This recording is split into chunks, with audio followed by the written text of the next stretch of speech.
In a world devoid of space, extraordinary abilities, and powerful allies, the protagonist, a man of humble means, has navigated the perils of the apocalyptic landscape with utmost caution. Tie-in for a full decade. Although he has evaded the jaws of the undead, fate has cruelly conspired against him, leading to his untimely demise amidst the clash of two rival factions. A turn of events that leaves one with a profound sense of loss. He remains the same ordinary individual, lacking any supernatural skills or hidden realms, yet he possesses a wealth of experience forged over 10 years of survival in a post-apocalyptic world. Even without engaging in combat against zombies or hunting exotic beasts, he can meticulously cultivate land within the safety of designated zones. His aspirations are simple: to find a secure dwelling, to employ the various techniques gleaned from his previous life to sustain himself through farming, and if fate permits, to discover a companion with whom he can share a tranquil existence. In the life of an ordinary person, there exists a unique form of happiness. Volume 1. The Hamster Operation, Chapter 1, Rebirth. Damn it! I should never have let my compassion sway me into purchasing that little rascal. Luo Sun muttered under his breath in frustration, weaving through the narrow alleyway in pursuit of the slender figure ahead, as slippery as a fish. One fled, the other chased, while onlookers engaged in various trades along the roadside exchanged glances, amused by the spectacle. They recognized the boy sprinting ahead, clad in tattered fabric that barely concealed his thighs, and understood that the unfortunate man behind had lost his merchandise. TSK. Only the affluent could afford to buy children these days, unlike them, who would hoard even a single crystal core as if it were a precious treasure. Turning left, then right, as he rounded the corner, Luo Sun was momentarily taken aback by the chaos before him. A group of burly men were embroiled in a fierce gunfight. Curse it! It is fire and chaos. What a stroke of misfortune today. I had intended to use the crystal cores I had saved over the years to treat myself for my 32nd birthday. Yet I encountered that trafficker at the street corner. The child's bright, defiant eyes and the grotesque scars adorning his body stirred within me an inexplicable urge to rescue him. However, just as I had settled the transaction, the boy turned and fled. And now, I find myself amidst a gang skirmish, suddenly thrust into the fray. The boy appeared momentarily stunned, standing still, uncertain of how to evade the chaos. A colossal fireball hurtled toward him, unleashed by an unknown adept. A wave of terror surged within him. He always believed that those who sold others harbored sinister intentions, fearing that if he fell into their hands, he would be unable to find solace in life or death. But now, was he truly to perish?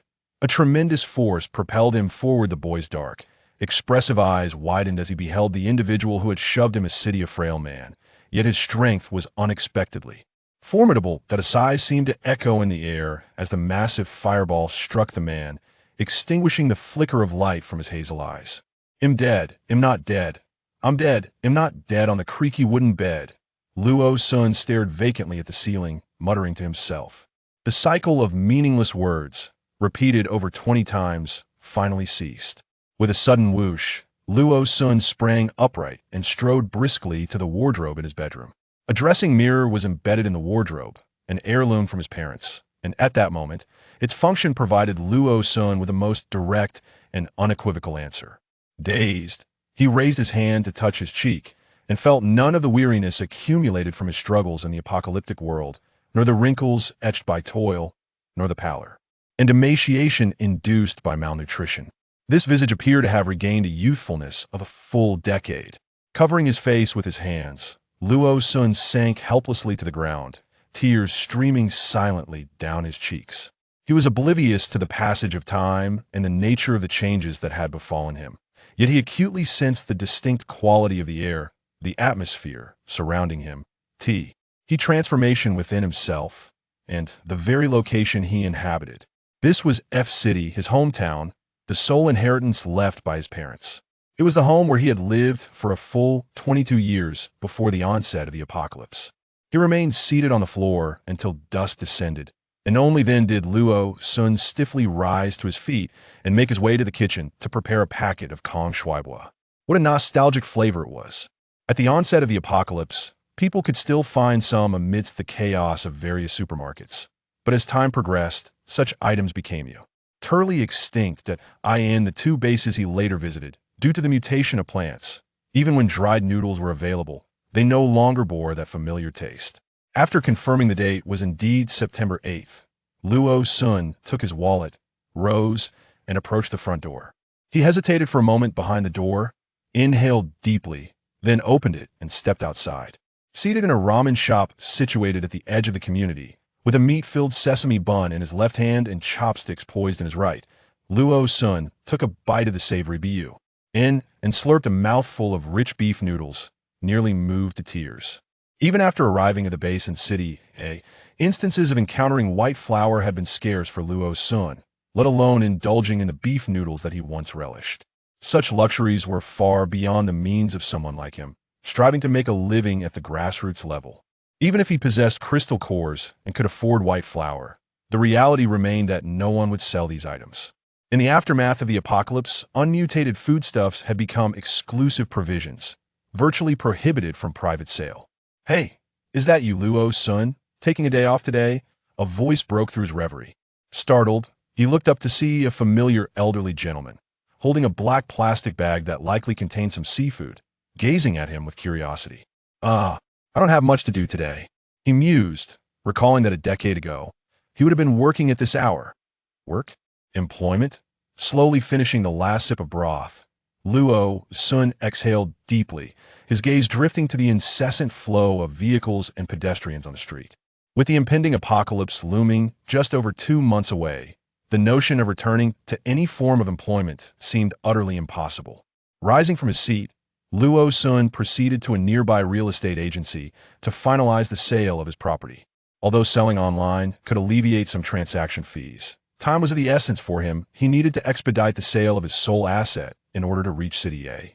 Yes, he was bound for City A, the place that had endured through the apocalypse for a decade, where he had resided for over 8 years. On the second day of listing, prospective buyers arrived to view the property and initiated a second round of negotiations based on the price Luo Sun had set. Despite intentionally pricing the property slightly below market value to facilitate a swift sale, he had no intention of being taken advantage of. 300,000 was his bottom line that he had numerous expenses to consider and could not afford to lower the price further. Eventually, during the third wave of viewings, an agreement was reached, culminating in the signing of the contract and the transfer of payment. The process of selling a house proved to be quite time-consuming, as it took Luo Sun nearly 20 days to complete all the necessary paperwork.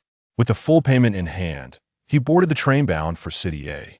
As he gazed out at the familiar yet alien cityscape through the train window, a profound sense of nostalgia welled up within him. In his previous life, apart from a singular trip to City A with his parents during his school years, it was only after the outbreak of the apocalypse, when M City fell to the relentless horde, that he found himself here once more, fleeing for his life. Luo Sun considered himself a relatively cautious individual, yet he was not devoid of daring ambition when the situation called for it. After all, how could an ordinary person, devoid of any extraordinary abilities and lacking influential connections within the base, have survived countless perils and thrived for a full decade amidst the chaos of the apocalypse? Thus, his initial step was to sell his house along with all the belongings that were rendered useless in the apocalypse and could not be transported to City. Subsequently, he made his way to the southwestern district of City A. After visiting numerous agencies, he finally found his desired property at a relatively larger real estate agency. A newly constructed residential complex. This unit has just been renovated and has never been occupied. It boasts a penthouse layout with splendid views and excellent air quality. Although the price is a bit steep, it is undoubtedly worth every penny. The agent enthusiastically elaborated, while Luo Sun meticulously examined the property details, concluding that this was indeed the residence he had been searching for. "Take me to see it." "Certainly. Please follow me." Volume 1. The Hamster Operation. Chapter 2. The Ultimate Sanctuary in the Apocalypse. As Luo Sun listened, he smiled and nodded without uttering a word. He was well aware that only 2 new buildings were eventually completed, and the legendary supermarket remained no thing more than a myth. However, This area would indeed transform into a thriving hub of prosperity in the future. Its proximity to a military base in City A, along with another artillery regiment not far away, positioned it squarely within the southwestern district.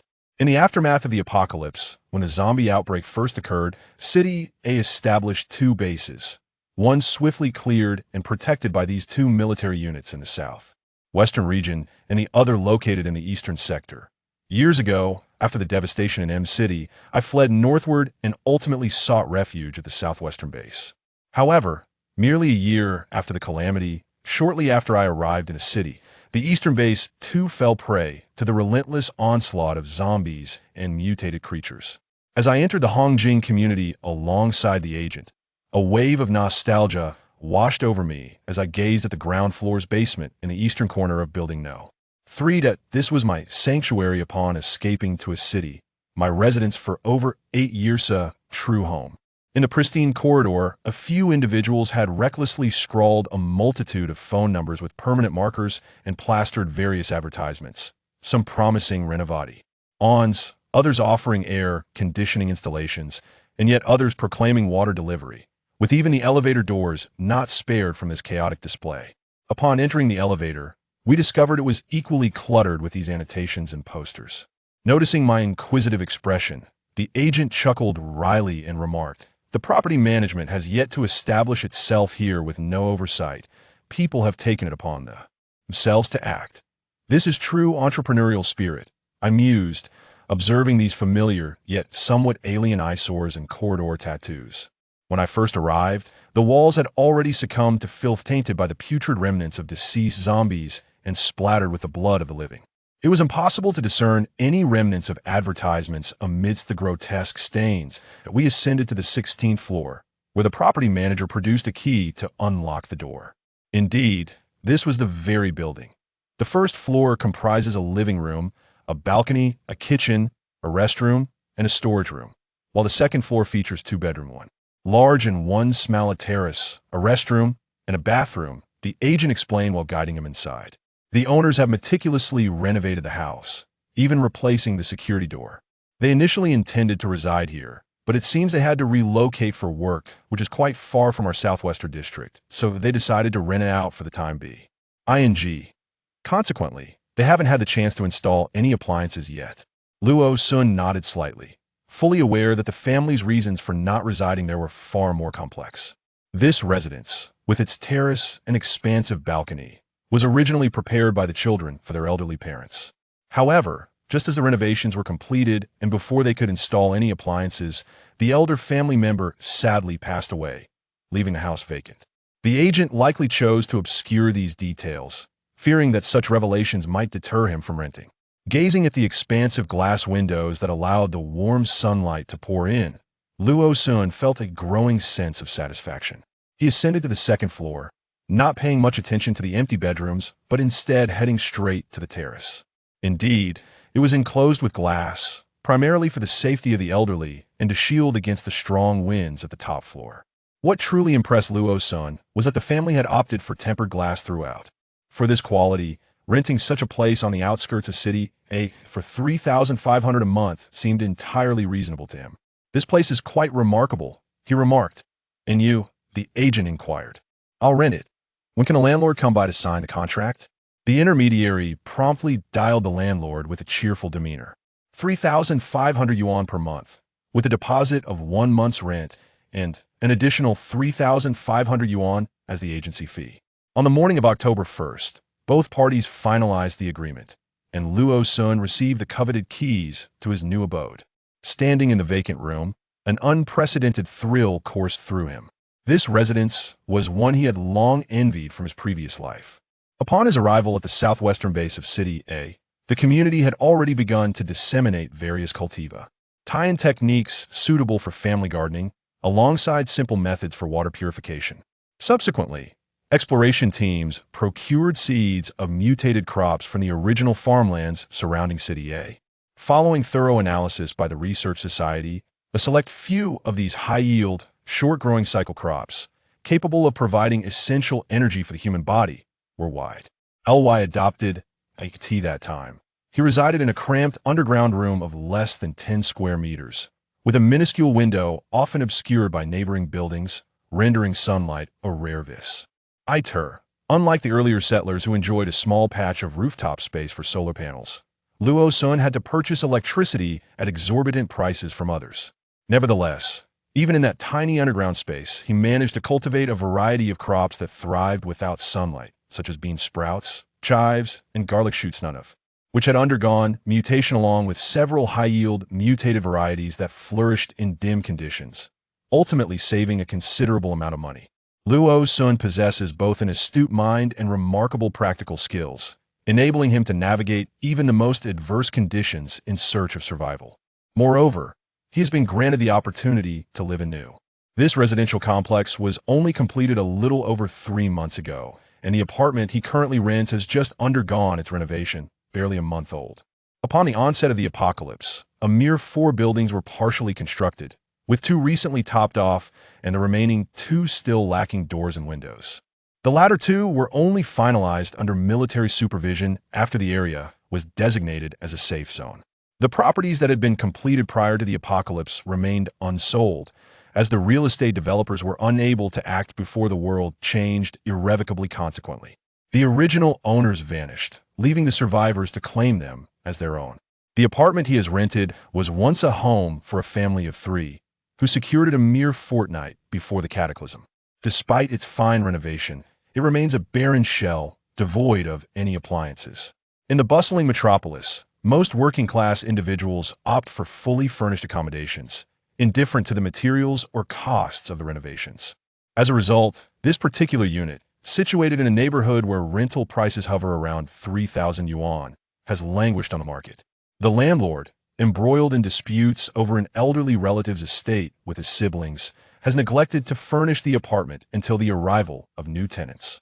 The subsequent owner of the house, Luo Sun, was acquainted with a woman surnamed Wu. Her family occupied 2 entire floors due to the advantageous positioning of their residence. Later, when the military began selling solar panels, they adorned almost their entire exterior with them. However, Luo Sun would only consider purchasing from them if he found himself utterly devoid of electricity. The woman, referred to as Sister Wu, possessed a fiercely assertive personality and had a penchant for petty gains. Frequenting others' homes for electricity often led to familiar relations, which typically resulted in some concessions. Yet, not only did her household refuse to provide any discounts, but after Luo Sun charged his newly purchased battery at their home, he shockingly received an old one in exchange. Tensions flared to the brink of confrontation, but her husband and son, along with her, formed a formidable trio, their imposing figures standing defiantly at the door. It was evident that any further provocation could lead to drastic consequences, compelling Luo Sun to swallow his indignation. Her family, capitalizing on their prime location, thrived solely on the sale of electricity, sustaining themselves comfortably. Unlike others who cultivated crops, their son, several years older than Luo Sun, had never set foot outside the safety zone, adamantly refusing to join any exploration teams. Arelu, Tance nurtured by his mother's protective instincts. Luo Sun was no savior in his previous life. He had been an ordinary citizen, and in this life, he had never aspired to become a figure of great significance. Now, having secured a dwelling that met his needs, he envisioned it as a sanctuary of fortress where he could lead a life surpassing that of his past, a haven to see him through the protracted and daunting apocalypse. Now, there remain but 57 days until the apocalypse. Volume 1, The Hamster Operation. Chapter 3, The Hamster Operation. A complete set of hardware tools, an assortment of necessary implements, and a comprehensive solar charging apparatus, accompanied by an ample supply of single-sided glass film. Subsequently, he drove a second-hand van to a nearby large agricultural market to purchase seeds and water purification tablets. What is of utmost importance in the apocalypse? Water became contaminated shortly after the onset of the cataclysm.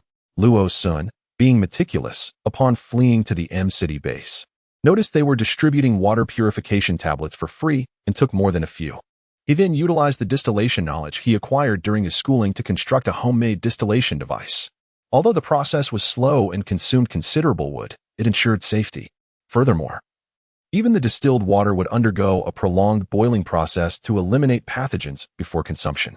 Many individuals found this method cumbersome, opting instead to merely boil water without distillation, until an unexpected outbreak of zombies within the base led to the collapse of M-City.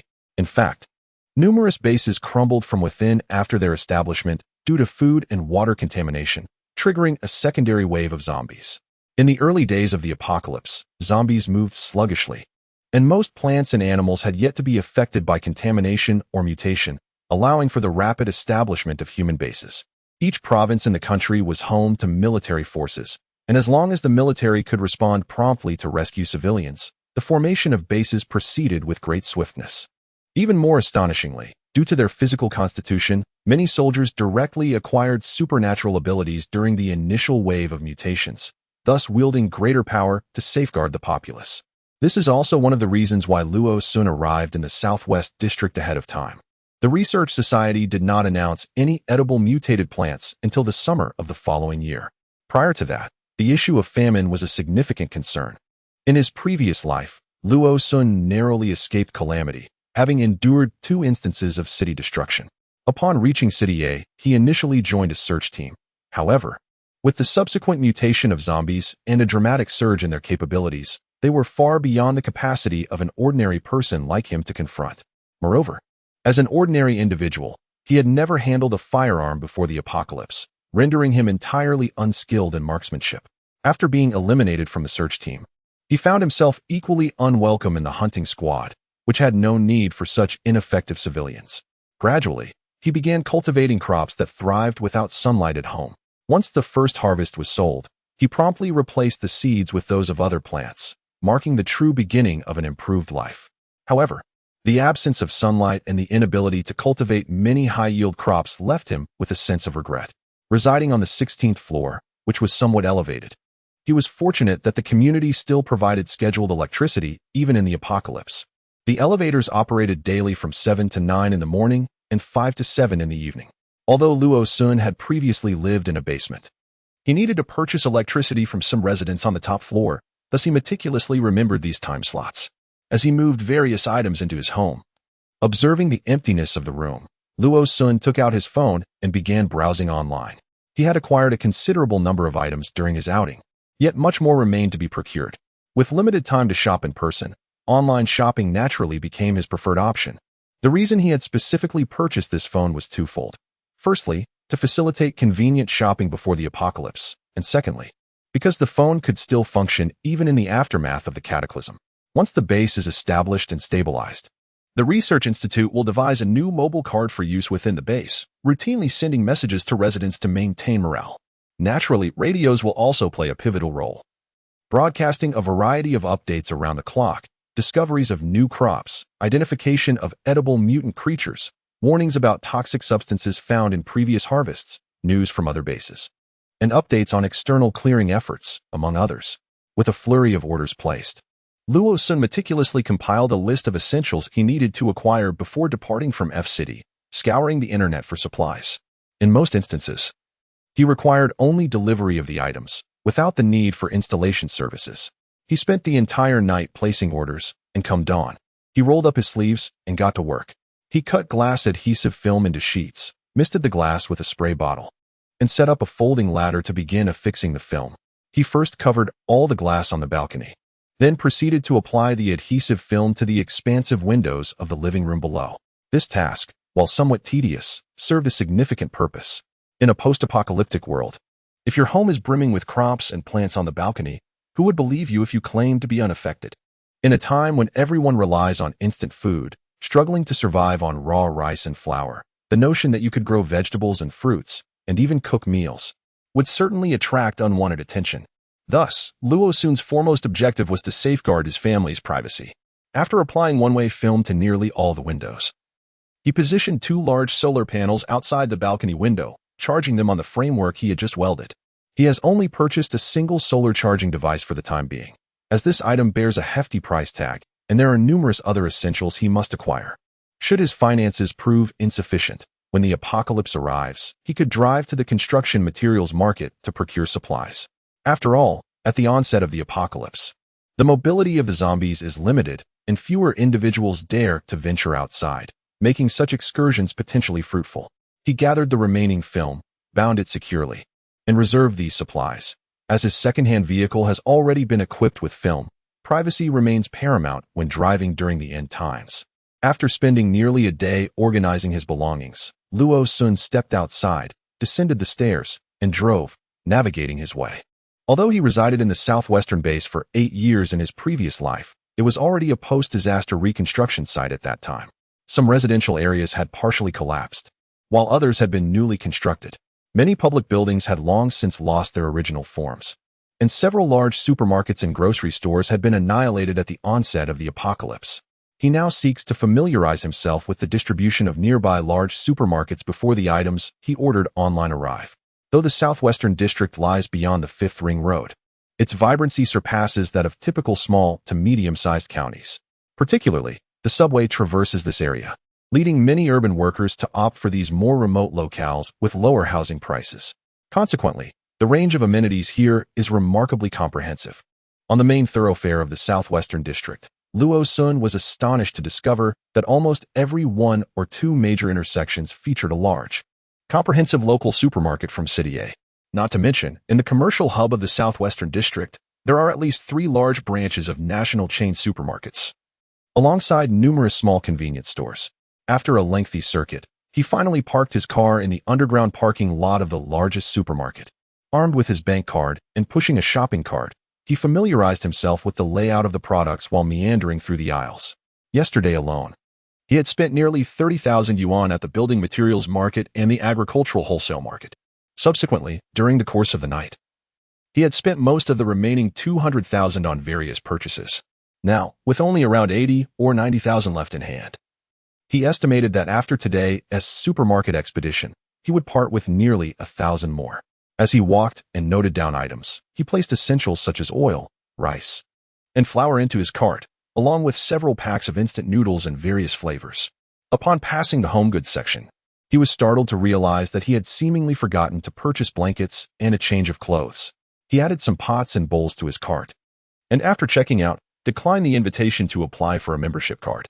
He then pushed his cart all the way to the underground parking lot to load the goods. Once he managed to carry everything into his home, he collapsed onto the floor with a long sigh. His stamina was woefully inadequate. Throughout 2 lifetimes, his physical strength had remained within the realm of the average individual. However, in his previous life, due to the harsh living conditions, he had possessed significantly greater strength compared to his current, freshly graduated physique. Yet, where was the time to exercise now? In the days to come, there would be plenty of labor-intensive tasks awaiting him, and gradually, his strength would build up. With closed eyes, she pondered silently for a while before unlocking her phone to add a few more items to her shopping list. Subsequently, she ascended to the 2nd floor, creating a cozy nest with her thick garments, curling up within to drift into slumber. Volume 1, The Hamster's Endeavor Chapter 4, Indoor Renovation in the Heart of City A. The nightlife often surpasses the daytime in its vibrancy. Within a bar, men and women revel in the enchanting shadows of the night.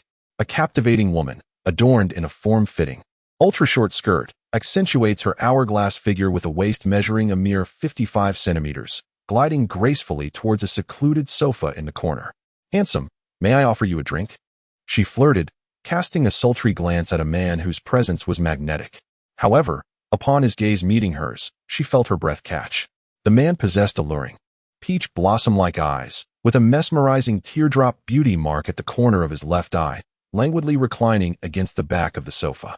Not even the combined allure of every woman in the bar could rival his striking appearance and charisma.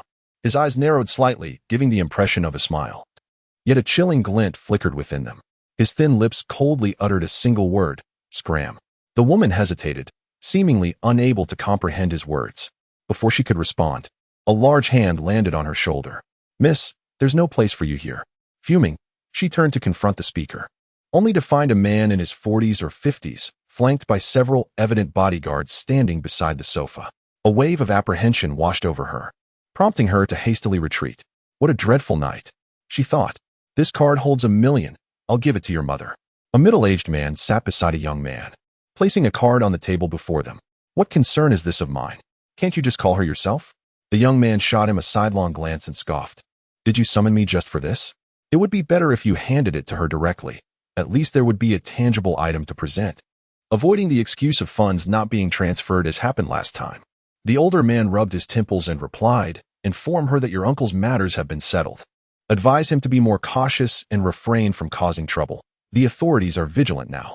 The young man pinched the card between his fingers, swaying it teasingly before him. "You're not getting a divorce, so why must I be the intermediary for such trivialities? Yin Han, I am not your subordinate. This matter is not my responsibility. Send anyone else you wish." With that, he flung the card onto the table and strode towards the door. Yin Han's expression darkened, his countenance grim. "I need to see you." The following morning, Luo Sun was awakened by the sound of the doorbell. Had the items from the same city already arrived? How swift! As he signed for the delivery, he marveled at the efficiency. Previously, while residing in City M, he had never encountered same-city shipping. Deliveries from further afield often took 10 days to half a month.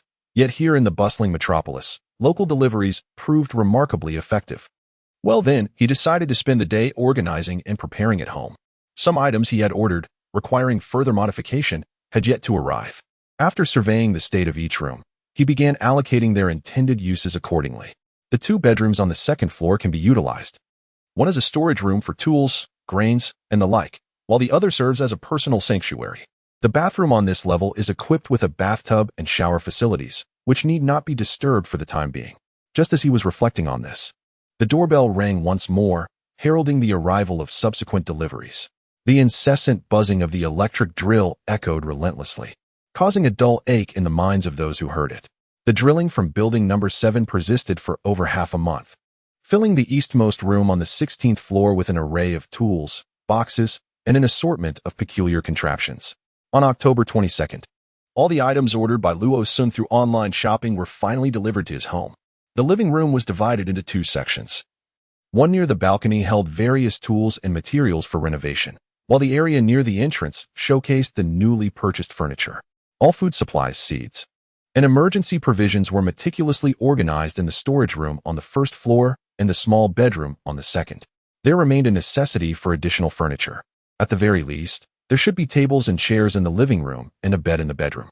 Setting aside the newly fashioned non-toxic PVC pipe rack, Luo Sun exhaled deeply, massaging his aching lower back before heading to the bathroom to wash his hands and face. Upon emerging, he approached the microwave, retrieving a steaming meat sandwich and taking a hearty bite. Contentedly surveying the chaotic room, Luo Sun reclined on the sofa. All necessary renovations had been completed, and he resolved to tidy up over the next couple of days, leaving the remainder of his time for other preparations. For instance, nurturing seedlings. For instance, processing some rice and flour in advance. After all, igniting a fire daily is not a prudent habit in a post-apocalyptic world. Disposing of the consumed plastic bags into the trash, Luo Sun clapped his hands and rose once again to tidy the room. Apart from some debris and utterly useless waste, everything potentially useful was systematically organized into the small bedroom on the second floor. The completed hydroponic racks and seedling boxes were also placed on the balcony and terrace. Consequently, the room was rendered immaculate. Pushing the sofa to its rightful position, he also moved several large fish tanks into the living room. Luo Sun sighed in relief as he reclined on the sofa, retrieving his phone and frowning in contemplation once more. His funds now totaled just over 50,000. A sum that could indeed procure another batch of grains, food, and medical supplies. However, he harbored other plans, such as, should he consider keeping some animals at home? In the early days of the apocalypse, aside from humans, certain animals also transformed into zombies. Subsequently, mutant animals emerged, their numbers far exceeding those of the zombie variety, posing even greater peril to humanity. Yet, animals that were domesticated before mutating and did not succumb to madness during the process retained formidable combat capabilities. At the very least, if he were to keep a dog at home, it could guard the premises while he ventured out to scavenge. Luo Sun recalled that when the apocalypse first struck, the threat posed by numerous animals that had mutated into zombies was even more severe than that of human zombies, prompting most people to steer clear of those creatures. At that time, he was in M City, where an elderly resident kept a small pug. Remarkably, this pug had not succumbed to the zombie plague. As societal order collapsed in the face of the apocalypse, many individuals broke into others' homes to seize possessions, yet the mere presence of that dog deterred intruders from entering. Although he yearned to have a dog of his own, the responsibilities weighed heavily upon him. Caring for a dog necessitated provisions such as dog food and dental chews. Moreover, what if the dog transformed into a zombie in the early days of the apocalypse? Even if it remained unscathed initially, there was the looming threat of a second mutation, which could drive the dog into madness, potentially endangering his own life. Sigh. Perhaps he should wait a few more days. The same concerns applied to other animals. For instance, if he were to keep a few chickens at home, while they might provide eggs and meat during the apocalypse, the clucking could attract unwanted attention. Luo Sun was not keen on courting such troubles, yet his desire for a dog remained strong. In the nursery, Luo Sun placed several seeds into the seedling box. The room had been modified, and once the temperature and humidity reached appropriate levels, the seeds would sprout in a matter of days. With winter approaching, even though he could maintain the indoor temperature, he was cautious about cultivating too many crops. Firstly, he would not be able to consume them all, and selling them was not a viable option at present. Secondly, the threat of mutation extended beyond animals. Plants were susceptible as well. If a plant mutated during its seedling stage, Luo Sun could manage the situation swiftly, but if it grew too large, he might not be able to touch it and would have to devise a method for its destruction. Hydroponic crops were advantageous. They were easy to manage and required minimal space, provided he prepared the nutrient solution adequately. In the early stages, one could conveniently purchase necessities online. However, as the apocalypse approached, self-sufficiency would become imperative. Fortunately, he possessed a commendable degree of experience in this domain. Currently, he had only cultivated a modest selection of seedlings, including cilantro, cabbage, and rapeseed. Additionally, he had previously acquired orange, apple, and cherry saplings online, which he had repotted and nurtured within his home. He planned to sow some mung bean and soybean sprouts in the coming days, just before the onset of the end times, which would suffice for his needs. After several days of seclusion at home, most of the seeds in the nursery box had germinated, while those that remained dormant could be deemed unviable. With meticulous care, Luo Sun encircled each seedling with cut sponge strips and transplanted them into the modified hydroponic circulation system. He connected a small aquarium air pump for aeration and introduced a carefully measured nutrient solution, thus completing a modest hydroponic growing setup. Since these crops were to be cultivated before the impending doom, he opted for smaller racks, each accommodating only a dozen plants, with multiple racks sharing a single reservoir. After surveying the fifth solar battery, which had been fully charged, and admiring the tidied room, Luo Sun walked around the house several times before concluding that it appeared there was nothing pressing to attend to at the moment. With over 20 days remaining until the apocalypse, he need not yet commence food preparation. However, he pondered the possibility of visiting the dog shelter to pass the time. Upon extracting his mobile phone, Luo Sun had already located a reputable dog breeding facility in the southwestern district, one of the prominent establishments in City A. This facility boasted an impressive selection of champion bloodline dogs, and its reputation online was equally commendable. If one were to consider acquiring a dog, this would undoubtedly be the optimal choice, particularly given the recent availability. Once again, he set off in his second-hand Jinbei, heading southward. Dog breeding facilities are typically situated in the suburban outskirts, and as City A has undergone rapid expansion, these establishments have increasingly relocated to more remote areas. After all, they require larger spaces, and proximity to the city center would inevitably lead to exorbitant rental costs. The buildings along the roadside became increasingly sparse, eventually giving way to open landscapes. He first passed a vast expanse of flower greenhouses, followed by fields that had already been harvested. The corn had been gathered, leaving only the remnants of stalks, bundled and piled along the edges of the fields. After approximately half an hour of driving, Luo Sun caught sight of a sign emblazoned with the prominent characters Shinshin Dog Farm. What a peculiar name, he mused, as he signaled and turned into the entrance. After another 10 minutes of driving, he arrived at a large courtyard enclosed by walls, where the entrance bore the same name, Shinshin Dog Farm. Noticing visitors interested in purchasing dogs, a young man who appeared to be no older than 18 or 19 led Luo Sun inside. Inquiring about the type of dog he sought, "Do you have German Shepherds? Ideally, I'm looking for one around 3 to 4 months old, with an attractive appearance and a fierce temperament." "Ah, I see. You're in need of a guard dog," the young man replied. "You've come at the perfect time. We recently had 2 litters of German Shepherds. Despite the decline in their prices over the past few years, these dogs are truly exceptional. They are far more effective for home protection than any husky or golden retriever. Luo Sun nodded, desiring a watchdog that exhibited a slight fierceness towards outsiders. Moreover, the German Shepherd was remarkably intelligent and trained swiftly. The two entered a room where several older individuals were present. Upon learning that Luo Sun intended to purchase a German Shepherd, a rather portly man stood up and said, "Come, follow me." Along the way, the sounds of barking dogs echoed from near and far. Luo Sun also spotted two exceptionally imposing Tibetan Mastiffs. He dared not consider keeping such dogs. For if an apocalyptic scenario were to unfold, transforming them into zombie-like creatures, he could manage a German Shepherd, but a Mastiff. Would he have enough to feed it? The group turned into another room not far off, which was permeated by the distinct odor of dogs and was quite warm. Within the cages, a large dog was accompanied by several puppies. The first litter consisted of pups aged 3.5 months, while the smaller litter was just over 2 months old. Accepting a cigarette offered by Luo Sun, the portly man pointed to the two cages, explaining, "Though this cage is somewhat smaller, the breed is excellent." He gestured towards a larger cage, within which a German Shepherd stood, seemingly aware that visitors intended to take its offspring, and bared its teeth menacingly at them. Luo Sun observed that only 2 puppies remained in the 3.5-month-old litter, while the younger litter contained 5.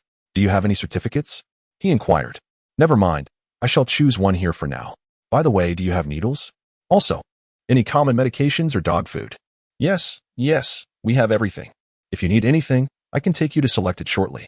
Luo Sun was quite decisive in his purchases, and before long, he had chosen a spirited little fellow, a young male.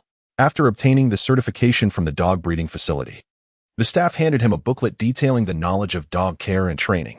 Rosun wandered around the establishment once more, noticing that 2 large bags of dog food had been added to his collection. He impulsively ordered a plethora of dog food and chew toys online. Wincing at the exorbitant prices, it was astonishing how much more expensive these items were compared to rice and flour. If his dog were to become a zombie hound, he would undoubtedly be financially burdened. He contemplated the prospect of consuming the remaining dog food himself. The thought of the German Shepherd's adult size and appetite filled him with a tinge of regret even before he had left the facility. Looking down, he met the gaze of the little creature nestled in his arms, its round, dark eyes gazing up at him with an expression of utter innocence. It was truly heart-wrenching to resist such a pitiful sight. "Very well, let us persevere together," he resolved. "If you can make it past November 28th, I will no longer be alone in this world."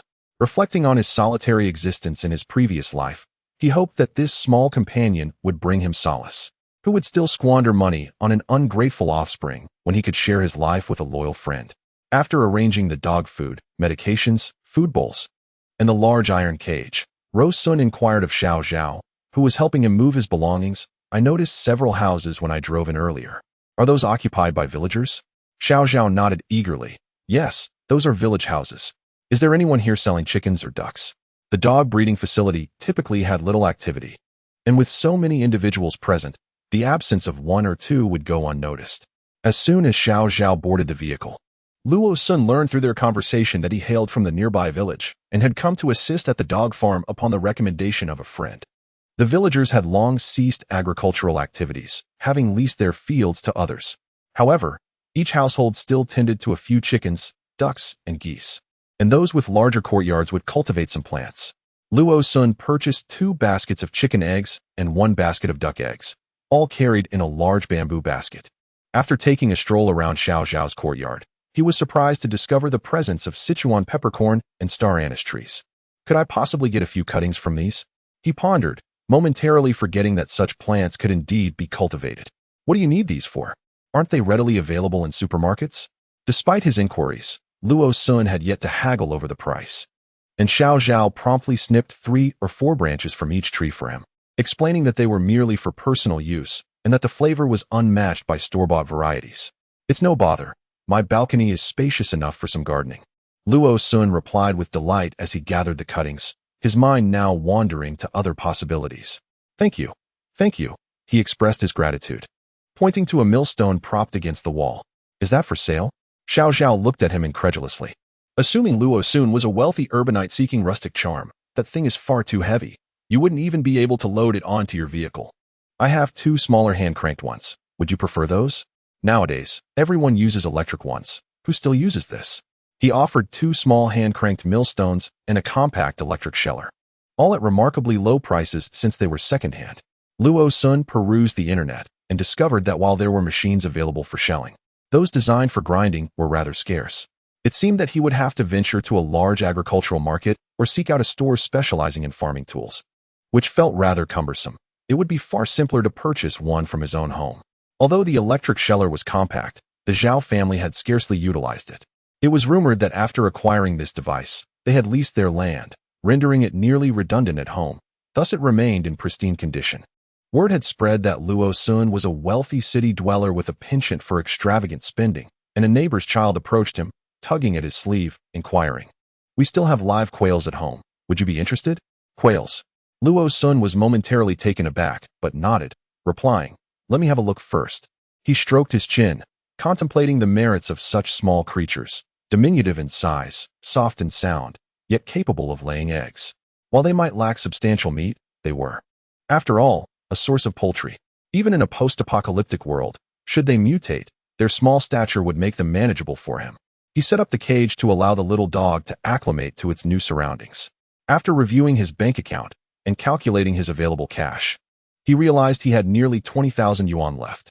The following morning, Luo Sun diligently replenished the water for the small creatures in their cage, provided them with food, and inspected the makeshift quail nest he had constructed the previous day, ensuring it was adequately prepared. Only then did he don his coat and make his way toward the door. To be honest, he found himself quite defenseless against such little beings, but he hesitated to form a bond with them just yet. If they were merely unfeeling creatures, he might find the resolve to cull them should they undergo mutation in the aftermath of calamity. However, when it comes to the pets that one interacts with daily, in certain respects, Luo Sun is, in fact, quite fragile. Even now, he recalls the apocalyptic events of his previous life, where neighbors transformed one by one into zombies. The harrowing emotions he experienced as those familiar faces sought sustenance outside his doors still haunt him. Thus, at the onset of this life, he chose to depart from City Y, which he could interpret as foresight, yet it could also be viewed as mere evasion. He would rather confront a horde of unfamiliar zombies than face a gathering of faces he once knew. Consequently, he dared not even bestow a name upon the little creature, fearing the attachment that might ensue. Volume 1, The Hamster Operation. Chapter 6, The Dichotomy of Words and Actions. After renovations by Luo Sun, the house features a small compartment immediately upon entering the main door, requiring passage through another door to reach the living room. This precautionary measure is designed to ensure that, should anyone arrive in the aftermath of the apocalypse, they would not have an unobstructed view of the interior upon entry. At this moment, he is perched on the shoe cabinet in the small foyer, changing his shoes, while pitiable whimpering emanates from the living room. 1 whimper, 2 whimpers, 3. Each one sending tremors through his very being. Damn, can you not be any more pitiful? Ha ha ha.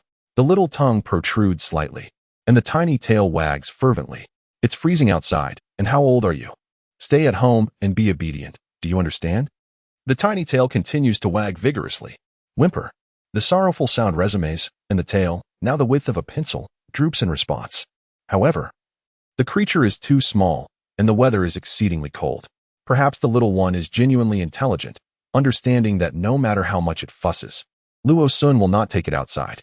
Instead, it simply lays down on the thick mat, its large eyes looking at him with a pitiful gaze.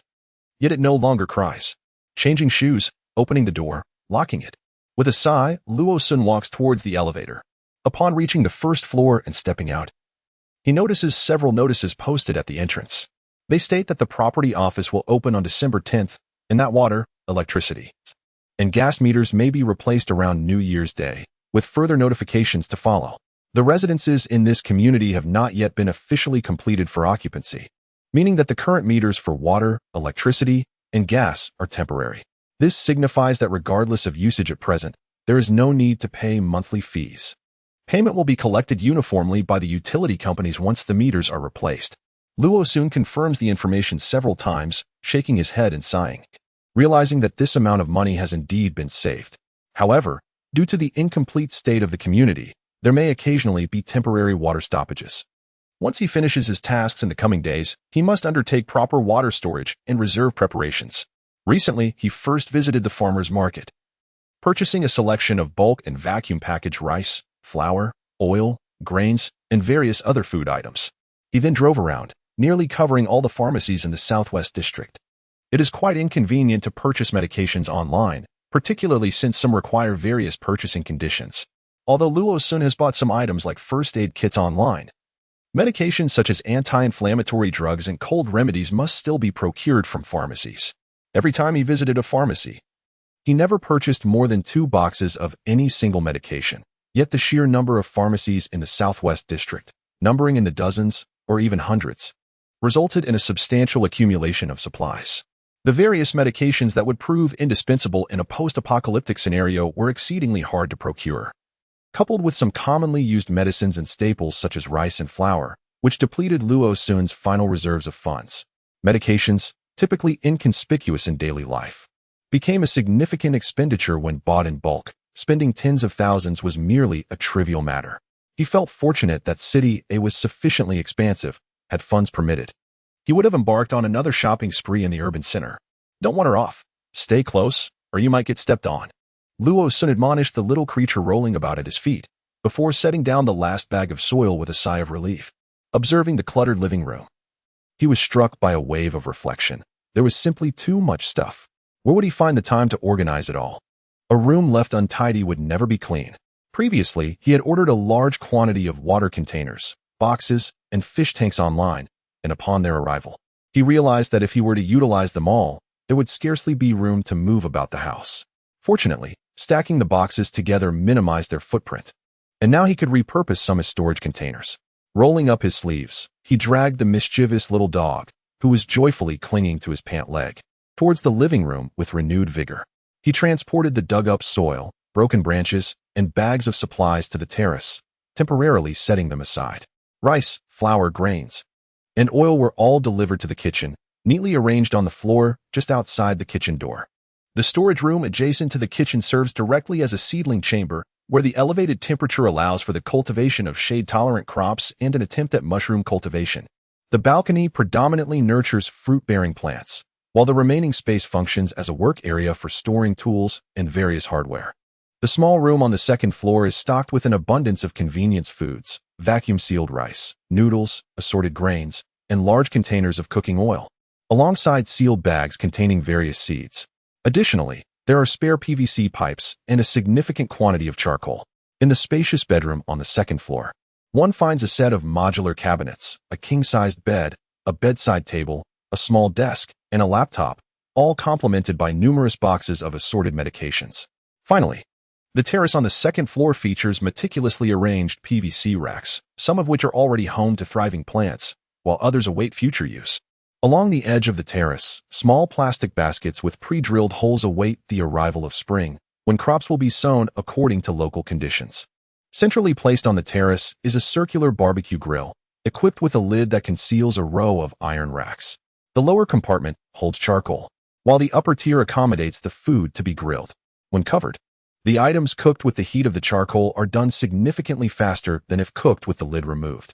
Should the household face a shortfall in electricity or encounter a prolonged stretch of overcast weather, charcoal will be used for cooking if the charcoal is depleted. Firewood serves as a suitable alternative. By the time all preparations are complete, it is already mid-November. This morning, Luo Sun turned on the tap to begin filling containers with water. Not long ago, Luo Sun arranged for the installation of a solar water heater on the rooftop. And additionally, he surreptitiously placed 2 sizable water tanks atop the roof. Under normal circumstances, once the property management arrived in December, these tanks would need to be dismantled due to their considerable weight and the fact that the rooftop, being a shared space, could not be used without permission. However, in these unpredictable times, if the apocalypse does not arrive and property management does, Luo Sun, having narrowly escaped a predicament, would naturally comply and remove the water tanks. Conversely, should the anticipated apocalypse indeed come to pass, these tanks would become invaluable lifelines. In the kitchen, the countertop, the floor, and the cabinets brimmed with a myriad of ingredients. Luo Sun cheerfully rolled up his sleeves, his hands dusted with flour, valiantly engaging in a close-quarters battle with the dough. How many years had it been since he had crafted flour-based delicacies with his own hands? It felt as though he had never done so in a previous life. Before the apocalypse, all food was purchased and aside from boiling instant noodles, his culinary skills were limited to frying and flipping eggs. Post-apocalypse, life had compelled him to learn cooking, yet during that time, ordinary people could scarcely procure rice or flour. Even if he had wished to cook, he lacked the means. Now, with an abundance of ingredients at his disposal, and while water and electricity were still available, when else could he seize the moment? Meanwhile, the little creature lay in slumber, its small nose twitching, its large head resting upon its tiny paws. Having just eaten, it found the reconstituted milk powder less palatable than its mother's milk, but here, it had no siblings to compete with. Volume 1, The Hamster's Mission. Chapter 7, The Eve of the Apocalypse. Above the living room, a collection of dried chickens, ducks, and geese fluttered gently in the breeze. Rows of sausages and cured meats hung overhead, filling the space like vibrant banners. Just a few days ago, the sound of a power drill echoed daily. But now, the delightful aroma of cooking wafts through the air. The change in atmosphere on the 16th floor seems to have occurred rather swiftly. A few workers renovating on the 14th floor stood on the balcony, inhaling the enticing scent. One remarked, "Yesterday it was pancakes. What is that delightful smell today?" "It's crispy rice," exclaimed another. "My grandmother makes it, and it's far superior to what you find in the supermarket." "What do you suppose they do for a living?" "Why are they cooking every day?" pondered another. "Perhaps they sell lunchboxes? But would they really need to make crispy rice for that? Besides, I haven't detected any stir-fry scents." "Who said that? Didn't we smell it yesterday? Did you even check the time?" It was 5:30 in the evening. Surely they were preparing dinner. With joy, he extracted the last piece of crispy rice, completing today's task. As he gazed at the nearly half-empty containers of loose rice and noodles, Luo Sun felt a wave of satisfaction. Loose grains are cumbersome to store, especially with numerous plants in the house. If the soil were to attract pests, it would be a disaster. Thus, he resolved to prepare whatever he could in advance. The kitchen, equipped only with a gas stove, lacked a range hood, but Luo Sun had installed a ventilation fan. Energy is always a precious commodity, particularly in these apocalyptic times. Therefore, he would never waste electricity on anything beyond the essentials. Upon returning to the living room, he found the little one awake, happily wagging its tail. It wriggled and climbed onto his lap, eagerly seeking a hug, yearning to be lifted high, cradling the little creature in his arms. He gently massaged its chin while reclining on the sofa to catch his breath. The scent of cooking oil clung to him, yet Luo Sun, fatigued as he was, found himself too lazy to change his clothes. After all, it was only himself and the little one at home. He wouldn't mind his own company, and the little creature certainly wouldn't either, so he chose to indulge in his laziness for the moment. By the balcony, a repurposed glass tank housed 8 quails. For the sake of these little beings, Luo Sun had specially purchased some mealworms from the market, keeping them in another glass tank. They were remarkably easy to care for. A layer of soil and a few vegetable leaves were all they required to thrive. For the quail eggs that remained a mystery as to when they might arrive. Luo Sun felt he was putting forth considerable effort. He surveyed the room, his gaze drifting upward to the sausages and ducks hanging above. Pulling out his phone, he aimlessly browsed the internet. With 2080 yuan left in cash, Luo Sun planned to venture out on the last day before the impending apocalypse to buy an assortment of ready-made snacks and takeout. In the days leading up to this moment, aside from preparing some rations and entertaining the little one, there seemed to be little else to occupy his time. In less than 10 days, the world would undergo a profound transformation, and he could only wonder how many lives would be lost in the forthcoming catastrophe. Instinctively, his fingers typed in the words apocalypse, and his gaze lingered on one of the search results. On November 22nd, a post titled "Tech Enthusiasts Teach You How to Survive the Apocalypse" was published on a certain forum. The content creator exhibits remarkable dedication, initiating the discourse with universally acknowledged protective measures, subsequently instructing individuals on how to repurpose existing household items to obtain clean water, and demonstrating methods for cultivating plants using common grains and miscellaneous items found at home. This has captivated a substantial audience. Moreover, the post is devoid of any predictions, rumors, or suggestions to purchase specific items. It purely focuses on utilizing what is readily available within the household, guiding individuals on how to transform and DIY, which has earned it a prominent position among the moderators. Indeed, many of the items discussed are already present in one's home. Even if many believe that an apocalyptic scenario is unlikely, the suggestions of sprouting beans, growing garlic, or nurturing cucumbers and tomatoes are still appealing, even if not consumed. They can serve as green decor beside the computer providing some measure of radiation protection. Domestic cultivation has quietly surged in popularity within contemporary society, primarily due to the unsanitary and unsafe nature of store-bought products, prompting many leisurely homemakers to become its ardent supporters. Now, when linked to the concept of an impending apocalypse, the interest of many reclusive individuals has also been piqued. Following numerous inquiries directed at the content creator, the post has been widely shared by countless netizens, attracting the attention of many with experience in home gardening. As he gazes at the ever-increasing towering buildings, Luo Sun feels a twinge of regret. Perhaps this post was shared too late. If it had been published earlier, perhaps it could have aided even more individuals. No, it is not too late. After sharing the thoughts that came to him today, Luo Sun sighed, scratching the little creature on his chest that lay sprawled on its back, oblivious to the world.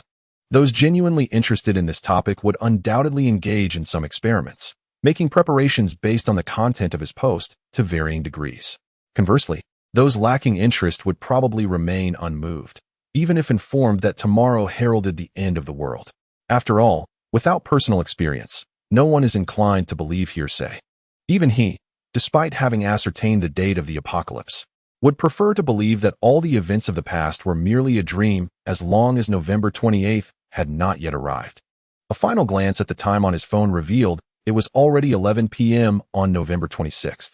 Tomorrow, he would venture out once more, the day after. The end of the world was imminent. At 8 p.m. on November 27th, the time the previous content creator had mentioned for their final message. Many spectators had eagerly entered the thread, refreshing the page every few moments, anticipating what new revelations this tech enthusiast might unveil. In recent days, numerous individuals had attempted to cultivate crops at home using available materials. Some more ambitious practitioners even crafted a complete distillation apparatus. This seemed to be the first hands-on activity for most since they left their school physics and chemistry labs. At precisely 8 p.m., new comments appeared. Many users rushed to claim their spot without even reading the content first, then began to read from the beginning. The information presented was astonishing beyond belief.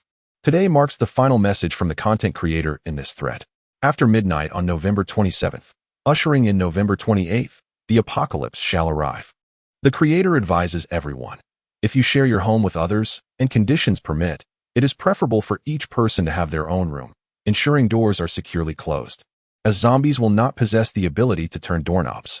If you have pets, it is wise to confine them in cages or separate rooms. For once they succumb to zombification, their lethality will far exceed your imagination. To those who read this message, please hasten to store potable water, as the creator cannot guarantee when the water supply may become contaminated. Stockpiling water poses little inconvenience. Consider it a precautionary measure for a potential nationwide water outage. Other precautions have been thoroughly outlined in this thread. Even if one has not prepared the aforementioned supplies, medications, or food, employing basic first aid measures should suffice until rescue teams arrive. Have faith, for they will undoubtedly come, as this is our shared home. There have been speculations that the creator might be engaging in a ruse, luring everyone in only to unleash a surprise calamity. Such antics are prevalent across the internet, particularly within forums centered on apocalyptic prophecies. Consequently, astute moderators convened and, at 8:21 p.m., removed this latest message. November 28th at 12 o'clock a.m. The sky quietly transformed into a deep crimson hue, yet few took notice. Even those who glimpsed the reddening heavens did not find it remarkable, as such colors were not uncommon in the urban night. Most simply disregarded it. Luo soon stood before the bedroom window, observing the small creatures confined below, nestled in the embrace of a plush hound, soundly asleep. Each fish and shrimp was individually housed in a separate plastic bottle, while the quails were likewise isolated, each occupying half of an open bottle. The mealworms and earthworms were similarly segregated, and even the flower pots and shelves on the balcony had been moved to a safe distance. This night, the same crimson sky, the same oppressive atmosphere. Gradually, dark green specks began to appear within the scarlet expanse, drifting in all directions like snowflakes. Luo Sun stared vacantly at the sky before quietly making his way to the bedside, lying down. In his previous life, he had not transformed into a zombie, nor had he developed any extraordinary abilities. Now, he harbored no desire for such powers, merely hoping to awaken without having become a zombie. Volume 1, The Hamster Initiative. Chapter 8, The Home Mutation Triggered by the Apocalypse. On a similar night, Yan Fei sat with a stern expression in the conference room, listening to several subordinates debating project issues. Casually glancing out the window, the faint glimmer of green light caught his attention, causing his eyebrows to arch in surprise. The meeting adjourned. Yan, Mr. Yan, can this wait until tomorrow? A vague and indistinct sensation surged from the depths of his heart, as Yan Fei sensed that something was amiss. This feeling, tinged with danger, was interwoven with a thread of anticipation. It was as if something was on the brink of transformation, poised to alter the decay and downfall of everything. Yet, he could not discern whether this change would lead towards a brighter future or plunge him into a deeper abyss of despair and helplessness. The morning sunlight streamed onto his face, ruthlessly rousing him from his slumber. Luo Sun's eyelids fluttered before he finally opened them, gazing blankly at the blindingly white window. Suddenly, he sprang upright.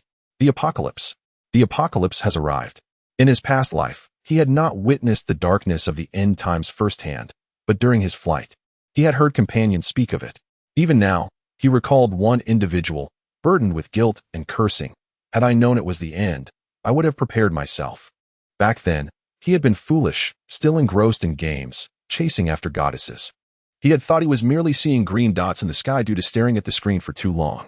He had even shared this as a joke with the goddess, only for silence to fall on the other side of the computer as many in his team stood frozen, leading to their collective demise in the game. Now, reflecting on it, he mused that they must have all transformed into zombies, rendering any thought of gaming absurd. Today, he witnessed it firsthand. He inspected his hands, confirming that they were indeed his own, marked with small cuts from the toil of recent days, their skin roughened considerably. Closing his eyes, he attempted to meditate as the psychics advised, but felt nothing at all. Once again, I picked up the modified spiked baseball bat resting by my bedside. Its weight still formidable. It appears I am indeed an ordinary person. Grasping the spiked bat with utmost caution, I approached the door, listening intently to the silence outside. Upon gently pushing the door open, I stealthily made my way to the terrace, sliding open the glass door. The terrace was eerily tranquil, save for the disturbing mutations that had overtaken some crops. There were a total of 33 seedlings across 4 racks, 6 of which had turned a reddish-brown, exuding a faint, withering aura. Indeed, they had succumbed to contamination. These tainted plants, now bearing a brownish hue, were utterly inedible and highly toxic. Consuming them would likely result in immediate transformation into a zombie. Without delay, I donned rubber gloves, extracted the mutated specimens, and disposed of them in a porcelain basin in the corner, incinerating them without hesitation. In addition to these contaminated plants, 4 others exhibited peculiar characteristics. 2 sets of leaves shimmered with a golden hue, one plant glowed a vibrant red, while another shimmered in silvery gray. I carefully removed these specimens and transplanted them to a separate rack. The mutated plants might yield no fruit at all, or conversely, they could produce even greater harvests. However, the more probable outcome was a complete transformation into an entirely different species, having confirmed that the items on the second floor were largely unaffected. I meticulously checked several rooms before. Armed with my makeshift spiked bat, I began my descent to the first floor, step by deliberate step. Suddenly, a cacophony erupted, flapping sounds and barking. I leaned forward slightly to peer down, exhaling a sigh of relief as I observed the last 3 surviving shrimp, now flipped onto their backs, likely due to a lack of oxygen within their container. Among the 4 fish, one had transformed into a zombie fish, thrashing about within the box. These fish were no longer than a finger's length, and after separating them into bottles, Luo Sun found it cumbersome and placed the 4 bottles in the corners of a plastic box. Now, the zombie fish, having undergone its grotesque transformation, knocked over a bottle and flailed wildly within the confines of the box. Of the remaining 3, 2 had suffocated the previous night, while the last was reduced to little more than fish bones. Meanwhile, the little creature in the cage vibrantly called out towards the box incessantly. Luo Sun strode forward and, with a swift blow from his spiked club, dispatched the zombie fish, marking the demise of the Luo family's aquatic stock. Yet, you were unscathed. He gently patted the little creature's head through the bars of the cage, a smile beaming on his face. The loss of the fish and shrimp did not trouble him. The health of the little creature was his greatest treasure. I will feed you soon. Just wait a moment, he murmured in an unprecedentedly tender tone. The little creature tilted its head in confusion, glancing between him and the box that had just been in disarray. To his surprise, the 8 quails remained completely unharmed within their jar. Not a single one was injured.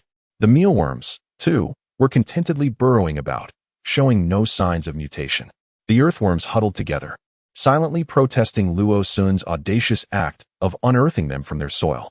Indeed, the resilience of life was remarkable. Finally, he inspected the balcony, discovering that one apple sapling had been contaminated and one orange sapling had mutated. Among the 3 Sichuan pepper and 8 star anise saplings, one of each had perished. Observing the remaining unscathed plants, Luo Sun felt a deep sense of contentment. Fortunately, he had long been aware of the difficulties in cultivating mushrooms, having suffered greatly from them during his previous life spent in the basement. Thankfully, he no longer needed to rely on them. With a decisive blaze, he eradicated all the nuisances. Standing on the terrace, Luo Sun peered through a telescope, observing the situation below. The small creature he had released was now at his feet, playfully seeking affection, occasionally tugging at his pant leg. He had no intention of renaming the little one. It would simply be referred to as the little one, a term both endearing and charmingly indicative. Most importantly, trivial names are often easier to tend to. It seemed the external circumstances were hardly any better. Luo Sun murmured to himself, noting that the onset of the apocalypse had occurred during the night, resulting in the majority of individuals mutating within the confines of their homes. Through the lens of the telescope, he could discern that many of the residents in the neighborhood had transformed into zombies, aimlessly swaying in their pajamas by the windows, but momentarily held at bay by closed doors. A handful of zombies roamed the streets, searching for sustenance, but their numbers appeared to be rather limited at present. After some contemplation, Luo Sun resolved to venture out and gather supplies while the threat of zombies remained minimal. Supplies are never deemed excessive, especially since Luo Sun now possessed a relatively secure base for storage. Due to pricing concerns, his solar panels and similar equipment were still insufficient, and food would remain a widely circulated commodity for a long time to come, even if it was past its expiration date.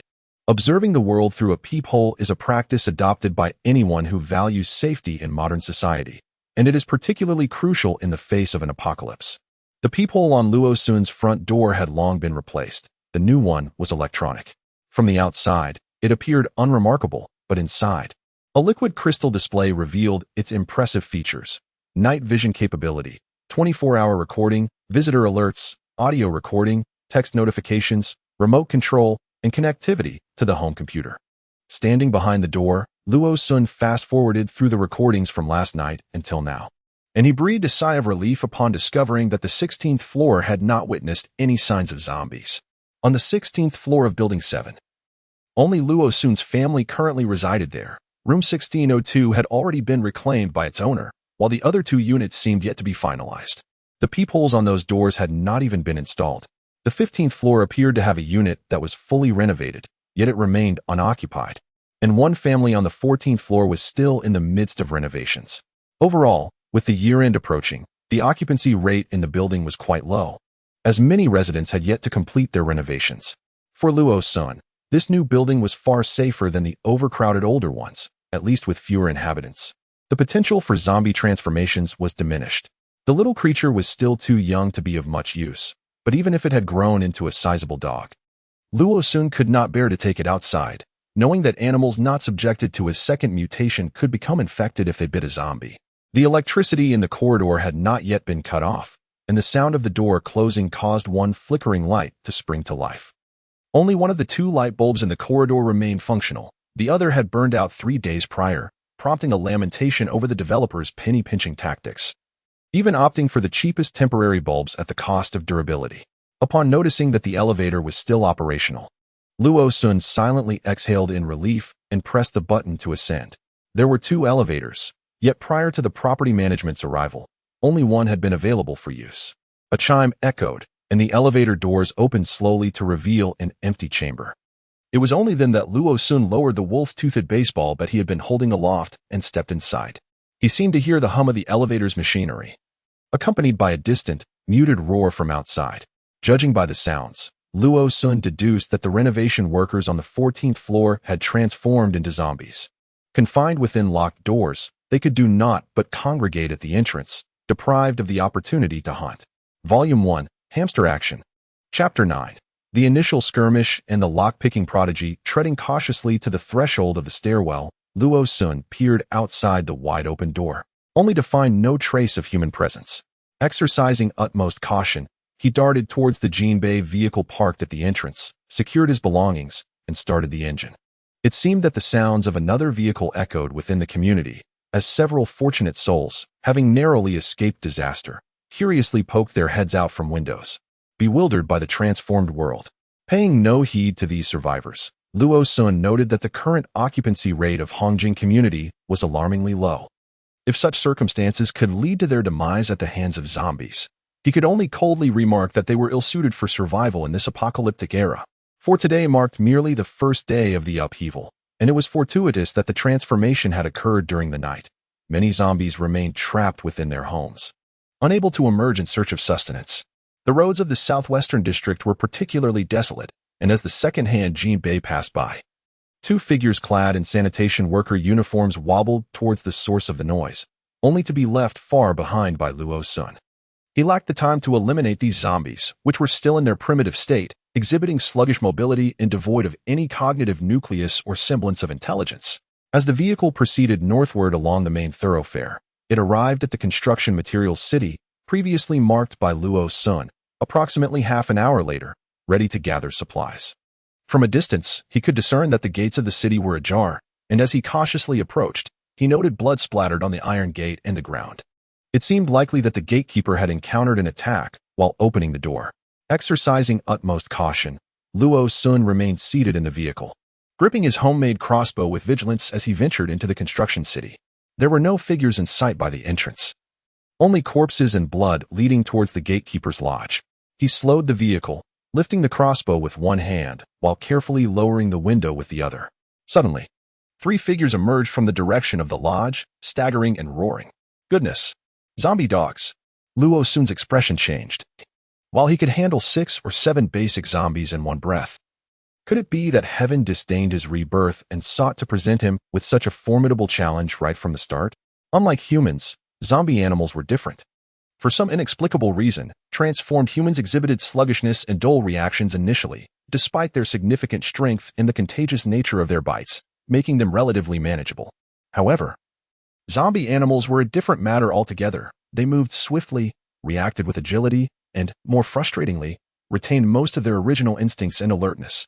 As he gazed upon the 3 zombie dogs encircling him from different directions, Luo Sun muttered a curse under his breath and raised his crossbow, striking one of the beasts squarely in the eye. Regrettably, his aim was slightly off, failing to penetrate the brainstem. The wounded dog whimpered, staggering yet continuing its advance toward Luo Sun. The other 2 dogs charged ferociously, and with a resounding thud, one collided with the car door. In a cacophony of shattering glass, another dog smashed through the side window, with his left hand gripping the crossbow and his right wielding a spiked bat. Luo Sun was prepared for the onslaught.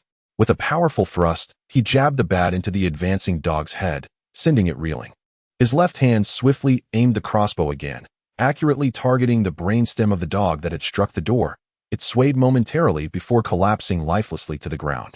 A surge of adrenaline coursed through Luo Sun as he quickly aimed for the throat of the fallen creature, releasing another bolt that pierced through to the back of its skull.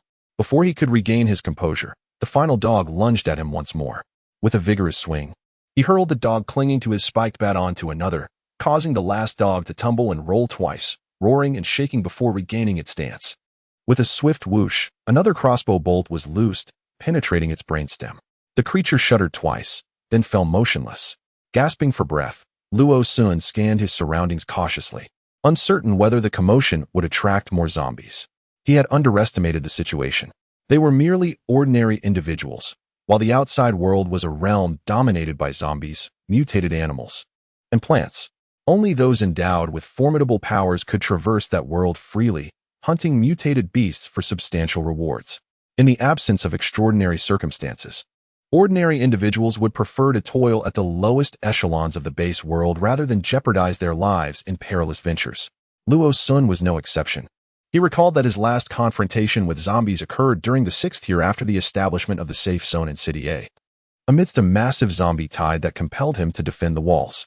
Fortunately, since his rebirth, he had prioritized the crafting of crossbow bolts and diligently practiced daily. Had he not done so, he would undoubtedly find himself in grave danger today. Even more fortuitously, the crossbow he wielded was a repeating crossbow. Otherwise, The necessity of reloading after each shot would render him vulnerable to encirclement, regardless of his marksmanship. Wiping the cold sweat from his brow and replenishing his arrows, Luo Sun struggled to open the car door after several attempts. The door had been slightly deformed from being rammed by a zombie dog, with claw marks etched upon it and a foul liquid dripping down. Although he still possessed materials, the noise generated while crafting crossbow bolts was quite disruptive, and he preferred not to engage in such activities at home unless absolutely necessary. Thus, he aimed to conserve resources. As he navigated through rows of shops in search of his objective, he retrieved his homemade lockpicking tools and deftly set to work. Do not inquire about the origins of his lockpicking skills during his flight for survival. Scavenging for supplies and seeking refuge necessitated that nearly every survivor hone their own lockpicking abilities. However, Luo Sun employed a technical approach, in contrast to the brute force commonly utilized by most. He collected solar panels, various hardware tools, and materials, not succumbing to greed, but taking only what sufficed for his needs.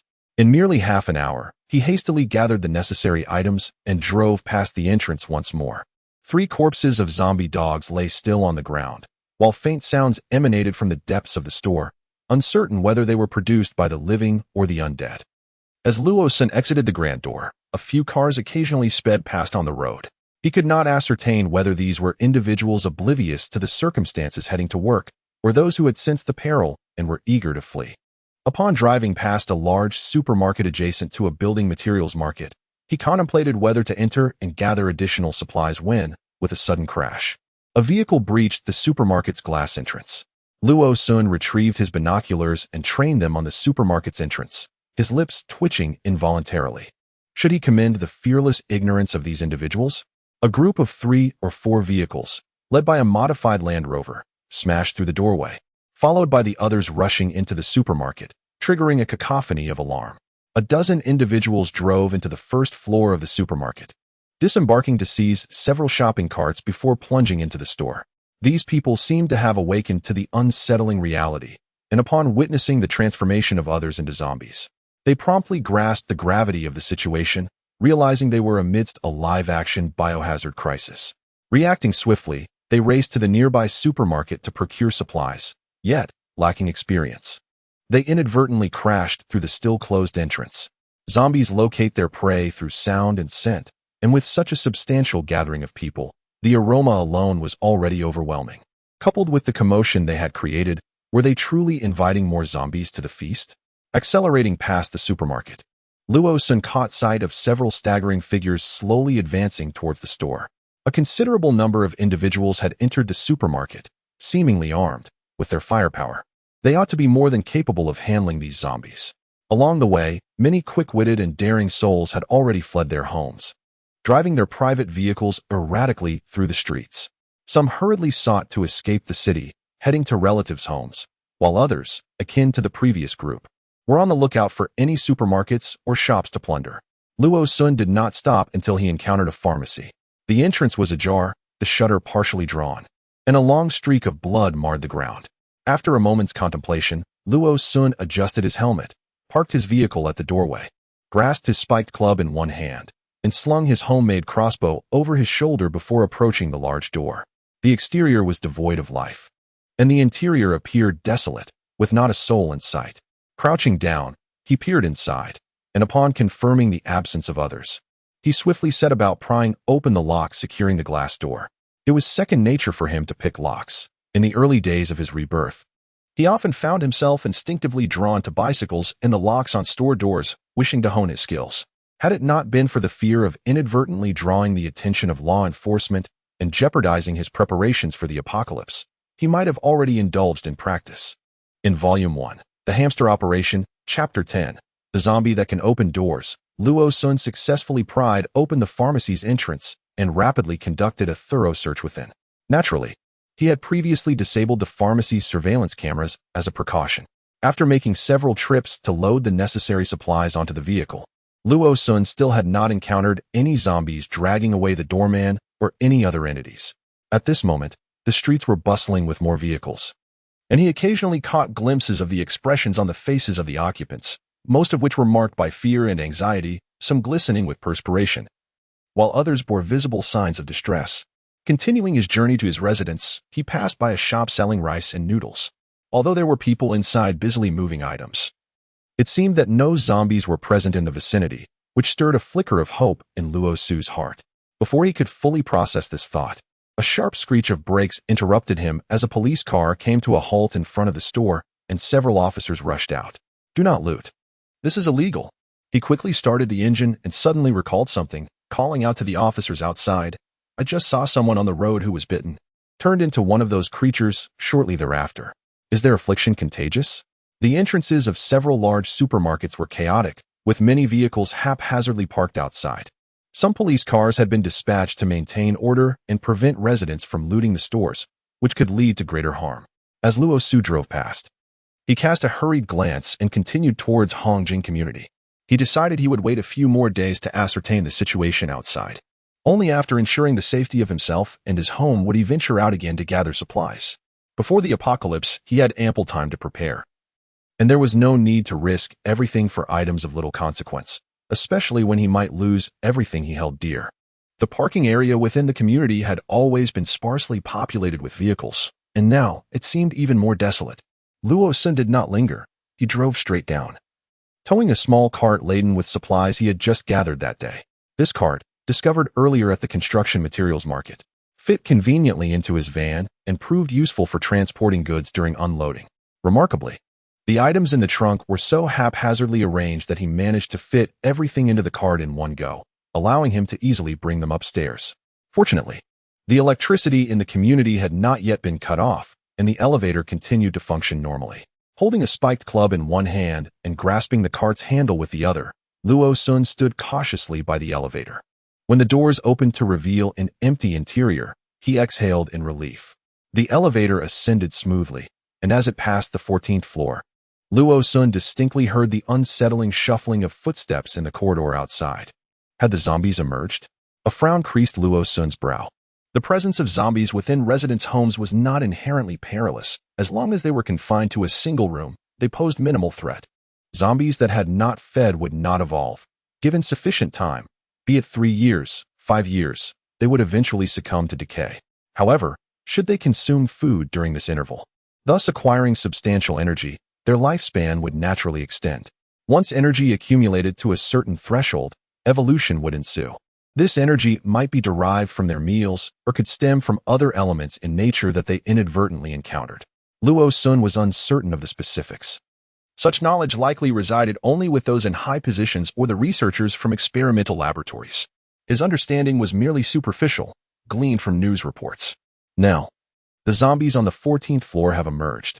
Could it be that someone has opened the door from the outside? Luo Sun suddenly felt a surge of anxiety. It was not unwarranted. If someone had indeed intruded into the building and recklessly opened doors, it was entirely possible that his own home could be breached while he was away. He hastily removed his clothing and gloves, items that might be tainted, and placed them in a box situated in the small area by the door. The remaining supplies were neatly organized within the confines of his room. On the 14th floor, several zombies were shambling slowly, one step at a time, meandering through the corridor. To Luo Sun's astonishment, these zombies had not been released by anyone from the outside. Rather, they had emerged on their own. Perhaps due to the presence of numerous people, or perhaps because they occasionally worked late into the night. The front door of this residence had rarely been secured during renovations. Consequently, after their transformation, they had congregated at the entrance upon hearing the sound of the elevator in operation. Unbeknownst to them, one of the zombies inadvertently pressed the doorknob, causing the door to swing open. For similar reasons, several other zombies in the vicinity had also begun to wander forth. They either lingered in the hallways, ventured into the stairwell, or ambled out through the main entrance. Luo Sun, oblivious to these developments, had already changed his clothes and organized the newly collected supplies. He took a refreshing shower with the still functioning, albeit contaminated, tap water and then reclined on the sofa, cradling a small creature that was frolicking and growing drowsy. While he browsed the internet on his phone, the apocalypse had descended with startling abruptness, leaving no trace of its impending arrival. Luo Sun understood that for ordinary individuals, awakening to a transformed world was a staggering reality. Confronted by the sudden zombification of loved ones and friends, it was unequivocal that the world had irrevocably morphed into a genuine apocalypse. A group of college-aged young men cautiously emerged from their lodgings, brandishing an array of makeshift weapons. No zombies. Quickly, let us move. Where shall we go? Absolutely not. There are 4 of us in a single dormitory. The population density is too high. It must be the most perilous place. But where can we possibly go? Wait a moment, let me check my phone.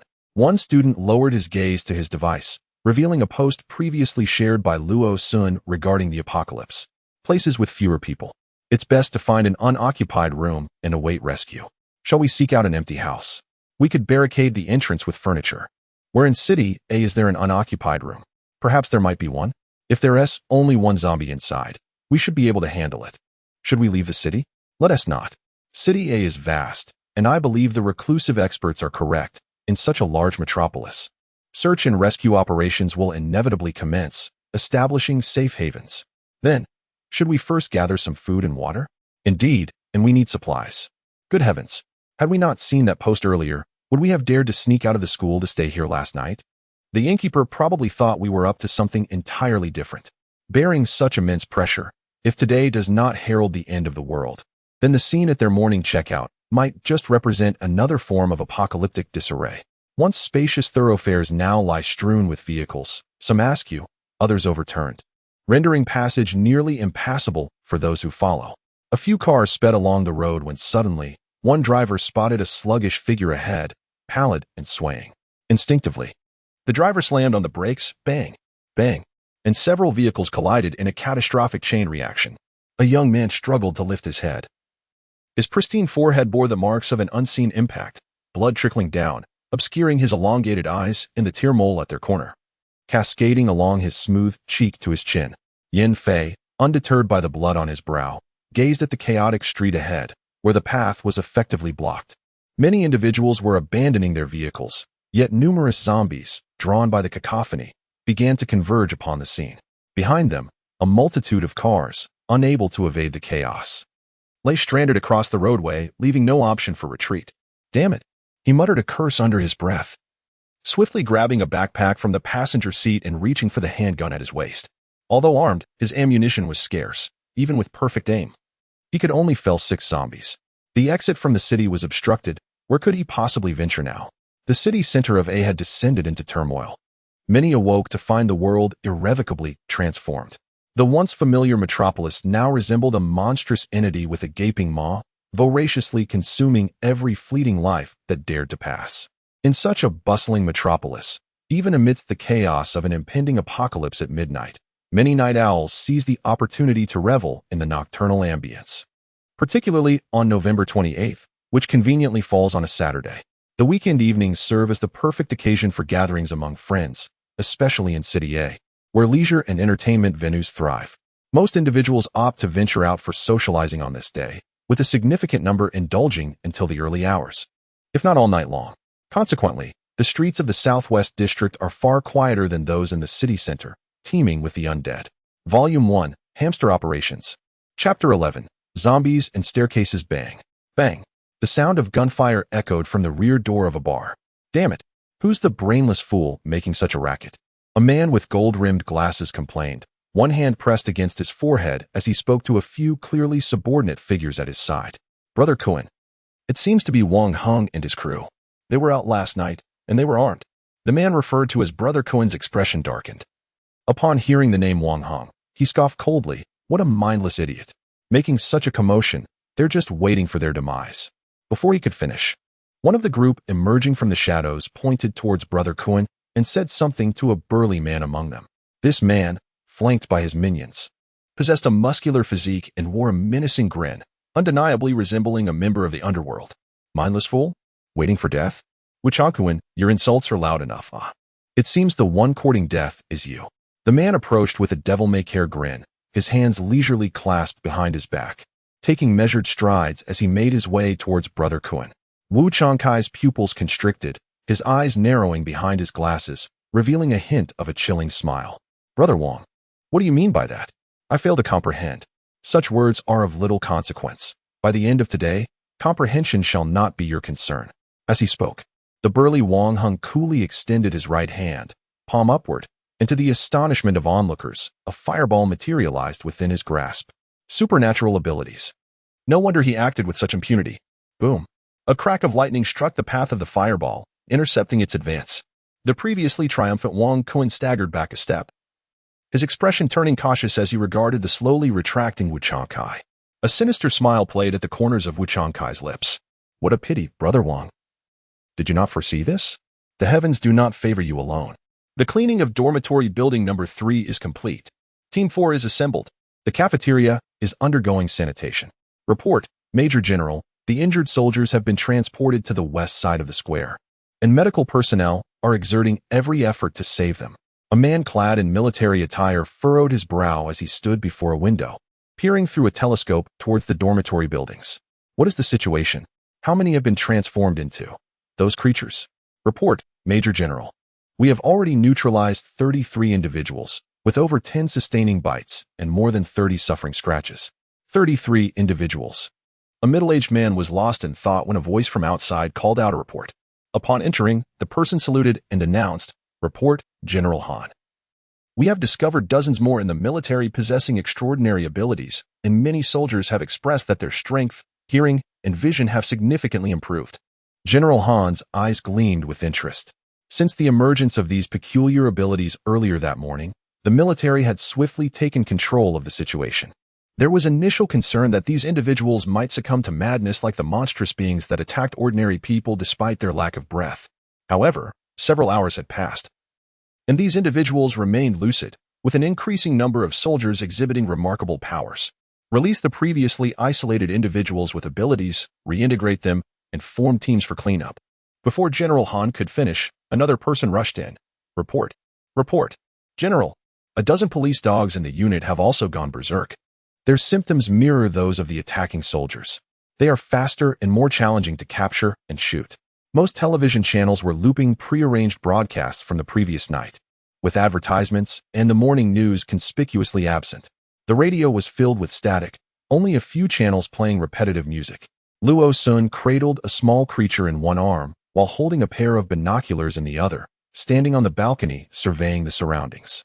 From his vantage point, looking southeast, he could faintly see the military's perimeter, the main force of the southwest base, which was likely preoccupied with eliminating the zombies within their ranks.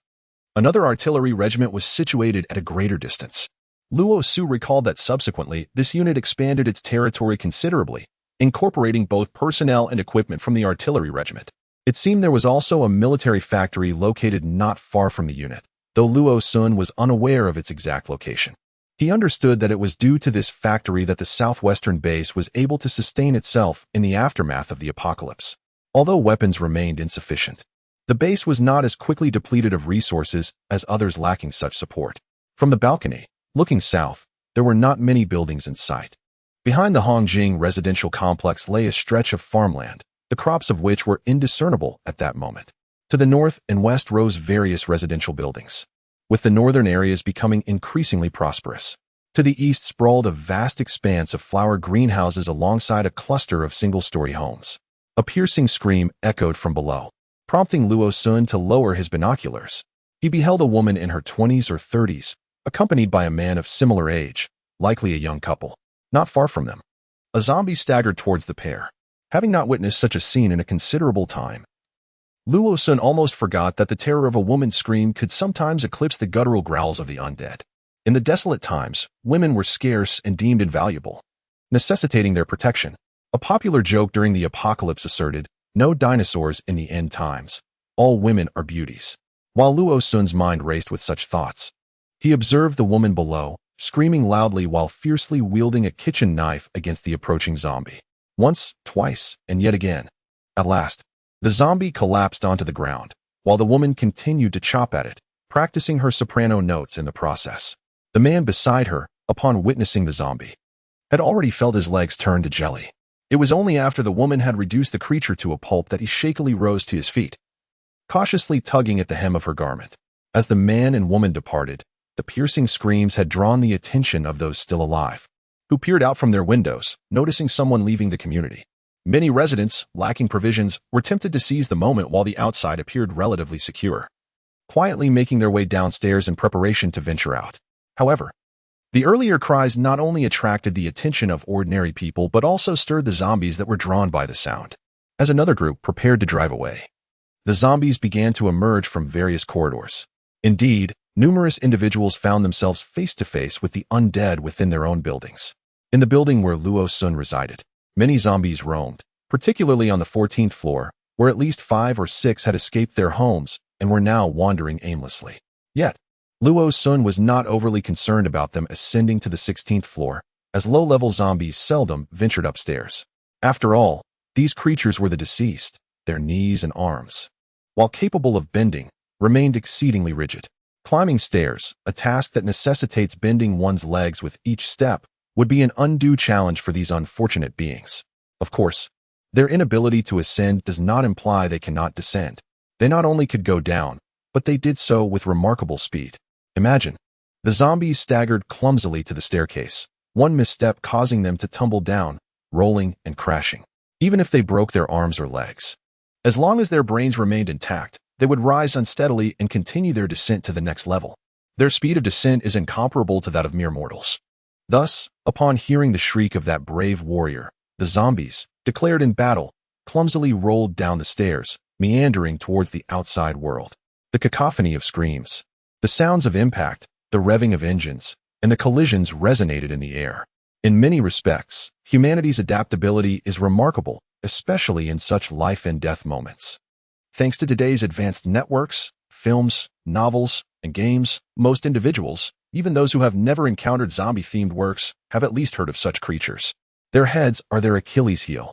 A bite could lead to transformation. It does not require much. Remembering these 2 points is sufficient to deal with the basic zombies. Moreover, their countenance, after undergoing zombification, often turns ashen and bluish, starkly contrasting with that of a normal human. Although the act of killing them may leave psychological scars, when faced with unfamiliar zombies in a critical situation, the instinct to survive can compel one to become a killer. In the community, the wandering zombies have been reduced by approximately half. As Luo Sun reflected on the adaptability and courage of those who had driven away, he silently pondered whether he should assist in the cleanup. The Hongjing community is the place I intend to reside in the future. Although I am aware that the military will inevitably send personnel to cleanse this area, my desire for peace of mind compels me to act. Moreover, to mitigate the risk of those living here succumbing to zombification, it is prudent to eliminate the already transformed undead as swiftly as possible. Should any of them evolve beyond the rudimentary stage of a zombie into an intermediate or advanced form, I may find myself in grave peril. As I pondered this, a sudden cacophony of barking erupted from the direction of the community entrance, startling me. I hastily seized my binoculars and peered from my living room. Catching a glimpse of the entrance where several stray dogs bounded past the gate. While I could not ascertain whether those dogs had been affected by the zombification, it was evident that the external conditions were far more perilous than I had initially imagined. Volume 2, The Great Throwing Battle. Chapter 12, The Final Encounter. With a soft thud, a zombie collapsed at my feet. I sighed and approached, kicking the creature's head to ensure it was incapacitated, before extracting my crossbow bolt from its decayed skull. Were my ammunition more plentiful, I would not be compelled to engage in such grotesque tasks. However, with limited crossbow arrows, every single one is invaluable. Until I discover a method for mass-producing bolts, I must conserve my resources. Today is the 30th, marking the 3rd day of the apocalypse. This morning, I observed activity at the military encampment from my terrace. Several military trucks emerged and proceeded from the highway towards the city. Although I remain uncertain of their destination, it appears that the zombies within the military's perimeter have been thoroughly eradicated. Luo Sun speculated that if the military were to establish a safe zone in the southwestern district within the next fortnight, life for everyone would undoubtedly improve considerably. In recent days, he had been discreetly eliminating the wandering zombies within the community, as fewer of these creatures would always be preferable. Apart from those trapped indoors, he had largely dealt with the scattered ones roaming the hallways of his own building, number 7, as well as the 2 adjacent structures. Anything farther afield was beyond his concern, and he preferred to remain undetected. As an ordinary individual, he found no issue in undertaking tasks within his capabilities. Yet he was not foolish enough to become the primary force against the zombies, especially not as a pawn wielding tools. His prior experiences had instilled in him a healthy skepticism not only towards the undead and mutated creatures, but also towards the unpredictable nature of humanity. Kicking aside a zombie at his feet, Luo-sun turned to make his way back to Building 7. The previous night, the sounds of vehicles had echoed through the community, seemingly belonging to a group of refugees. Given the darkness, he had been unable to ascertain how many had entered. However, upon waking this morning, he noticed an increase in the number of zombies, likely drawn by the newcomers. Moreover, several vehicles had appeared in the vicinity, presumably belonging to those same individuals. Fortunately, none were parked near Building 7, the most secluded structure in the complex, allowing him to avoid any direct encounters for the time being. As he approached the stairwell, he noticed that the elevator indicator lights had gone dark. Had the power finally gone out? Luo-sun was taken aback for a moment.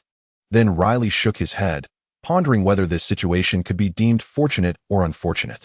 Had the power outage occurred after he had entered the elevator, he would have found himself trapped midway, despite knowing how to escape from the confines of the lift, which still posed a certain degree of danger. However, with that peril now alleviated, he faced the daunting task of ascending to the 16th floor. The 16th floor, indeed, presented a relatively safe haven against zombies, not to mention the superior lighting it afforded. Yet, in the event of another power failure, it would become a true test of physical endurance. Although Building No. 7 had been scoured by Luo-sun several times, he remained cautious and alert, his hand gripping the crossbow tightly as he ascended the stairs with careful steps. As he passed the 3rd floor, he could faintly hear the sound of zombies repeatedly battering the door of room 302. It was worth noting that while the construction company for this residential complex had been quite stingy regarding aspects like light bulbs and plumbing, the original security doors were remarkably sturdy. Although the security door in Luo-sun's apartment had been replaced by the landlord at a later date, it did not diminish the robustness of the original design. Prior to the onset of the apocalypse, Luo-sun had secretly kept track of the circumstances of other residents in the same building, excluding those apartments that had been furnished but remained unoccupied. Only 5 households had truly moved into Building Number 7, counting Luo-sun. 2 additional households were still undergoing renovations, inhabited solely by workers. Those workers had since transformed into zombies. Of the 3 households that had fully settled in, 1 had completely perished, while the remaining 2 still harbored living residents, who were currently sheltering in their homes, awaiting rescue. As he ascended the stairs, each step felt laborious. Having believed his stamina had improved significantly, Luo-sun now realized that further conditioning was necessary. Cautiously, he climbed higher, and upon reaching the 15th floor, he paused abruptly after turning a corner. Raising his crossbow with urgency, there lay a figure sprawled on the staircase, back turned toward him, seemingly having collapsed mid-ascent. From his vantage point, it appeared lifeless. Luo-sun treaded lightly, positioning himself on the corner platform between the 14th and 15th floors, his crossbow aimed at the back of the stranger's head. Though his memory was not particularly remarkable, he could certainly recall recent events with clarity. In Building 7, Unit 5, he had previously dispatched 3 zombies in the hallway. The remaining ones had long since tumbled down the staircase and exited. Of those he had slain, 1 had met its end on the 5th floor, another on the 3rd, and the last by the mailbox on the ground floor. He was resolute in his certainty that he had never encountered a zombie on the 15th floor staircase. Given that a vehicle had entered the community last night, it was plausible that this individual was among those newcomers, though the reason for his solitary presence here remained a mystery. With no vehicles parked below, it was evident that he must have become separated from his companions after entering the premises. His current state on the ground suggested he was either injured, unwell, or perhaps even beginning the transformation into a zombie. Retrieving the spiked club hanging from his back, Luo-sun steadied it in one hand and gradually bent forward, extending the club to poke at the man's leg. Although this modified spiked club was given a rather ferocious name by Luo-sun, its lethality only manifests when wielded. The protruding spikes are all facing outward, and as long as one refrains from recklessly swinging it at another's head, a gentle tap would cause no harm. After poking the individual a couple of times without any observable reaction, Luo-sun raised an eyebrow, contemplating the possibility that this person might already be deceased, though not from a zombie bite or scratch. With that thought lingering, he advanced a few steps, exerting a bit more force with the spiked club. Suddenly, the man groaned and stirred. A living person, Luo-sun felt a mix of relief and trepidation. This man was alive, not a zombie, which was a positive sign. However, the presence of a living person also signified potential complications. Moreover, He had yet to ascertain the nature of the man's injuries. Were they inflicted by a zombie? Contemplating this, Luo Sun ascended several steps, still using the spiked club to grasp the fabric of the man's arm, attempting to roll him over with a firm tug. As the man turned halfway, though still somewhat dazed, he gradually regained consciousness. He first opened his eyes with a hint of confusion, then abruptly recalled the events leading up to his fainting after entering the complex the previous day. His eyes flashed with intense wariness, and he instinctively recoiled. In a swift motion, the metallic railing that had been affixed to the staircase, along with the spikes on Luo Sun's club, soared into the air. Aligning in a menacing row before the man, their glistening tips directed at Luo Sun. A metal ability user. The thought raced through Luo Sun's mind, prompting him to retreat a step. I am human, not a zombie. At this moment, the man had barely managed to sit up, his narrow eyes half closed, clearly showing no sign of relaxation despite Luo Sun's words. Bloodstains marred the mask covering his face, and a fresh scar on his head suggested a recent injury, likely from a collision. The position of his hand resting on his chest indicated that he might have sustained some impact-related injury that caused him to cough up blood. The vivid crimson on the mask was undoubtedly not the result of a zombie's attack. Observing the man's defensive demeanor, Luo Sun silently cursed. It seemed likely that the injuries he bore were inflicted by former companions. He would prefer to confront a zombie rather than an ability user with a distrustful attitude towards humanity. After all, Luo Sun had met his demise at the hands of an ability user in his previous life. I reside in this building. The power is out in the stairs, and you are obstructing my ascent. Luo Sun's voice came out dry and lifeless. He felt unfortunate, caught in a string of bad luck. He was an ordinary man who wished to avoid confrontation with those destined to become formidable. Yet, the myriad of old grievances and new animosities towards ability users compelled him to maintain a semblance of politeness in this moment. I cannot comply at this time. Luo Sun's words reached the man's ears, who remained wary, squinting suspiciously, until he finally rasped, "Lower your weapon and remove your helmet." Oh, I almost forgot. To avoid contact with the bodily fluids and brain matter of zombies, Luo Sun has been donning a raincoat, waterproof boots, a helmet, and rubber gloves whenever he ventures outside. Beneath it all, he is clad in long sleeves and a long coat, equipped with professional-grade gear designed to repel moisture. To an observer, he must appear as a suspicious figure dressed in waterproof attire and donning a helmet on a bright sunny day. How could one not feel a sense of caution? Silently discarding his wolf-tooth club and crossbow bolts, he realizes that while this ensemble might grant him an advantage in a surprise attack against an ability user, a one-on-one confrontation would be folly. Child, it's time to wake up from your dreams. As the person before him obediently removes their helmet, a youthful, serene, yet distinctly unfamiliar face emerges from beneath the peculiar rain gear. Yen Fei's lips twitch. The disparity between this person's appearance and their attire is striking. Having been schemed against the previous night, he finds it difficult to trust anyone at the moment. Yet, the individual before him appears to be just over 20 years old. And typically, such youthfulness would reveal any ulterior motives through facial expressions. Of course, he is an exception. Those with complex family backgrounds often possess a deeper cunning. The ability to conceal one's emotions is an essential lesson for individuals like him. Fortunately, there is not a trace of darkness on this young face. It must be said that having just celebrated his 22nd birthday, Luo Sun's youthful and scholarly visage holds a deceptive quality, particularly when facing the ability user he had previously found most irksome. The traces of his small indignation and displeasure are clearly written across his face. Volume 2, The Great Throwout Operation. Chapter 13, To Save or Not to Save? Which floor do you live on? The 16th floor. This person is not dead at the moment, but it seems likely they will end up residing in this building, casually seeking an empty room. In the face of a powerful neighbor in the future, Luo Sun felt no need to fabricate a story. Your attire is utterly unconventional. Yen Fei struggled to find an appropriate descriptor for him.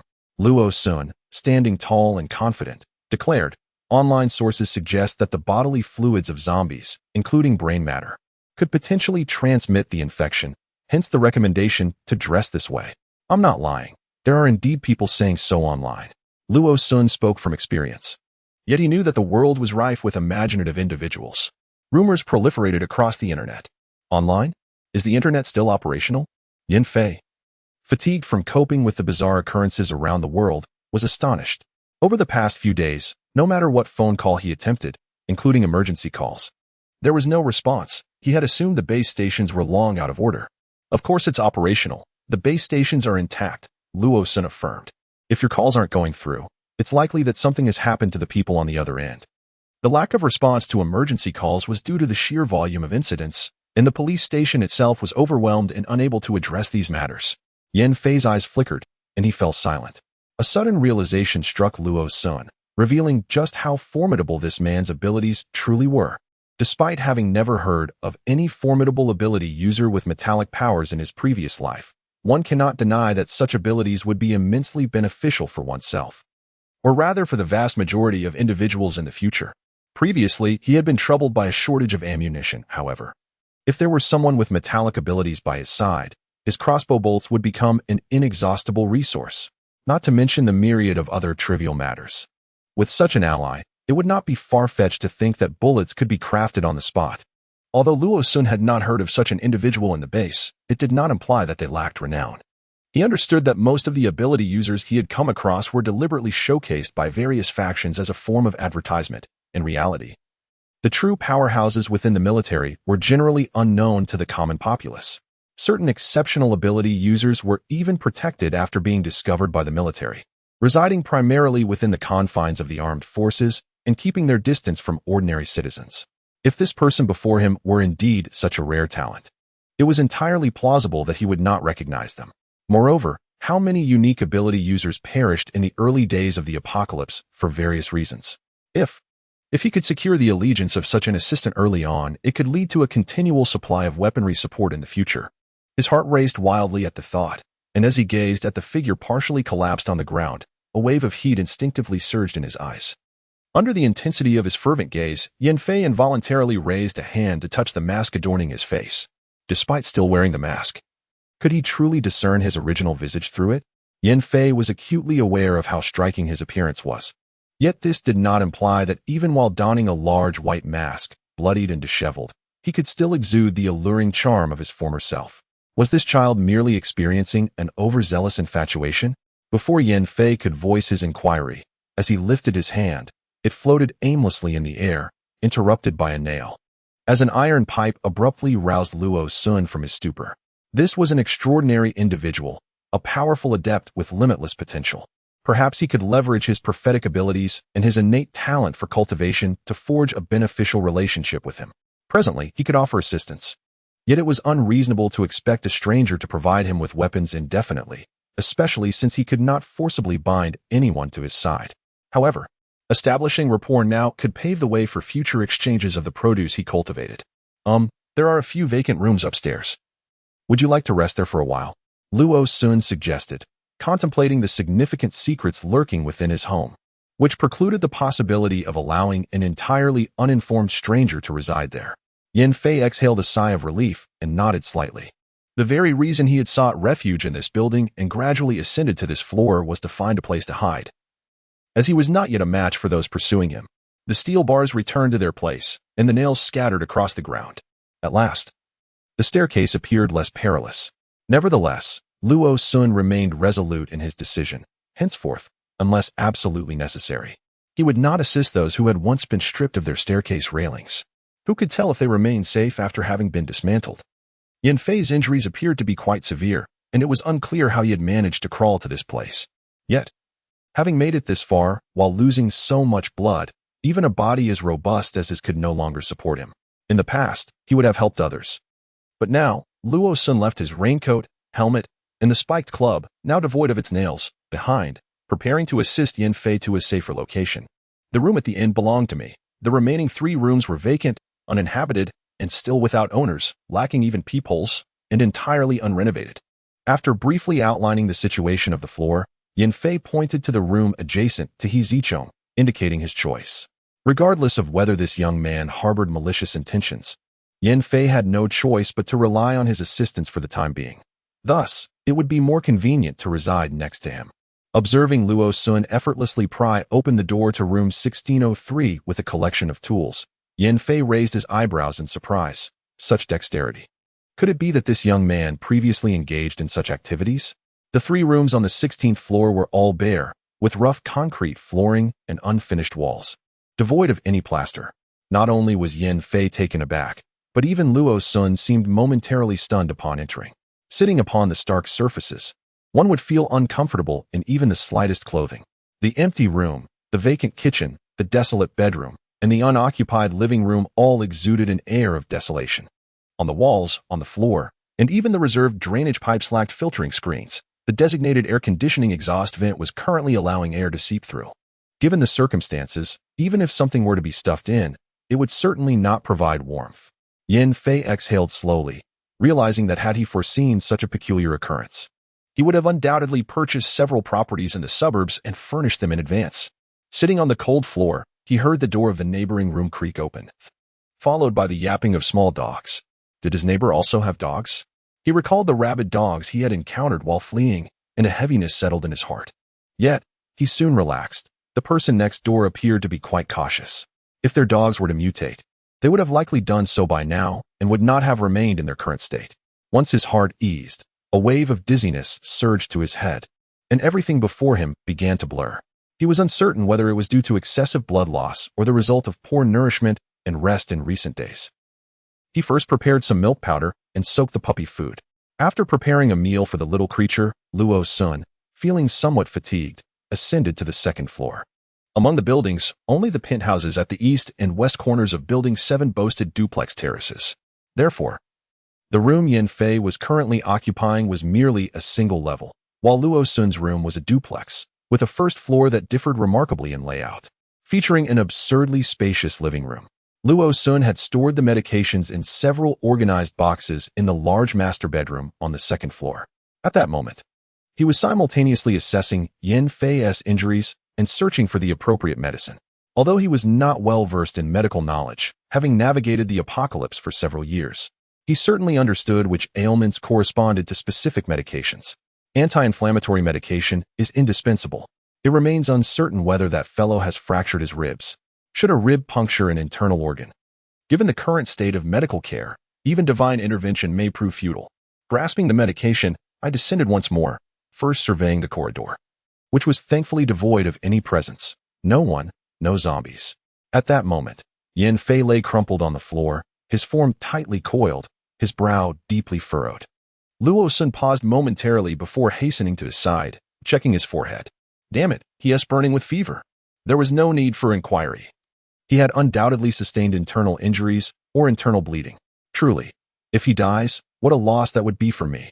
Luo Sun sighed in resignation, reflecting that in his previous life before reincarnation, this man would have likely perished long ago.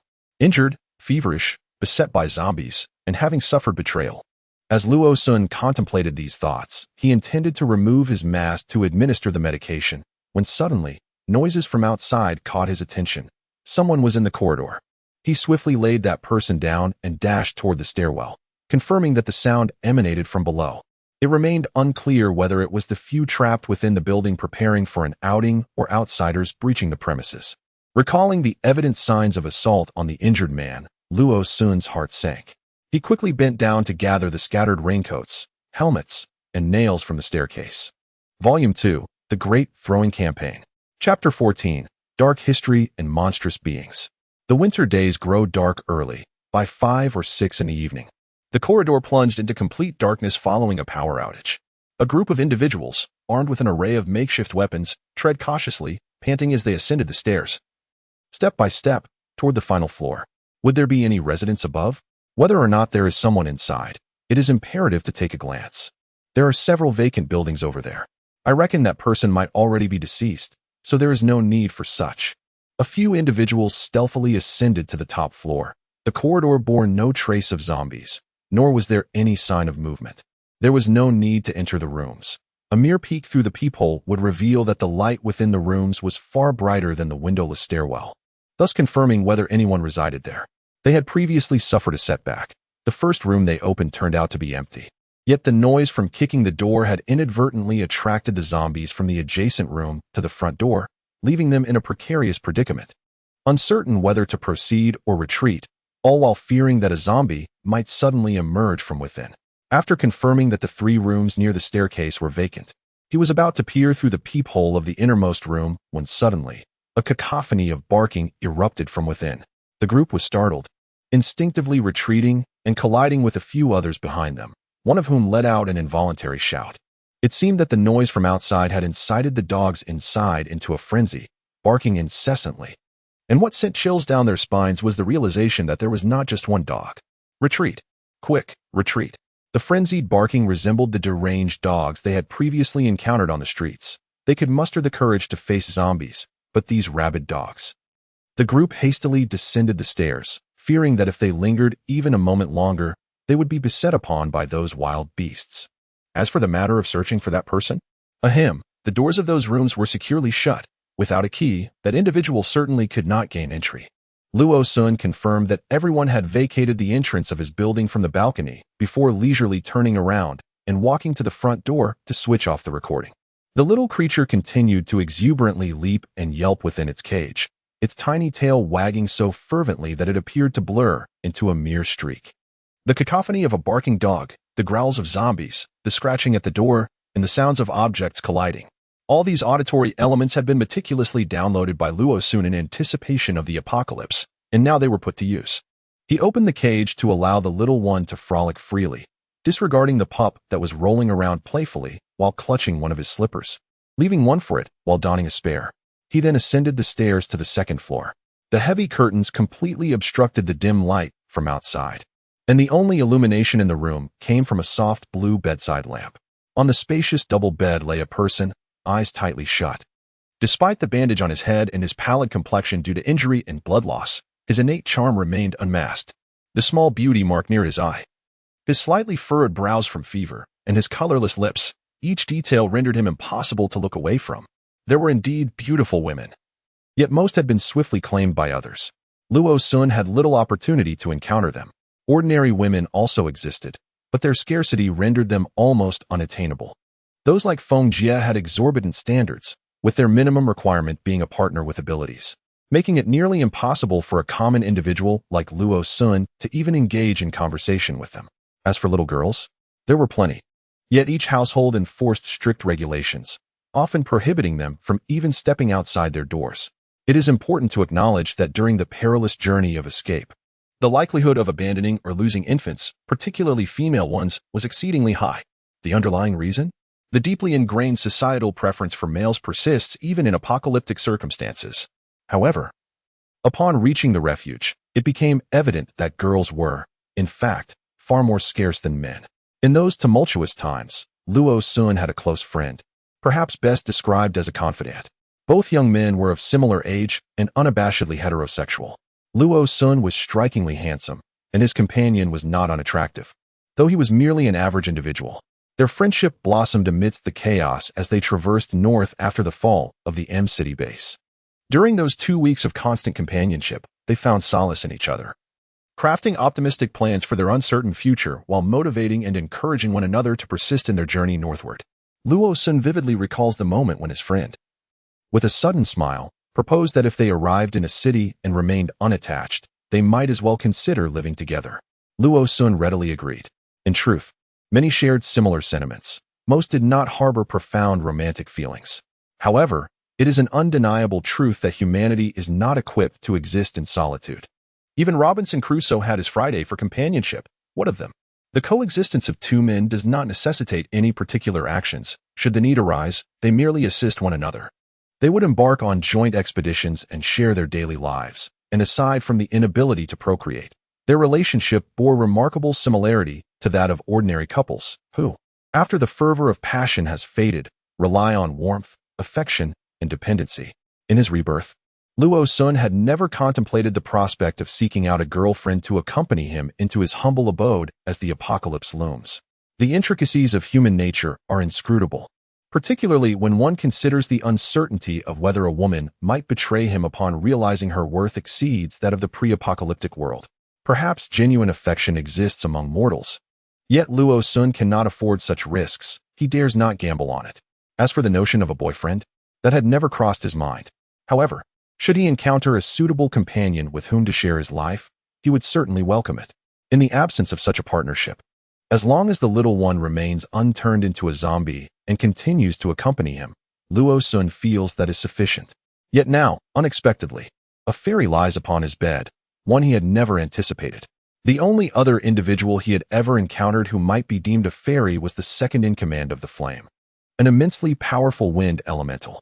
He had seen that man only once, yet the memory of his beguiling, half-smiling peach blossom eyes lingers, as does the image of the admirers who lay lifeless in a vibrant pool of blood around him, all victims of his formidable wind blades. Such a fairy is beyond the realm of imagination for an ordinary person like Luo Sun, without absolute strength. No one could ensure the safety of such a being from the prying eyes of others, should he unexpectedly acquire such a treasure. The only strategy that comes to mind is to conceal him within his home, ensuring that no one else ever lays eyes upon him, a clumsy yet seemingly necessary plan. However, this is hardly feasible, particularly given that this fairy possesses formidable strength of his own. Those who had come to trouble him have since been sent away, and he has administered anti-inflammatory medication and Yunnan Bai Yao to him. If fate is on his side, he may well survive this ordeal. If fate is unkind to him, it seems he did not live well in his previous life, so perhaps it is best to let him succumb to the natural course of things. As he drew near, just as he was about to drape his arm around the other's neck, Luo Sun heard a soft groan beside him. He abruptly lifted his head and beheld a pair of somewhat elongated eyes slowly opening, the outer corners delicately arching upward, creating an alluring curve. A tear mole, positioned slightly below the corner of the left eye, seemed capable of igniting a fire within one's soul. The eyes still held a trace of moisture, captivating in the dim light, rendering it impossible to look away. Thump, thump, thump. Luo Sun felt as though his heart might leap from his throat. While he had deduced during the other's slumber that this was a fairy, now, upon the fairy's awakening, he realized that this person was even more enchanting than the second-in-command of the flame family he had encountered in his past life. Perhaps it was the enchanting effect of the light on such beauty? Luo Sun's thoughts became a tumultuous whirlpool, his mind lost in a haze. Yin Fei's eyes, initially slightly unfocused, finally recognized the figure before him after a good 10 seconds, momentarily stunned, his mind still unclear. He felt an odd familiarity with this gentle young man. Water. He extended a cup of water toward him. Due to the injury on his chest, Yin Fei could not sit up, so Luo Sun had no choice but to half-support him, assisting him in drinking. His lips, pale from blood loss, glistened with moisture. In his previous life, although he had entertained such thoughts, he remained a veritable innocent. There is no alternative, although many harbor such thoughts. The dire conditions of life and healthcare in the post-apocalyptic world deter him from indulging in reckless pursuits or spending money to suffer from ailments. Thus, he has managed to survive the entire decade of the apocalypse relying solely on the diligent labor of his left hand. Now, having been reborn, although his mind has matured sufficiently, he remains a novice in matters of desire, and it is truly understandable that he feels such turmoil at this moment. Volume 2, The Great Discarding Operation. Chapter 15, The Patient and the Benefactor. Yin Fei, having regained some clarity after drinking water, recalled the events prior to his slumber. Feeling the softness of the bed beneath him, he hazily observed the wardrobe and furnishings in the room, and, in comparison to the cold, unyielding concrete floor he had lain upon before, he surmised that he was likely in the home of this young man. Is this your home? Yin Fei closed his eyes again, his mind swirling as if he might faint at any moment. My head is spinning. Luo Sun, having collected his thoughts, sighed in resignation. You have a fever. It is currently impossible to contact the hospital. I just administered some medication to you. By the way, someone came upstairs earlier, seemingly looking for you. Having saved someone, albeit for future investment, and to foster a relationship with a special type of otherworldly ability user, he was reluctant to attract trouble. Thus, it was wise to clarify matters beforehand. Yin Fei still kept his eyes shut, a faint, sardonic smile gracing his lips. They must be here to take my life, then? With that, he forced his eyes open to look at Luo Sun. They didn't come looking for you, did they? From that fateful night onward, the individuals seeking escape transitioned from a frantic rush to vacate the city center, clashing with one another in their desperate bid for survival, to a state where mere discontent could provoke violent confrontations. The swiftness of this shift was astonishing. Yin Fei found it hard to believe that once those individuals ascended to the upper levels, they would forego the opportunity to plunder, extort, and invade others' homes. They seemed intent on causing trouble for my family. However, the presence of my dog sent them fleeing. Luo Sun, with wide eyes, uttered blatant falsehoods without even a blink. Meanwhile, a small creature downstairs, gnawing on the slippers Luo Sun had left behind, remained blissfully unaware of the unintended credit it had garnered, wholeheartedly focused on committing the pungent odor to memory. A faint smile graced Yin Fei's lips. Having a non-crazed dog at home appeared to be quite advantageous, as in these times, dogs could be far more trustworthy than humans. For instance, when he first encountered that group, they too had been courteous, attempting to ingratiate themselves. Upon discovering his possession of weapons and extraordinary abilities, they had drawn nearer. Then, due to the sycophantic behavior of several women in their midst, they had caused jealousy among the men, who, after entering this community, had seized the chaos as an opportunity to plot against him. Yin Fei. He had always prided himself on never having been naive enough to place his trust in others, firmly believing that the credibility of interpersonal relationships based on mutual benefit far outweighed that of any other. Yet, the current predicament left him with no one to rely on but this young man before him. Dependence, such a fragile and helpless notion, yet now, apart from hoping this individual might offer him shelter for a time, he found himself devoid of alternatives. Helplessness is indeed helplessness, but it is surely preferable to the alternative of death. Upon seeing the extended hand of Yin Fei, Luo Sun was momentarily taken aback before comprehending his intent, and he promptly extended his own hand in return. Luo Sun. Yin Fei then closed his eyes, took a few deep breaths, and managed to open them once more. I apologize for the trouble I've caused you these past few days. Once I recuperate, I will devise a way to repay your kindness. After speaking, Luo Sun felt the weight of Yin Fei's hand diminish. Was he dead? Hastily, he used his other hand to check for breath, and fortunately, he sensed a faint pulse. He had merely lost consciousness. However, the pressing concern was that he had awakened briefly and realized he was in his own home. Human nature operates in such a manner.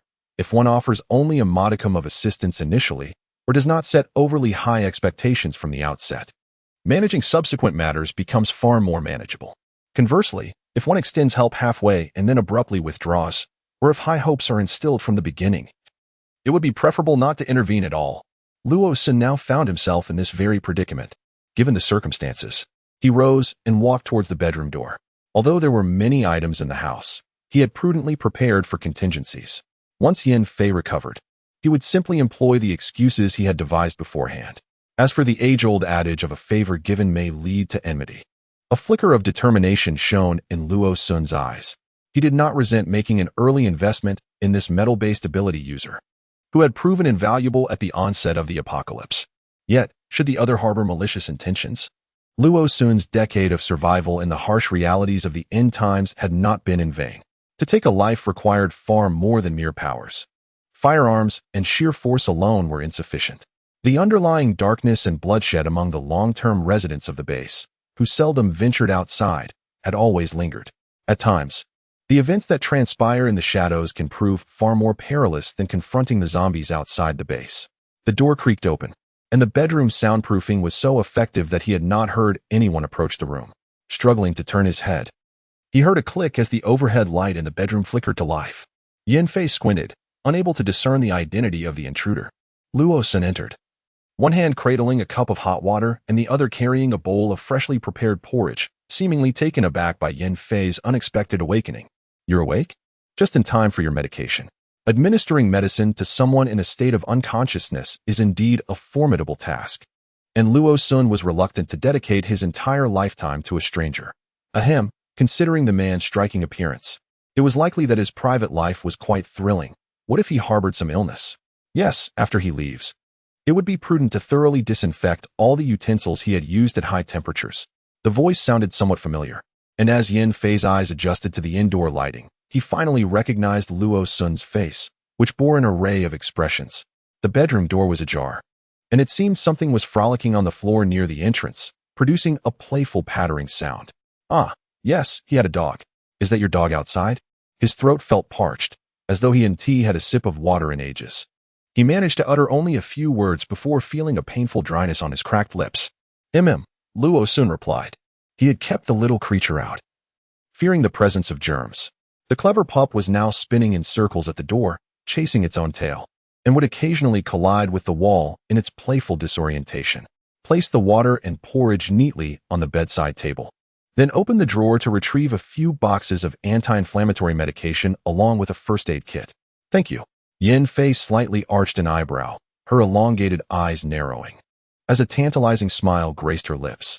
Although Luo Sun expressed such sentiments, Yin Fei felt no discomfort.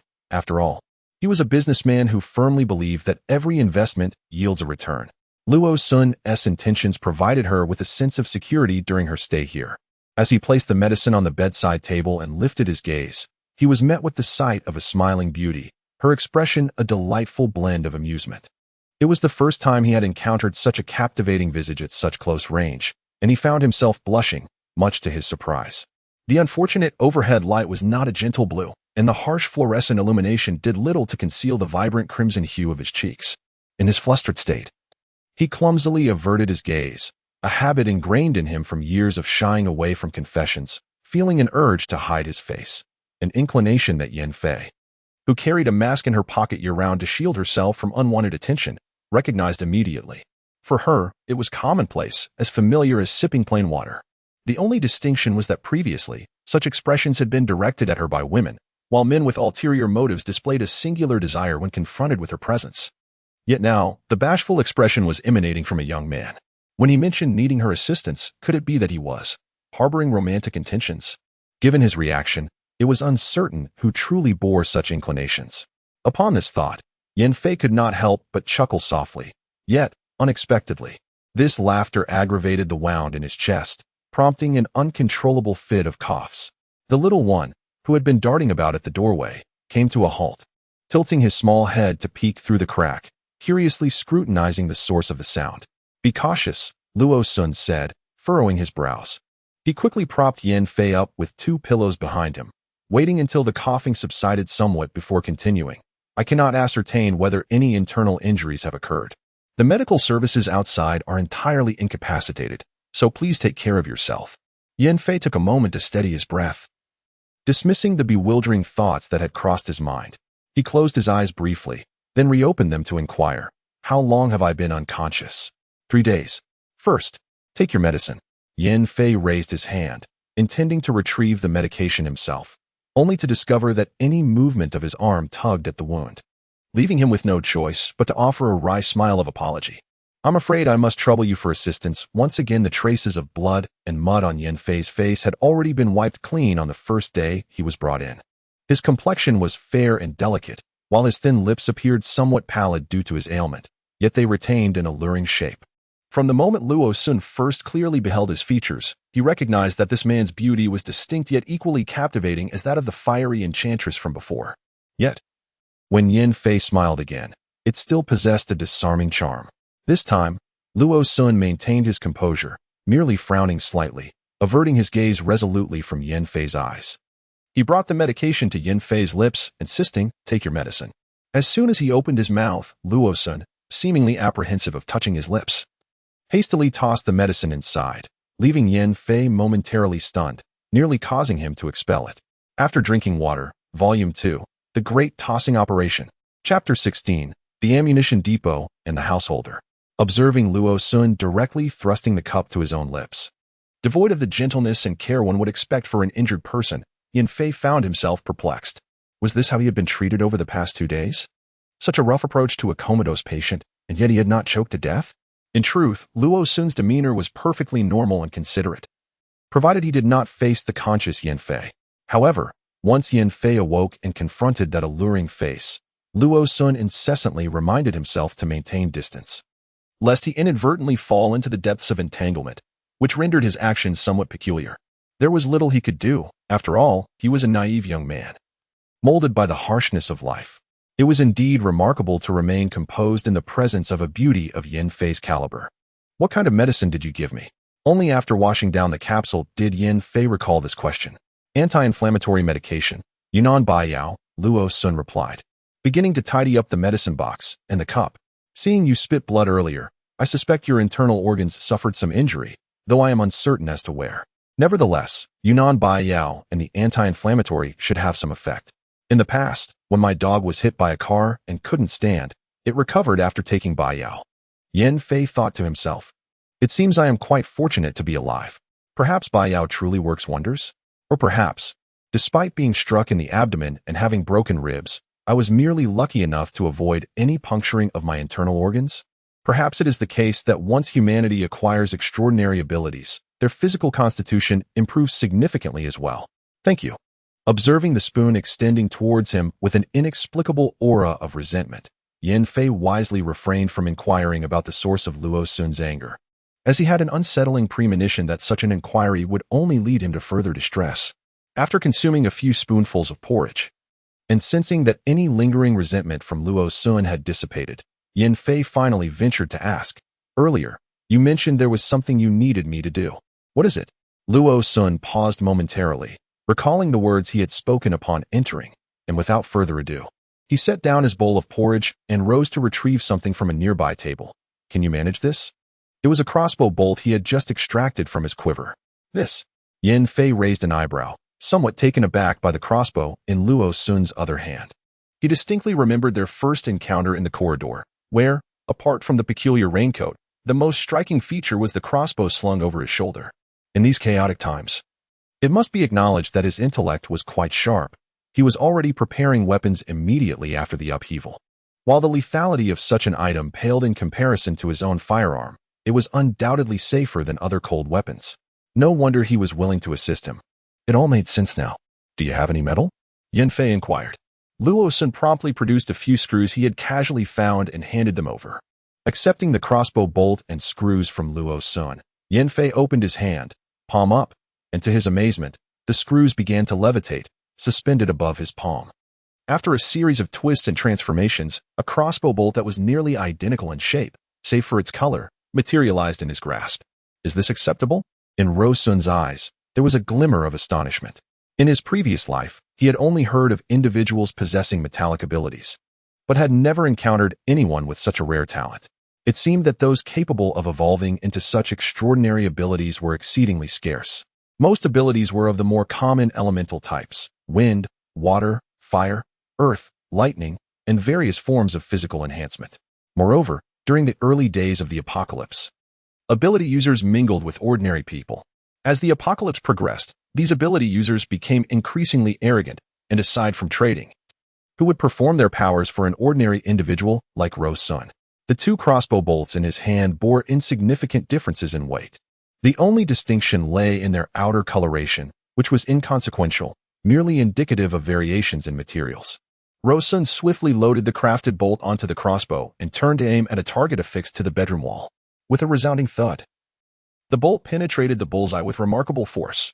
The small creature behind him stumbled back, squatting on the ground in fright, gazing at the bolt deeply embedded in the target. Still quivering slightly, Yin Fei narrowed his eyes momentarily. Loading another bolt, he turned and released it with fluid precision, executing the entire motion seamlessly. He had enjoyed practicing this before the apocalypse, often honing his skills. Otherwise, how could he have achieved such accuracy after merely a few days in this new world? Fortunately, Luo Sun appeared youthful, reminiscent of someone who would excel in real-life CS games or shooting galleries. Yin Fei, being someone who frequently engaged in various forms of entertainment, likely would not harbor any suspicions about Luo Sun. At this moment, Luo Sun's gaze towards Yin Fei shifted from that of a timid little wife to one filled with an intense fervor, revealing the exceptional prowess of a skilled ability user. Yin Fei inexplicably felt a chill creeping down the back of his neck and gently cleared his throat, inquiring, "Do you wish for my assistance in crafting these items?" Upon hearing his question, Luo Sun quickly gathered his fluttering thoughts and settled by the bedside. "Once your injury has sufficiently healed, I may not possess the fortunate ability to awaken any extraordinary powers, yet I do know how to use a crossbow. However, it is rather inconvenient to create crossbow bolts at present." Indeed, while it was merely inconvenient, as long as he was unbothered by the noise that might draw attention from others, Luo Sun could still produce substitutes, albeit with slightly diminished practicality. "If you are willing, I would gladly exchange these items for food and water.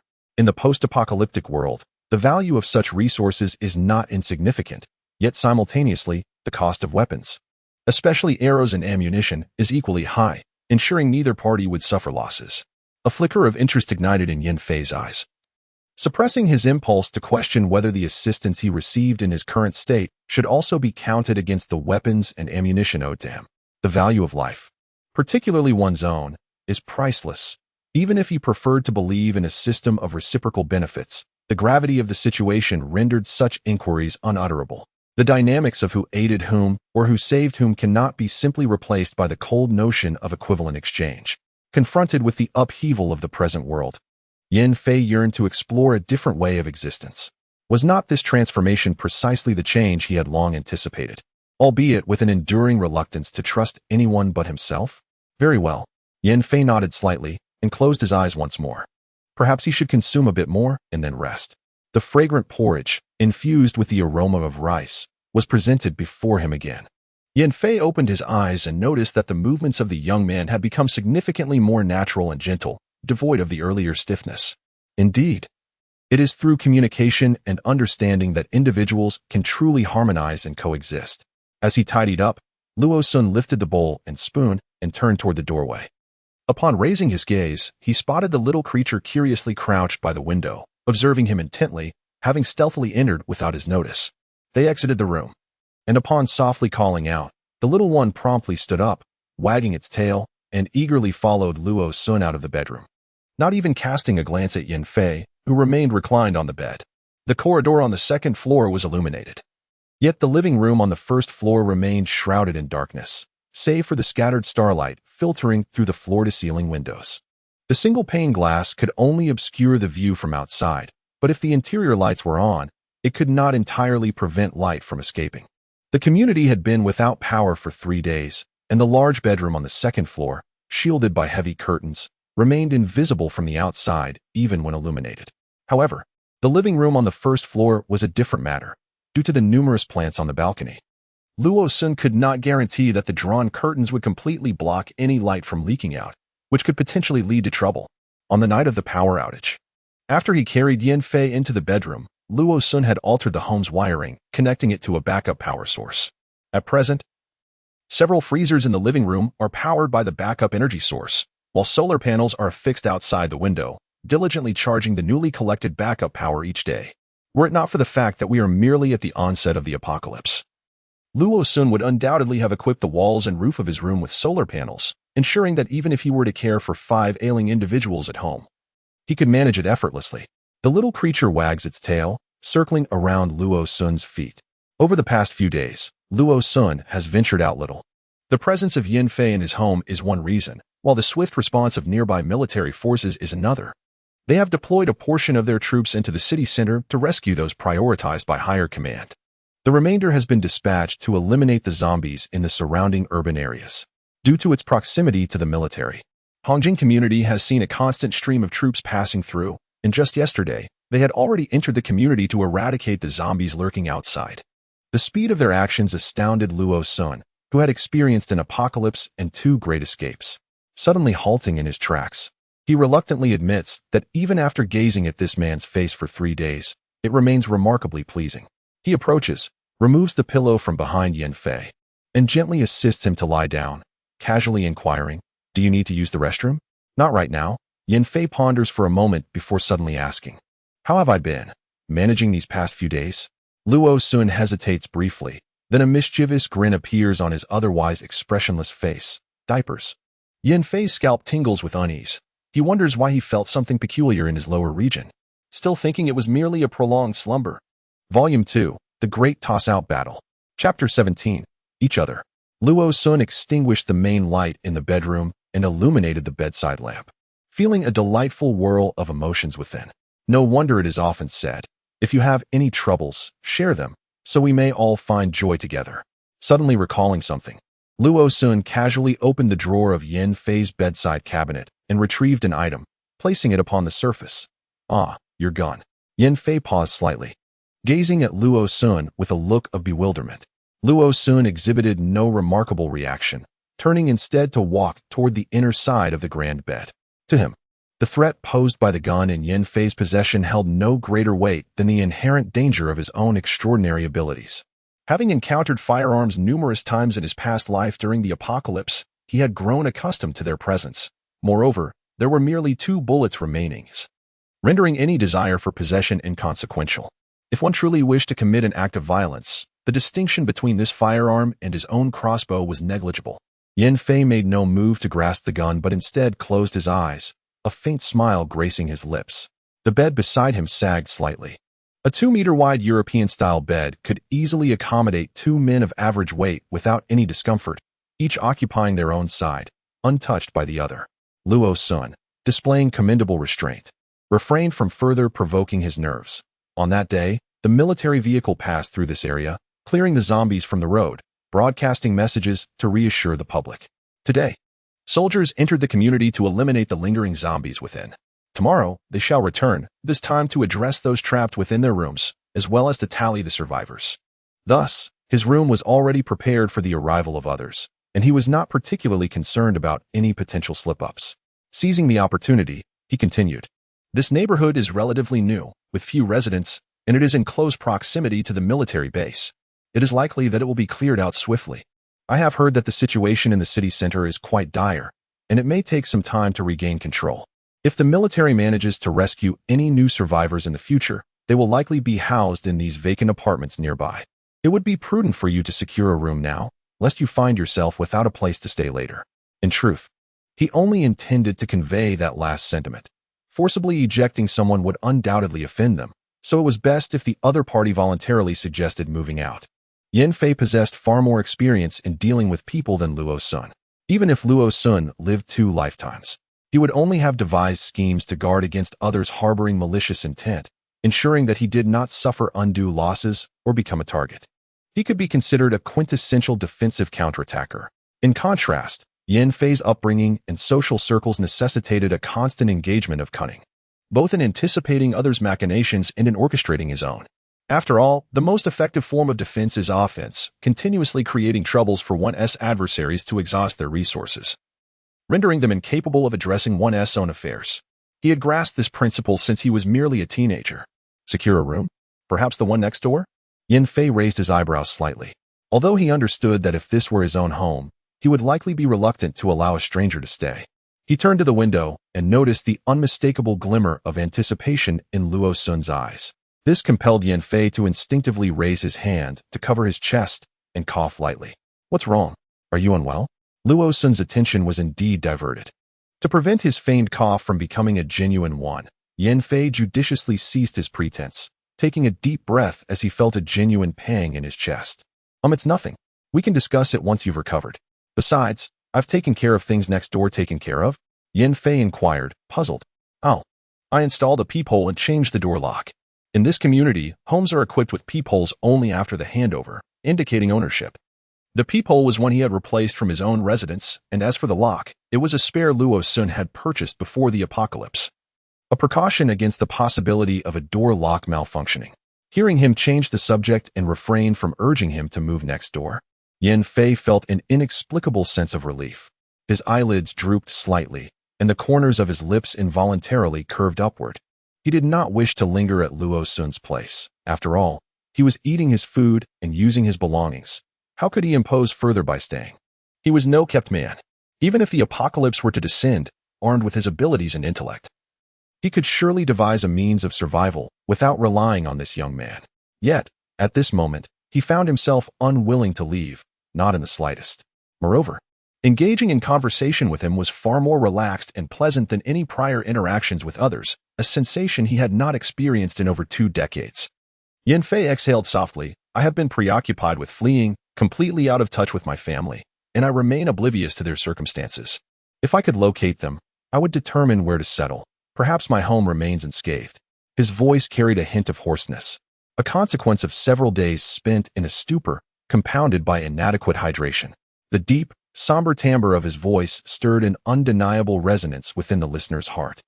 Although Luo Sun had initially harbored reservations about Yan Fei and wished to expedite his departure from his abode, he found himself ensnared, his own heart tightening with concern.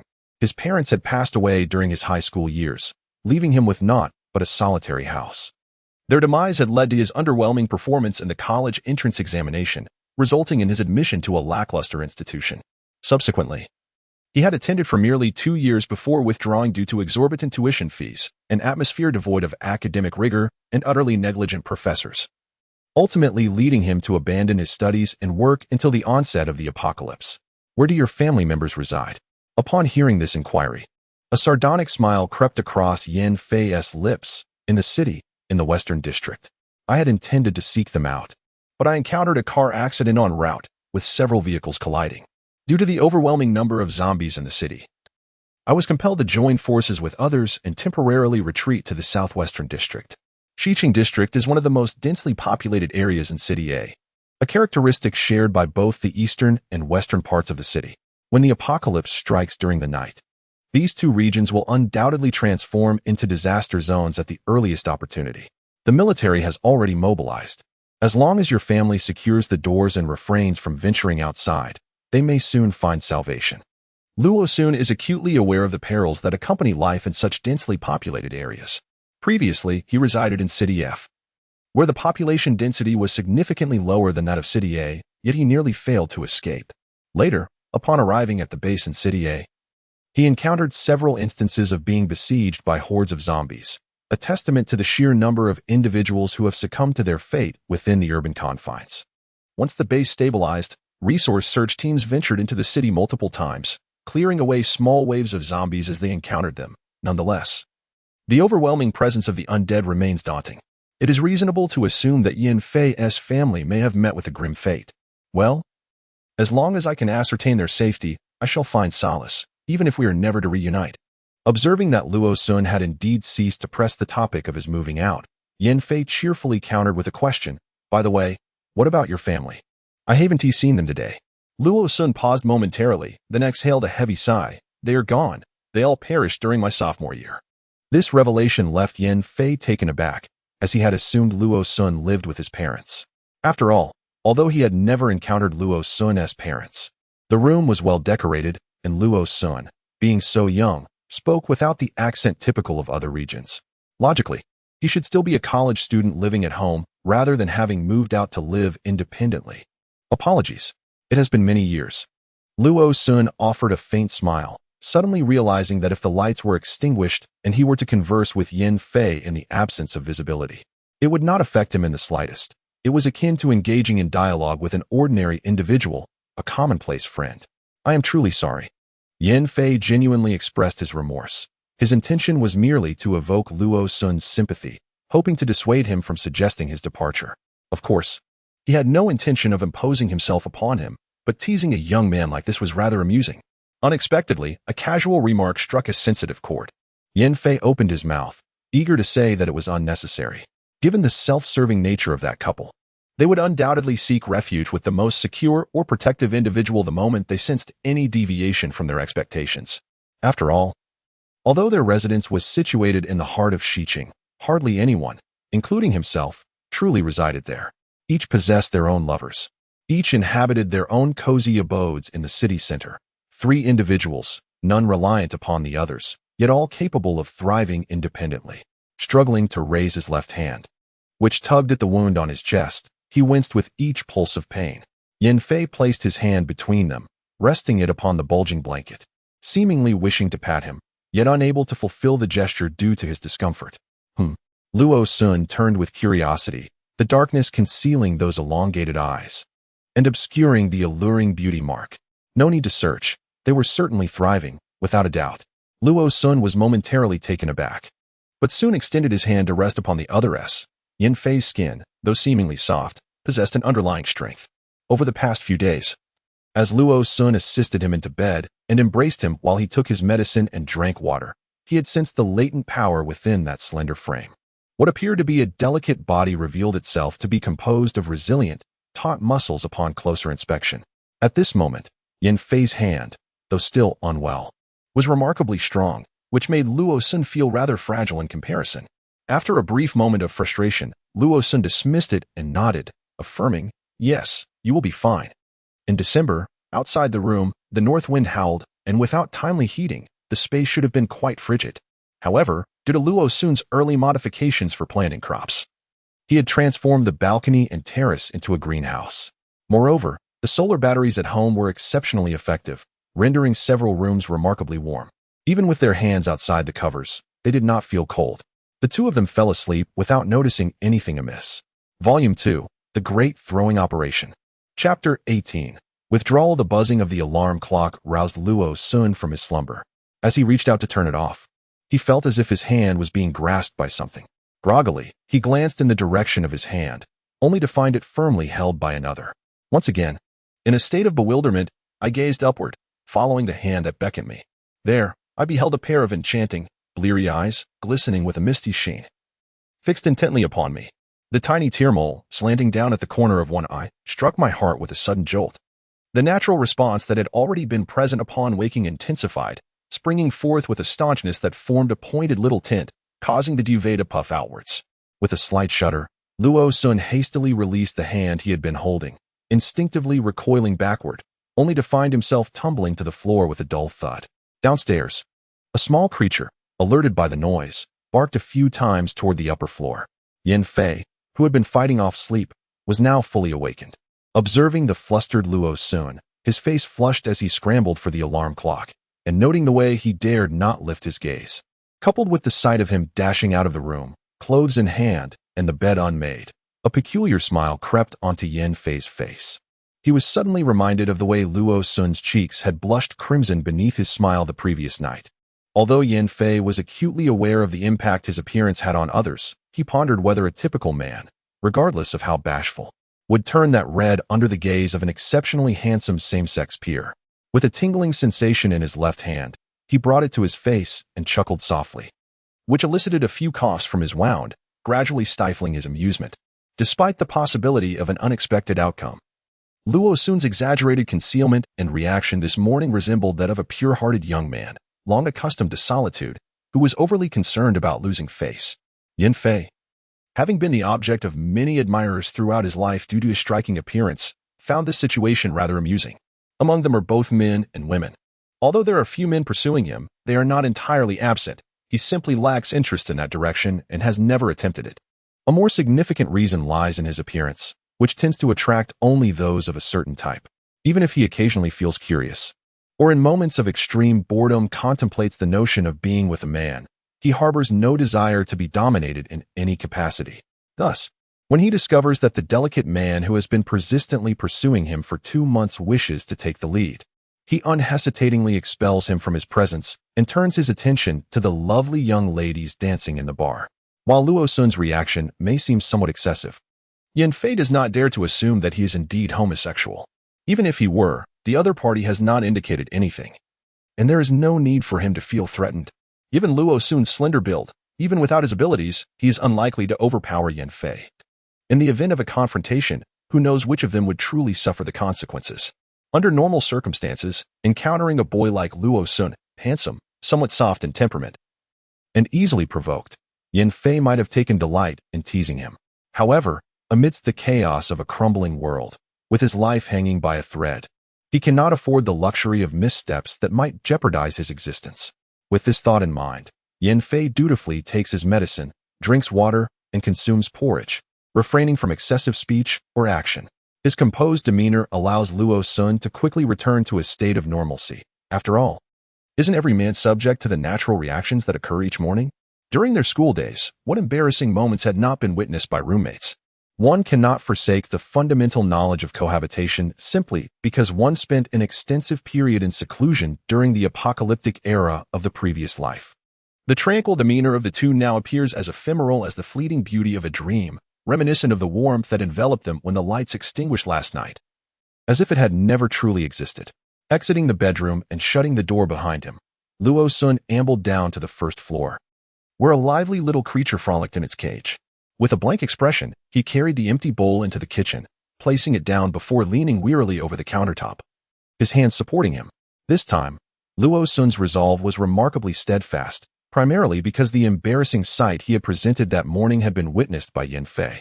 And upon seeing the drowsy Yin Fei, he found himself inexplicably stirred, given that Yin Fei was of considerable utility to him. Terminating his presence directly was not an option today. Thus, it was prudent to expedite the departure of this esteemed guest, ensuring he remained distant from his boudoir. The bedroom. Just a couple of days prior, Yin Fei had been in a comatose state, allowing Luo Sun to sleep soundly without concern of being observed while tending to his avian companions. Was this, indeed, a lingering consequence of having been too reclusive in the past? Bending down to stroke the little creature recently released from its cage, Luo soon tidied up the dishes and commenced his daily rituals, pruning branches, organizing the vegetable box, and inspecting the plants for any signs of mutation. By restoring his mindset to its usual state, he successfully quelled the impulse to rush upstairs and expel that fellow immediately. The little creature seemed to sense its master's unusual mood this morning. The usual antics of playfulness and frolic were curbed, as it obediently wagged its tiny tail, trotting dutifully behind him as he navigated the stairs, bustling from room to room, until Luo-san finished his tasks and turned around. He discovered that the little creature was panting heavily, its tongue lolling out, a smile adorning its face. He crouched down and picked it up, remarking on the ample space within the house that allowed for such antics. After all, how else could he take it out for walks? The little one whimpered, playfully wagging its tail at Luo-san. It had grown at least 2 or 3 times larger since its arrival, making it somewhat heavy in his arms. Military vehicles entered the community, and a contingent of armed soldiers disembarked from a small military truck. The day before, the army had come to the neighborhood to eliminate the wandering zombies, and today they returned to conduct a thorough search for any remaining threats. To prevent accidental injuries or intrusions, the military requested that residents indicate their presence by tying ribbons on their windows. Following the instructions, Luo-san secured 2 ribbons on his window, signaling that 2 individuals were present in the household. As he surveyed the surroundings with binoculars, he was taken aback to notice several socks tied to someone else's window, raising his suspicions that they belonged to newcomers who had recently entered the community. Lacking any suitable fabric for signaling, the soldiers meticulously searched each building and room. Luo-san turned and descended the stairs, cradling the little one, pausing momentarily at the bedroom door to contemplate before resolutely pushing it open. The military vehicles were now within the neighborhood, actively investigating the zombie threat. You've sustained an injury. Should I inform them to escort you to the military for treatment? To the military for treatment? Yan-Fei had heard some commotion downstairs, but the soundproofing of the bedroom had kept him unaware of the specific details. Indeed, they would surely possess medical facilities. However, there must be quite a few injured individuals in the military now. I am merely an ordinary person. Yan-Fei shrugged, offering a wry smile at Luo-san's navet. Luo-san quietly gazed at the little creature in his arms. Indeed, his extraordinary abilities were formidable and precisely what he needed. However, he would never engage in the act of repaying kindness with coercion. If he preferred to collaborate with the military, it would be best to part amicably, allowing him to eventually purchase ammunition based on their current rapport. This way, he would avoid forcing someone into a situation that could breed resentment. Hence his decision to negotiate amicably.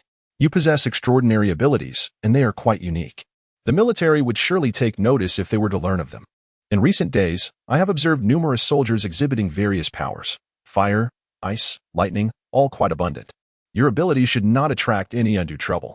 Yan-Fei was taken aback. He had not anticipated Luo-san would express such sentiments. Indeed, his abilities were exceptional, and if he were to join the military, even the capacity to manipulate metal at will would warrant attention. Yet, what of his weaponry? He merely sought to seize the opportunity to cultivate a favorable relationship, hoping that he might secure a long-term partnership for the production of weapons and ammunition. Even if that were not possible, initiating a collaboration would still yield benefits. Now that this opportunity presented itself, he aimed to assist Luo-san in attaining improved living conditions and a more advantageous position within the base, ensuring a comfortable departure. Perhaps this would facilitate a more agreeable collaboration in the future, rather than forcibly relegating him to the next room. Yan-Fei was taken aback. He could not deny that acting alongside the military was undoubtedly the safest option. Yet, it felt as though he were merely a burden, eagerly wishing to extricate himself from the situation. After Luo-san finished speaking, Yan-Fei lowered his gaze to caress the little creature nestled in his arms. The small companion playfully stuck out its tongue and wagged its tail in response. Together, they seemed to be enveloped in their own blissful little world, which was rather irksome for him. And what about you afterwards? Yan-Fei's tone was somewhat frosty. Me? Luo-san paused, then smiled softly as he looked down. I am just an ordinary person. It would be best if the troops could secure this area. In that case, I would surely find a means of livelihood. Even if that does not work out, there will eventually be safe zones or shelters for people to reside in. I could just follow the main force. Just you? Luo-san looked up in surprise, playfully lifting the dog's paw as he addressed Yan-Fei. How could it be just me? There's also this little one, right? You'll always be by my side, won't you? The tiny creature, still too young to comprehend human speech, sensed it was being called and raised its small head. Barking in response, Luo-san chuckled, his eyes brimming with tenderness directed entirely at the little being. He felt reassured in his choice of puppy. This would be his future companion. Even if the pup could not undergo mutation, its lifespan would allow it to be by his side for at least a decade. By then, perhaps he would be able to find a companion of his own. Volume 2, The Great Throwaway Operation. Chapter 19. Room inspection. Observing the warmth and happiness in Luo Sun's eyes, Yin Fei suddenly felt a tightness in his chest, as if he were less than a dog. Although he harbored no intentions or schemes towards Luo Su, he found himself overwhelmed with frustration. Upon reflection, it seemed that from their very first encounter, he had never been granted a semblance of kindness. Now, in his eyes, he felt that he was worth less than the mere paw of the dog nestled in Luo Su's embrace. Even as he matured, he had never contemplated seeking a woman with whom he could share a life of mutual affection and commitment, for he understood that his marriage would inevitably be devoid of such freedoms. Thus, he endeavored to live as he wished within the confines of possibility, indulging in the pleasures he desired, yet he never dared to yearn for friendship or love. The abrupt upheaval of that day shattered the fabric of his world. While it may have signified an apocalypse for others, for him, it represented a significant opportunity, one that could alter the course of his future.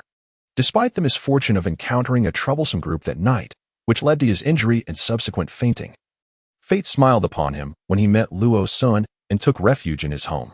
This dwelling exuded a comforting aura, a tranquility that allowed him to sleep soundly even after losing consciousness. Now, this individual was urging him, "You must leave, it will benefit you." He had no desire for such benefits. Throughout his life, he had received an abundance of favors from his blood relatives. As long as his actions and demeanor conformed to the roles he was expected to play, fulfilling the obligations that came with them. Yet the one thing he yearned for, the most concealed desire within his heart, had never been fulfilled. Now, in this apocalyptic world, he could truly indulge his whims. Luo Sun was taken aback. Benefits? What benefits? Had he not sustained an injury to his chest?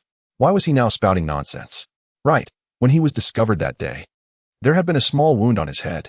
Could it be that he truly had a concussion? Yin Fei steadied himself, suddenly adopting a serious demeanor, and began to speak nonsensically.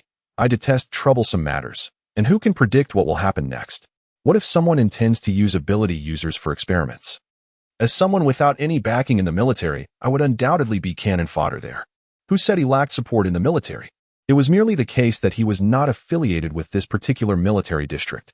Luo Sun suddenly understood. This was indeed plausible. Even he could not ascertain whether anyone had covertly experimented on ability users in his previous life. After all, he had never possessed the qualifications to enter elite circles. Not to mention Yin Fei's abilities were so unique.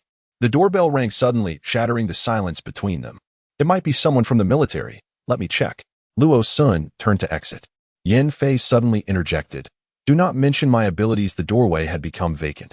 Yet Yin Fei stared at it, momentarily lost in thought, before softly reiterating, "Rest assured."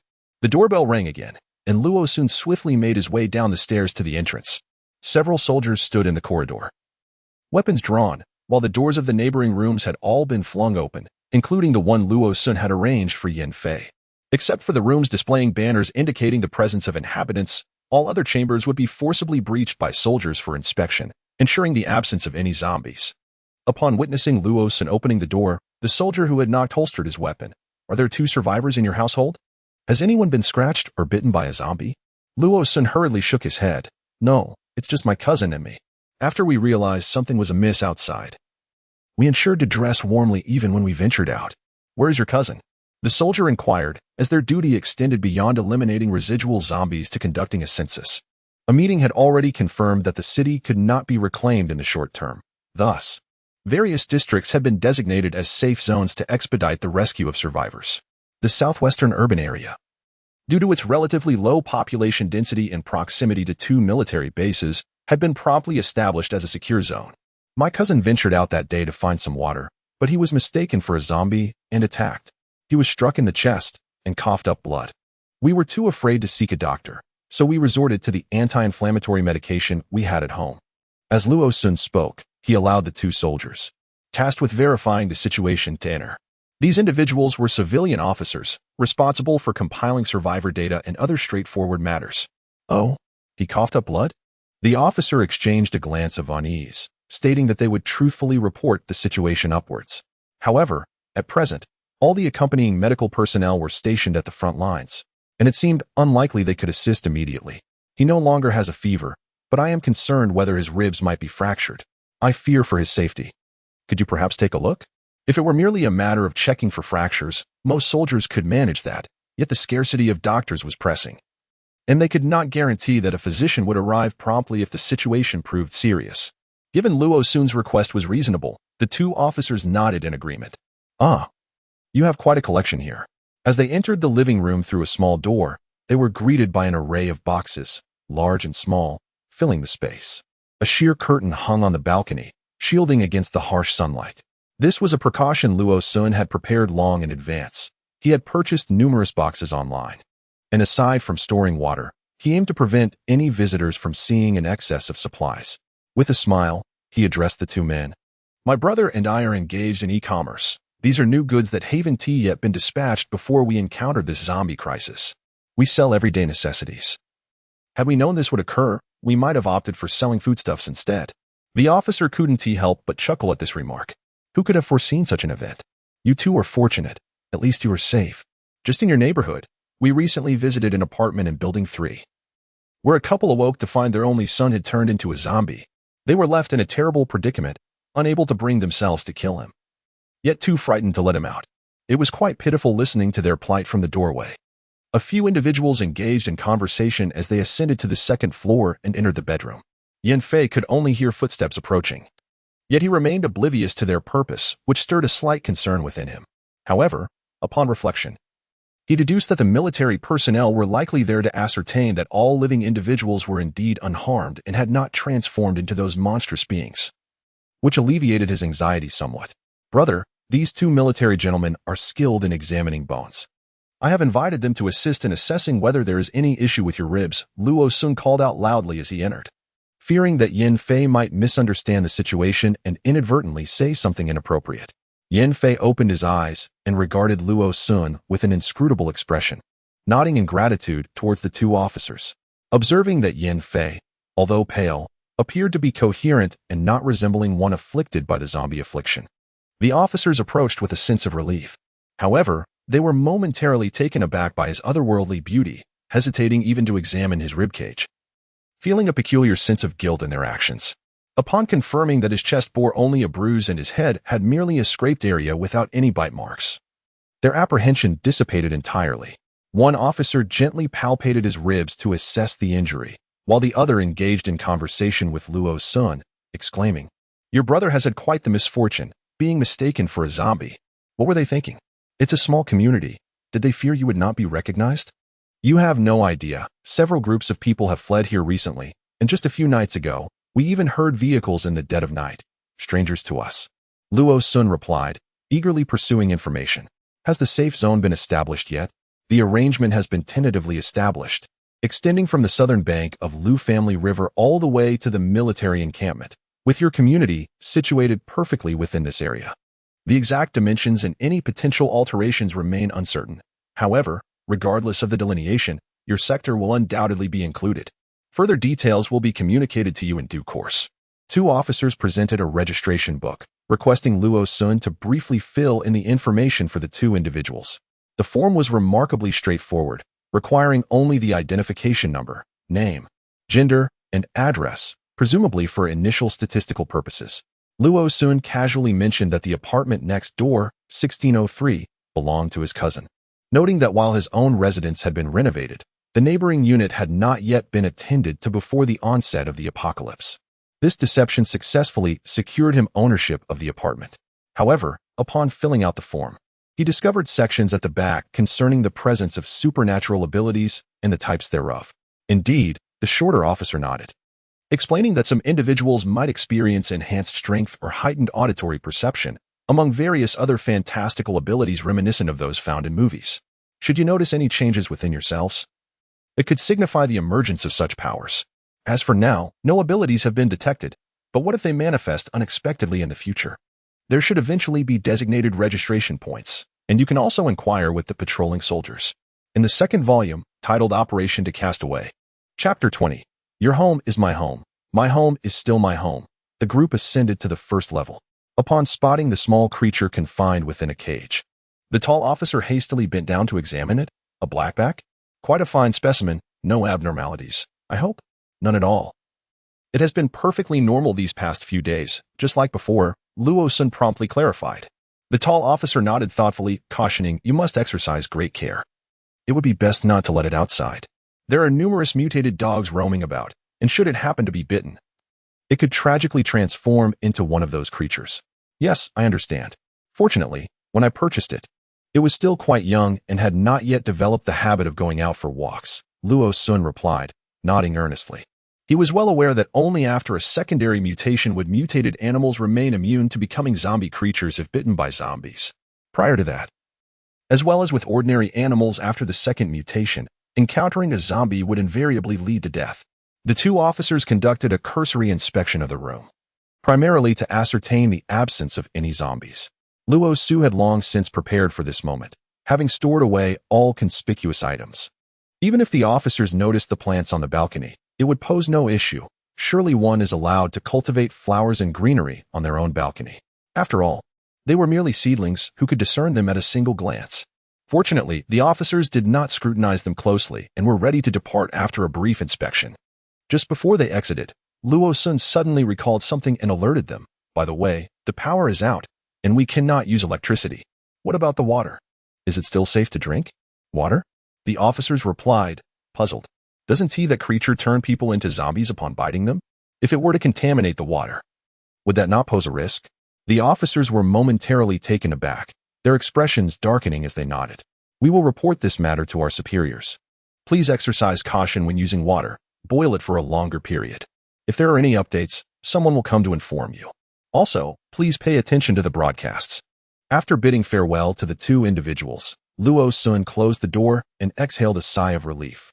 He hurriedly made his way to the balcony, allowing the crops, previously shrouded by opaque plastic sheets, to bask in the light once more. "They have left?" Upon hearing the sound of the door, Yin Fei turned his head. "Indeed." Luo Sun, seemingly relieved yet slightly smug, boasted to Yin Fei, "I have registered the neighboring room under your name. If this place truly becomes a safe zone, you could not only reside here alone but also rent it out, potentially earning a substantial profit." His words were not mere bluster. The adjacent two-bedroom unit spanned a generous 80 to 90 square meters. Just imagine how many solar panels could be affixed to the floor-to-ceiling windows and walls facing the balcony. Even if Yin Fei chose not to rent it out, he could easily sustain himself by selling the energy harvested from the available sunlight without venturing out for missions. Luo Sun cast a disdainful glance at him, recalling their earlier conversation. "Did I not mention that aside from my room, no one else has claimed any of the units on this floor? The neighboring unit does not even have a peephole installed. Where would the owner come from?" He pondered the predicament regarding his own room. What if the family that owned it arrived here alive? A flicker of concern crossed his mind, and Luo Sun felt a twinge of regret.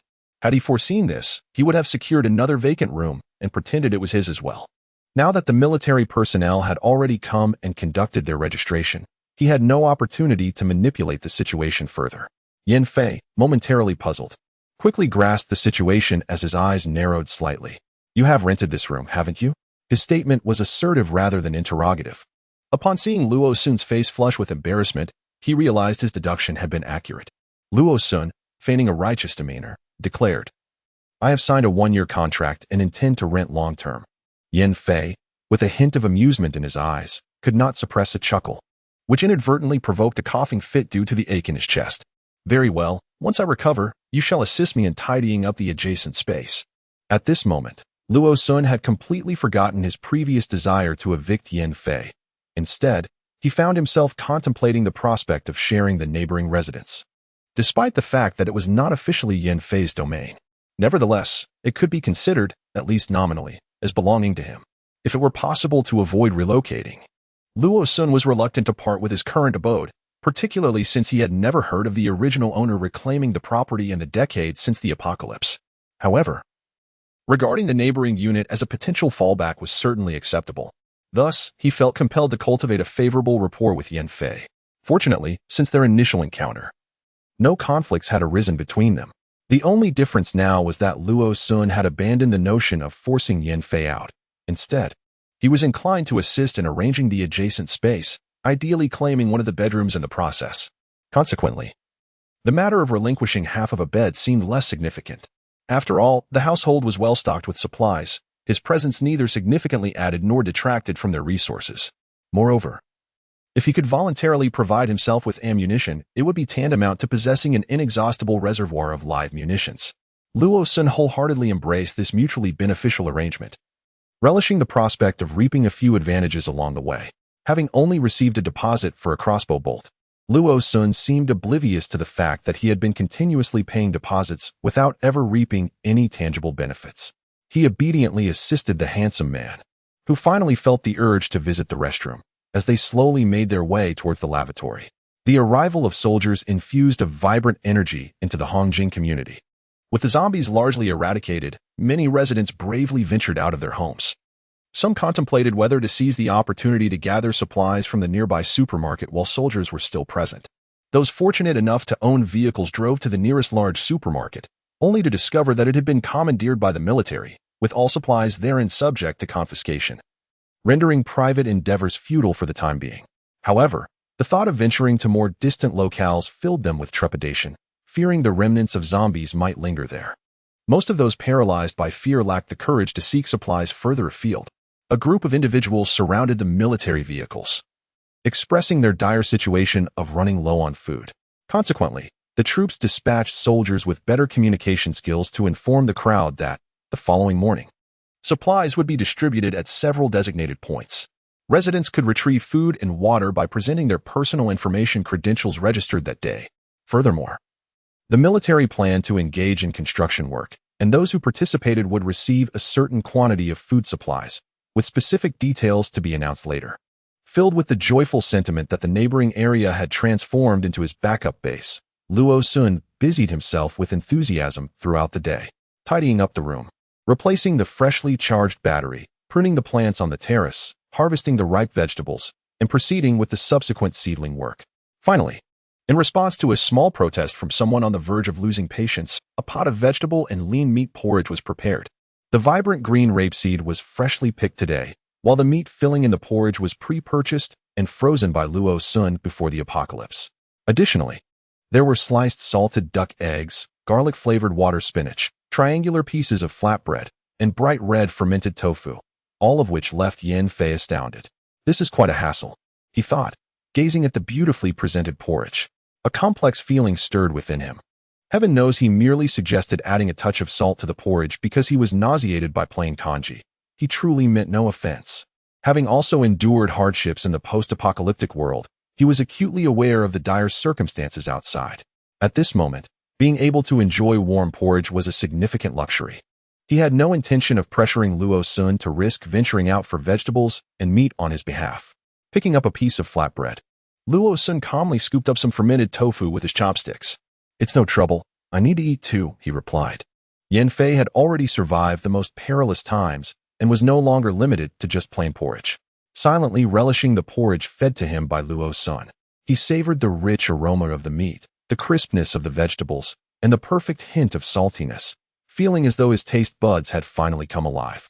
Casting a complex glance at Luo Sun, he contemplated inquiring about the origins of the vegetables and meat, but wisely chose to remain silent. Less than a week has passed since the first day of the apocalypse, and it is quite normal that the stored vegetables and meats at home remain largely untouched. In the past few days, Luo Sun has refrained from venturing outside, as long as he does not deliberately seek out danger. After dinner, he tidied up the dishes and organized the kitchen. Following his evening routine, he quietly slipped into his room, carefully navigating to the far side of the bed, maintaining a respectful distance from Yan Fei. The events of that morning lingered in his mind, leaving him somewhat apprehensive. Merely holding hands had elicited a reaction in him that was far more pronounced than usual. He worried that if he were to inadvertently roll closer during sleep, it might lead to other forms of intimate contact. Alas, a life bent by circumstances is indeed a burdensome one, rendering even the simplest physical interactions with others a challenge. Will the military send personnel tomorrow? It is said they will distribute food and water. Today, the broadcast within the safe zone finally commenced, with the military first reassuring the residents still in distress to exercise patience, followed by the announcement of several distribution points located at the intersections of recently cleared neighborhoods. Are you planning to go tomorrow? Is it dangerous outside?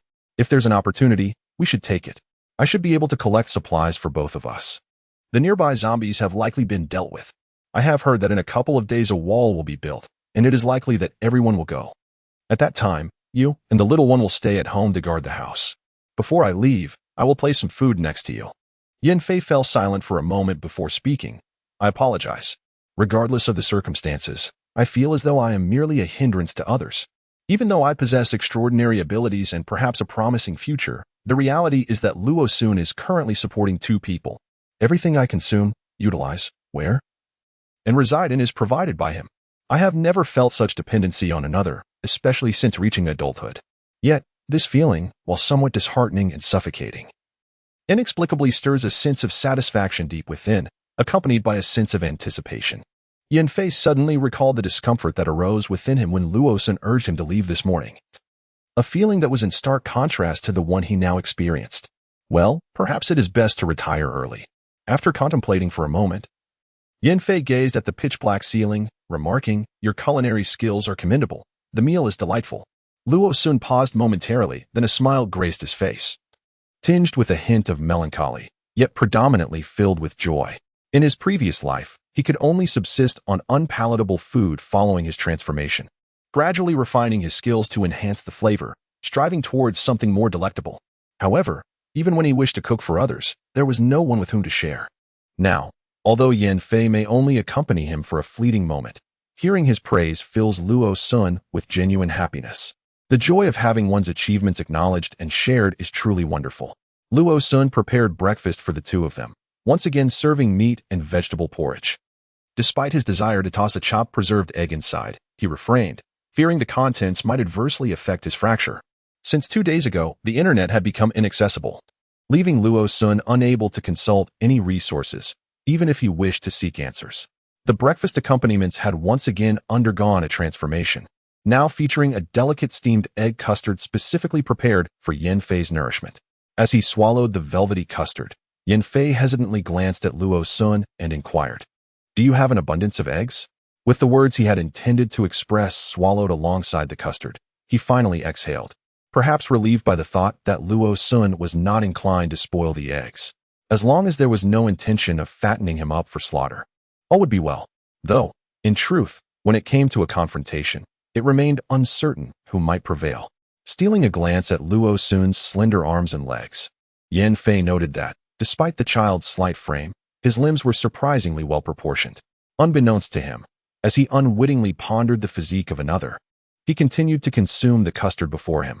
After breakfast, Luo Sun placed water and emergency food on the bedside table before heading downstairs to let the little one out to guard the premises. He surmised that, given Yanfei's current condition, his combat prowess likely paled in comparison to that of the little one. With his backpack secured and gear donned, he stepped outside. Before leaving, he took a moment to review the footage from the previous night until now. The corridor remained as tranquil as ever, devoid of any passerby, a reassuring sign for his departure. The elevators in the community were entirely out of service, prompting Luo Sun to descend the stairs. At this hour, the community finally bustled with activity, as numerous residents emerged from their homes, preparing to collect water and food from designated locations. Following this, the population will only increase, never diminish. For population is the foremost productive force.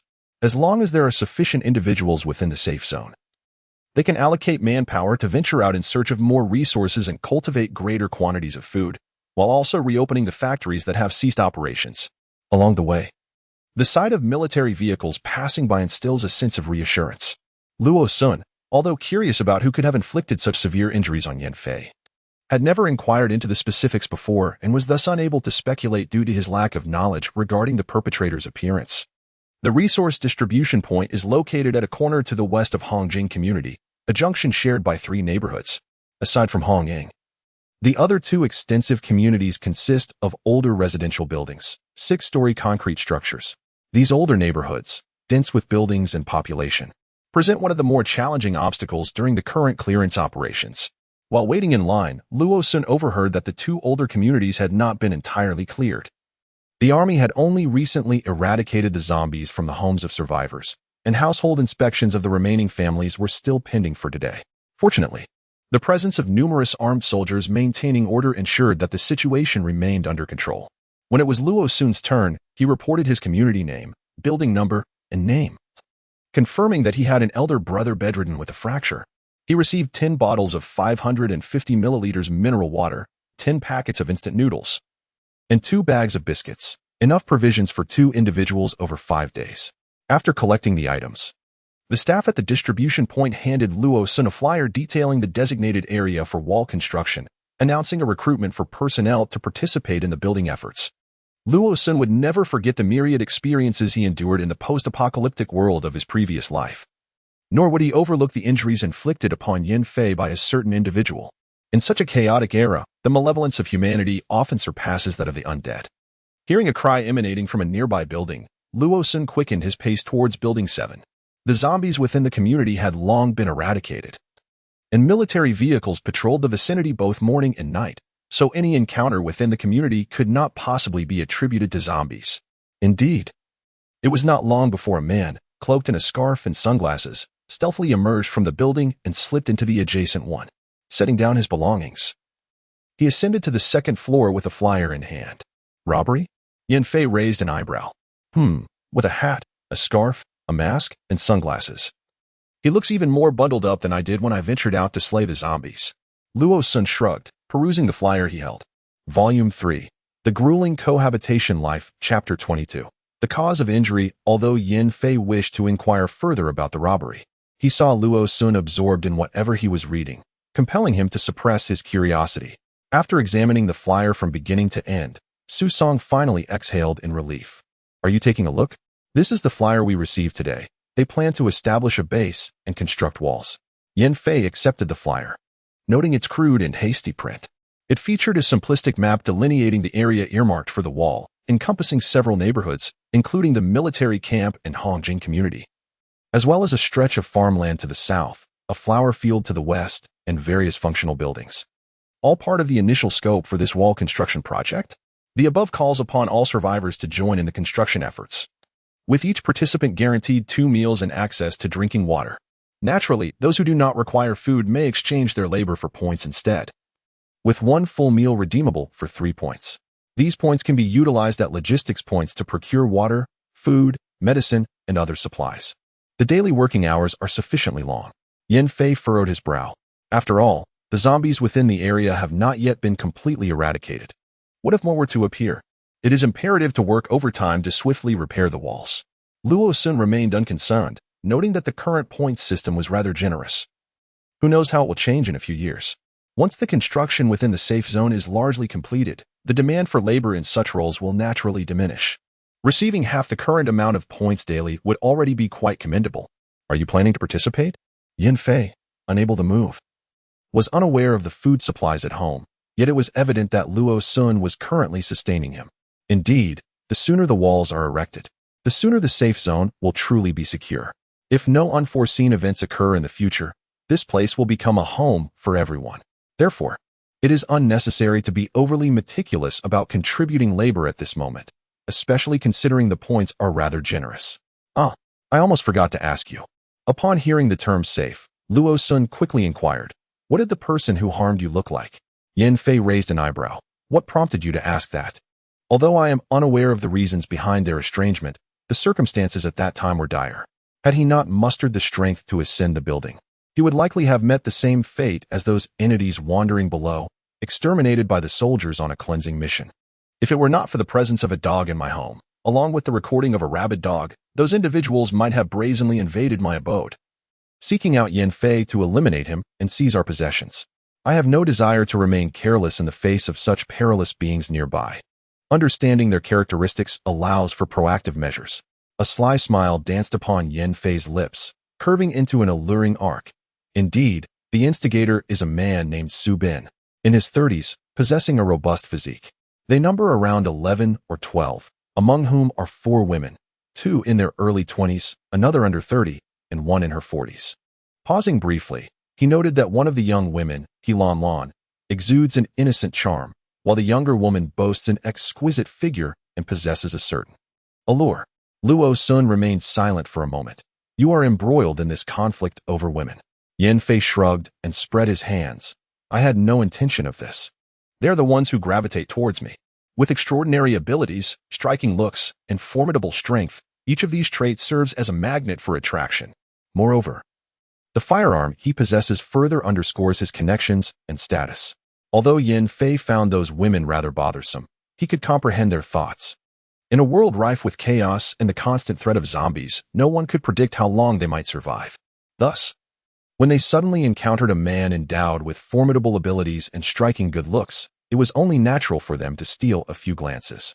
Under ordinary circumstances, this might have been bearable, perhaps a few furtive looks, or for the bold, a casual inquiry for a phone number. However, in such precarious times, taking the initiative was simply human nature. Regrettably, among the group hastily assembled, there were only 4 women, one of whom was a middle-aged lady in her 40s, leaving the rest to be a cadre of men. It was perfectly reasonable for them to feel envy and jealousy. Even though Yin Fei had no genuine interest in those women, Luo Sun could not help but roll his eyes. Do kindly wear a mask when you venture out. I do not wish to be the target of such gazes. Such a presence drew not only women's attention, but also that of men. Rest assured, I donned a mask as soon as I sensed something amiss, Yin Fei lamented, attempting to convey his innocence. Alas, he had put on the mask a touch too late. The women accompanying him were already well aware of his appearance. It seemed he had completely forgotten his initial intention of ushering them out. Oh, very well. He had long since abandoned the idea of sending them away and had even taken an interest in their nominal abode. After tidying up the room, Luo Sun began to ponder the issue of food for the coming days. Previously, he had prepared some crispy rice and flatbreads, both of which had a long shelf life. With the cold weather, these items would remain unspoiled for the time being. In addition, he needed to procure some vegetables and protein sources to ensure a balanced diet. The household is well stocked with eggs, suitable for frying and boiling for convenience. However, aside from preparing his own necessities, there is still the need to arrange lunch and dinner for Yin Fei. After some contemplation, Luo Sun resolved to relocate the microwave to the bedroom. Positioning it beside the bed, he would also place a small table next to Yin Fei's bedside, allowing him to heat his meals independently during the day. As for concerns regarding radiation, what choice did they have, given his immobility? It was certainly preferable to aggravating his wounds. With the intention of preparing nourishing soups and porridge in advance, he deemed it sufficient for the convalescent. Having made up his mind, Luo Sun extracted a pig trotter from the freezer, along with yellow beans, scallions, ginger, and other ingredients to simmer. A slight frown creased his brow. Indeed, these individuals must be those who sought refuge after hearing the broadcast. It appeared that some hailed from the southwestern district, and now that the safe zone had been established, the residents living on its periphery were taking shelter. Most of them arrived with luggage, families in tow. The population of Hongjing community was relatively sparse, making this an opportune moment to accommodate these newcomers. Presently, there were still vacant houses available. Future arrivals would be relegated to living in basements, much like Luo Sun had in his previous life. The 2 older neighborhoods nearby remained unkempt, rendering them unsuitable for housing these people. Thus, they were temporarily directed here, alongside 2 relatively new high-rise buildings to the west. He sighed softly, as these developments had been anticipated, yet it remained uncertain how many would survive once the zombie virus spread through water sources and food supplies. As he moved the microwave, the bedroom door swung open, and Yin Fei, engrossed in a novel on his laptop, paused momentarily in surprise at the sight of the microwave. Before the severance of the internet, Luo Sun had downloaded numerous novels onto his computer. It is likely that these works will soon become unavailable. Seizing the opportunity to store as much as possible while one still has power and hard drive space seems prudent. Additionally, aside from novels, he had amassed an impressive collection of recipes and various condiment preparations, as well as methods for creating semi-finished foods. Tomorrow, I shall commence work, and you may utilize this to heat your meals at noon and in the evening. Yin Fei momentarily found himself at a loss for words. This man was exceedingly meticulous and considerate, having anticipated every conceivable circumstance. To be frank, had it been his own responsibility, he could not have approached such detail with the same finesse. Should anyone come, regardless of who it may be, do not open the door. When I depart tomorrow, I will instruct the little one to keep watch downstairs. I possess the key, and the military has previously compiled a record of the residents. It is implausible for them to conduct door-to-door inquiries, especially knowing that everyone is at work. As Luo Sun spoke, he placed the microwave beside the bed. A considerable number of unfamiliar faces had recently entered the community, likely individuals rescued by the military in recent days. Among these newcomers, there may be those who, for reasons unknown, do not go to work during the day yet choose to knock insistently on doors. If anyone were to force their way in, do not hesitate. You possess extraordinary abilities, and it would be of no consequence to eliminate them. Luo Sun spoke these words with an unwavering demeanor. Should someone audibly hear a dog barking from within, yet still attempt to invade knowing that everyone is at work, then such a person would deserve their fate. Yin Fei silently observed Luo Sun. If anyone were to pose a threat to his safety, he would not remain passive but would undoubtedly retaliate. The words of Luo Sun were delivered with an unsettling calmness, one that seemed far removed from that of an ordinary individual. However, I remained unfazed by his demeanor. A slight smile graced my lips, regardless of his motivations for uttering such sentiments or his unnerving composure regarding the act of murder. I found no cause for concern. Thus far, this young man had demonstrated no ill intentions towards me. His only desire appeared to be the assistance of my extraordinary abilities. The community was in disarray, bustling with activity throughout the day as people moved in and out, collecting supplies. Perhaps on the previous day, when fewer individuals were present, some might have dared to linger and commit theft. Yet today, with the constant stream of newcomers, even those with nefarious intentions dared not to brazenly plunder. The newcomers were organized by families and companions, assigned to various residences by the military personnel. During the previous day's cleanup, the military had already replaced the locks on the unoccupied houses, instituting a system of unified management. Now, the majority of these new arrivals were systematically allocated to their respective homes in accordance with the order of the building entrances. Those with elderly family members were given priority for lower-level accommodations, while the younger individuals were assigned to higher floors. Naturally, some sought to negotiate with the military personnel in hopes of securing better placements. Yet unless one was vying for the least desirable locations, such efforts often proved futile. Volume 3. The Challenging Life of Cohabitation Chapter 23. The homebody, the fragrant aroma of pork bone soup had long since wafted through the ventilation system. Yet no one could discern which household was responsible for the delightful cooking.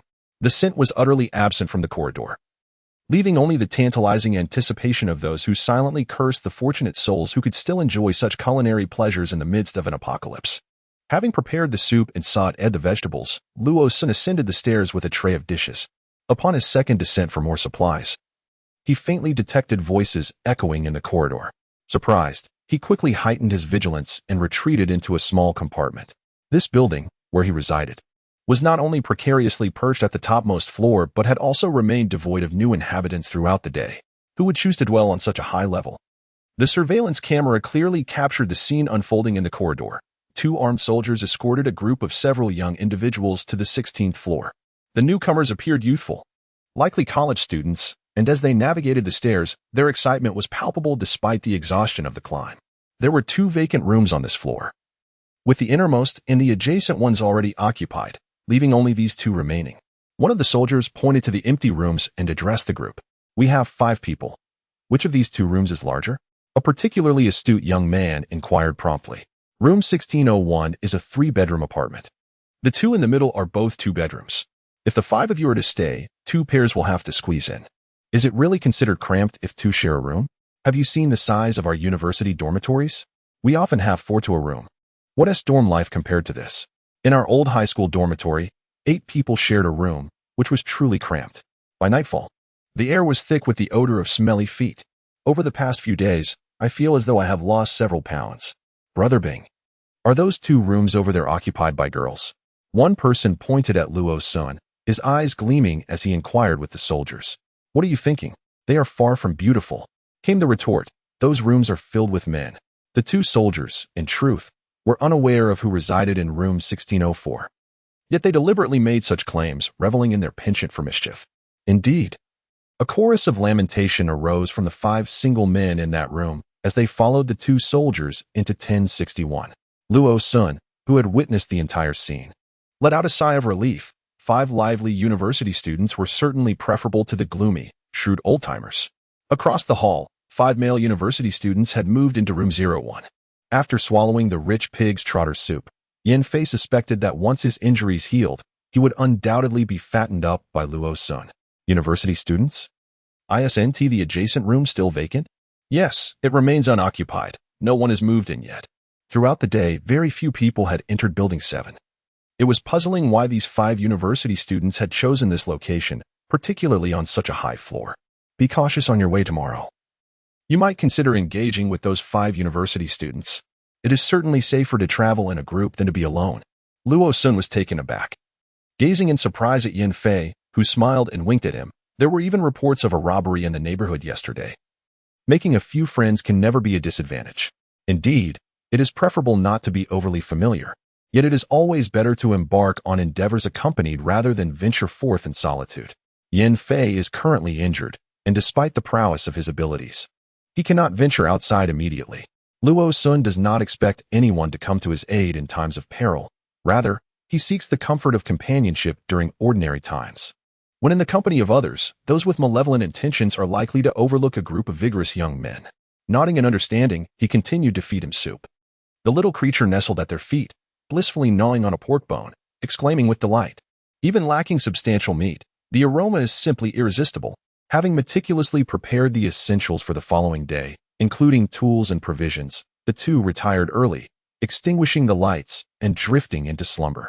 No, when they awakened, the night still enveloped them in darkness. Upstairs and downstairs, everything Yin Fei might need was arranged on the bedside table. After opening the door to the little creature's cage, preparing its milk formula and soaking the dog food, Luo Sun checked on the state of the household crops. Only then did he don his durable attire, sling his backpack, and grasp a baseball bat in readiness for departure. Fortune seemed to smile upon him, as the 5 university students, despite having their own supplies, were set to gather early at the designated location to commence their tasks. After all, during such times, moving in unison with an organization is always prudent. As Luo Sun opened the door, he found himself face to face with the occupant of room 1, who had just opened their door as well. "Oh, so you are from across the hall? We moved in yesterday, residing in room 1. One enthusiastic young man greeted Luo Sun. The 5 individuals, upon seeing Luo Sun, who appeared to be of a similar age and did not possess a villainous demeanor, immediately relaxed their mental defenses. "Greetings," Luo Sun nodded at them, securing the door before approaching.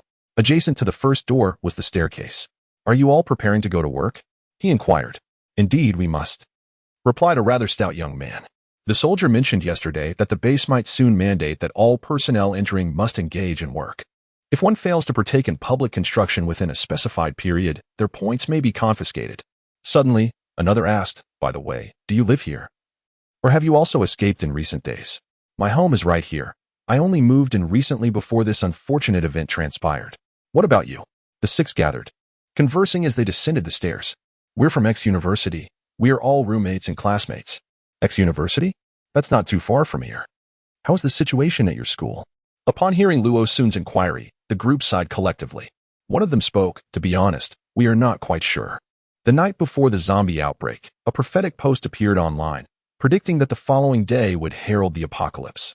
It was Li Tai. He had been following that post for several days. Upon seeing it, he consulted us, pondering, what if it were true? Since the next day was a Sunday, with so many people at school, it seemed far too perilous, so we decided to hide away instead. Consequently, we treated it as a vacation, purchasing some provisions from the supermarket and retreating to a hotel. Luo Sun paused, gazing at the 5 in astonishment. "A post? What post?" Titled "The Tech Enthusiast Teaches You How to Survive the Apocalypse." Li Tai is the shortest and frieliest among the 5. Upon seeing Luo Sun, who gazes at him in awe with hands clasped, he exclaims, "I now believe there are indeed individuals who can foresee the future, or perhaps some who can be reborn." Li Tai has now become a devoted fan of this seemingly inept recluse. The chubby one shrugs. "You don't support him?" "Of course I do. I'm even more fervent than fervor itself." Luo Sun, for once, felt his ears flush with embarrassment. He never anticipated that someone would genuinely believe in his post and thus manage to escape. After a moment of contemplation, he inquired with a hint of hope, "Why did you choose such a high place to live?" "It must be inconvenient to traverse the stairs. My home is on the 16th floor. There's no alternative." One of them explained in a hushed tone as they exchanged glances, sensing that Luo Sun did not appear to be malevolent. "We simply desired a space with ample natural light. Is this not the building furthest from the street?" "Indeed. Moreover, even if something were to be constructed on that vacant land behind us, it is unlikely to obstruct the 16th floor." Li Tai patted Luo Sun on the shoulder, stating, "Currently, the entire world is in turmoil due to zombies, and the habitats available to humanity will inevitably diminish, leading to a scarcity of resources. We believe that in the future, environmentally friendly, pollution-free solar energy will undoubtedly become the norm." "Is that truly the case?" Luo Sun mused, a smirk forming on his lips. "I see. Previously, my family chose this location for its excellent sunlight as well, even in the rare instances of a power outage. My youthful age does not deter me from ascending the stairs. Indeed. By the way, do you live alone? I also have my brother. Luo soon smiled. And upon noticing their curiosity, he elaborated. My parents passed away unexpectedly a few years ago. Recently, my brother accidentally injured his leg while looking for something and cannot move for the next few days, so he is home guarding the house. Oh, is his leg all right? It's nothing serious, just a minor fracture. A few days ago, some personnel from the military came to check on him and confirmed there is no displacement. He simply needs to rest. Understanding their concern regarding the source of the injury, Luo Sun felt compelled to clarify. However, there was no need to disclose the specifics of Yin Fei's injury or the incident that led to it. After all, the person who had harmed Yin Fei still resides in this community. As they descended the stairs, introductions were made among the 6 of them. Among the 5 university students, the one who was a devoted fan of the slacker was named Li Tai, while the chubby one was called He Chinkuan, the subject of playful jests about the secrets he must hold within his ample belly. The tallest among them was Han Li. The one with numerous acne scars was Wu Xin, and the last was Wang Duo, who bore an expression of upright integrity. All 6 were third-year students majoring in information engineering. As they made their way downstairs, some residents of the community were already beginning to emerge, heading outside. Luo Sun engaged in conversation with the 5 university students about recent happenings while observing the surrounding crowd. His original intention was to see if he might encounter someone who had attacked Yin Fei, but unexpectedly, he came across several familiar faces. Most of those who had survived the initial zombie mutation, the subsequent water pollution, the 3rd crop disaster, and the 4th animal mutation were etched in Luo Sun's memory. At this moment, a few faces that seemed vaguely familiar were those who had steadfastly lived through the period before his rebirth. Among them were 3 individuals that Luo Sun wished he could forget, yet could not. One woman was considerably plumper than He Chinkuan from the group of 5 university students, and her husband and son bore equally scowling expressions. Luo Sun cast a few furtive glances in their direction, feeling somewhat guilty. He had initially thought that since he had not seen them in the neighborhood before, this family of 3 might not reappear in the community. This trio was, in fact, the same family that had resided in room 1604 of Building 7, Gate 5, in his previous life. Volume 3, The Plight of Cohabitation, Chapter 24. Building walls and familiar faces, wasn't it that there weren't any suitable options back then? And you found it too expensive? Her husband retorted impatiently. How was I to know there would be a zombie outbreak? Besides, you didn't advise me at the time. Their son, with his hands shoved in his pockets, completely ignored the bickering of his parents, who had been squabbling all night long. Who would want to engage with them? Yawning, he suddenly spotted a remarkably alluring figure in the distance, which caused him to fixate on her, unable to avert his gaze from her enticing silhouette. Listening to their conversation, Luo Sun followed Wu Gang's gaze and saw a woman with a curvaceous figure, clad in a form-fitting trench coat that accentuated her silhouette against the frigid weather. Her legs, adorned with sheer black stockings, emerged gracefully, taking measured steps like a cat, each movement a tantalizing sway. The allure of her back alone was captivating. One could only wonder how enchanting her front must be. Luo Sun, somewhat perplexed, acknowledged that his inclination was a result of nurture rather than nature, and he certainly would not miss the chance to admire such beauty. He found himself curiously observing her enticing figure as they walked. Not just him, but the men and women around also cast glances at the woman, the men mostly in admiration, indulging in daydreams, while the women exhibited envy and jealousy. Alas, this enchanting lady was nestled against a remarkably robust man, accompanied by no fewer than 10 others, each seemingly too intimidated to approach her. Wang Duo, walking beside Luo Sun, let out a soft whistle, remarking on her figure, asserting she must be a mature woman. Luo Sun shot a surprised glance at Wang Duo, realizing that beneath his innocent visage lay a rather lewd imagination. He mused whether her back could inspire fantasies while her front could provoke more daring thoughts. Perhaps not, as the man accompanying her appeared formidable, and the group included both men and women. If she were not attractive, the imposing man, who seemed to be the leader, would hardly choose to keep her close. One by one, the gathering approached the entrance of the residential area, where several military trucks awaited, ready to transport them. Fortune is an enigma, neither clearly favorable nor unfavorable. The vehicle that Luo Sun and his companions boarded fortuitously coincided with that of the Wu family, alongside a group accompanied by exceptionally alluring women. The military truck, spacious enough to accommodate over 60 individuals, was destined for various locales, predetermined in advance. Currently, some soldiers and engineers were already on site, laboring through the night to lay the foundation. Once the group arrived, they would only need a brief orientation before embarking on their tasks. Luo Sun and Li Tai huddled together, discreetly observing their fellow travelers amidst the crowd. The Wu family, as expected, incessantly voiced their grievances throughout the journey. The 10 or so individuals in the adjacent group turned to face them, and at that moment, they caught a glimpse of the woman's visage. Indeed, as Wang Duo had described, she embodied the essence of a mature yet youthful woman, perhaps in her late 20s or early 30s. Her face, adorned with meticulous makeup, was not strikingly beautiful, yet her features were accentuated in a way that exuded femininity. Not far from these two young women in their early 20s were present. One possessed striking beauty with large, expressive eyes, while the other had rather ordinary features.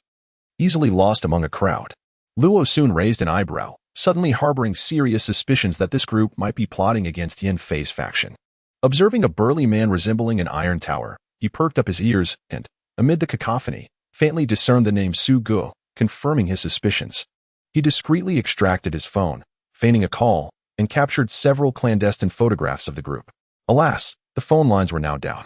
Putting away his device, Luo Sun feigned a sigh of discontent. Indeed, was it not so? After the fateful day, Pang Zai felt a profound sense of despondency. Since then, I have attempted to contact my family, yet there has been no response. They likely feared that in the event of an apocalyptic scenario, aside from escaping the school, they would also need to reach out to acquaintances and relatives.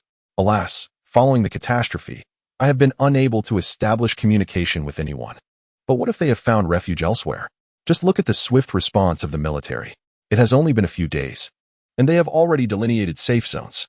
Wu Xin, attempting to console Pang Zai, was equally reassuring himself. Indeed, which province in the nation is devoid of military presence? Did the broadcast not inform us? The armed forces across various provinces have responded promptly, establishing secure bases nationwide. All military units are diligently engaged in rescuing survivors and combating the undead. Yes, indeed. I have heard that the number of those in the military who have transformed into zombies is quite limited. Moreover, many possess extraordinary abilities. The words of the few university students lightened the atmosphere within the vehicle. Although numerous families and friends had succumbed to the transformation, the fact that they managed to escape this calamity was a stroke of immense fortune. Now, having entered the safe zone and secured protectors, the future still holds promise. The walls surrounding the community were not too distant, and after registering their personal information, the group was assigned to various jobs. The primary workforce for constructing the barriers consisted mainly of military personnel, for ordinary citizens had little experience in such endeavors. Conversely, those migrant workers with prior construction experience adapted more swiftly, proving capable of undertaking technical tasks. Furthermore, there are the vigorous young individuals, such as university students like Li Tai, whose practical skills are commendable due to their specialized training. As they put it, a good man knows how to fix a computer. They have long honed their skills to become competent gentlemen. Lastly, there are the stronger women, while the remaining weaklings' combat abilities are virtually negligible. After receiving their points and witnessing the communal dining experience, Luo Sun silently acknowledged that indeed, during the early days of the apocalypse, the quality of the communal meals was significantly superior to that of later stages. Although the quality of the food was somewhat better than he had anticipated, Luo Sun resolved to prioritize consuming his own provisions. After exchanging some points for a large vat of mung bean porridge and pickles, he took his bowl and sat down with his backpack, ready to eat. The 5 others, having finished their meals, gathered around. The quality, flavor, and portion sizes far exceeded what they were accustomed to in their cafeteria. Given that the labor involved was physically demanding, each serving was generously portioned. Leaving the students in awe, holding a hefty steamed bun, He Qianquan's eyes widened in admiration. This portion is truly substantial. I hope it's not poorly leavened. Even if it were, as long as it is steamed properly, it would suffice. Luo Sun was aware that these buns, currently made with a mix of white and corn flour due to the remaining grain supplies, would become unpalatable once the crops mutated. Nonetheless, while the flavor of these buns might leave much to be desired, their generous size was undeniable. For an ordinary person, 1 bun would suffice. Consuming more would risk choking. After the meal, each person's bun was left with at least half remaining, and those with smaller appetites had leftovers of the vegetables as well. Well, there's no need to buy anything for dinner. At most, we can make some soup, which might even allow us to save on breakfast for tomorrow. A few individuals chuckled and engaged in lighthearted conversation. Though the food was unappetizing, the students, accustomed to bizarre culinary experiments like mooncake stir-fries, remained unfazed. Conversely, the ordinary folk, who were used to home-cooked meals and a variety of dishes from restaurants, frowned in discontent. "Did you bring your own meal?" Hanli inquired as he sat beside Luo-sun, noticing that apart from a large pot of mung bean porridge, most of the food was what Luo had brought from home. "Yes, fortunately, we just moved recently, so the provisions are fresh and not yet depleted," Luo replied. Wu Xian gazed enviously at the egg nestled in Luo's flatbread. "How fortunate. We only prepared some instant noodles, biscuits, and canned goods. We have rice and flour. But we don't know how to cook. Does anyone here?" He Qian-kuan's question left the four of them exchanging glances, speechless. "I can boil eggs. I can eat eggs. I can cook instant noodles. I can eat instant noodles. I can make scrambled eggs with tomatoes. I can eat." He Qian-kuan's sentence trailed off as the remaining four playfully pounced on him. Luo-sun, with a beaming smile, stuffed the last piece of flatbread into his mouth and mumbled, "I can boil eggs, scramble eggs, steam eggs, and fry eggs." He Qian-kuan managed to escape their playful assault and took a moment to compliment. "Luo-sun, you are truly admirable." The construction site was bustling with activity, and the area where Luo-sun and his companions were situated lay to the west of the base. Beyond that was a seemingly desolate stretch of farmland, devoid of any human presence, and naturally, there were no zombies in sight at that moment. Previously, there were occasional zombies wandering about, but they had long been cleared by the soldiers. In contrast, the areas to the north and east of the city walls were bustling with activity. As the survivors continued to arrive, a significant number of zombies trailed behind, drawn by the sounds. The highways leading to the capital were congested, and the living passengers and drivers were gradually succumbing to the attacks of zombies both inside and outside their vehicles, joining their ranks. After a long day of toil, when the group finally settled into the large truck, they felt an overwhelming fatigue, with some individuals experiencing a sense of faintness due to their depleted strength. In the 25th chapter of the third volume, titled Mutual Benefit, several large trucks gradually came to a halt at the entrance of the Hongjing community. The weary individuals dragged themselves toward the complex when, suddenly, a voice rang out nearby. "Where are my points? Why are they missing?" Since most of the food exchanged was beyond the capacity of many to consume, numerous people had managed to accumulate at least 1 or 2 points on the first day of work, saving them for future use. Moreover, some had brought their own provisions, leaving their 6 points untouched. Given the significant utility of these points, it was only natural that some would harbor ulterior motives. After all, the profession of thievery has always existed. Luo-sun glanced over, observing a man anxiously rummaging through his pockets, a face strikingly unfamiliar. Certainly not one belonging to anyone in their vehicle. Remarkable. On the very first day, and the thieves are already back in business? Such dedication, Li Tai exclaimed in astonishment. "All right, let's quickly check if any of our points are missing." Upon hearing Han Li's words, several individuals began to inspect their remaining points. Luo-sun had long since developed a habit of placing his points directly into the pocket of his inner garment. He had never removed his outer coat during labor, thus ensuring the safety of his possessions. It all depended on one's circumstances. The more one received, the more one could consume, without a trace of waste. He Qian-kuan, brimming with satisfaction, proudly patted his belly. Luo-sun had a few points as well, but those were reserved supplies. If he were to exchange them, it would be difficult to establish a fair price, and he feared that should his own supplies run out, he would find himself with nothing to replace them. Since they had not inquired, he chose to remain silent. If this were a decade ago, every household would have likely kept candles for emergencies, yet now, who still retains such items? Most families do not even possess matches anymore. Navigating through the darkness, they ascended to the 16th floor. He Qian-kuan, nearly breathless, leaned against the wall by the door, gasping, "All my hard work has gone to waste, all right. Perhaps you should exercise more? It's better than proclaiming a desire to lose weight for 3 years without any result," came the retort. As the door opened, the 5 entered in succession. Before stepping inside, they waved farewell to Luo-sun, who lingered in the darkness. "See you tomorrow. See you tomorrow." Given the obscurity, their gestures went unseen. Upon entering his compartment, Luo-sun ensured the door was securely closed before turning on the light. He heard the little one scampering over, scratching at the door. While he checked the conditions from earlier that day, he bent down to scoop up the small child into his arms. After a long day of toil, he would certainly not deny himself the comfort of a change of clothes, provided his home had the facilities for it. In recent days, the stored water at home has been partially consumed, yet the initial quantity was substantial, making it unlikely to run out anytime soon. Although the community is experiencing power and gas outages, the water supply remains intact. Early this morning, he filled a container with water and treated it with purification tablets. Before heading upstairs, he took the liberty of heating his homemade distillation apparatus, which operates on the principle of siphoning to automatically collect and purify water, gradually yielding clean results. He had purchased a considerable number of purification tablets, and after at least 2 rounds of distillation, it is presumed that most harmful substances would be rendered ineffective. As for the zombie virus, he had narrowly escaped the second wave of mutations, so this method should prove somewhat effective, right? Among the morning's food offerings, a portion of the pig trotter soup remains unconsumed. The bread intended for soaking in the soup has already been finished. The sauteed shiitake mushrooms, Chinese greens, and chives with eggs have all been devoured by Yan Fei. How about preparing some porridge for tomorrow? Sweet or savory? Which one do you prefer? The utensils used by Yan Fei are neatly arranged, and the table is mostly free of remnants. Noticing his inquiry, Yan Fei looked up at him. What's the matter? Luosun asked, puzzled. Keep it simple. Oh, they are all quite similar, aren't they? What about the vegetables? There are still chives and Chinese greens at home. Oh, and there's also garlic sprouts. Shall we stir-fry some preserved meat with garlic sprouts?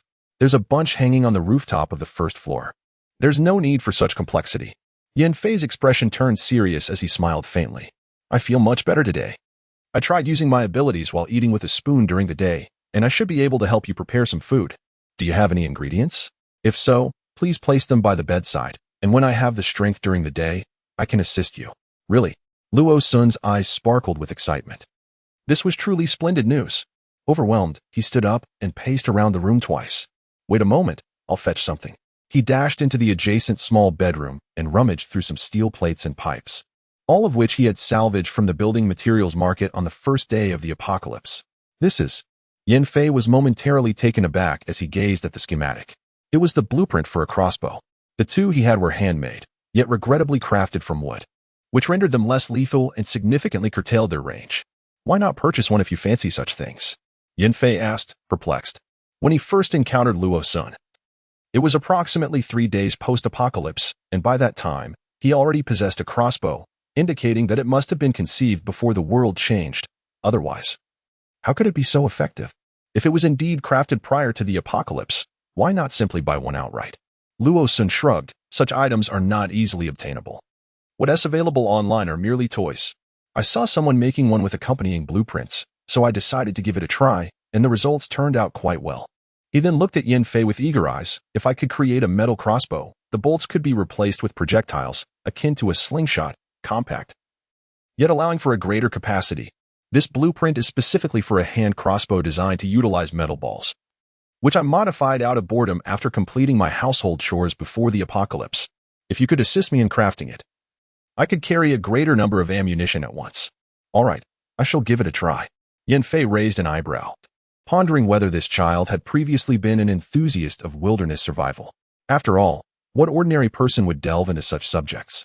Most young men typically gravitate towards an interest in various firearms, while Luo Sun's preferences evidently align more closely with practical applications. You can tackle this when you feel stronger. If you find it exhausting, do not force yourself. I am not in a hurry to utilize these tools. It is likely that they will remain dormant until the wall is constructed. He merely wished to avoid languishing at home, rendered impotent.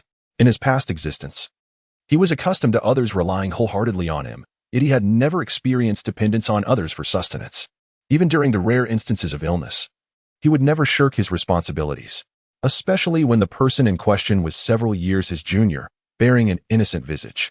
Although the sensation of being cared for was peculiar and provided him with a sense of comfort, he yearned to engage in tasks within his capabilities, which would also afford him a modicum of assistance. Now that Yan Fei could harness his extraordinary abilities, even if his strength permitted him to craft but a single component in a day, Luo Sun was filled with anticipation. Previously, he had aspired to fashion crossbow arrows from metal but had been hindered by a lack of suitable tools. With this newfound opportunity, he was determined not to let it slip away. With a joyful descent down the stairs, he enthusiastically prepared porridge. Having consumed savory congee for several days, he resolved to concoct a sweet porridge today. The household was well stocked with grains, with only a portion reserved for seeds. The remainder could serve as ingredients. As the weather grew increasingly frigid, it was the season to simmer a treasure porridge. Various colored beans were poured into the pot and placed in the pressure cooker, heated with an induction stove. In a short while, the beans were nearly fully cooked. After releasing the steam and lifting the lid, rock sugar was added for a second round of thickening. After some contemplation, I realized that although it would be wise for Yin Fei to consume easily digestible foods due to his injuries, indulging in the crispy rice crust should pose no significant issue if eaten slowly.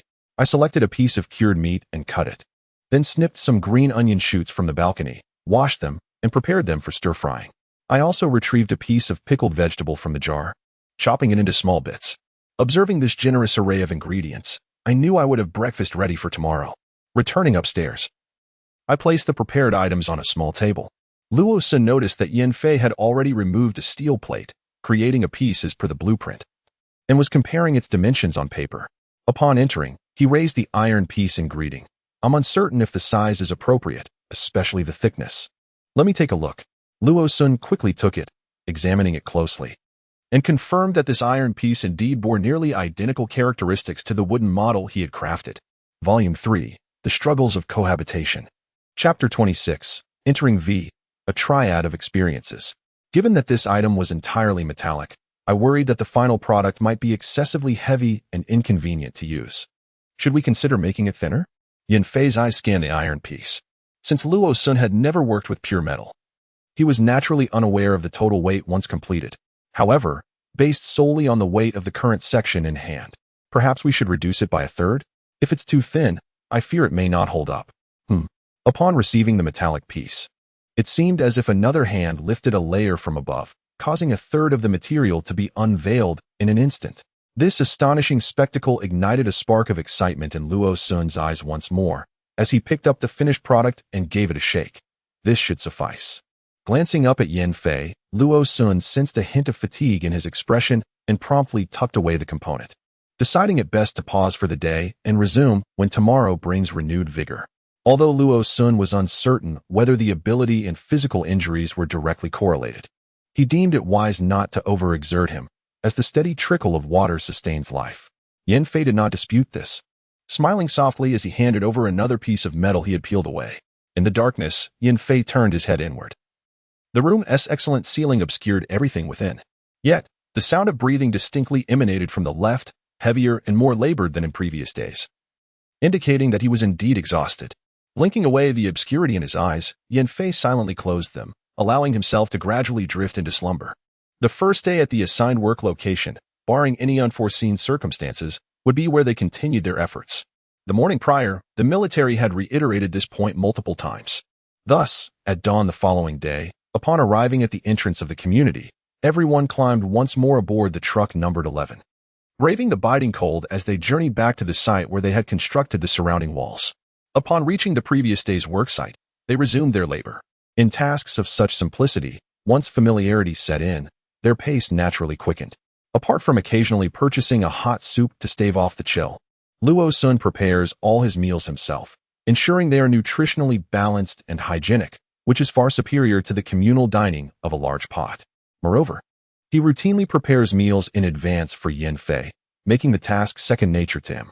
After laboring diligently for 4 days, he had already constructed the assigned wall to the required height. Following an inspection by the military engineers, he was assigned a different location. Recently, a number of newcomers have entered the community, however. It is said that the influx into Hongjing community in the smaller high-rise areas to the west is less than that of the older residential districts to the north, as the latter are more densely populated, resulting in a higher number of casualties.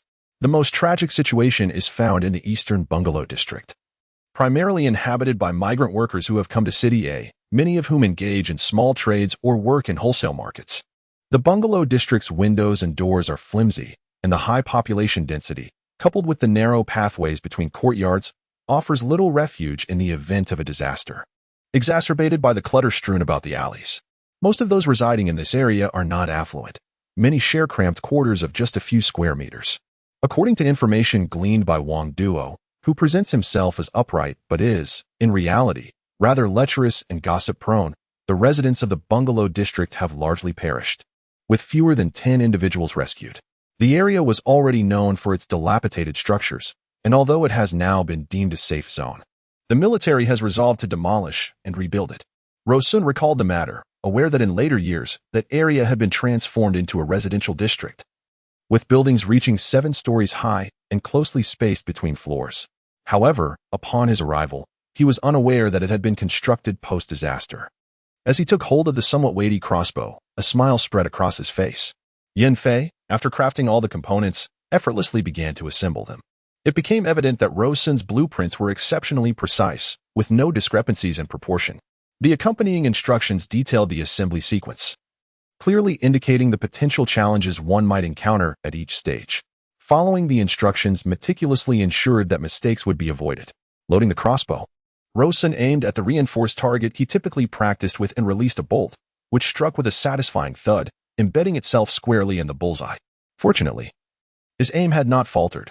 Otherwise, the wall would have suffered multiple new punctures. Yan Fei chuckled and picked up the blueprint. I find this crossbow somewhat cumbersome. Perhaps we should consider refining it to create a smaller version? The smaller model would accommodate fewer bolts and possess reduced range and lethality. Yet it would be far more portable, making it easier to carry, if you have the time to spare. Rosun readily agreed, affectionately caressing the exquisite metal crossbow, his heart brimming with admiration. But do not rush. By the way, once the smaller version is completed, you could carry it for self-defense. What if your abilities run dry? It seemed that the use of special powers had some correlation with mental energy, and it was said that excessive use could lead to a depletion of abilities.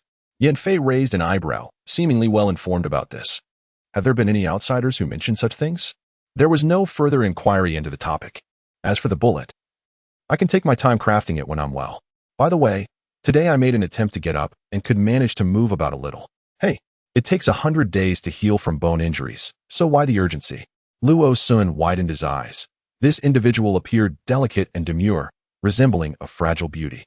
Could it be that he possessed an impatient temperament? Nonetheless, it is still a fracture. One must exercise utmost caution. What if it leads to habitual fractures? Luo Sun shot him a glare, having never encountered such an uncooperative patient. If it were a leg that had been broken, would he then hop on one leg all the way to the restroom? The photographs featured both men and women, all taken clandestinely by Luo Sun on his first day in the truck. Yan Fei let out a cold laugh. Yes, it's them. How have things been these past few days? The Haven Tea caused you any trouble, have they? Indeed, they had troubled a few individuals, but only those who were isolated. The majority of the workers on the construction site were military personnel, and even if they wished to cause a ruckus, they would not dare to go too far. I, along with Li Tai and Han Li, always moved in a group. They would not dare to confront us due to our larger numbers. Everyone understands the principle of picking the softest persimmons. The man named Su Bin looked as though he was involved in the underworld, with tattoos on his hands.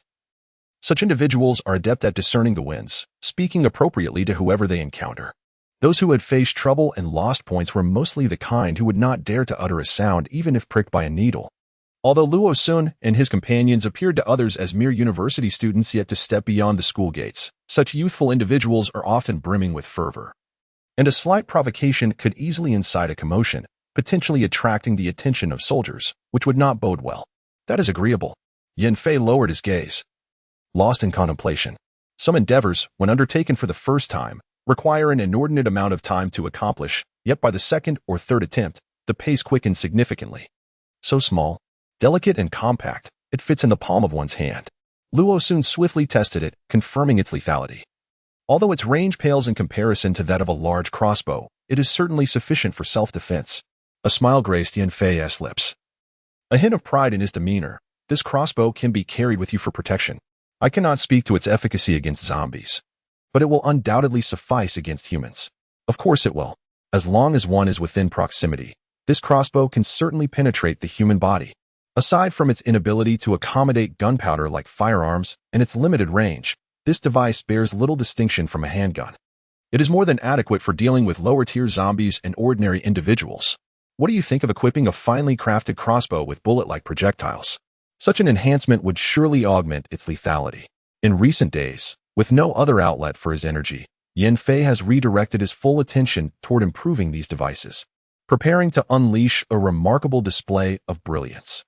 Luo Sun looked at Yin Fei in disbelief. Should such projectiles be successfully created, even an ordinary person like himself might stand a chance against first- or second-tier zombies, provided he strikes unexpectedly. I shall conduct some research to see if I can devise a design blueprint. On December 7th, construction commenced, culminating on December 29th. The surrounding walls were completed just in time for the Gregorian New Year, astonishingly erected within a single month. The moat outside the city walls has been excavated to considerable depths, necessitating reinforcement and thickening once the walls are in place. At this juncture, the population within the safe zone has surged to nearly 30,000. With an increase in numbers, the labor force has naturally expanded significantly.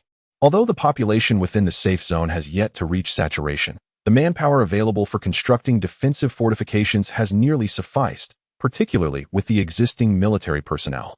Once the population reached a certain threshold, the military ceased to allocate housing. Several functional buildings were vacated, and newcomers were collectively directed to these empty halls.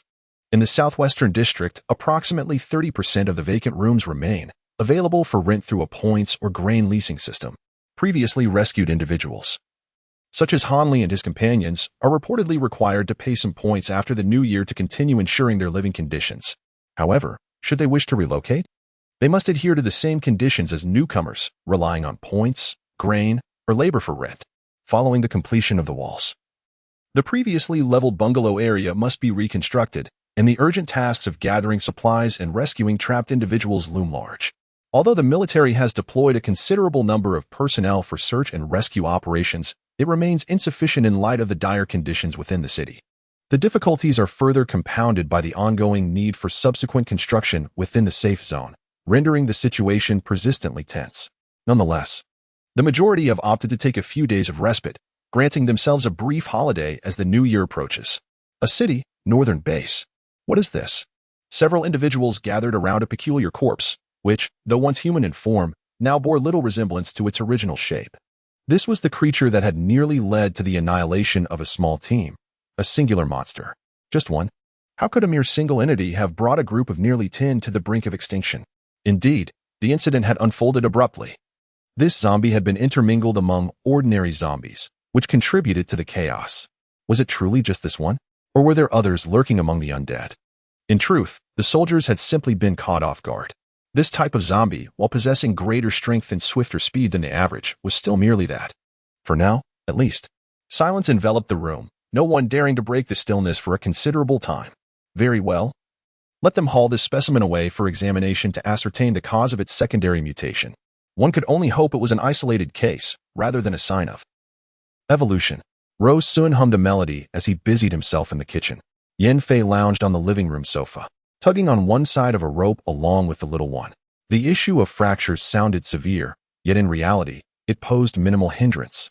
As the injury did not impede his movement, an ordinary person would seldom encounter that area while in motion. Being still quite young, Yin Fei's recovery was swift, and with the enhancement bestowed by his special abilities, he had been able to rise and roam about the house freely for over a week now. At the outset, he merely wandered about the second floor, not venturing onto the terrace that had remained shut. Thus, upon his first descent to the living room on the ground floor, Yin Fei was taken aback by the sight of an array of boxes and crates, piled nearly to the ceiling, leaving only a narrow passage near the sofa for movement. The living room was cluttered to the brim. On the balcony, where the curtains were drawn back, some plants were cultivated, yet, apart from a few exquisite flowers, Yin Fei could not identify the other flora, leaving him uncertain about the nature of those unformed plants. However, upon discovering some garlic sprouts and chives, he naturally deduced the source of the vegetables that graced their dining table daily. What exactly was Luo Sun's occupation? Where did all these items in the house, the plants on the balcony, and the stored water come from? Although these questions swirled in his mind, Yin Fei, with a keen sense of self-awareness, refrained from voicing his inquiries. The atmosphere between the two had recently been quite harmonious, and he saw no necessity to provoke any unnecessary conflicts. Moreover, even if he were to ask, Luo Sun might not speak the truth. Thus, Yin Fei preferred to wait until Luo Sun chose to share willingly. Besides, since their first encounter, upon witnessing Luo Sun's well-equipped demeanor, Yin Fei speculated that he might be one of those quick-reacting individuals who, after the onset of the apocalypse, had ventured out to gather numerous spoils while the streets were still relatively free of wandering zombies. Meanwhile, Luo Sun was in the kitchen, preparing dumplings. As today marked the Lunar New Year, the safe zone appeared to be little different from usual. Yet the joy on everyone's faces brought a sense of ease to the atmosphere within the sanctuary. Even Luo Sun is no exception. He had been preoccupied with the external fortifications until now. With the walls finally erected, he found time to prepare a more intricate meal. The kitchen resonated with a lively melody, a reflection of the cook's exuberance. Yin Fei glanced toward the kitchen door, and in a moment of distraction, his little companion let the rope slip. The small creature tumbled twice before colliding with the sofa behind it, still clinging to the other end of the rope.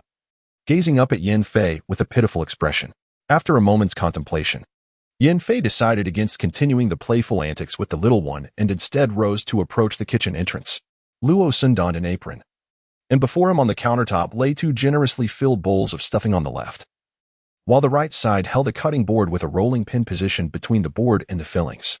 He took a prepared dumpling wrapper, filled it with stuffing, pressed his hands together, and with a gentle squeeze, a dumpling took shape. This skill of crafting dumplings was something he had learned during his previous life at the base, where he had taken on various jobs for survival, often assisting in the kitchen. Over time, he naturally acquired numerous culinary techniques.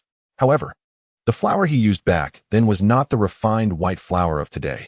It was a mutated variety, somewhat coarse in texture and possessing a peculiar taste. At the base, dumplings were only made during the New Year celebrations. On ordinary days, even the mutated flour dumplings were a rarity, with the menu primarily consisting of assorted dried flatbreads and multigrain cakes. His demeanor in the kitchen was lighthearted, the corners of his mouth lifting slightly, exuding a warm arc that inexplicably instilled a sense of comfort within others. This seemed to encapsulate the essence of home, a feeling he had never truly experienced before, a sensation that belonged solely to the concept of home. Haraha.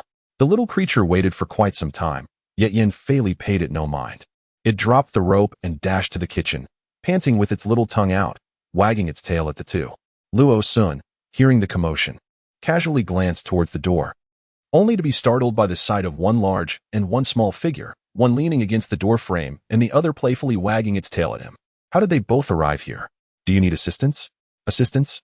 Luo Sun cast a puzzled glance at him. Can you wrap dumplings? I can manage a bit, but I cannot guarantee they won't fall apart in the pot. Can you roll the dough? I'm rather slow at it. At the pace Luo Sun was wrapping dumplings, he could probably wrap 7 or 8 while Yin Fei managed to roll just one. You should wait on the sofa instead.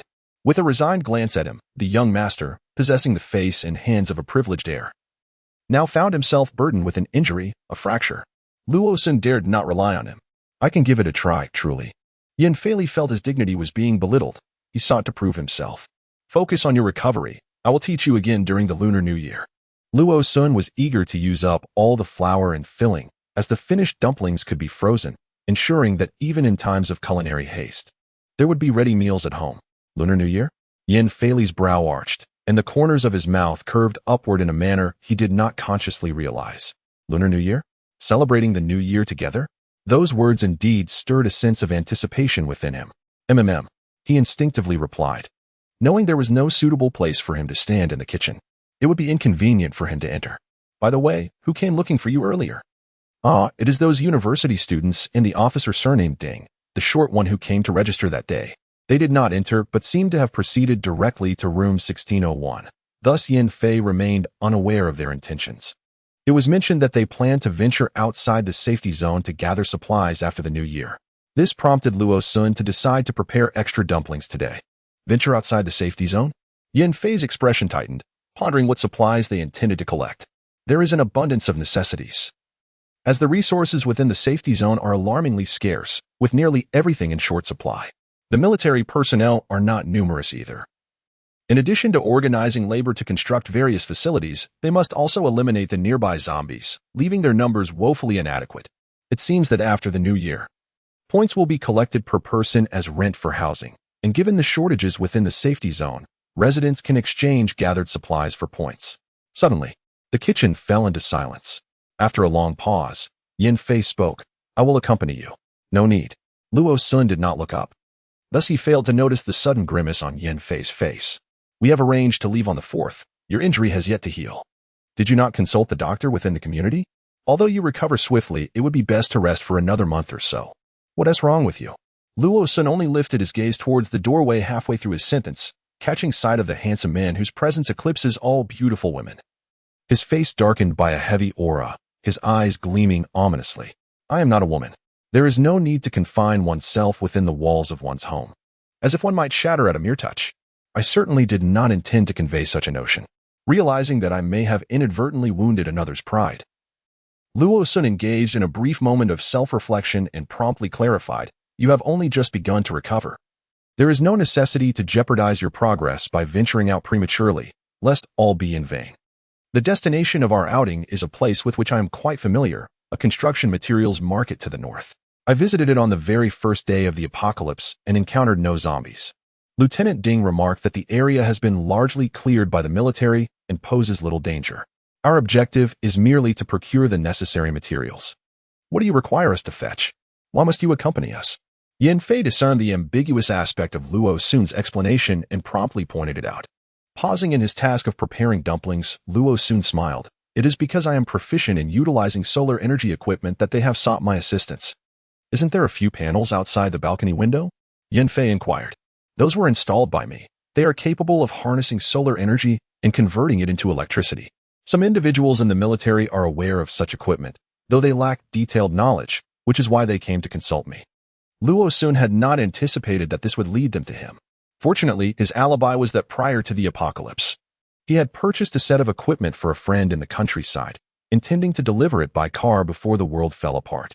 It was only after discovering the power outage in the community that he attempted to install it outside his window. Otherwise, it would have been quite challenging to explain why. Despite residing in the city, he found it necessary to install such apparatus at home. Fortunately, he did not ostentatiously fill every available space outside his window with solar panels. Otherwise, one might wonder where his friends could possibly reside to require such an abundance of panels. Yin Fei raised his eyebrows in curiosity. Solar panels? The various provisions stored within his home? The water in the large and small tanks, not to mention the distillation equipment positioned beside the kitchen countertop? Could it be that he possesses extraordinary abilities? Perhaps the power to foresee the future? Is that why he prepared so meticulously? It has indeed been over a month. Luo-sun nodded. Having exhausted the dough he had rolled out, he continued to roll more. This truly is. Luo-sun glanced quizzically towards the door, where Yin Fei's figure had already vanished. The steaming dumplings, with their thin skins and generous fillings, were a delight.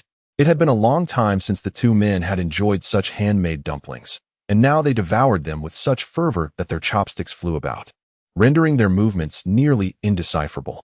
The little one had 2 dumplings on his plate, both filled with pork, now cooled.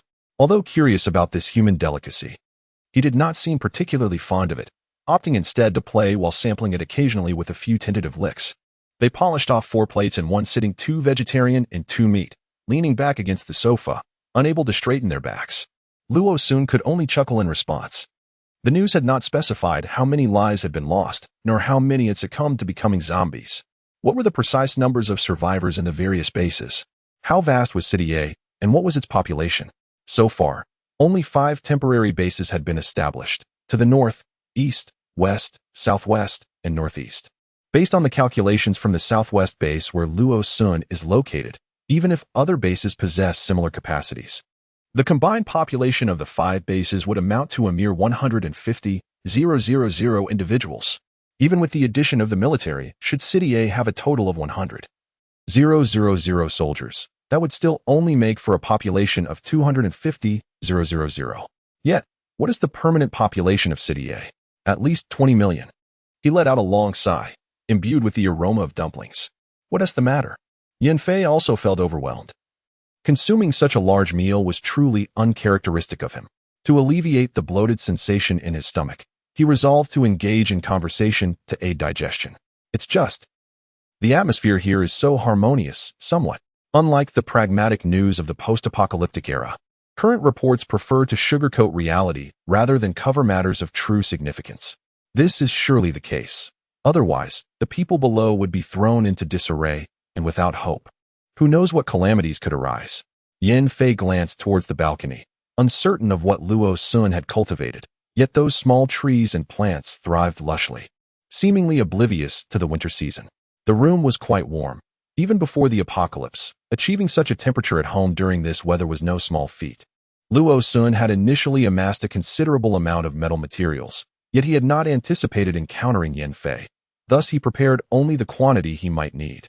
Moreover, he had already resigned himself to a life within the confines of the base, making an effort to avoid venturing outside. However, with Yan Fei's presence, should he be willing to collaborate and supply weapons, he would then possess the means to embark on adventures and scavenge for resources. Cultivating land at home undoubtedly offers a sense of security. However, he is acutely aware that should the day arise when he must confront adversaries, or if his sanctuary ceases to be safe, the disparity between a man who has never engaged in combat and has solely tended to his crops, and another who frequently ventures into battle, with home gardening merely serving to supplement his sustenance, is stark. The answer is self-evident. Casting a glance at Luo Sun, he noted a glimmer of anticipation in his expression. After a moment of contemplation, Yan Fei remarked, "In the next couple of days, I shall prepare some ammunition. Perhaps you could assist in determining which weapons would be most effective for our upcoming venture. I shall ensure we are well equipped. Are you still resolved to venture out alone, leaving me behind?" Luo Sun replied, somewhat taken aback by the sudden tone of abandonment. He felt compelled to reassure this obstinate patient, "I cannot help but worry about you being alone at home. There are so many valuables, and the regulations at the safe base have yet to be fully established. To be frank, if it weren't for you, I would feel quite vulnerable at home, constantly fearing that someone might break in and steal our possessions." His words bore an honest weight, despite having prepared extensively. The notion of an empowered individual discovering that his home resembled a treasure trove and storming and filled him with dread. This fear was among the pivotal reasons he wished to keep Yan Fei in his abode, sharing half of his bed. But wait, what if, in his absence, Yan Fei decided to empty his home? It suddenly dawned on Luo Sun that he had entirely overlooked this possibility. How amusing it was that this thought had just crossed his mind. Generally speaking, those who assert such sentiments may not genuinely act upon them. Rather, it is often the ones who adopt a seemingly nonchalant demeanor, assuring you to leave your affairs in their care, who may surreptitiously betray you. As the vehicle gradually exited the gates of the safe zone, Luo Sun peered through his binoculars towards the newly erected wall. A group of soldiers was laboriously pushing various metallic components and substantial steel plates to the wall's edge. One soldier pressed his hand against the pile of steel, causing it to contort and separate, coalescing into his grasp. He then placed his hand against the outer side of the wall, and the metal seamlessly fused with the already constructed section of the metallic barrier. Thus, it appears that the military indeed possesses metal-based supernatural abilities. However, it seems that this soldier's power pales in comparison to Yan Fei's. Yan Fei possesses the ability to manipulate metal from a distance. Had he been tasked with erecting the wall, his speed would undoubtedly surpass that of this soldier. Adjusting the binoculars to another direction, he discerned yet another soldier among the group, similarly endowed with metal manipulation abilities, requiring physical contact to effectuate transformations in the metal. One wonders how many such metal manipulators exist within the ranks. Are these individuals newcomers? Why do they reside in tents outside the city when there are vacant spaces within?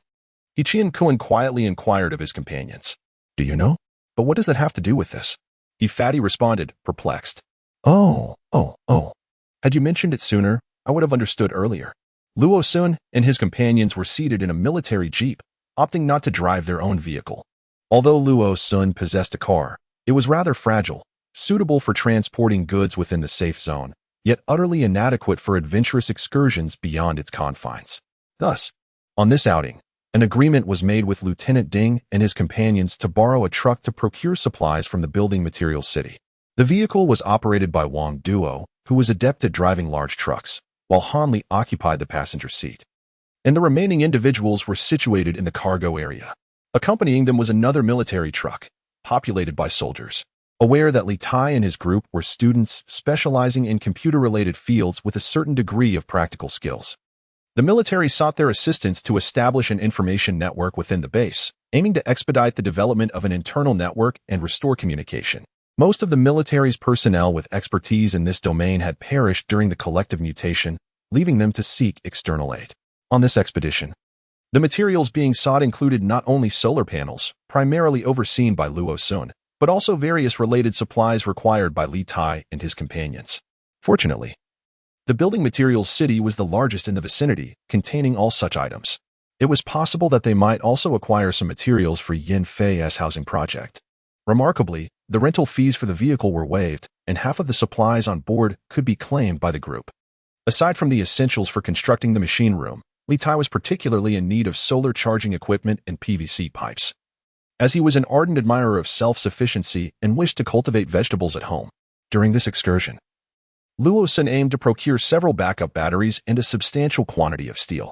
With a metal ability user among them, such materials were indispensable. Once the group left the city, their journey proceeded smoothly, with scarcely a trace of zombies on the road. As they drove northward toward the entrance of the building materials city, gazing at the darkened blood and the several dogs long since decayed upon the ground, Luo Sun felt a wave of melancholy wash over him. It seemed that no one had ventured here for an entire month since his last visit. It was understandable, though. The military's entrance into the city was primarily aimed at rescuing certain key individuals and aiding the trapped populace.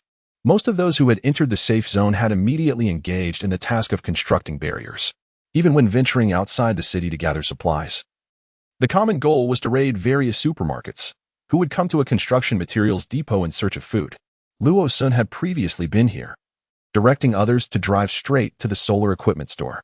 Upon hearing a commotion in the corridor behind him, a group of soldiers armed themselves and went to investigate. Suddenly, gunfire erupted.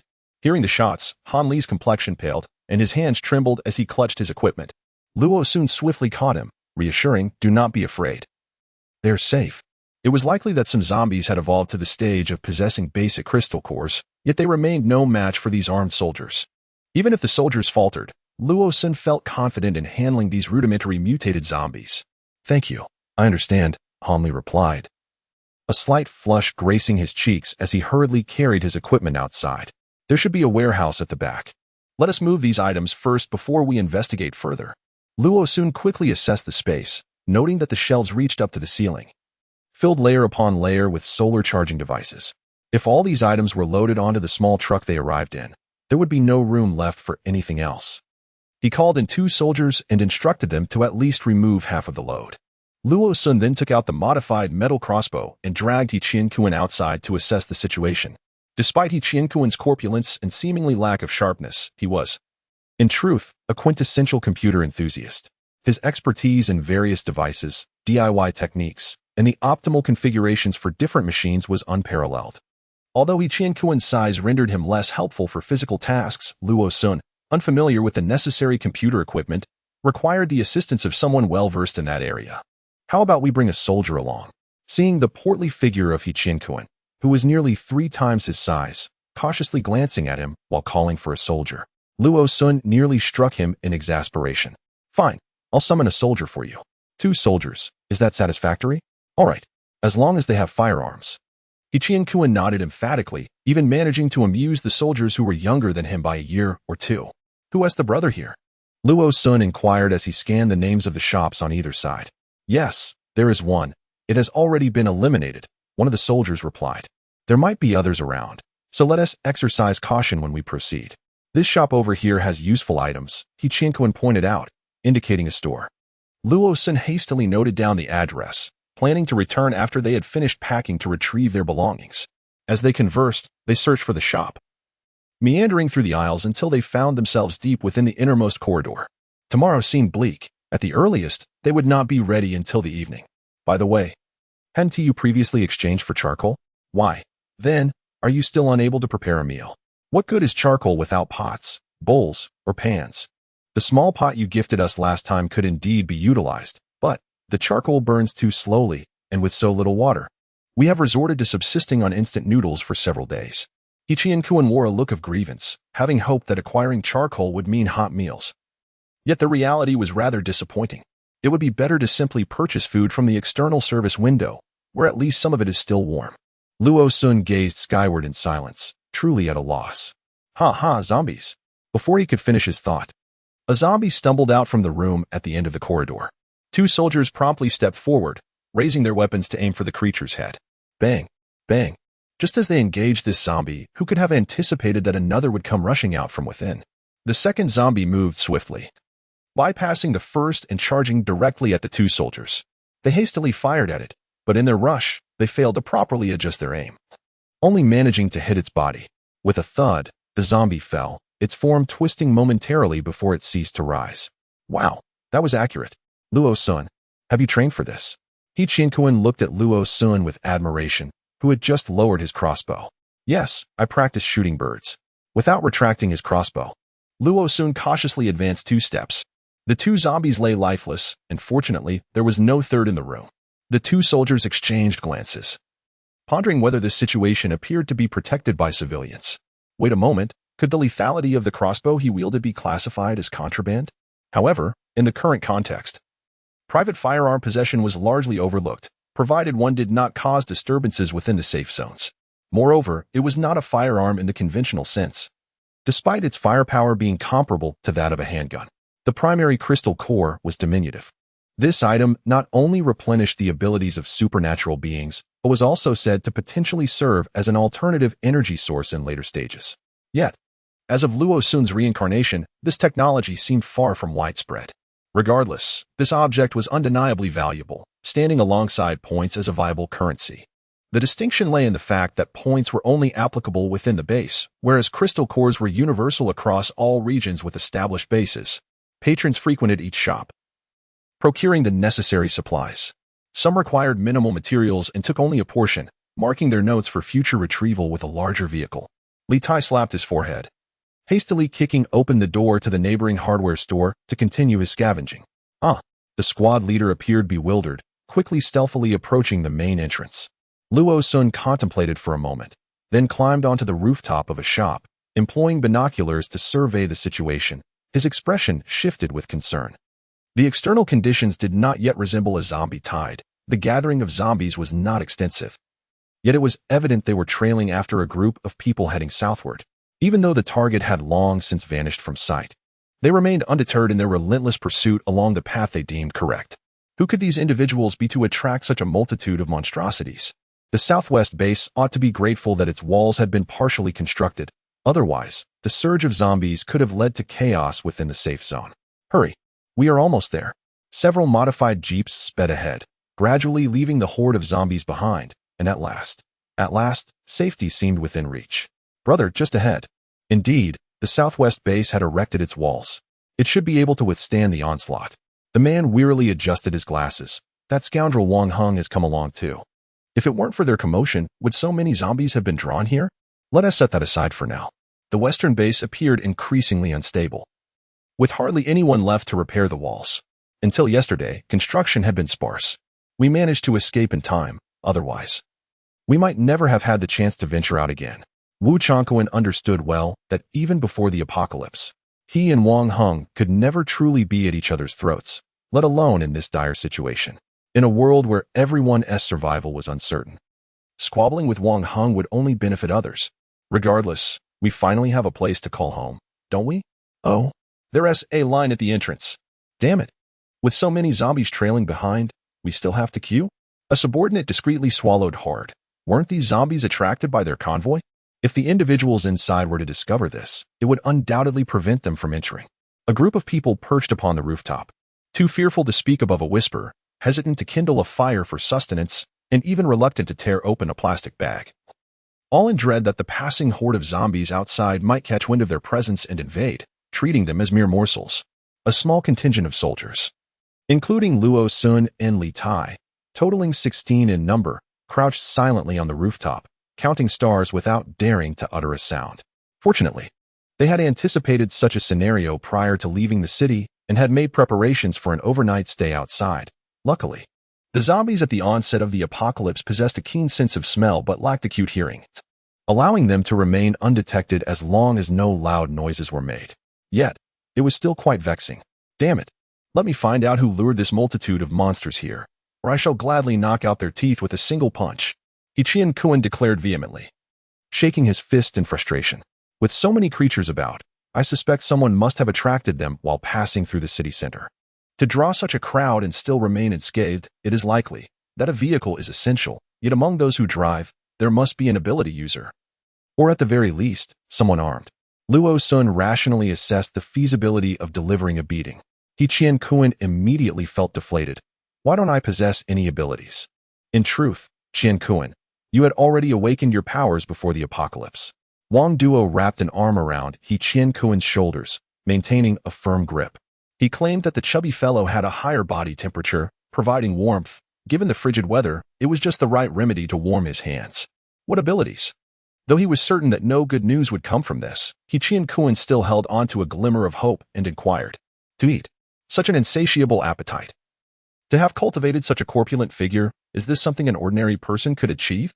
Leave. Were it not for our position atop the roof, He Qian-kuan would surely have collapsed his waist with a single blow. Enough of this nonsense. We must be cautious lest the zombies overhear us. Alas. I wonder how the safe zone is faring. Surely it can withstand the onslaught, right? Indeed, it must. Did we not just repair the walls? The squad leader rallied everyone, proclaiming, though these zombies appear numerous, as long as they do not arrive simultaneously, they can be dispatched one by one. Worry not. The base will remain secure. In truth, I harbor greater concerns. What if someone seizes the opportunity to breach our doorstep? We still haven't used charcoal at home. Hanli gazed sorrowfully at the sky at a 45-degree angle. You think too much. Wu Xian couldn't help but roll his eyes. Their dilapidated abode harbors nothing of value. Even if someone were inclined to force open the door or pick the lock, they would hardly bother with their entrance. Luo Sun devoured 4 buns, filled with pork, scallions, shrimp, and mung bean greens. These were remnants from the dumpling filling he had prepared earlier, which he had transformed into buns to take along as provisions. And indeed they proved useful at this moment. In addition to these, there were several dry flour cakes, ham, boiled eggs, juice, and, of course, mineral water, along with his homemade dry flatbreads. If we have the chance to venture out, we must. Li Tai immediately concurred, stating the obvious. Blankets, bedding, our home lacks even a proper bed. And food, we must gather what we can. This time, we are tasked with resolving the energy crisis. Later, we will need to address our livelihood. The other 4 nodded repeatedly, clearly exhibiting the fervent devotion of diehard fans, who remembered every word spoken by their idol with remarkable clarity. Luo Sun also nodded, stating, while my home possesses these items, my brother's room next door remains untouched since the apocalypse, and he too will require them.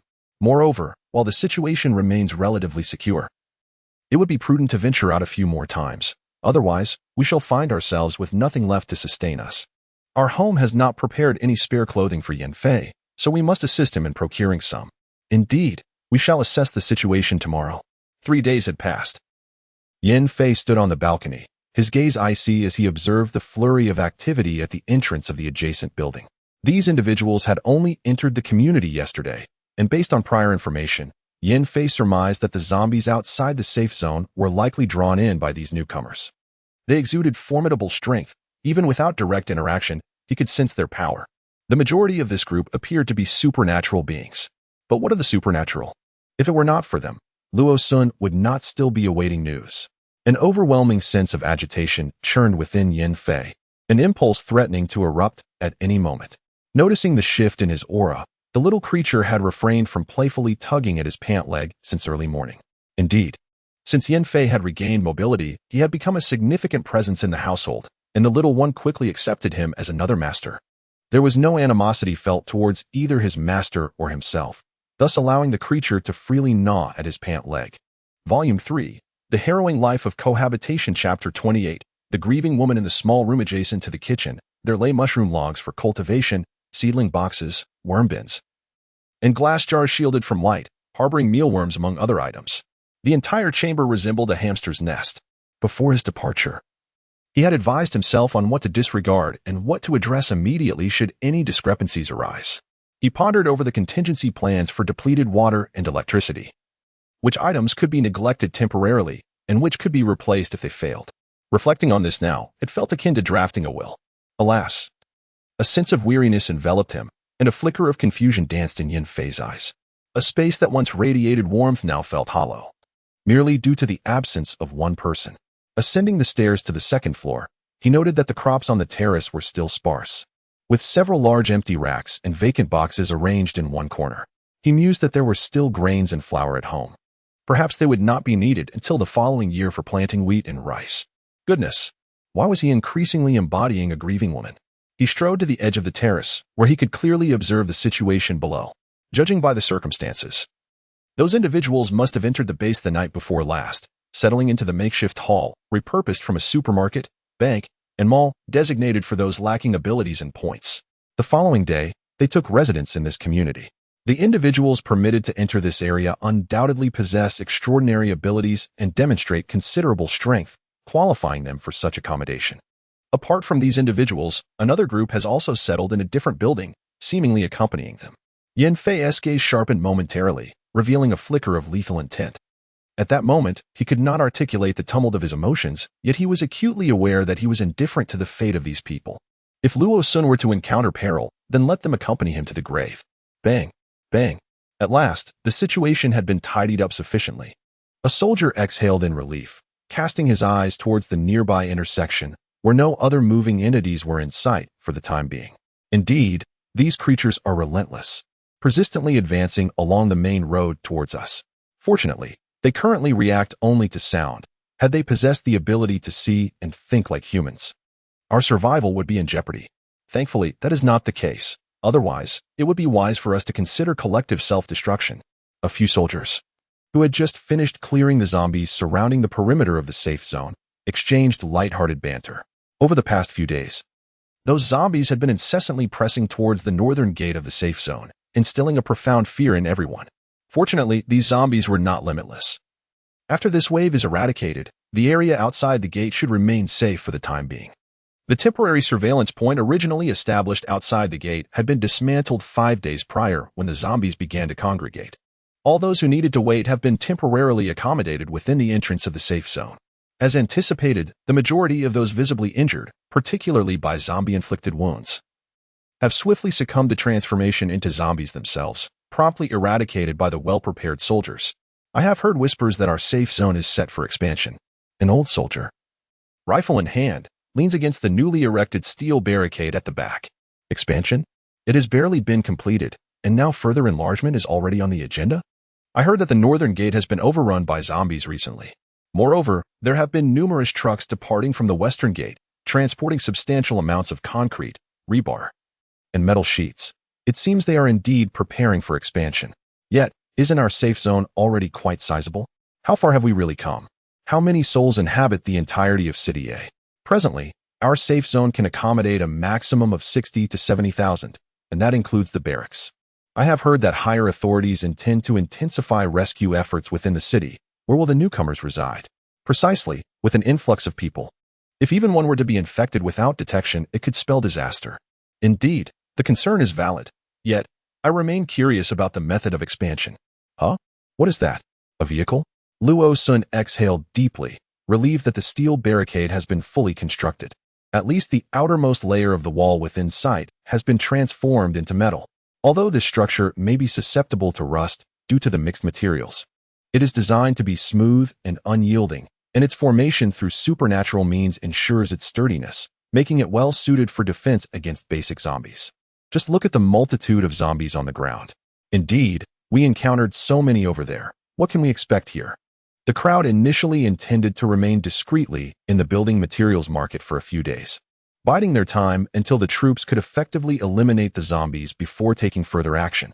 However, to their dismay, by the 4th day, although the number of zombies passing by had diminished somewhat, it seemed as though these creatures had evolved with an uncanny ability to detect the scent of human flesh. A few zombies began to approach the building materials market. Within just 3 hours, dozens of them had surrounded the iron gate and battered it to a state of ruin. Faced with no alternative, they had to engage in combat. Fortunately, for safety reasons, the soldiers had brought ample firearms and ammunition during their outings, while Itai and his companions wielded iron rods and other makeshift weapons. Remarkably, with the aid of Luo Sun's homemade crossbows, they managed to dispatch the zombies without sustaining any casualties.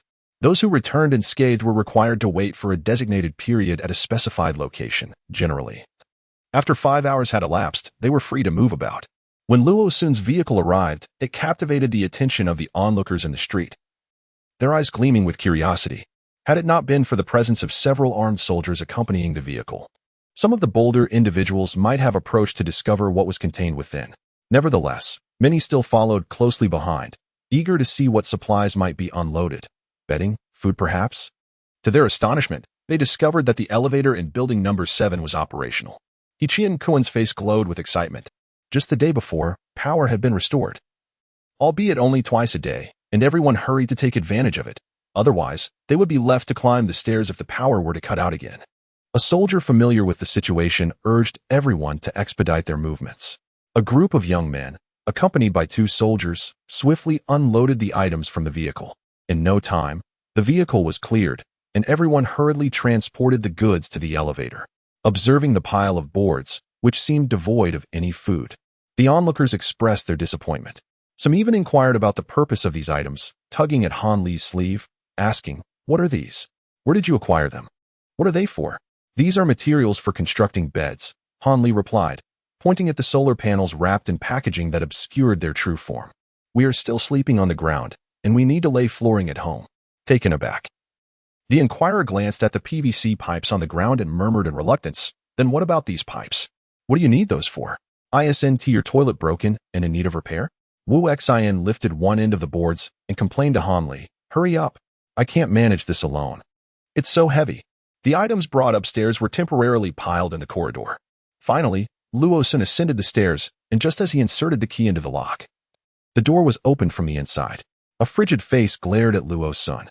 He was momentarily taken aback, then let out a nervous chuckle. It seemed he had forgotten to greet Yan Fei during his previous ascent. How have you been these past few days? Is there enough food and water at home?" Even if he was not adept at cooking, he had prepared dumplings and steamed buns before leaving, and the frozen foods and instant meals were readily available to be heated as needed. The solar battery storage was fully charged, ensuring that there would be no power outages for the time being. "Why is his face so dark? Goodness, is this your brother?" Qian Kuan glared at Yan Fei's waist with an envious expression. Yan Fei withdrew the chill from his face and smiled gently, nodding slightly to the group. "I am Yan Fei, Luo Sun's cousin. I appreciate everyone looking after him during this outing." He then affectionately ruffled the top of Luo Sun's head, an act that seemed quite intimate. A sense of danger radiated from him. For reasons unknown, Luo Sun felt every hair on his body stand on end. Drawing upon his decade of survival experience from the apocalypse in his previous life, he sensed that this man was undeniably a perilous presence. Yet, paradoxically, he found himself unable to escape. There was simply no way to run. After placing the iron plate down and moving everything inside, Luo Sun finally breathed a sigh of relief. Stealing a glance at the man before him, he noted that since they started moving things, aside from greeting Li Tai and the others, Yan Fei had not spoken another word to him. What was going on? Was something amiss at home? The little one was frolicking about, appearing quite spirited. Surely there were no issues with the food, right? Could it be that the household plants had mutated? Oh, are we still planning to go out? The vast disparity in physical strength led Luo Sun to instantly conclude that in a direct confrontation, he would undoubtedly be no match for Yan Fei. Just as he was about to plead for mercy, he suddenly found Yan Fei leaning closer, his eyes gleaming with cold light. "How many days did you say we would be out for?" "1 half a day. 2, 3 days. What day is it now?" "The 5th day." Luo Sun gazed blankly at him, his face mere inches from her own. Those eyes, slightly arched at the corners, drew her gaze irresistibly to the small beauty mark beneath one eye. Her heart raced within her chest, beating heavily as if it might leap forth at any moment. The little fellow, who had initially been poised to charge forward, halted abruptly, a look of bewilderment on his face as he questioned, "How can you steal my opportunity to pounce?" Chapter 29, The Grueling Cohabitation Life. With a sudden, cold chuckle, Yan Fei nodded slowly, declaring, "I have made my decision." Her gaze instinctively drifted down his exquisite features, avoiding the chilling glint in his eyes, only to be ensnared by his lips, now restored to their natural hue. Slightly upturned with an alluring charm, his lips must be incredibly soft, desperately shaking off the sudden, fanciful thoughts that invaded her mind. Luo Sun found herself unable to voice her questions before Yan Fei leaned close to her ear, whispering, "If you dare to venture out alone again, I shall completely obliterate your door. Isn't it rather improper to wield metallic powers in such a manner? Moreover, isn't this an utter waste? What on earth is he making such a fuss about?" Luo Sun remained utterly perplexed, her face flushed crimson from the unexpected closeness of their positions. Although previously swayed by the apocalypse, the protagonist, having endured a dismal existence, refrains from expending precious resources in pursuit of unsavory encounters. Despite encountering an individual willing to share the tribulations of the end times, their companionship was limited to seeking warmth in each other's presence. A fleeting connection that was tragically cut short by untimely death. Thus, until this moment, the esteemed Luo Sun has never experienced even the most innocent forms of intimacy, be it a gentle embrace or a tender kiss. The only creature with whom he shares a semblance of closeness is a dog, not the strikingly beautiful figure before him. The warmth that fills his home is a sensation bestowed solely by this captivating presence. If he could retain this individual by his side indefinitely, fully claiming this newfound joy, it would signify a true departure from the burdens of his past and herald the dawn of an entirely new chapter. Were he still entrenched in the world before the cataclysm, even if a spark of interest in a man arose, fueled by mere curiosity, it would likely remain a clandestine affair, hidden from the public eye. However, now, he finds himself yearning to explore this uncharted territory, not out of a desire for novelty, but simply because of Luo Sun himself, independent of gender or the oppressive life he seeks to escape. No one could instill such a sense of trepidation in him after merely 5 days of silence. No one could make him feel such a profound longing in their absence. And certainly, no one could compel him to seek vengeance against those who might have harmed him. Believing he had met with misfortune. I am fine now. Yin Fei had no intention of revealing his feelings to him immediately upon realization. After all, he was unable to escape, nor could he shake off his own emotions. They had long ago resolved to share their lives together, a commitment initiated by Luo Sun himself. Thus, he could not be permitted to leave. The little creature, long ignored by Luo Sun, lay on the ground with its chin resting on its front paws, its small tail tucked between its legs, feeling aggrieved. The proximity of the two humans made it impossible for him to squeeze in. Upon noticing Luo Sun turn his head in response to its whimper, the little one sprang to its feet, its tail wagging so vigorously that it appeared as a mere blur, carrying an array of steel plates and various hardware items. Luo Sun quickly bent down to catch the half-grown dog that dashed into his embrace, providing a welcome distraction from the chaos stirred by Yin Fei's earlier antics. Had it been well fed during these past few days? It seemed to have grown a little. As he spoke, Luo Sun's eyes suddenly brightened, and he lifted his head. We stumbled upon a small convenience store, and while I didn't take much, I managed to obtain a few packets of frozen beef and lamb slices. Let us prepare a hot pot. He promptly stood up and began to extract the ingredients from the bag. Although the slices of meat were light, they occupied considerable space, which is why Luo Sun had never purchased them before the apocalypse. Now, having unexpectedly acquired them, he felt no need to hold back. He should be grateful that winter has arrived outside, bringing with it a biting chill. The small convenience store was fortuitously connected to a backup power supply, and although a power outage eventually occurred, the frozen cuts of lamb and beef remained intact. Otherwise, they would have had to content themselves with some non-perishable snacks like biscuits and chips. There happened to be some vegetables on the balcony that seemed ready for harvest. The corners of Yin Fei's eyes crinkled with delight. Indeed, Luo Sun's culinary skills might not be particularly exceptional, yet they possess a certain homely flavor, a taste unattainable in upscale restaurants. Even though there were provisions left at home for when he was away, ensuring he wouldn't go hungry. The flavor of the dumplings and buns he had prepared himself, when reheated, paled in comparison to those crafted by Luo Sun.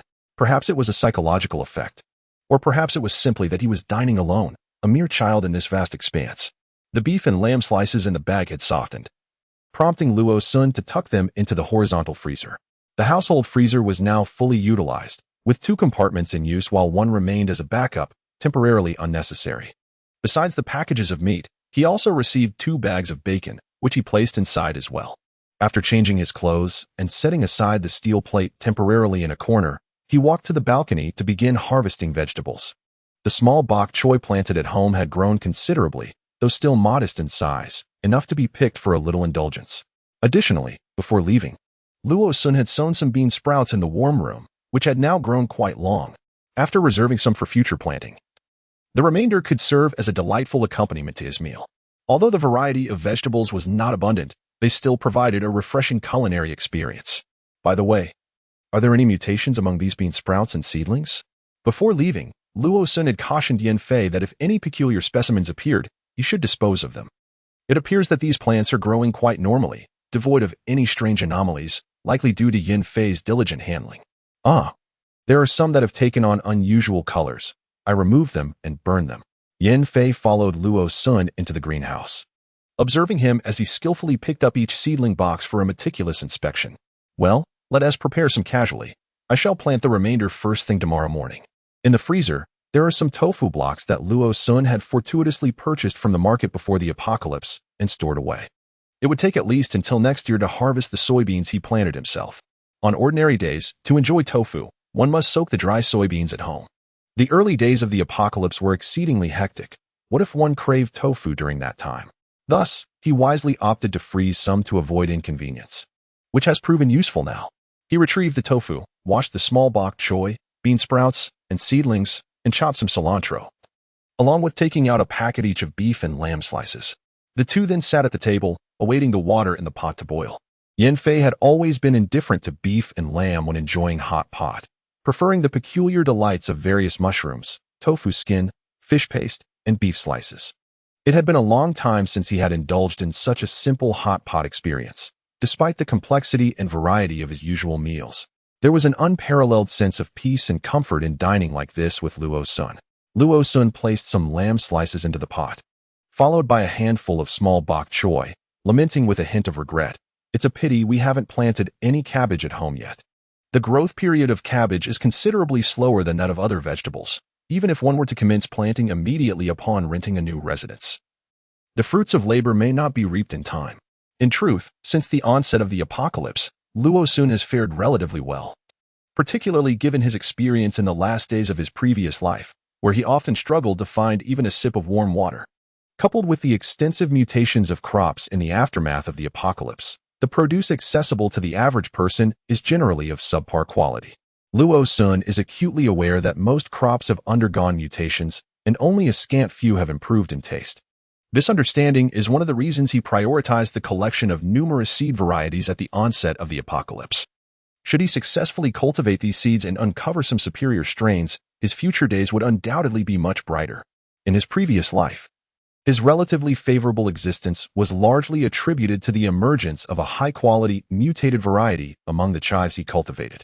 After nurturing this exceptional strain, he was able to sell the harvest to a prominent figure within the base, thereby securing a stable existence for several years. Surviving in the apocalypse without support is feasible, yet without any survival skills or safety nets, one should not expect to thrive. In contrast to Luo-sun's meticulous preparations, Yanfei endured considerable hardships when the apocalypse first struck. He originally resided in the heart of the city. On the fateful night when the apocalypse descended, he discovered the calamity relatively early. However, due to a grave miscalculation of the severity of the situation, he only managed to procure a few convenience foods before realizing that most of the people around him had transformed into zombies. Prior to encountering Luo-sun, he scarcely had a proper meal. Although this hot pot was not exceedingly lavish, it was certainly a marked improvement compared to the previous days. Despite having not ventured outside for several days, the radio that Luo-sun left at home played almost incessantly from dawn till dusk. Even if the broadcast attempted to feign tranquility, they could not entirely obscure the grim reality lurking beyond. Yanfei, adept at discerning such nuances, could easily infer the external circumstances from the recent commotion within the community. The little creature perched at the foot of the table, its small bowl containing a few slices of chilled bok choy alongside 2 small pieces of beef and 2 pieces of lamb. It had just stealthily snagged a piece of beef and placed it upon Yanfei's shoe, its tiny head resting on top as it savored the morsel. Oblivious to the culinary catastrophe unfolding on his footwear, Yanfei mistakenly assumed the little one was merely playing. After they both finished their meal, neither felt inclined to move until faint sounds of laughter echoed from the hallway, accompanied by a woman's voice. Luo-sun, surprised, glanced towards the door. "Is someone moving in again?" "Room 1602. Yanfei shook his head. "It's the 15th floor. They arrived a few days after you left. A group of university students. I haven't seen them in person, only caught a glimpse from the balcony when they moved in." Luo-sun pondered for a moment before nodding and stating, "Room 1602 has already been reclaimed.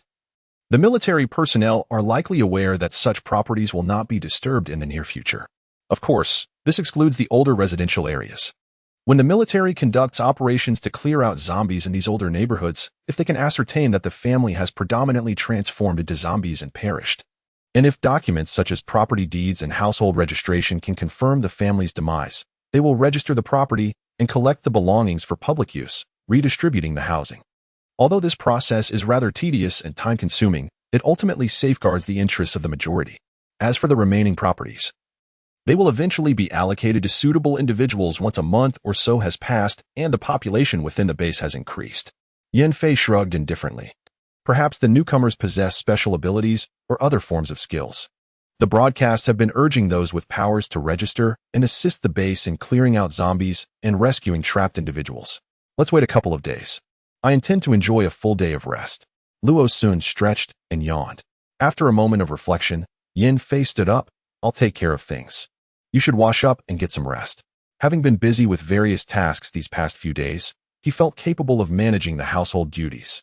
As he stood, a small creature tumbled off his shoe in a sideways roll. Yin Fei glanced down, and his expression immediately darkened. What's wrong? Luo Sun inquired, also looking down, only to discover a large grease stain on Yin Fei's coral fleece slippers, accompanied by a small piece of what appeared to be either beef or lamb that had rolled off alongside the creature. Holding his belly, Luo Sun began to chuckle, questioning whether this little creature had mistaken that place for a dining table.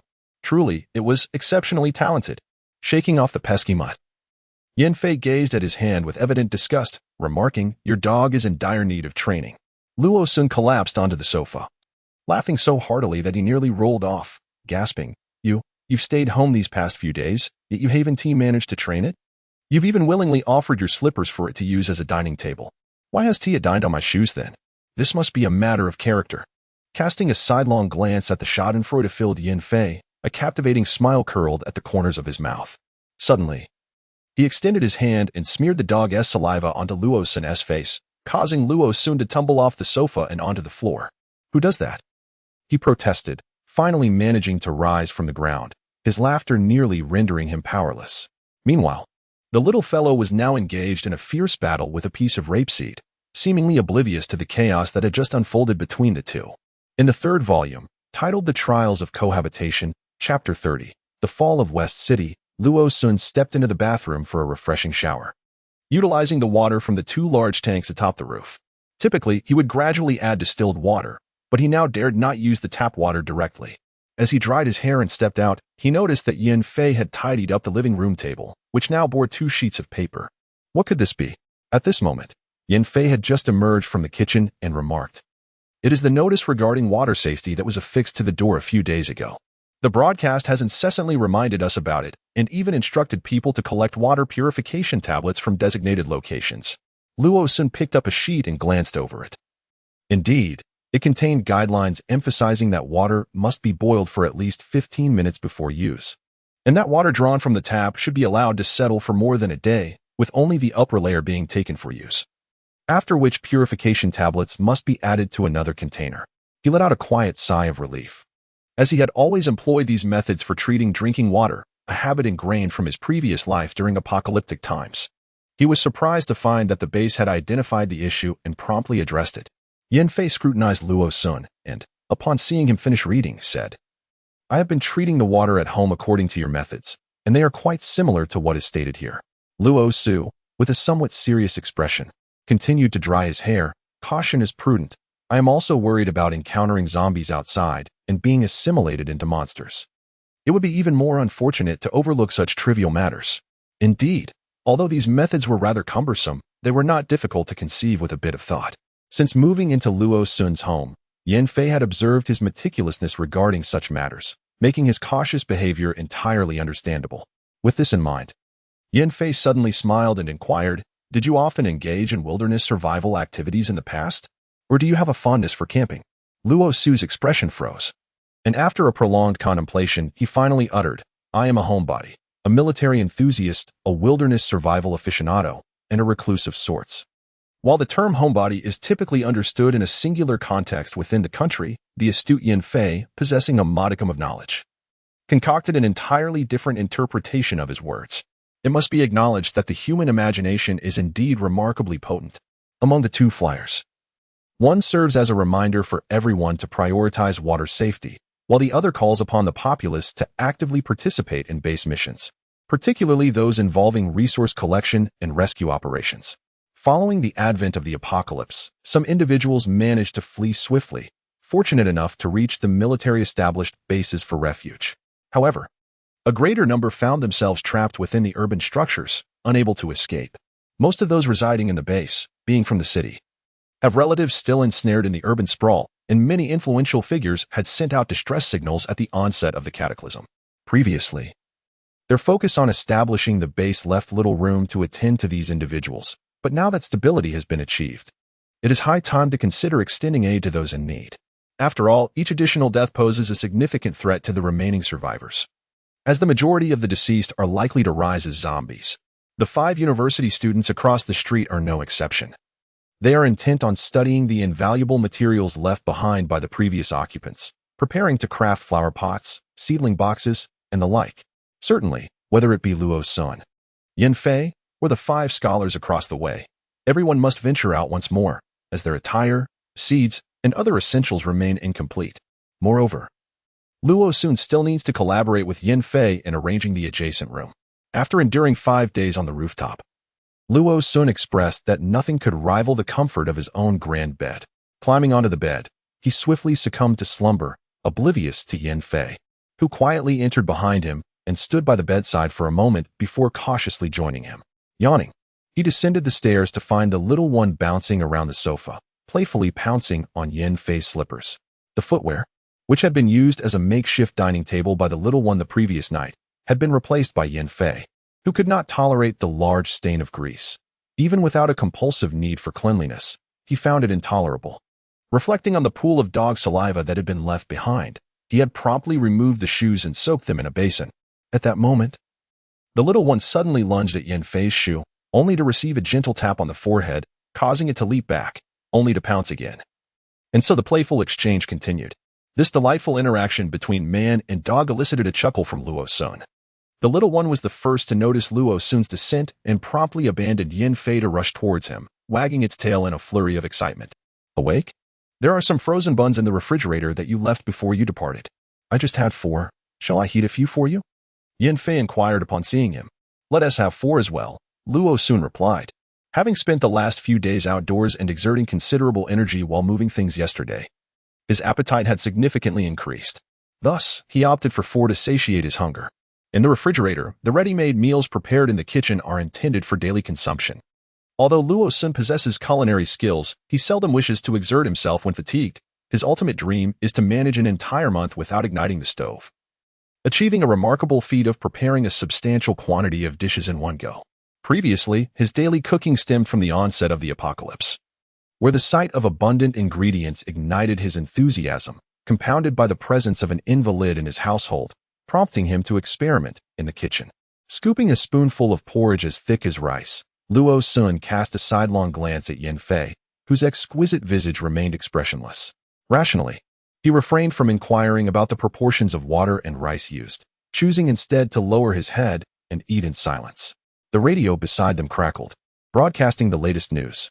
Listening to the serene and optimistic official rhetoric, Yin Fei found little of interest and decided to switch stations, deliberately avoiding the peculiar gaze Luo Sun cast while consuming the rice-like porridge. At that moment, the little one beside them did not clamor for food. Instead, he rested his chin on Yin Fei's shoe, treating it as a pillow, obediently remaining by their side. As Luo Sun finished his 3rd large bun, Yin Fei seemed to have just tuned into a particular channel, albeit with a somewhat unclear signal, adjusting the dial in hopes of deciphering the content. Suddenly, Luo Sun's hand, poised to deliver another bun to his mouth, froze in midair. Yin Fei's movements halted as well, their eyes meeting, both turning to the radio, where the voice was now discernibly clear. Breaking news. A large number of survivors have turned into zombies. The Western base is calling for help. Zombies are attacking the base, and countless ordinary people are becoming undead. The distress call from the Western base echoed repeatedly through the radio until, after approximately 20 minutes, it gradually fell silent. The two exchanged glances, their expressions a complex mix of emotions. Typically, even in the face of danger, one would not resort to civilian signals for a distress message, suggesting that a sudden crisis had indeed befallen the Western base, catching even those near the radio station unprepared and prompting an urgent plea for assistance. After a moment of contemplation, Luo soon rose abruptly and made his way to the balcony, seizing the binoculars that rested there to gaze towards the military camp. The artillery regiment had relocated shortly after the onset of the apocalypse. As the inhabitants of the base commenced the construction of the perimeter walls, the military began its expansion as well. Now, those walls stood completed, appearing to be even closer to this residential area than before. At this moment, he could faintly discern military vehicles traversing the main road in the distance. What is happening? Yin Fei inquired after a brief pause, observing as Luo Sun lowered the binoculars. "The troops are mobilizing their vehicles," Luo Sun replied, suddenly turning his gaze towards Yin Fei. "You mentioned your home was located where?" Yin Fei's brow furrowed slightly, his expression darkening. "West City." Taking a deep breath, Luo Sun returned his gaze to the window, while Yin Fei too lifted the binoculars, peering outside. Indeed, he witnessed an unending procession of military vehicles streaming forth from the camp, including amphibious assault vehicles and tanks, which undoubtedly belonged to the artillery regiment. After some contemplation, Luo Sun consoled, though it is rather abrupt, the other bases should endeavor to provide assistance upon receiving the news. Yin Fei felt a slight turmoil within. He harbored no affection for his parents, and their existence or demise did not weigh heavily on his mind. Upon learning that 5 shelters had been swiftly established near City A, he was acutely aware that as long as his parents were alive, they would undoubtedly seek refuge in one of those bases with utmost urgency. However, upon hearing that the western base was facing difficulties, he could not help but feel somewhat perturbed. Not wishing for Luo Sun to be troubled by the thought of those 2 individuals who were not only neglectful but would remain indifferent to his well-being even if they were alive. Yin Fei redirected the conversation. "Did the broadcast mention that the survivors in the western base suddenly turned into zombies?" Luo Sun paused momentarily before nodding slightly, furrowing his previously unwrinkled brow. "Yes. I suspect it may be related to water." "Water?" Yin Fei was taken aback, abruptly turning to glance towards the kitchen, then back at Luo Sun. Luo Sun suggested that there might still be survivors from the western base who could escape to this location because among the acquaintances he had during his previous life here, many had fled from the collapse of other bases. In the early days of City A, there were 5 official large bases, but aside from the eastern and southwestern bases, all others had rapidly fallen into ruin at the onset of the apocalypse. The cause of their downfall was the sudden transformation of numerous survivors within the bases into zombies, which then bit those nearby, exacerbating the crisis. Even the subsequent eastern base succumbed to ruin, primarily due to an internal outbreak of zombies and the siege that ensued. At that time, the walls of the eastern base stood at least 20 meters high, with strict access controls, permitting passage through only a single gate. Consequently, when the outbreak of zombies occurred within, the inhabitants found themselves with no avenue of escape. Thus, when the eastern base fell, the losses incurred were the most catastrophic among the 4 bases in City A that were breached. What precisely led to the downfall of these cities? Why did the bases suddenly experience a zombie outbreak? Was it the result of deliberate sabotage or mere accident? Luo Sun remained uncertain of the specific causes. Yet he recalled that thereafter, the water sanitation standards in City A escalated to an exasperating degree. Should one assert that there is no correlation between these events, he would staunchly disagree. Our base has only recently disseminated information regarding the use of purification tablets and the necessity of boiling water, likely stemming from these very concerns. Yin Fei cast a knowing glance at Luo Sun but refrained from voicing any thoughts. He sensed that what Luo Sun had articulated could very well be pivotal and that Luo Sun's endeavor to install such a cumbersome yet beneficial water purification system at home was undoubtedly advantageous. The two did not dwell on this matter for long, as they were soon interrupted by the blaring announcement from a loudspeaker outside. The proclamation conveyed an urgent notice regarding the expansion of the southwestern base and a call for reinforcements. Given the recent unrest outside, individuals were advised to venture out sparingly, and if they must, to engage in the task of eradicating surrounding zombies. At present, due to the absence of first-tier zombies roaming freely, although some had noticed an increase in speed, strength, and agility among the zombies, the notion that their heads contained something was not yet widely accepted. The research institutions at the base have yet to fully comprehend the peculiar nature of these strange objects and their potential uses. Hence, these items have not circulated within the base. In the 3rd volume, titled The Grueling Cohabitation Life, Chapter 31, The Otaku Squad, after adjusting the radio on the table, the official announcements from the Southwest base have begun to relay some sparse information. The broadcast encourages everyone to actively participate in the base's expansion efforts and supports individuals venturing out for various rescue missions, resource searches, and zombie hunts. Due to the perilous conditions outside the base, individuals wishing to venture out must form teams, with a minimum requirement of 10 members. This aligns closely with the announcements made, albeit with more specific details. After listening, Luo Sun stroked his chin, realizing that the immediate priority is indeed to establish an outer wall as swiftly as possible, as the current expanse of the Southwest base is significantly smaller compared to the area prior to his rebirth. In this chaotic world, No one can accurately predict the future or its trajectory. Thus, it is often said that two heads are better than one. Yin Fei does not mind consulting his cohabitant, with whom he now shares a bed, and potentially exploring the prospect of developing a deeper relationship with others regarding their intentions. Without much contemplation, Luo Sun made a decisive choice to venture out in search of supplies. Yet, our numbers are insufficient. Yin Fei pointed to the vehicle that had already distanced itself, broadcasting along the way with a loudspeaker, indicating that the base now mandates all individuals wishing to go out must form teams, with a minimum of 10 members required. After a moment of contemplation, Luo Sun suggested, we could temporarily form a team at the city gate and negotiate with the other party to act independently after we exit. Additionally, we might inquire with the university students across the way, as they too are seeking to procure supplies. We should be grateful that the current zombies are relatively unsophisticated. Even if we encounter a level 1 zombie, as long as we are not besieged by a horde, we should be able to escape. Although, even with the 5 university students, we would only total 7 individuals. The challenge of forming ad hoc teams with others wishing to venture out is undoubtedly less daunting than if it were just the 2 of us. Yin Fei pondered briefly before nodding in agreement. However, before the 2 could discuss further, a knocking sound emanated from the door. They exchanged glances and rose to approach the entrance. The visitor turned out to be Hanli from across the hall. As they opened the door, they could see the large door opposite them ajar, revealing several individuals busily engaged in some task within. What is the matter? Luo Sun inquired, surprised, as he had intended to seek them out after formulating a plan, only to find them arriving first. Did you hear the announcement outside? We were deliberating whether we should take advantage of our relatively stable situation to venture out for supplies. Han Li's words were cut short by a head popping out from the opposite side. It was Li Tai. Come over here to discuss. Let us hold a meeting. After securing his own door and taking his keys, Luo Sun readily accompanied Yin Fei to the apartment across the hall. Inside, the room was cluttered with plastic tubing, half-assembled solar panel supports, and a few individuals engaged in a heated exchange of grievances, each attempting to shift blame onto the others. Let us first prepare the meal. I am on the brink of starvation. Where is the water? Oh dear. I am still behind here, scrambling, my stomach.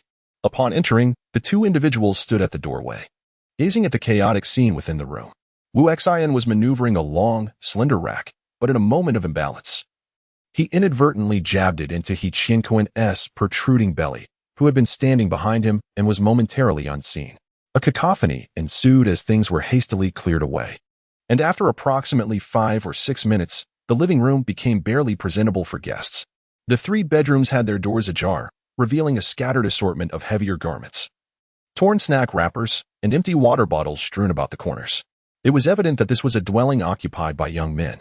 This thought flickered through Yin Fei's mind as his gaze inadvertently shifted to Luo Sun, who had already stepped into the room. His abode, despite the numerous items within, did not exude a sense of disarray. Everything was meticulously arranged in its designated place. Although Luo Sun's home had been well decorated, it was apparent that his room resembled a home far more than those of his male counterparts. Perhaps this was one of the unique qualities that drew him in. The group was seated on the rough floor, and despite the cold weather and their thick attire, they found the floor quite uncomfortable. He Qianquan and Wu Xian sat closely together, both casting profoundly resentful glances at Yin Fei, who was beside Luo Sun, their expressions brimming with palpable grievances.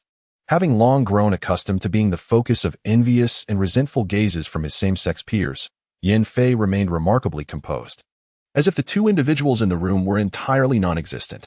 It was evident that his skill in feigning ignorance had reached an advanced level. He could easily disregard their stares as mere air, yet beside him, Luo Sun felt quite uncomfortable. Not only he, but even the remaining 3 individuals felt a pang of embarrassment for their 2 companions. Li Tai and Han Li each grabbed an arm, attempting to deter the relentless gazes of the 2, despite harboring their own feelings of envy and resentment. Ahem, what are you 2 looking at? Luo Sun finally inquired, realizing that his attempts to intervene were futile. We're looking at your brother. The 2 voices, tinged with a haunting tremor, echoed in unison. One added, just look at your brother's waist, referring to He Qianquan, whose girth could easily match 3.5 of Yin Fei. The other remarked, just look at your brother's face, pointing to Wu Xian, whose complexion was marred by persistent acne that resisted all remedies.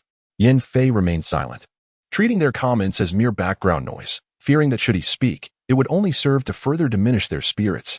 Honestly, there's nothing to admire about either of you. Wang Duo interjected, his eyes gleaming with schadenfreude. Among the five, he held the highest score in terms of appearance, although he could not rival Yan Fei.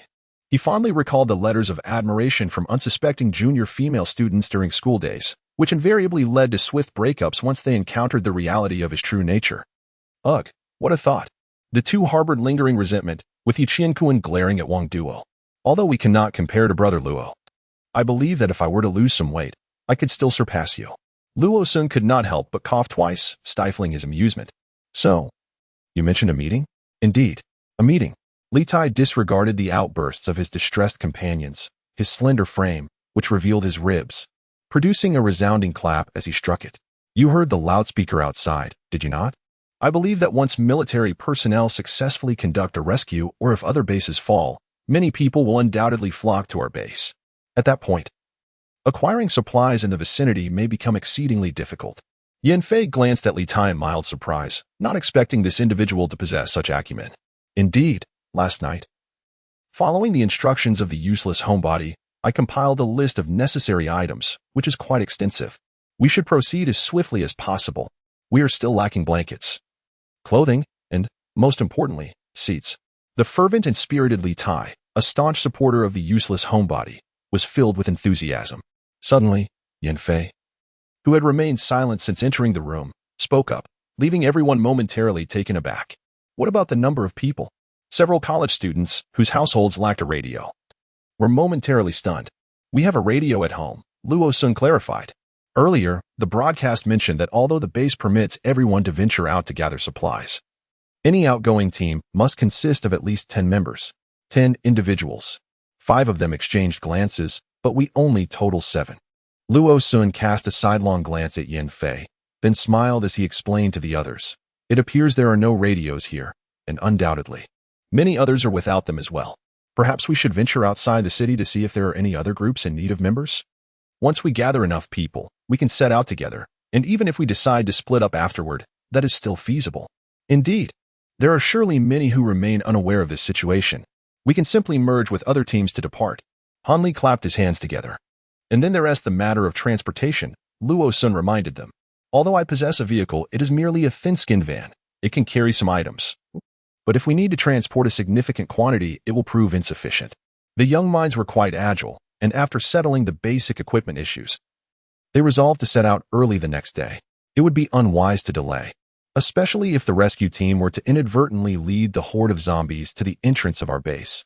Should that happen, they might find it impossible to leave. By the way, have there been any updates regarding the network infrastructure the military spoke of last time? After discussing their plans for departure, Luo Sun casually inquired. Suddenly, Li Tai slapped his forehead. Let us name our little team. Who knows, it may be needed when we register tomorrow. All right, what shall we call ourselves? Luo Sun agreed that a temporary name was indeed necessary. Although he and T planned on frequent outings, having a team name would become a trend within the base. A recognized name would lend them prestige when engaging in conversations or transactions outside. How about the Homebody Squad? Li Tai suddenly rose to his feet, one hand raised high at a 45-degree angle, pointing directly at the ceiling. In an instant, Yiqian, unable to restrain his strength, tore the instant noodle bag apart. Hanli, powerless, covered his face, wishing to convey that he was unacquainted with this character. Wu Xian stared at him, wide-eyed, oblivious to the drool nearly escaping from his mouth. Wang Duo, in fits of laughter, collapsed beside him, unable to straighten his back from amusement. Luo Sun maintained a relatively normal expression, although the corners of his mouth twitched uncontrollably. Beside him, Yan Fei raised an eyebrow in confusion. Eh? While saying this, his gaze shifted to Luo Sun, recalling that he had referred to himself as a just the other day. Li Tai, with a look of astonishment, exclaimed. You actually don't know? Without waiting for anyone's reaction, he darted over to Yan Fei with the speed of lightning, grasping his precious phone tightly. Has your phone been charged? Luo Sun asked uncooperatively, delivering a blow to Li Tai's moment of show-off. Before Li Tai could respond, Wang Duo, with a rather mischievous grin, explained, we just connected a few solar panels yesterday, and he prioritized charging his precious phone overnight, which delayed our dinner significantly. How crucial are the things on that phone? They are all treasures. I must quickly jot down everything on it. Otherwise, what will we do if it runs out of battery again? Li Tai glared discontentedly at the several amused onlookers. During their last visit to the building materials market to gather supplies, They happened to stop by the small shop there, where they discovered some stationery and student textbooks, which they promptly collected. However, all of these items were forcibly confiscated by Li Tai. In the 32nd chapter of the Bitter Cohabitation Life, the demeanor of Yin Fei appeared nonchalant. Yet his mind was preoccupied with the posts he had glimpsed on Li Tai's phone. Li Tai's quick intellect had led him to capture screenshots of all the posts regarding useless hermits before the moderators deleted them, an action that proved to be invaluable in the wake of the apocalypse. Without internet access post-catastrophe, locating such information would be an insurmountable challenge. Considering the uncertainty of the server's location and the meddlesome nature of incompetent administrators, though he had merely skimmed through the content, Yin Fei was visibly taken aback by the information presented. Homemade distillation devices, methods for cultivating vegetables and grains, home defense strategies, and tactics for confronting zombies all seemed eerily familiar. As he followed Luo Sun into the room, his gaze fell upon the strings of dried chickens, ducks, cured meats, and sausages hanging from the ceiling, stirring a thought within him. The notion of useless hermits and otaku flashed through his mind. Could it be that he was one of them? This idea emerged unexpectedly, although Yin Fei understood that it was hardly surprising if Luo Sun had encountered that post prior to or just after the onset of the apocalypse. Given Luo Sun's proactive nature and his propensity to experiment with such matters. Yet, Yin Fei still found it somewhat peculiar. What a coincidence it was. Moreover, the items in this room seemed rather extravagant. Upon hearing Luo Sun call its name, the little creature, though not comprehending his intent, scampered over, circling around his feet in delight. In its exuberance, it lost its balance and, rather clumsily, bumped against the balcony glass, landing unceremoniously on its backside. Providing it with ample dog food and water should suffice. Glancing at the little one, which had grown a tad over these days, Yin Fei felt a slight headache brewing. While this charming creature was quite endearing, leaving it alone at home for an extended period posed a dilemma.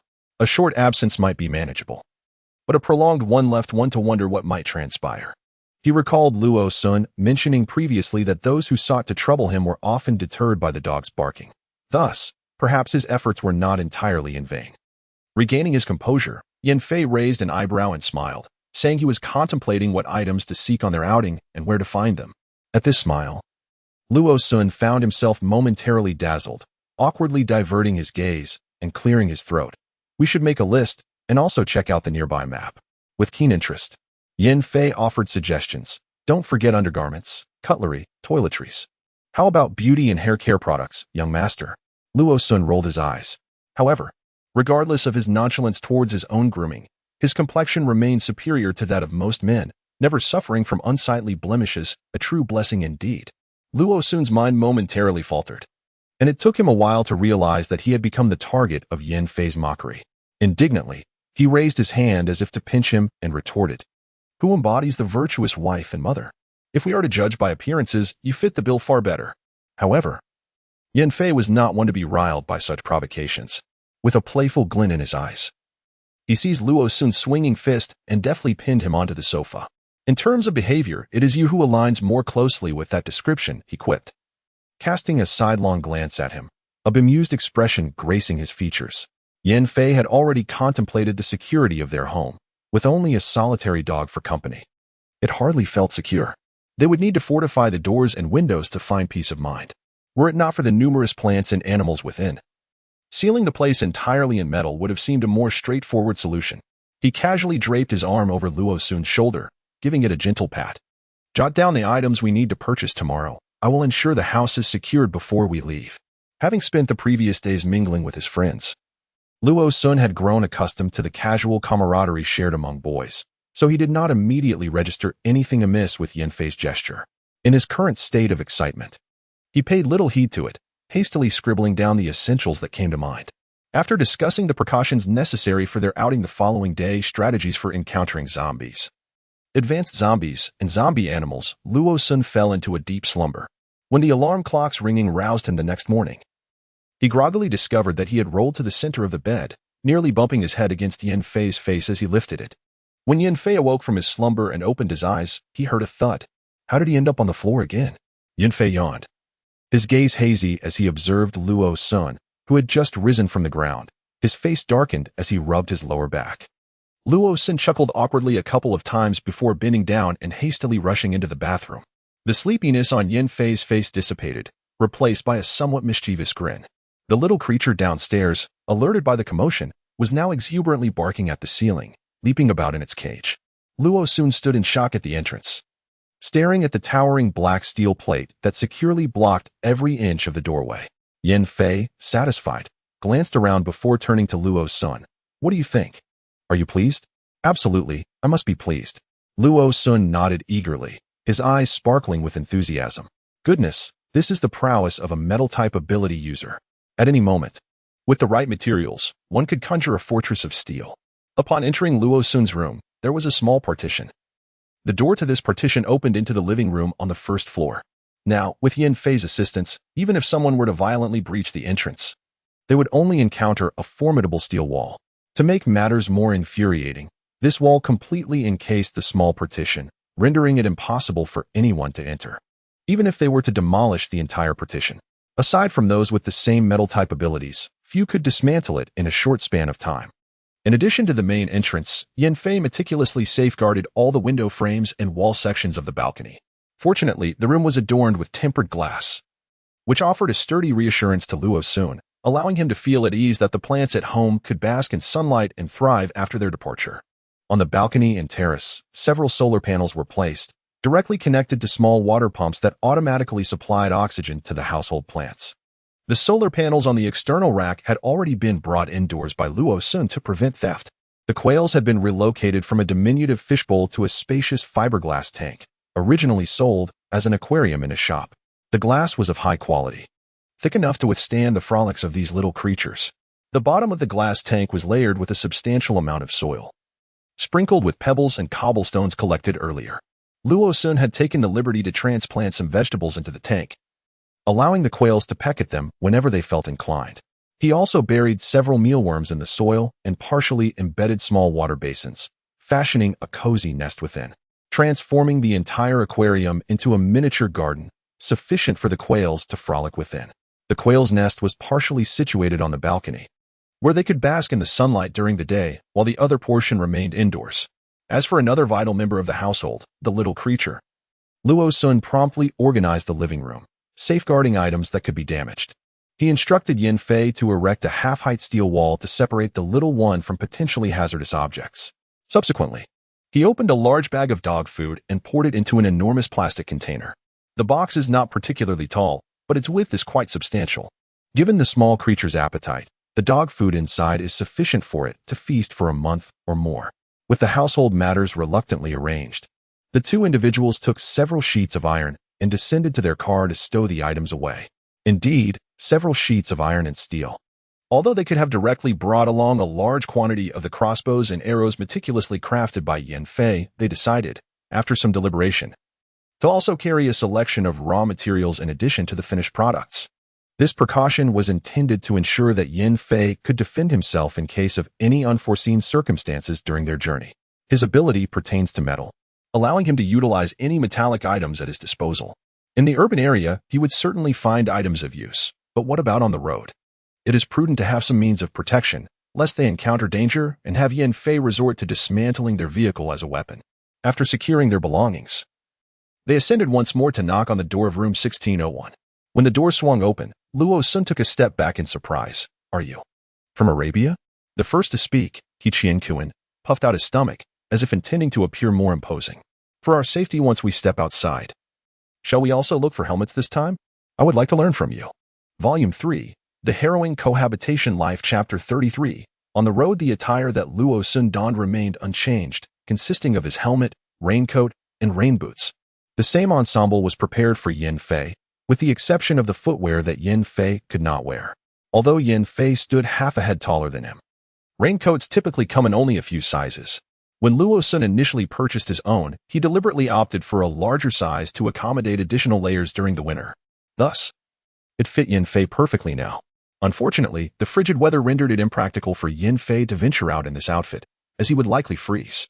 For the time being, he wore Luo Sun's winter coat, a mask covering his face, while his helmet had just been placed in the vehicle. Observing this rather comical quintet resembling a group of makeshift soldiers, Luo Sun was suddenly struck with the urge to abandon them and set out alone to spare himself any embarrassment. However, They had previously agreed upon this venture. It would be unkind to forsake them simply due to their unrefined appearance. One must exhibit decency and refrain from disparaging those who may appear less capable. Once we embark, our first destination will be the Jinlong Home Decoration City in the northeastern direction. There, we should be able to procure not only decoration materials, but also construction supplies. Additionally, I recall a large building dedicated to various fabrics, alongside 2 supermarkets in the vicinity. This location had been meticulously studied by Luo Sun prior to the apocalypse. Although it is somewhat distant from the southwestern base, the variety of goods available there is extensive. Apart from clothing and seeds, almost everything can be acquired. Sounds good. The 5 individuals nodded in unison, as they were unfamiliar with the surroundings. After listening to Luo Sun's introduction, they found the location appealing and promptly expressed their support. Luoge, do you know where we can acquire some plant seeds nearby? Li Tai inquired, leaning amiably against the driver's seat. Exactly. Having those would be beneficial. We can discuss heading to that agricultural market next time, he added, nodding eagerly. The grand vision of cultivating vegetables could indeed be realized through those little sprouts. Although he possessed a substantial theoretical knowledge of planting, he lacked practical experience and could gradually start practicing with simpler tasks. The southwestern base was not particularly large, and within a mere 10 minutes, they arrived at the entrance. The walls had been erected, standing at a height of about 7 or 8 meters, and their thickness was quite impressive. Inside the city gates, a considerable crowd had gathered, seemingly preparing to venture outside in search of supplies. While many within the base were eager to participate in construction due to its relative safety, the work available within the base did not compare to the substantial profits to be gained from gathering resources outside. Presently, the base's supplies were inadequate, survival was feasible, but an improved quality of life remained elusive. Those bold enough to consider themselves capable preferred to venture out in search of materials. Most of those who managed to escape to the base were families, who could easily split their efforts. Stronger members could gather resources while the elderly and young stayed behind to engage in manageable tasks to earn points. Although venturing outside was perilous, the potential rewards were significant. Nevertheless, the vast majority of individuals, much like Li Tai and his companions, are aware that the base encourages everyone to venture out in search of supplies, yet they remain oblivious to the minimum number of participants required for each team. This lack of understanding has resulted in their delay here. No one can ascertain the trustworthiness of those with whom they find themselves collaborating temporarily, nor can they be certain that a dagger won't be plunged into their backs. They are particularly reluctant to drag along a group of inept individuals, which breeds an atmosphere of mutual wariness and cautious scrutiny. Conversely, some individuals have chosen to disregard these concerns, openly recruiting others with declarations about forming an expedition team to venture beyond the city. They proffer phrases such as 5 spots available, preferably those with abilities, and good character takes precedence, which unmistakably echo the recruitment methods of online gaming, rendering them rather untrustworthy, unlike those who fear being betrayed by their teammates. Luo Sun and his companions harbored distinctly different intentions. Thus, upon halting their vehicle and casting a brief glance over the crowd, he pointed towards another team that also possessed a vehicle, dispatching the most persuasive-looking Wang duo to negotiate with them. The plan was to form a temporary alliance to exit the city, after which they would disperse to pursue their own objectives. The opposing team already consisted of 9 individuals, all of whom were familiar faces, having previously escaped to the southwestern base together. Their earlier hesitation stemmed from a fear of encountering treacherous allies, and most of those who had come here to prepare for gathering supplies had already partnered with acquaintances, making them disinclined to separate from their known companions in favor of strangers. Before long, Wang Duo turned to Luo Sun and signaled an OK gesture. Consequently, Luo Sun promptly ignited the engine of the car, and after Wang Duo had settled in, they followed the other 2 vehicles towards the exit. Upon observing the 3 vehicles, it became evident that the number of individuals exceeded 10. The others, who continued to wait, suddenly realized that the requirement for each team was a minimum of 10 individuals, not a maximum. This was not akin to an online game, where entry into a dungeon is restricted by a set limit, preventing others from joining. They had been misled by their own habitual thinking. In fact, prior to Luo Sun and his group, several teams had already ventured out. Though their numbers typically ranged between 11 to 13 individuals, it was merely a moment of oversight for them. With a rumble, the crowd hastily formed temporary groups, eager to register for their departure. Once the vehicles exited the base, Luo Sun and his companions separated from another team as their destinations diverged. The latter intended to visit a nearby large supermarket. Relieved by this turn of events, Luo Sun and his group set course towards the northeast. However, after a brief journey, they halted when they encountered a small truck with its door ajar, conveniently positioned by the roadside for Li Tai and his companions. The keys were still in the ignition, and aside from some bloodstains on the seats, the interior was relatively clean. Yet, the commotion drew the attention of a few wandering zombies nearby, who began to shuffle towards the vehicle's location. As the 5 university students disembarked, their legs felt somewhat unsteady, yet they clutched their steel pipes firmly. They had anticipated confronting such scenarios before deciding to venture out, having quickly sought refuge in an empty room when the apocalypse first erupted, remaining hidden until rescued by military personnel. During the last outing to gather supplies, soldiers assisted in providing protection. However, this time, it was their own decision to venture out in search of resources, necessitating careful planning and consideration regarding the act of slaying zombies. Yet, preparing oneself mentally is an entirely different matter than actually wielding a weapon against the undead. Suddenly, Li Tai raised the iron rod in his hand, shouting fiercely as he charged toward a relatively smaller female zombie not far ahead, his eyes ablaze with determination. Kill! The other 4, similarly fueled by adrenaline, rushed forward. Once they had come out, there was no choice but to fight. In this apocalyptic world, who could truly survive without having slain even a single zombie? Even if fortune favored them and they managed to live, they would be deemed worthless. The number of approaching zombies was not overwhelming, only 5 or 6 in total. Luo Sun skillfully dispatched 2 with his crossbow, while the remaining 5 were swiftly dealt with by the university students wielding iron rods. Fortunately, none of them were of the first-tier variety. Panting heavily, the 5 of them regained their composure and hurried to the vehicle, attempting to start the small truck. Once the engine roared to life, the remaining 4 scrambled aboard in a chaotic rush. He Qian-kun, after climbing into the truck bed, bent over and violently expelled the contents of his stomach, feeling utterly disoriented. Once he had nothing left to purge, he collapsed into the vehicle, staring blankly at the sky. Heaven, I've nearly expelled last night's meal. Diet. Wu Xian, feeling weak, attempted to pat his shoulder, but inadvertently struck his head instead.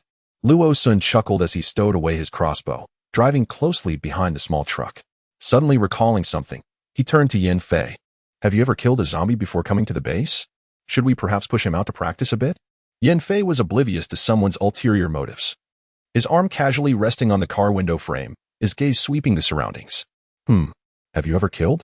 Under what circumstances? Luo Sun inquired, curiosity evident in his tone. One must understand the initial reaction of a person who has killed a zombie for the first time. Ahem. In his previous life, when he was compelled to push a zombie down the stairs for the first time, he was paralyzed with fear, his legs trembling for quite some time before he regained his composure. And to think about killing a zombie? At that moment, many were trapped on the road. And like him, they had to exit their vehicles to escape. Some individuals shouted to aim for the head before everyone realized those who were ruthlessly attacking others were likely no longer truly human. The sensation of bursting a zombie's head for the first time was undoubtedly far from delightful. However, having just dealt with 2 zombies, he found himself surrounded by a group of screaming women, 2 of whom clung to his arms, leaving Yin Fei no opportunity to contemplate the revolting brain matter of the undead. Had it not been for the throngs of people around, he might have dealt a blow to those noisemakers. Reflecting on it now, it seemed that his disdain for women had been gradually accumulating since childhood, culminating in an overwhelming urge to find a man to share his life with. It appears that this transformation was not entirely without its precursors. The distance from the Jinlong home decoration city to the Hongjing community was not particularly great.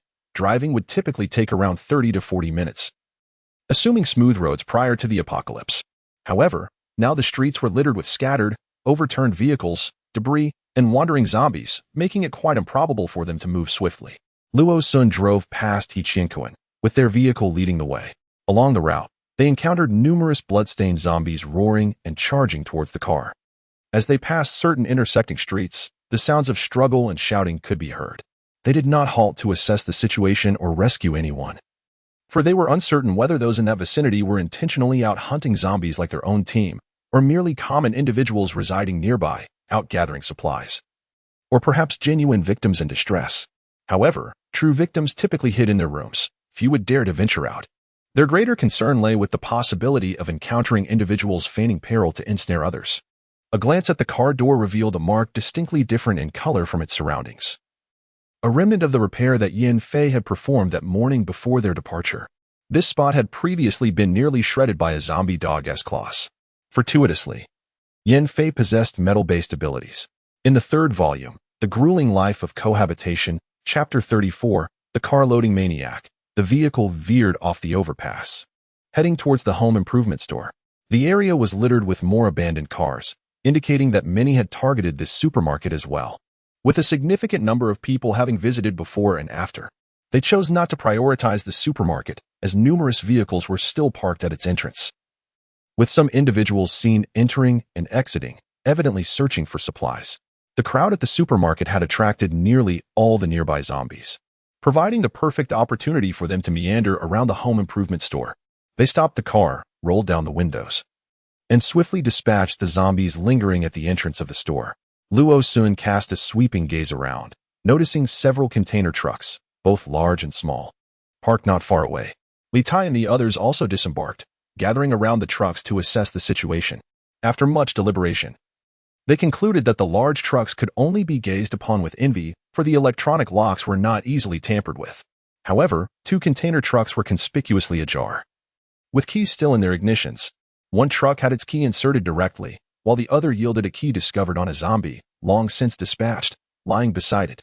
After securing the keys, the group hastily brandished their weapons and entered the gates of the home improvement store. The dimly lit hall appeared somewhat eerie, with sunlight filtering through the vast, partially open windows, creating an oddly unsettling atmosphere. With just a cursory glance, Luo Sun gestured for the others to proceed to the warehouse. Was there still an abundance of items outside? Their curiosity piqued. The group, though instinctively following Luo Sun's lead, could not suppress their inquiries.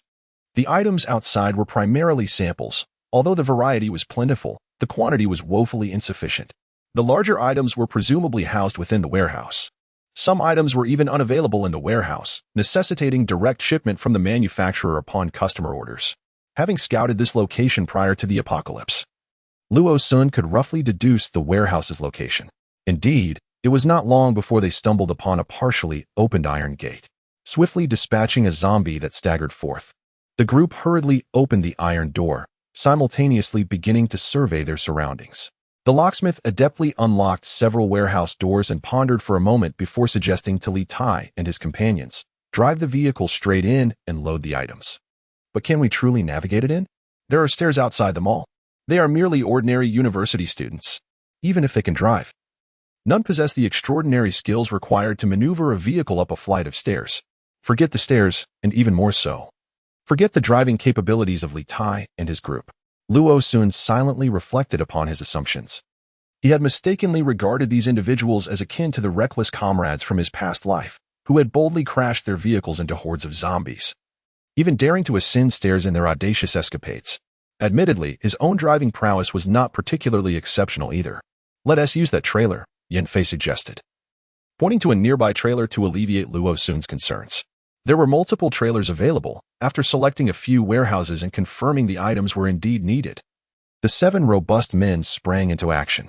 They gathered wooden flooring, wall paint, wallpaper, tiles, various adhesives, an abundance of PVC pipes, assorted ceiling lights and bulbs, electrical wiring, paint, and even materials for tables and chairs. After filling 2 small container trucks to the brim, they estimated it would suffice to furnish 2 rooms before they finally ceased their efforts. As they transported these items, they inevitably attracted the attention of several zombies wandering nearby. Encountering the first zombie leaves a profound psychological impact, yet after dispatching the second and third, the ordeal becomes considerably less daunting. Fortunately, the zombies they encountered now were mostly dismembered remnants, evidently victims who had been infected after being attacked by other zombies. Many of them were so mangled that their facial features were barely discernible. Although the act of killing them was somewhat repulsive, it did not cast a profound psychological shadow. The group, panting heavily, leaned against their vehicle to rest. Suddenly, Qianquan pointed at Yin Fei, who stood leisurely with his hands in his pockets, incessantly exclaiming, You're never done. What do you mean by you? Yin Fei retorted, Speak plainly. Wu Xian tapped him on the back of the head. Why isn't he even out of breath? Qianquan looked at Wu Xian with an expression of grievance, on the verge of tears. Yin Fei had certainly not been idle. He had diligently helped load and transport the supplies without omission, yet he appeared remarkably fresh, seemingly untouched by sweat, which was indeed enviable. Upon hearing the commotion, Yin Fei cast a disdainful glance at Qianquan's excess flesh, declaring, "I possess great stamina.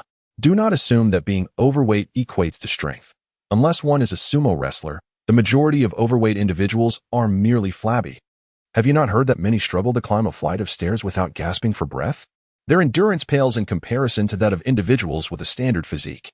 Moreover, Yin Fei's physical attributes had been enhanced after awakening his abilities, granting him greater strength than the average person, and his endurance was naturally far superior. He now believed he could potentially last an entire night, though regrettably, he had yet to find an opportunity to test this theory. "Why are you looking at me?"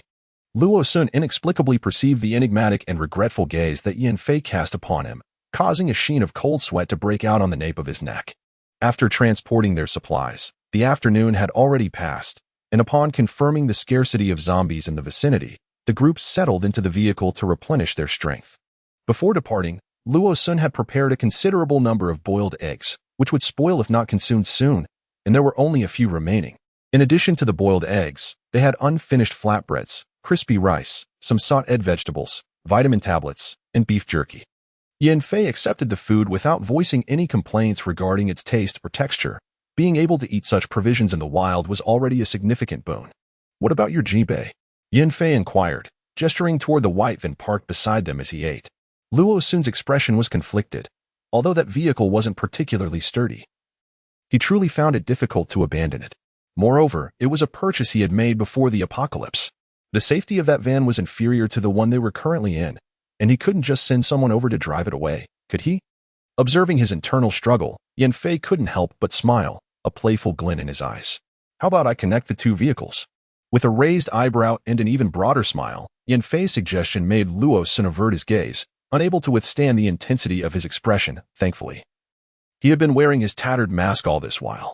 Yin Fei's notion of connecting the vehicles was, in fact, a literal merging of the two.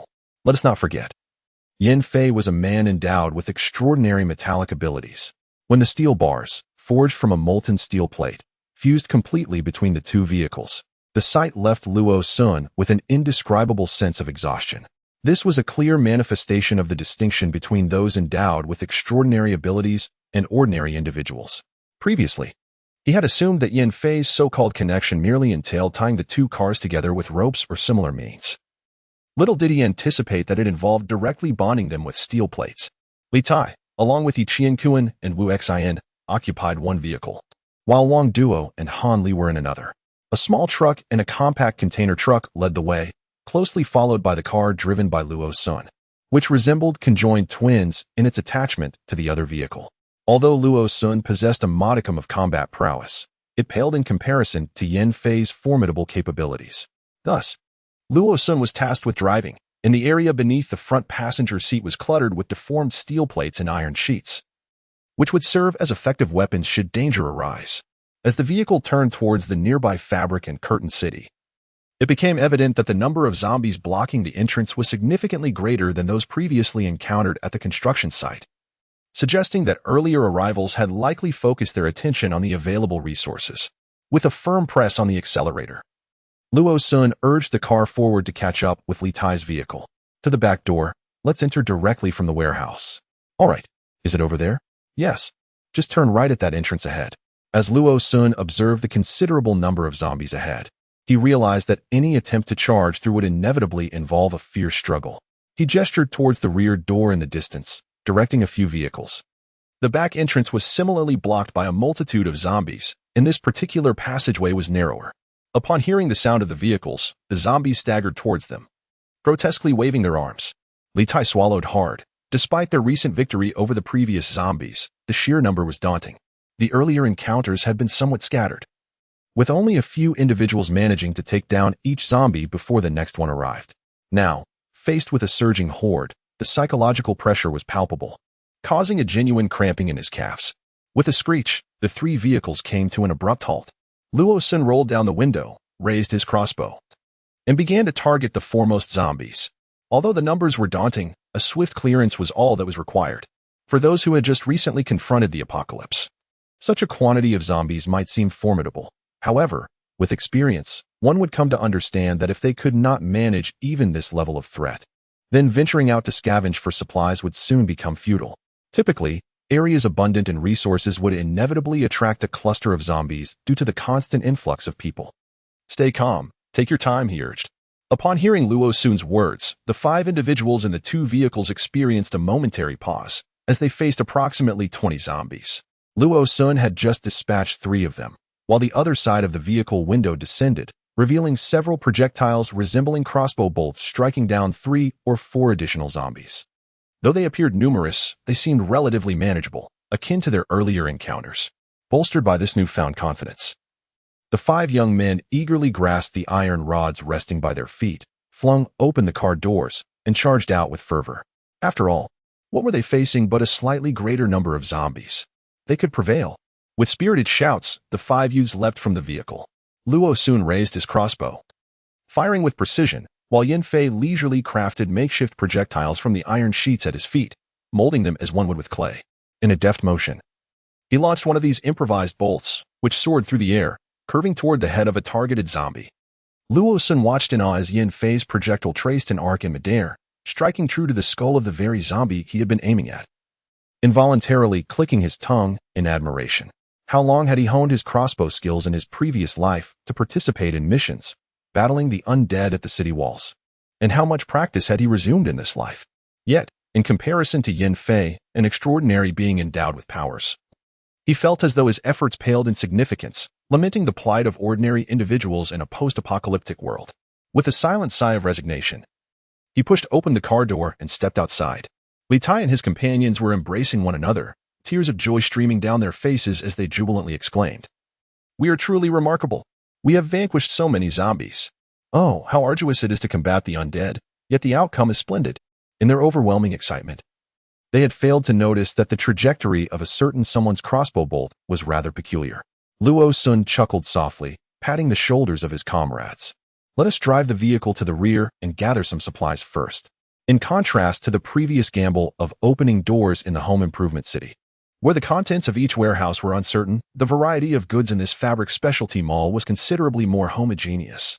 Luo Sun opened several warehouse doors and discovered a shop dedicated to unprocessed cotton fabric. He called his companions over to assist in transporting the materials. Although he had purchased a substantial amount of such items before the apocalypse, who would ever complain about having more? He still possessed several vacuum bags, ample enough to accommodate these supplies. "Isn't that fabric suitable for making jeans?" He Chin Kuan suddenly inquired, pointing at an ajar door. "Can it be used for trousers?" There was canvas, cotton, coral fleece, sponge, and heavy fabric suitable for winter garments, as well as materials that could be fashioned into curtains. Just as they were nearing the completion of their task, Wu Xian, with a bewildered expression, posed a question. These fabrics are indeed fine, but who among us can sew clothing?" Volume 3, The Trials of Cohabitation, Chapter 35, The Richly Aromatic Supermarket. As Wu Xian's words hung in the air, the 5 of them stood in stunned silence, exchanging incredulous glances. Sewing garments? This seems to pose a significant dilemma, doesn't it? Though possessing a rudimentary skill in garment making, Luo Sun's results were exceedingly poor, and a faint blush graced his cheeks. He was familiar with the operation of a sewing machine, which he owned, yet his cutting skills left much to be desired. Consequently, the garments he had crafted in his previous life often felt awkward and uncomfortable, with certain areas proving to be particularly troublesome. "I can design and cut," suddenly interjected Yin Fei, who had remained largely silent until now, drawing the gaze of the others, filled with both admiration and horror. What kind of look was that? Did they doubt his abilities? Yin Fei felt the veins on his forehead pulsating, as if on the verge of bursting. How do you know this?" Han Li's voice quivered slightly. Even though Yin Fei was concealed behind a large white mask, his slightly upturned, narrow eyes still exuded an undeniable charm, albeit now glinting with a cold light. "I specialized in fashion design while studying abroad." As he spoke, he cast a glance at Luo Sun, recalling that he had seen a sewing machine in Luo Sun's home and surmising that he likely knew how to use it, albeit only in a limited capacity. The actual crafting was left to others. He merely sketched the designs. Luo Sun felt somewhat uneasy under Yin Fei's scrutiny, clearing his throat twice before responding. "I can operate a sewing machine, but the finished products, are barely wearable." "Well, they are wearable, but only if they are designed properly. and as long as someone else does the cutting and drawing, I can manage the assembly." The 5 men collectively exhaled in relief, their eyes sparkling with emotion as they gazed at the two. "Brother Luo, Brother Yin, whether we dress or remain bare in the future depends on you." Their playful demeanor was quite an amusing sight, leaving Luo-sun unable to bear the beauty of the scene. With hearts racing with excitement, the group swiftly boarded the vehicle, intent on replicating their earlier strategy to approach the supermarket's rear entrance and gain access to the warehouse. Upon arrival at the back door, the path proved manageable, and there were relatively few zombies in the vicinity. However, numerous vehicles were parked there. Luo-sun pondered for a moment and promptly gestured to the other 2 vehicles to draw closer. "What's the matter?" he inquired. "The back entrance of the supermarket must have seen its fair share of visitors. Let us park a bit farther away in a less conspicuous spot. Cover the items in our vehicles and secure them before proceeding inside." Luo-sun quickly assessed the situation, deducing that their conspicuous entrance might draw unwanted attention to the contents of their vehicles. Li Tai and the others grasped his intent after a brief moment of contemplation. Nodding in agreement, Wang Duo, however, questioned, "But if we go empty-handed, won't we have less to take with us?" Indeed, there were some concerns regarding the small truck they had picked up, yet with the gray, waterproof fabric they had acquired from the curtain store, they could conceal the contents effectively. The 7 of them each armed themselves with weapons, while Yan Fei carried a crossbow and had some iron blocks tucked in his backpack. Yet, despite carrying the heaviest load, his movements appeared remarkably effortless, causing Luo Xuanya to feel a twinge of pain from his own lack of stamina. Such strength was truly a source of envy and resentment. He sought not some extraordinary ability, but merely an enhancement of his physical endurance and strength. Regrettably, reality proved to be excessively cruel, offering him not the slightest opportunity. As he stealthily approached the rear entrance of the supermarket, several zombies, lured by the scent of human flesh, turned their heads and noticed the group of delectable prey, excitedly staggering towards them with their grotesque forms. Luo-sun swiftly readied his crossbow, but upon turning, he was startled to see a level 1 evolved zombie leaping towards them. He quickly stowed the crossbow and grasped the modified wolf fawn club hanging from his waist. With a powerful swing, he struck the zombie's legs, shattering one of them, then swiftly pivoted to deliver a crushing blow to the creature's head as it lost its balance and fell. As the skull shattered, Luo-sun immediately spotted the crystal nucleus tumbling from the zombie's head and bent down to retrieve it. He Wei Qiankuan, unable to contain himself, covered his mouth and turned to the corner to vomit. Luo-sun cast a surprised glance at him, questioning how he had not yet acclimated after all this time. Wei Qiankuan waved his hand dismissively, indicating he was too preoccupied to engage in conversation. Wang Duo, trembling on his tiptoes, exclaimed, "It's not that we haven't adapted. It's that you are far too brutal." While they too would strike zombies with iron rods, their intent was merely to incapacitate, but Luo-sun wielded a wolf fawn club, with its spiked head facing outward. After dispatching the zombies, those spikes were bound to be laden with certain remnants. Observing Luo-sun's oblivious and perplexed demeanor, the quintet found themselves devoid of the energy to enlighten him. Yet, Yan Fei approached his side, seemingly unaware of the impropriety of the wolf-toothed club resting nearby, and draped his arm around Luo-sun's shoulder, guiding him toward the supermarket's back entrance. "Let us proceed. We cannot ascertain how long we may be delayed within," he remarked. Luo-sun's body stiffened slightly, yet he nodded and followed Yan Fei toward the back door.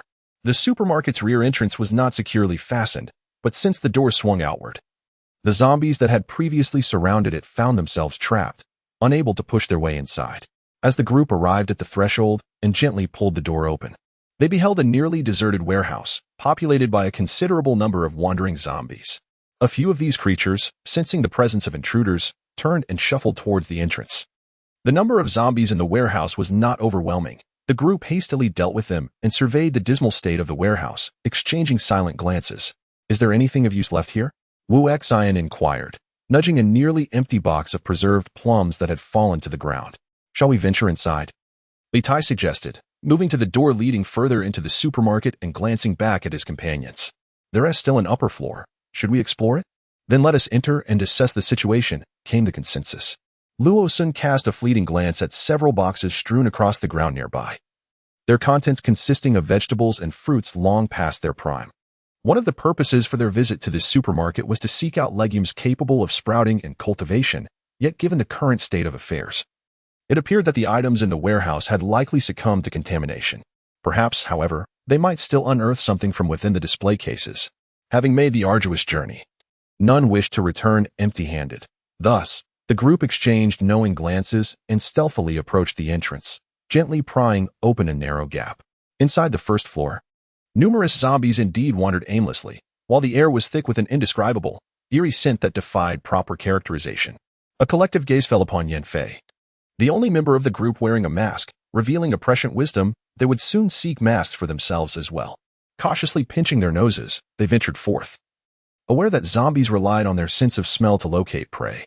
As long as they refrained from creating any significant noise, let us say, as long as no one released any untimely flatulence, the winter chill meant that their scents were not overly pungent, rendering them less detectable to the lower-tier zombies. With measured footsteps, Luo Sun pointed toward a particular direction, recalling that it should lead to the area designated for grains and oils. Although it was likely that the majority of those who had come here would prioritize that very path, they felt compelled to investigate in hopes of salvaging something useful. The 7 of them advanced cautiously towards the grain and oil section, deftly dispatching any inevitable zombies they encountered along the way. The once stocked shelves, filled with bags of rice and flour, now lay desolate, devoid of any goods. Even the counters displaying bulk grains were mostly barren. 5 university students, their expressions twisted with despair, exchanged glances at the empty shelves, pondering the futility of their visit. It appeared their efforts had been in vain. Moreover, the situation was dire. The snack aisle, too, was nearly devoid of any edible items, save for a few unfortunate, torn snack bags. This was truly disheartening. There are still some. Li Tai stepped forward, suddenly animated, pointing at a few fallen mung beans and red beans nestled between the shelves. Even the smallest morsel is a treasure. Furthermore, these seeds could sprout and be cultivated. Living within the safety zone, they only needed to devise a way to earn points to ensure their daily sustenance. They could carefully gather and preserve these seeds, ensuring their multiplication over time.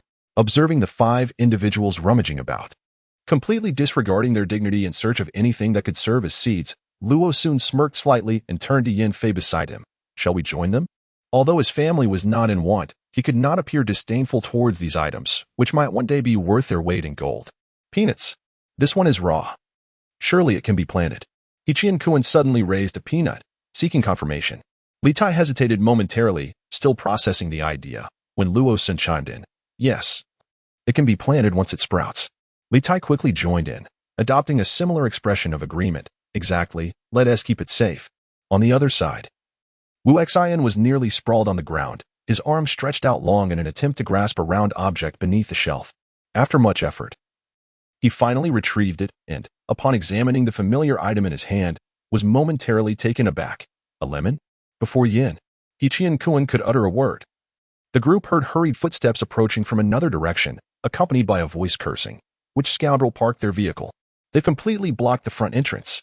The passerby turned around and unexpectedly encountered Luo Su and his companions, both parties startled.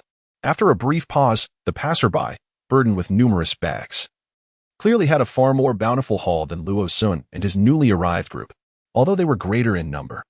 The thought that these individuals might covet their possessions and that a struggle could attract zombies weighed heavily on their minds. With this in mind, the foremost individual gestured to those behind him to take an alternate route, urging them to circumvent Luo Sun's group and hastily proceed towards the back door leading to the warehouse. Although they had yet to fully grasp that their presence had incited caution in others, the departure of those individuals nonetheless brought a sigh of relief. Shall we check the fresh produce section? Perhaps we might still find some fruit? Once the group had left, Wang Duo suggested to the others in a hushed tone. Even if we only come across a few spoiled or rotten fruits, it would be worthwhile. As long as the seeds are intact, who knows? We might be able to cultivate them. With a shared mindset, the group readily agreed. They rushed towards the fresh produce section, only to be met with a strong stench of decay, intensifying the already grim expressions on their faces. The meat section hardly warrants a glance.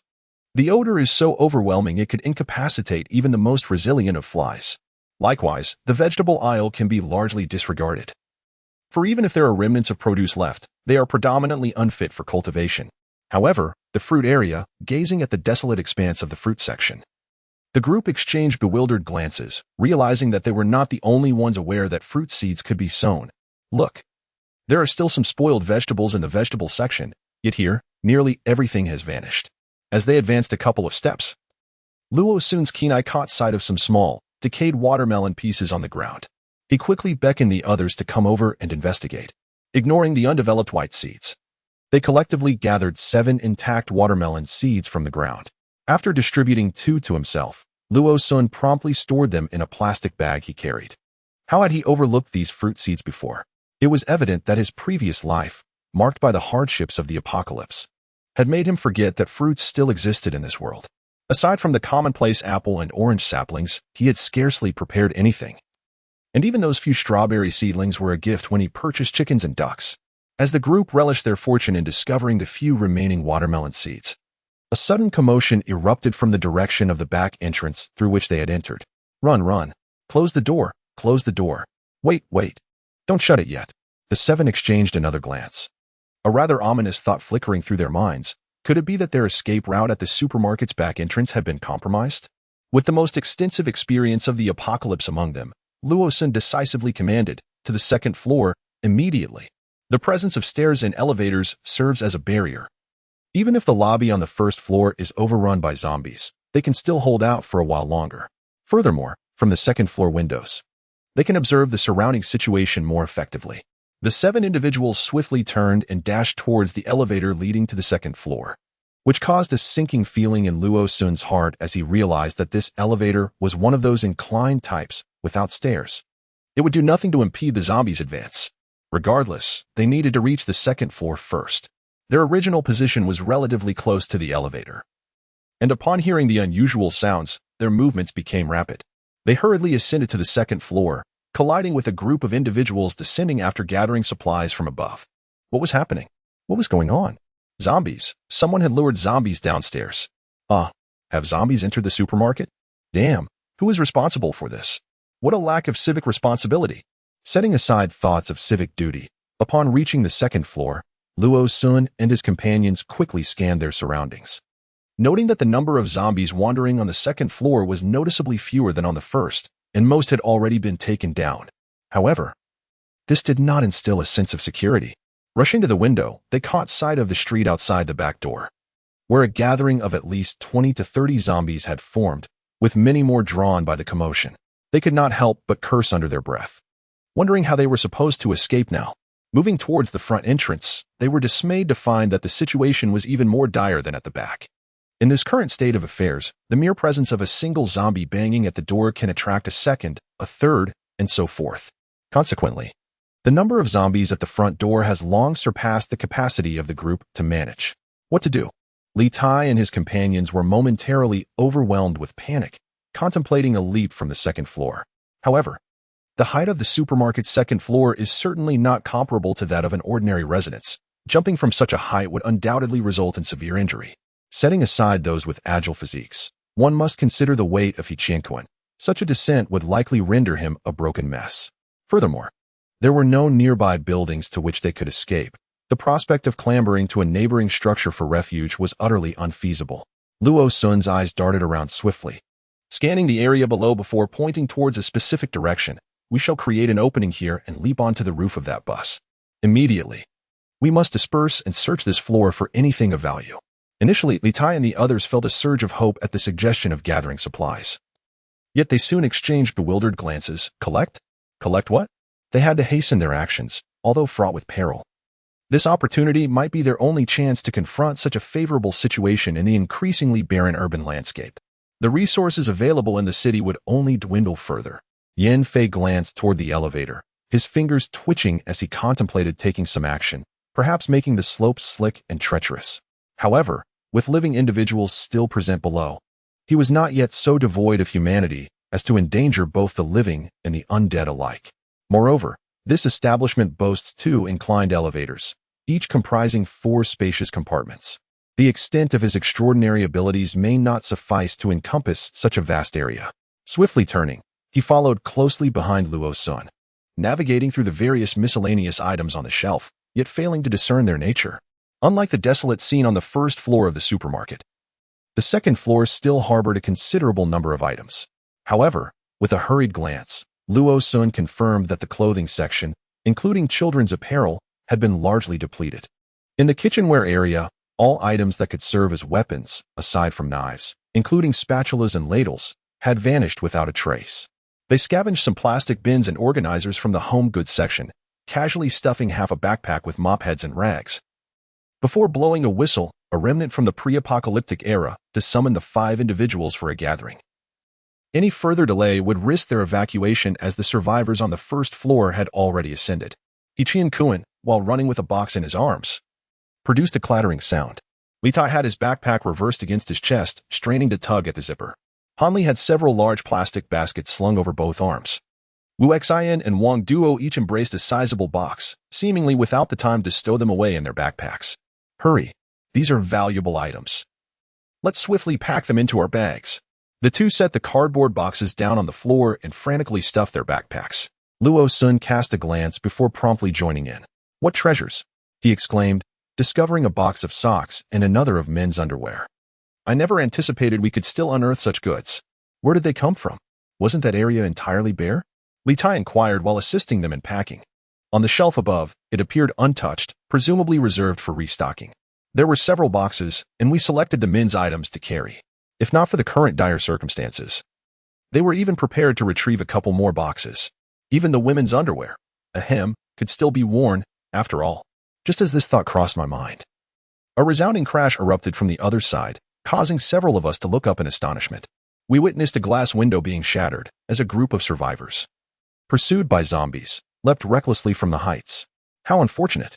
The broken window was not far from the location we had chosen.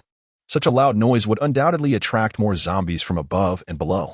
Some people hastily jumped out of the window, albeit still some distance from the spot they had previously eyed. Observing the zombies trailing behind those fleeing, Luo Sun and the others swallowed hard and wisely abandoned the idea. But what next? Where should we run? Should we choose another building to jump from? Suddenly, Yin Fei, who had been mostly silent, rose and pointed in the opposite direction. He indicated a small storage room on the second floor, not too far from our current position. Here, to hide. Wu Xian and the others were puzzled.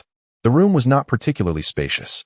While it could accommodate all 7 of them, what would happen afterward? Once the zombies breached the door, would they not have to confront them head-on? Yin Fei cast a casual glance at them. There's a window leading to the corridor behind the supermarket, not far from the parking area. Yes, we can escape from here. Upon considering the situation, Hanli suddenly thought that perhaps there were curtains or something similar that could be knotted to facilitate a descent down the stairs. He slapped his thigh and quickly rose to his feet. After dividing the remaining items, the group hurriedly entered the modest room. However, upon entering, they were somewhat disheartened to find it furnished with only a few pots and pans, alongside numerous empty shelves. Notably, the relatively small window lacked curtains. Yin Fei approached the window without acknowledging the others who were preoccupied with closing the warehouse door behind them. He directly pushed open the window and reached out to feel the frame. Luo soon observed that the window faced the small path where they had previously concealed their vehicle, allowing him to faintly see the cars they had arrived in. Nearby, a few zombies were slowly gathering at the intersection, but fortunately, there were not many in the vicinity of their parking spot near the window. Are you planning to? Seeing Yin Fei examining the window frame, Luo Sun's eyes brightened as he deduced his intentions. Yin Fei raised his eyebrows, a confident smile gracing his lips, one that could induce a sense of trepidation. Let us gather all the metal. Eh? What? Li Tai and the others, confused, exchanged glances, uncertain if they had misheard the conversation. We'll slide down. With a flurry of motion, all 5 turned their attention to Luo Sun, their expressions clearly questioning. Is your cousin all right? He hasn't bumped his head while collecting things, has he? Bring everything over. Luo Sun promptly began to push various metallic pots, pans, and shelves stacked nearby towards Yin Fei. Suddenly, Yin Fei raised a hand, and astonishingly, the window before him began to move. All the windows trembled, and then, as if cradled by an invisible hand, the entire window detached from its original position and soared into the room. Li Tai and his companions widened their eyes, their mouths agape, as if witnessing some bizarre phenomenon.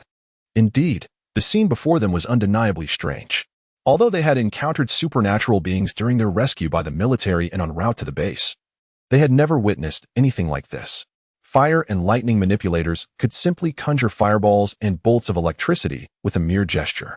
Even the wind manipulators, when activating their powers, would create a palpable rush of air around them. Yet, what of Yin Fei? When he unleashed his abilities, there was nothing at all. And then, objects around him began to levitate. It would be more accurate to say that his powers resembled those of the so-called superhumans of the pre-apocalyptic era, capable of making nearby objects float. In reality, Yan Fei was merely manipulating metal, yet the glass was ensconced within metal frames, thus drawing it along with him. He gathered the glass around him, and then the metal suddenly withdrew, causing the remaining glass to cascade to the ground. Fortunately, the glass that had floated in was not too far from the floor, resulting in minimal noise, thus not attracting the attention of the zombies trapped below. Simultaneously, all the metal in the room was drawn away by him, forming a metallic slide that began from the window frame and gradually descended towards the nearest point to where they had parked. Yan Fei mobilized nearly all the nearby metals at his disposal, even borrowing components from several vehicles parked not far below. With great effort, he successfully fashioned a magnificent metallic slide. Only after the final piece was in place did he exhale in relief and gesture for the others behind him, down. Like a group of dreamlike college students in a daze, the 5 of them slid down the metallic structure in succession. Luo Sun lingered at the end, standing beside Yan Fei, and waited for the last of them, He Qian-kun, to descend before softly inquiring, "Are you all right?"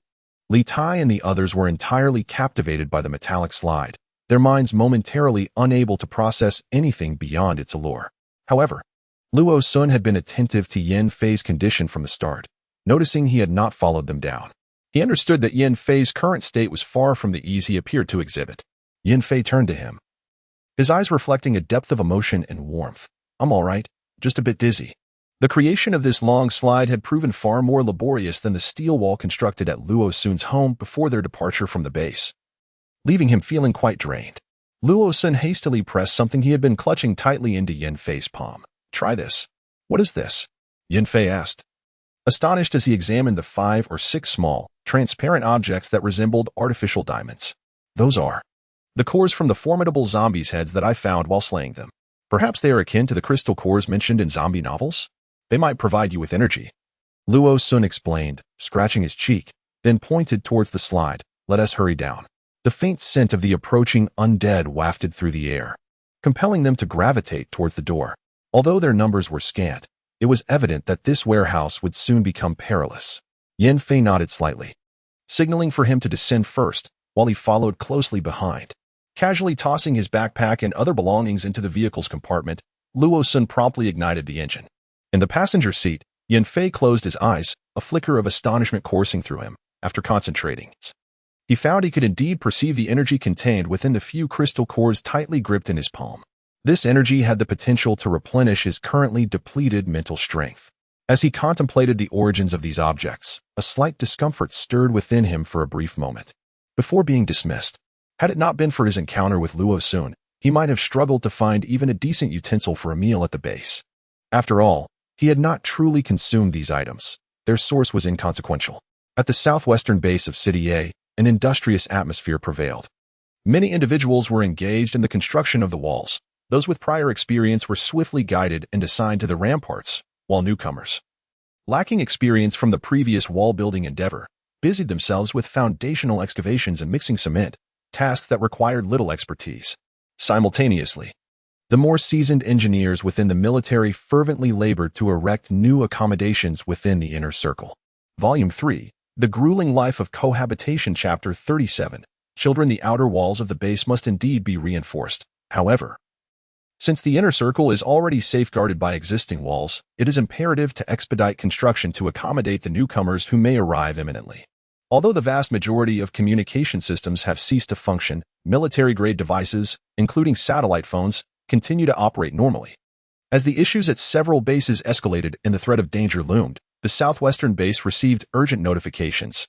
In addition to the ordinary residents, several significant figures require relocation to the 2 most fortified bases in City A. The southwestern base is primarily tasked with sheltering and aiding individuals from the western and northern bases, while the eastern base bears a lighter burden, responsible solely for the northeastern base. Indeed, following the troubles at the western base, both the northeastern and northern bases are now facing dire circumstances, with the potential for complete collapse looming ever closer. With the precedent set by the western base, the decision has been made for these 2 bases to commence evacuation to other well-established facilities. The construction of the outer walls is merely one aspect of this undertaking.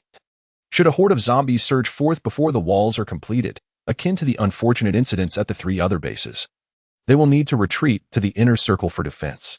Thus, the immediate focus must also include the construction of new housing. Recently, the Hongjing community has seen an influx of residents as the rear gate opens onto a vegetable garden, allowing the area to maintain a semblance of tranquility.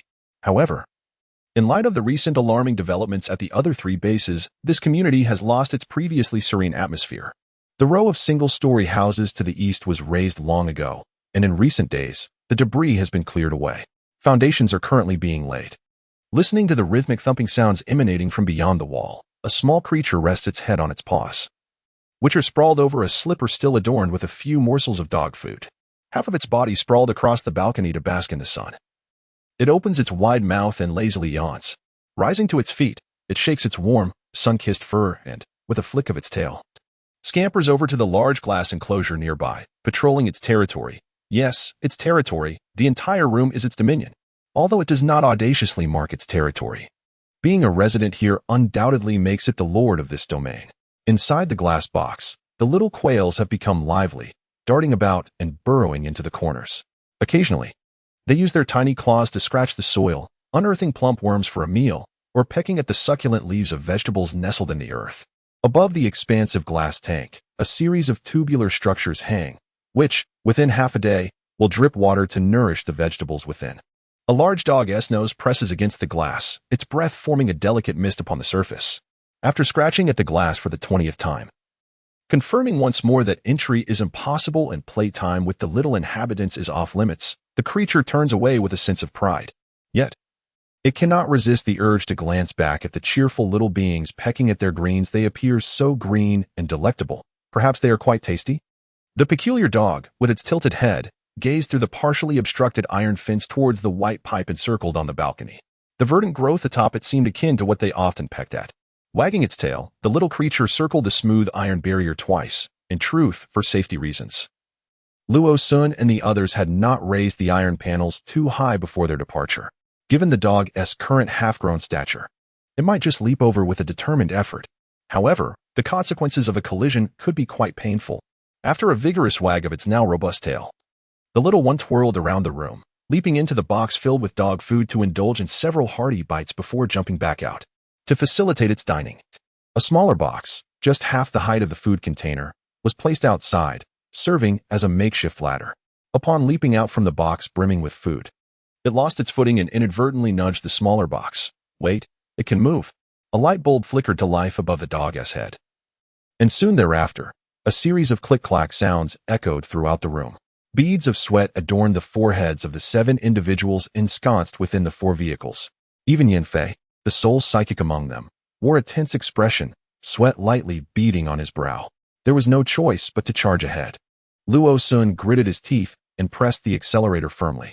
Their luck had not been favorable, or rather, had been quite unfortunate.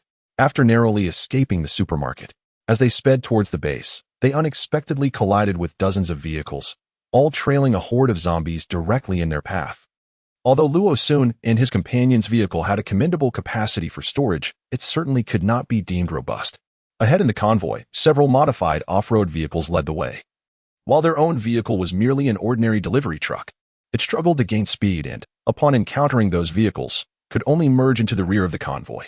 To make matters worse, many vehicles in the middle of the convoy were inexplicably unable to accelerate.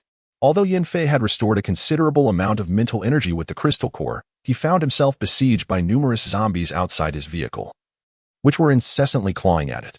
He had to unleash his fury several times to eliminate the hordes of zombies surrounding him.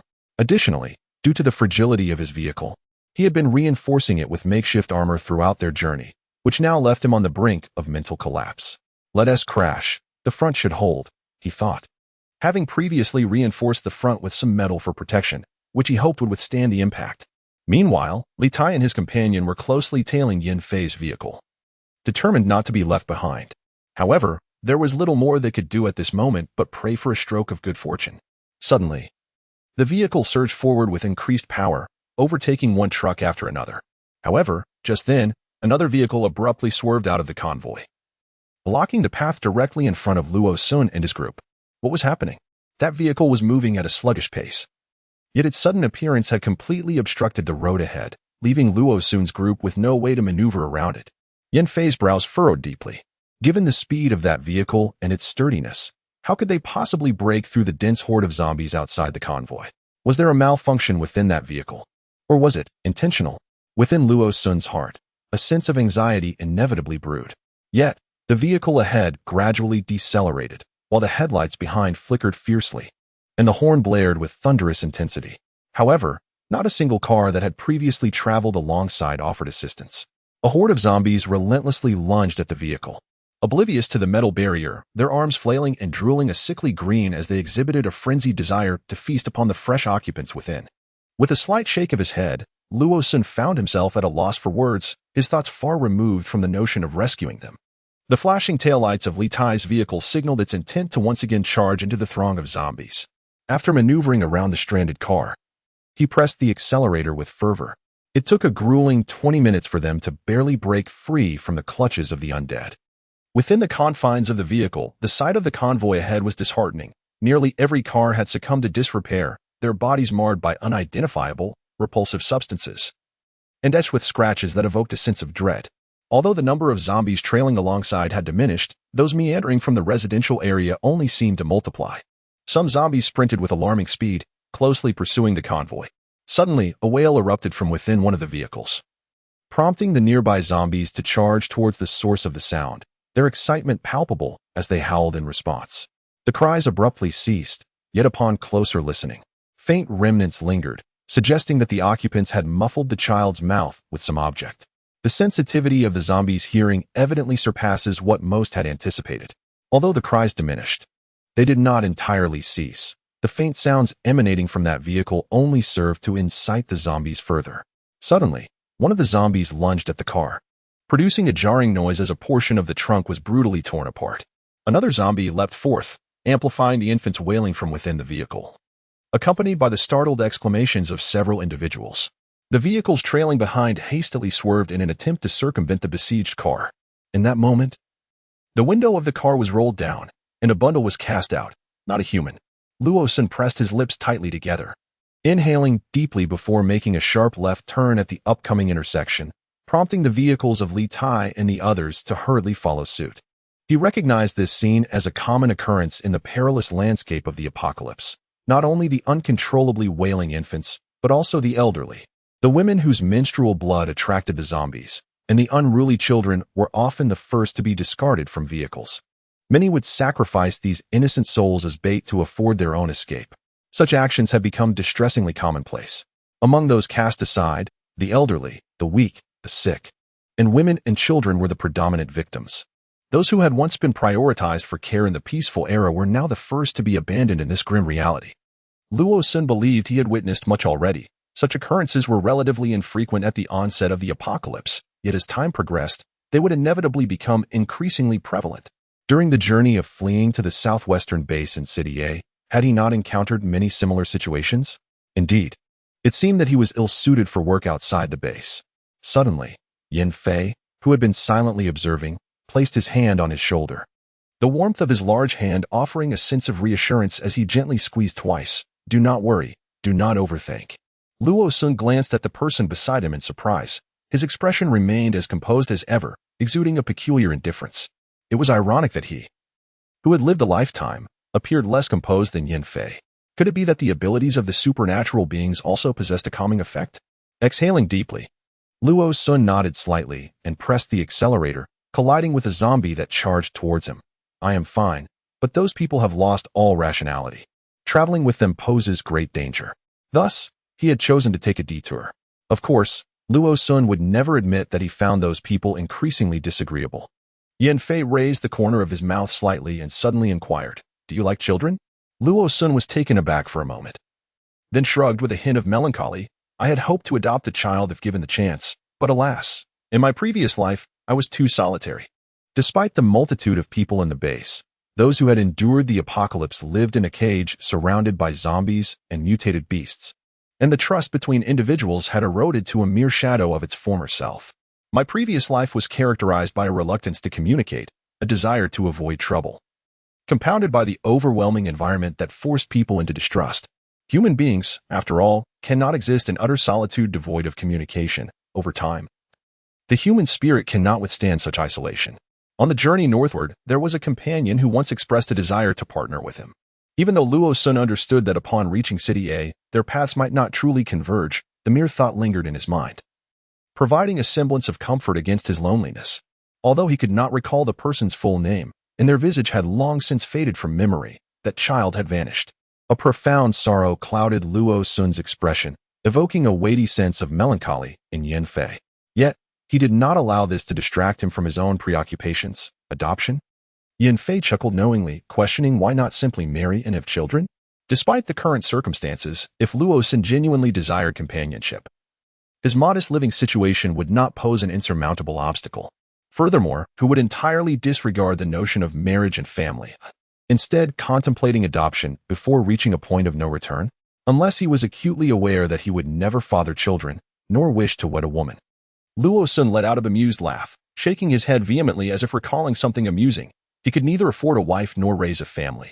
He was unable to articulate the truth that life had compelled him to embrace a different path, nor could he expound upon the notion that living alone, with a dog as his surrogate child, was a simpler existence.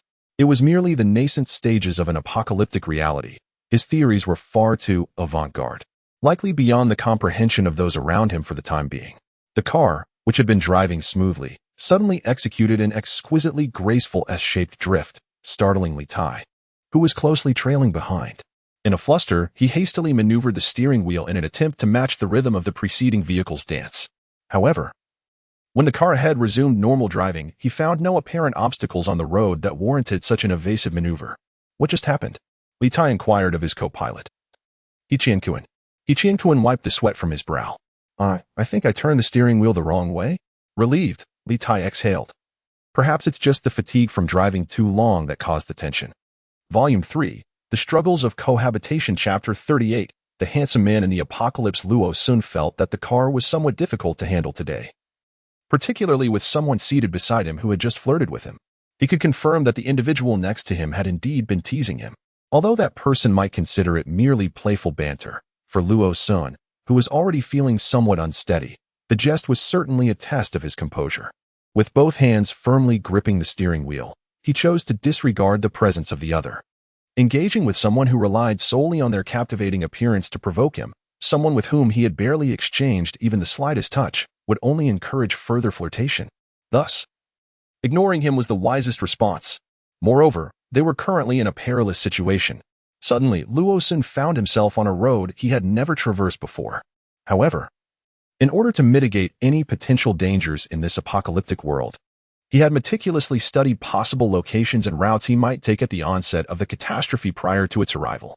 Although this particular road lacked an overpass, rendering the journey slightly slower, the current state of the overpasses, littered with debris and abandoned vehicles, rendered the difference in travel time negligible. Casting a glance at the menacing, fortified front of the vehicle, Luo Sun surmised that immediate danger was unlikely, and thus resolved to proceed in search of a secluded area far from residential quarters to spend the night. In his previous life, he had seldom had the opportunity to lead the charge in clearing the way by ramming zombies, yet he harbored a certain envy for such a brutal and audacious task. At that time, he lacked a suitable vehicle, and it was implausible for a scrawny individual like him, without connections or allies, to be entrusted with such a critical responsibility. After all, what if he seized the chance to abscond with the supply-laden vehicle? Thus, he could only gaze longingly at those who held such roles. However, in the present circumstances, he decided to revel in the thrill of the chase. The surge of adrenaline resulted in the 5 companions trailing behind, including Li Tai, being utterly captivated, their hands slick with sweat as they pressed the accelerator, striving to keep pace with Luo Sun's vehicle. To their astonishment, despite towing an additional vehicle, Luo Sun's crew managed to maintain such impressive speed. Indeed, observe the deft drifting, witness the stylish turns. One ought to learn from this experience. Well, do you really need to say that? Suddenly, the crowd took a sharp turn, seeking to navigate away from the nearby residential area in search of a suitable place to spend the night. To their astonishment, they encountered a horde of zombies encircling a nearby location where someone was trapped. This street appeared to be a modest commercial avenue, flanked by a building resembling a convenience store, which was presently besieged by the undead. As Luo Sun and his companions rounded the corner, they were met with the thunderous roar of engines emanating from the vicinity of the zombies. Upon closer inspection, they beheld 3 or 4 motorcycles bursting forth from the throng of zombies. Each motorcycle, aside from the rider, carried an individual cradling an assortment of bags, their bulging packs indicative of hurried escape. Luo Sun's gaze flitted toward the little shop still encircled by the zombies, and he contemplated accelerating towards it but felt an oddity. What is going on? He pointed at the zombies. Why aren't they pursuing? The people have fled. Yet the zombies remain here. This defies logic. Unless there are still others inside. Suddenly, Yin Fei, with sharp eyes, indicated the direction of the shop. But that position was quickly obscured by the swirling mass of zombie heads. Even if individuals were indeed inside, typically, a portion of the zombies would pursue the fleeing figures rather than remain to assault those left behind. This scenario contradicted the presumed singular-mindedness of the undead. Unless the individual remaining had some peculiar condition, such as an injury. Just as Luo Sun's thoughts began to crystallize, a sudden interruption occurred. In that place besieged by zombies, a sudden surge of azure erupted forth. Indeed, azure. It burst forth like a tornado from the mass of undead, sweeping in all directions with fierce intensity. This was a wind elementalist, and one of considerable prowess from the very outset. A typical wind elementalist, in their nascent stage, would find it nearly impossible to contend with such a multitude of zombies simultaneously. Moreover, their lower-tier abilities lack the lethality required. Unless, of course, one is akin to Yin Fei, who possesses formidable initial powers from the very beginning, as the surrounding zombies were either blown away or cleaved apart by razor winds. The figure at the center of the chaos was finally revealed. Clad in casual attire, the individual appeared somewhat gaunt, devoid of any apparent weaponry. Yet, the sleeve of their left arm had been torn away, exposing a subtly muscular arm, now marred by a significant wound from some unknown cause, blood streaming profusely down. Luo Sun sighed softly, his lament audible to Yin Fei, who turned his head slightly to cast a glance at Luo Sun. In that moment, he reached a conclusion. While the origin of the injuries remained uncertain, it was evident that these individuals had deliberately left the wounded person to attract the zombies, allowing themselves to escape. Some of the outer zombies had not been directly slain by the wind blades, but had merely been scattered by the force of the air. The individual, whether due to overexertion of their powers or excessive blood loss, stood swaying unsteadily, as if on the brink of collapse. With a series of muted thuds, the zombies dispatched by crossbow bolts and metallic abilities had yet to realize that the newcomer had already been dealt with. Li Tai and his companions halted their vehicle, awaiting the unfolding events ahead. As they observed the car doors swing open, Luo Sun and Yin Fei emerged, seemingly untouched by the harrowing realities of a world in turmoil. Instead of becoming jaded and indifferent, these young individuals radiated joy at the prospect of rescuing someone, particularly a powerful ability user. Who could this be? Luo Sun felt an urge to roar, recognizing that this was none other than the second-in-command of the fiery figure from his past life. A strikingly handsome man with wind-based powers. The image of this individual effortlessly dispatching a horde of suitors still haunted him to this day. Yin Fei squinted, suddenly revealing a smile that held a hint of intrigue. Gently, he patted Luo Sun's shoulder, saying, "Allow me to take over. You should drive and find a safe place to spend the night. This area is not secure."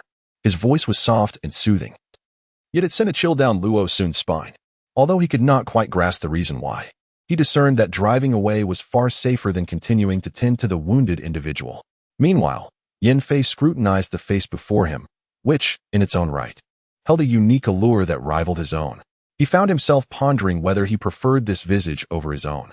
Throughout his life, Yin Fei had always regarded his appearance as more of a burden than a boon, with the only notable advantages being the ease with which he navigated interactions with elders and the frequent discounts he received when shopping as a child.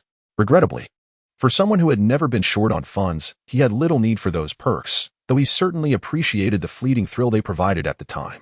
Yet, it is this very face, which I deem superfluous and exceedingly troublesome, that now incites within me the desire to compete with another equally handsome individual. Should I simply mar his visage?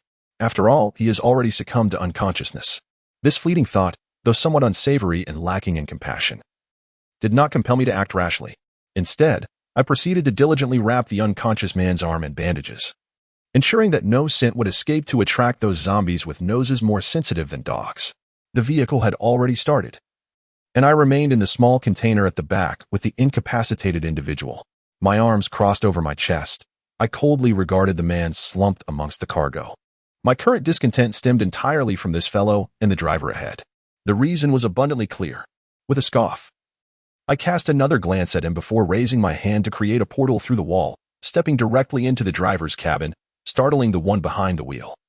Luo Sun. After a few grumbled complaints regarding my sudden appearance, he resumed his driving. A deeper smile spread across my face as I playfully patted Luo Sun on the head, my hand brushing against the side of his face and earlobe, nearly causing him to veer the vehicle into an S-curve. This man is already destined to be mine, impervious to the influence of others.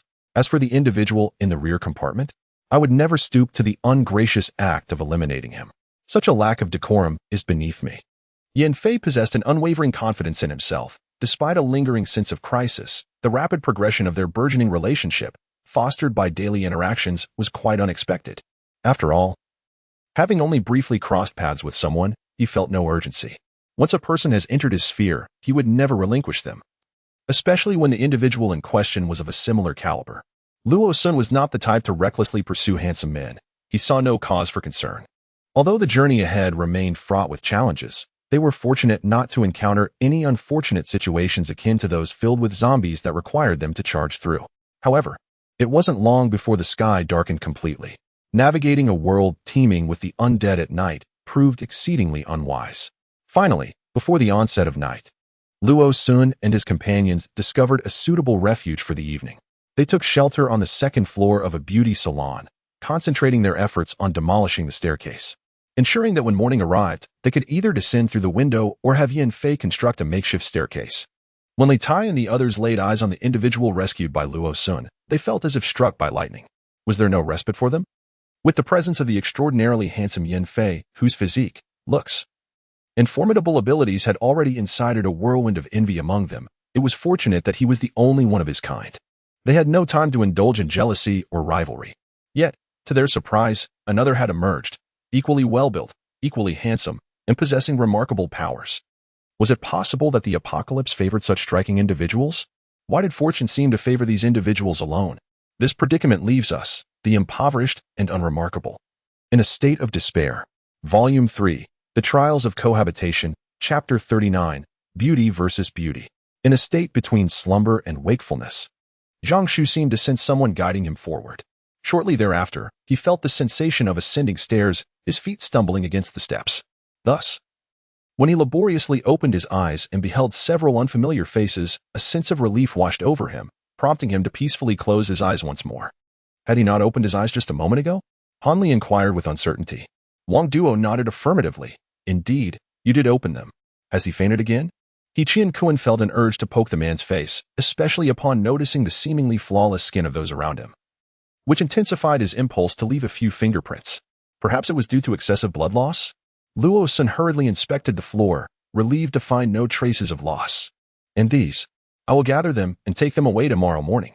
Wu Xin rolled up his sleeves and rushed towards a collection of bottles and jars. Wang Duo chuckled, dousing his enthusiasm with cold water. Once these are used up, they will be gone, and besides, are you certain you will have any use for hyaluronic acid? Well, I might as well take them. Can I use them as mouthwash?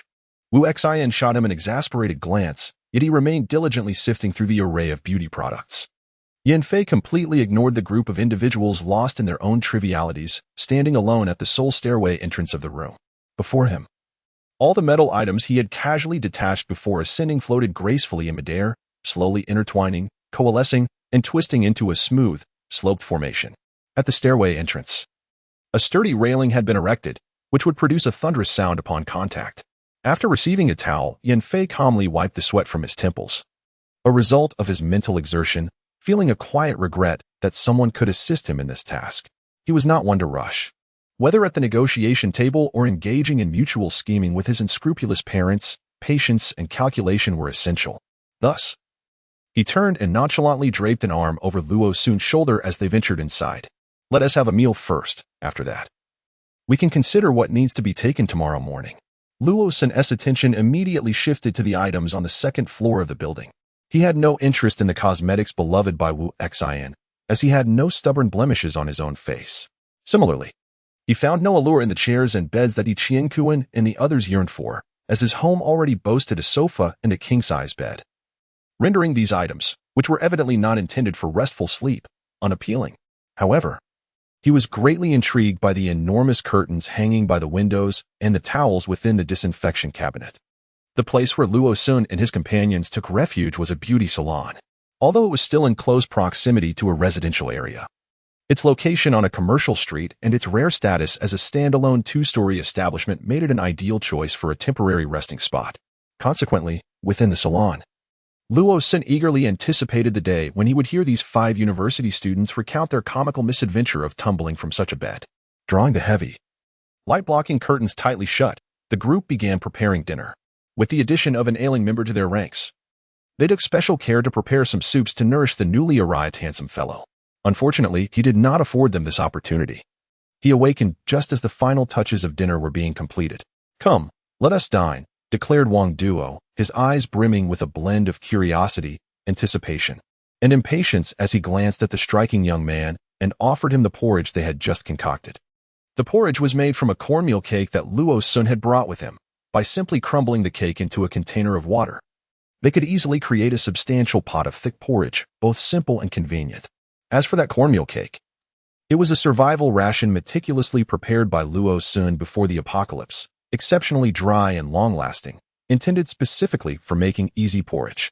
Under normal circumstances, he would not resort to gnawing on such a desiccated item unless he was utterly devoid of food. Yet, it was during his observations that he discerned a palpable aura of dominance from the handsome stranger, realizing that although they both possessed striking appearances, they were decidedly not of the same ilk. Not belonging to the same category, they naturally could not be enemies, and there was no necessity for mutual targeting. Luo Sun covertly glanced at the person with the charmingly curved peach blossom eyes, feeling a shiver run down his spine.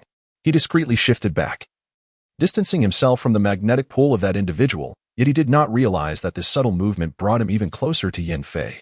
Yin Fei, in an instant, retracted his vigilance towards that person and, instead, expressed his goodwill towards the approaching Luo Sun. "Have you eaten enough?" Zhang Su cast a casual glance at the two of them, his previously smiling visage now imbued with deeper significance as he engaged in self-introductions with Li Tai and the others.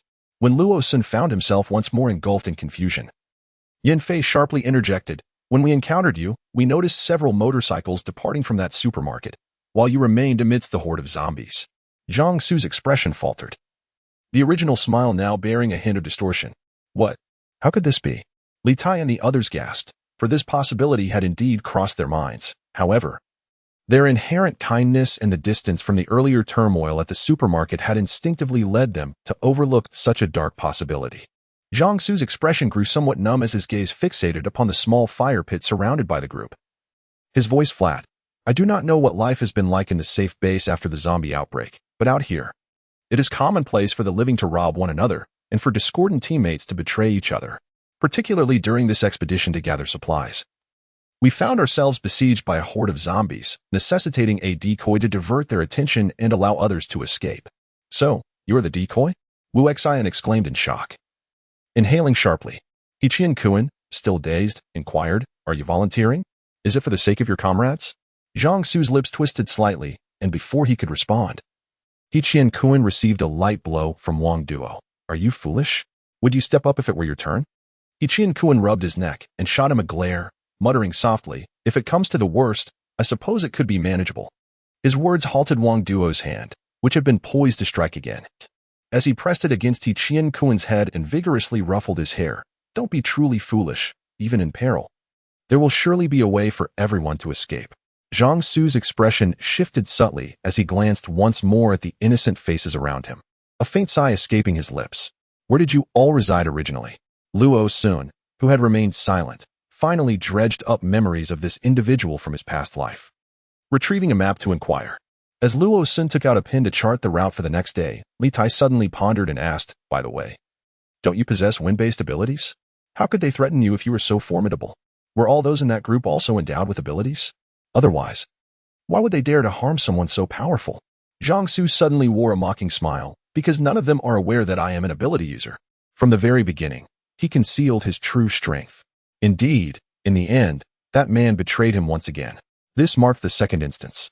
Just 2 days prior to the apocalypse, coupled with this latest betrayal, if he were to encounter him again, he would unhesitatingly wield the wind at his command, striking him down with a single blow. The smile he wore appeared beautiful, Yet it was a beauty that instilled terror.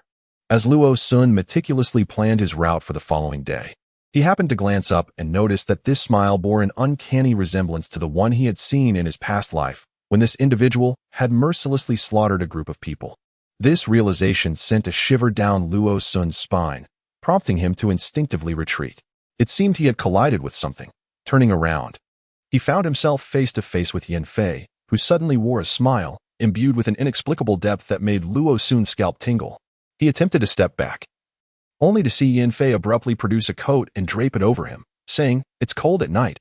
Let's finalize the route and rest for now." Although the commercial district had attracted some wandering zombies as people scoured for supplies after the apocalypse, their numbers were relatively manageable. Furthermore, after selecting this location, Luo Sun and his companions had eliminated several zombies in the vicinity, their blood splattered everywhere, effectively masking the scent of the nerdy team. The following morning, upon confirming that only around a dozen zombies loitered outside the shop, Luo Sun began systematically shooting them from the window, while Li Tai and the others frantically dismantled all the fabric and the furniture they had long desired from the room. After a certain individual ostentatiously displayed his territory like a peacock spreading its feathers, Zhang Shu astutely climbed onto the vehicle driven by Wang Duo. The remaining members of the group, all in good health except for Yin Fei, who was left behind under the pretense of guarding the vehicle but was actually recuperating from fatigue, began to transport the items from the beauty salon, tossing them into the back of the truck. Remarkably, once these items were loaded, the cargo space, which had initially seemed ample, was now completely filled. Li Tai and his companions had successfully dismantled 5 beds from the salon and even inquired if Yin Fei would like to take one, only to be politely declined and subsequently regretted stacking chairs atop the small container truck. Fortunately, their current location was not too distant from the southwestern base. Although the streets were still populated with a fair number of zombies, they were not overwhelming, allowing the group to charge forth. By the time they reached the entrance of the southwestern base, a significant number of survivors had already gathered. A newly constructed open area, surrounded by tall walls, served as a temporary waiting zone for all those seeking entry into the base. Upon their arrival, the area was almost at full capacity. Once they entered the designated military location, a collective sigh of relief was heard. This waiting area must have been filled with those who had ventured out from the base to scavenge for supplies, thought Hanli, who, standing at the tallest height among them, scanned the crowd but failed to recognize anyone familiar. As for the supplies to be submitted to the base, they had already been accounted for during registration. It was indeed confirmed that the metal sheets carelessly draped over the vehicle by Yin Fei were not subject to confiscation, which felt like a fortunate windfall. Volume 3, The Struggles of Cohabitation, Chapter 40. Bathing on the previous day, despite having visited numerous places and collected ample supplies, Yin Fei found himself ensnared in a web of tension and hurried movements, rendering the day interminably long. However, upon arriving at the base early this morning, the waiting period in the open space made time seem to stretch at an agonizingly slow pace. Those who were visiting the base for the first time were separated from those who had ventured out on missions, while, in the distance, the inhabitants of the base were diligently working to fortify the walls. Luo Sun and his companions were eager to inquire about the convoy they had encountered the day before, laden with a throng of zombies. Even if those individuals managed to reach the base unharmed, it would be imperative for the base to swiftly deploy personnel to confront the zombies trailing behind them. Regrettably, among the individuals waiting here, there were none they recognized, and the base authorities mandated that everyone remain confined within designated small areas, prohibiting any erratic movements that could facilitate information exchange. Li Tai and his companions had initially considered yielding more space to Yin Fei, but he was an ability user, specifically a metal-type ability user, the likes of which they had never heard of before. His formidable prowess had been instrumental in their safe return from the expedition, and aside from the metal, acquiring additional resources seemed trivial. However, Yin Fei declined the offer, recognizing that there was no need for him to take advantage of the situation. Not only did he already reside with Luo Sun, which alleviated his living pressures compared to the others, but he also possessed formidable supernatural abilities. In contrast, Li Tai and his companions were merely ordinary individuals, who might never have the opportunity or capability to venture beyond the base in search of resources. Yet, his circumstances differed. Even collaborating with the military on minor tasks, such as repairing walls, could yield him greater rewards than they could expect. When they finally arrived at the base of their building, a profound sense of despair enveloped them as they faced a terrifying reality. It was not the designated time for the elevator to operate, and they resided on the 16th floor. The vehicle was laden with various bulky and heavy materials intended for renovations. Good heavens! Were they expected to carry all these items up to the 16th floor after an exhausting day? At what hour would the elevator commence its operations? Hichin Kuan gazed at Li Tai with dread, pointing towards a notice affixed to the corridor's bulletin board. Wang Duo struggled to suppress a fit of laughter as he read aloud, once in the morning and once in the afternoon. It is currently 3:30 in the afternoon. They must wait another hour and a half for the next run. Presently, due to the base's relatively abundant energy supply, the elevator's operational hours exceeded Luo Sun's recollections, allowing for an additional hour in both the morning and afternoon, totaling 6 hours of service each day. While the wait was not excessively long, they should first unload all their materials onto the landing and commence transporting them upstairs as soon as the elevator resumed operation. Luo Sun glanced at the schedule and decisively made his choice. Indeed, the task of transferring items from the vehicle to the building would consume a considerable amount of time, one by one, stack by stack, pile by pile. Initially, as most local residents were out at work, few noticed the activities of Luo Sun and his companions. After a short while, however, a considerable crowd began to gather quietly around them. While the interest in other items, such as the tiled flooring, remained minimal, the sight of fabrics and cotton in their vehicle stirred some people's curiosity. Soon, individuals approached to inquire whether these items were for sale or available for trade. Upon receiving negative responses, some discreetly departed, their intentions unclear. After a while, a number of imposing figures, seemingly harboring ill intentions, began to congregate once more. Although the military was present to maintain order within the base, the reality was far from serene. Recently, with military personnel dispatched en masse to assist other bases, the remaining soldiers were tasked with constructing outer walls and erecting buildings. Often, by the time conflicts had subsided, it was too late for diplomatic resolutions, and official personnel would arrive only belatedly. Furthermore, the recent surge in the already formidable zombie population outside had driven many who previously roamed the city, banding together in small groups to scavenge for survival, to seek refuge within the newly established base. These individuals, having navigated the law of the jungle for over a month, were not inclined to adhere to the regulations of the base. Taking advantage of the majority being away at work, incidents of forced entry, theft, and extortion had become increasingly common within the base. Upon noticing the increasing number of individuals outside, Luo Sun decided to have Yan Fei remain by the 4 vehicles to oversee their safety. He himself replaced his large crossbow with a smaller hand crossbow, which he slung over his arm, ever vigilant of the situation. When the first wave of unscrupulous individuals, those who chose not to venture out for points or to gather supplies, but rather loitered around the base, engaging in theft and intimidation, arrived, Yan Fei did not even lift his eyelids.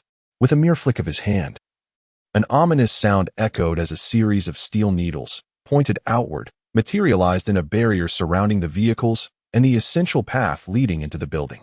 Beholding this formidable display of glimmering steel suspended in midair, those who had dared to approach the vehicles with intentions of bravado were instantly drenched in cold sweat, their legs weakening as they stumbled backward. "If you wish to ascend, kindly wait a moment," Yan Fei remarked nonchalantly, his hands buried in his pockets, casting a scornful glance at the ruffians who usually relied on their numbers for intimidation. "We have quite a bit to transport, should anything go missing through carelessness." As he spoke, a glimmer of sharpness ignited in his gaze, prompting those men to retreat further. The foremost among them forced a couple of awkward chuckles, mumbling, misunderstanding. Just passing through." Realizing that these seemingly prosperous individuals were not easily intimidated, the onlookers begrudgingly distanced themselves, yet remained reluctant to depart, quietly inquiring about the floor they inhabited and the specific unit number. Luo Sun and his companions paid no heed to the bystanders, concentrating instead on hastening their efforts. To be honest, their haul this time was remarkably bountiful, taking nearly an hour to complete the task. Several individuals lay sprawled atop clutter in the corridor, gasping for breath as they awaited the elevator. After a brief respite, just as their strength began to return, the elevator embarked on another round of operation. They commandeered one elevator, desperately cramming items inside, while leaving another available for the residents of the building.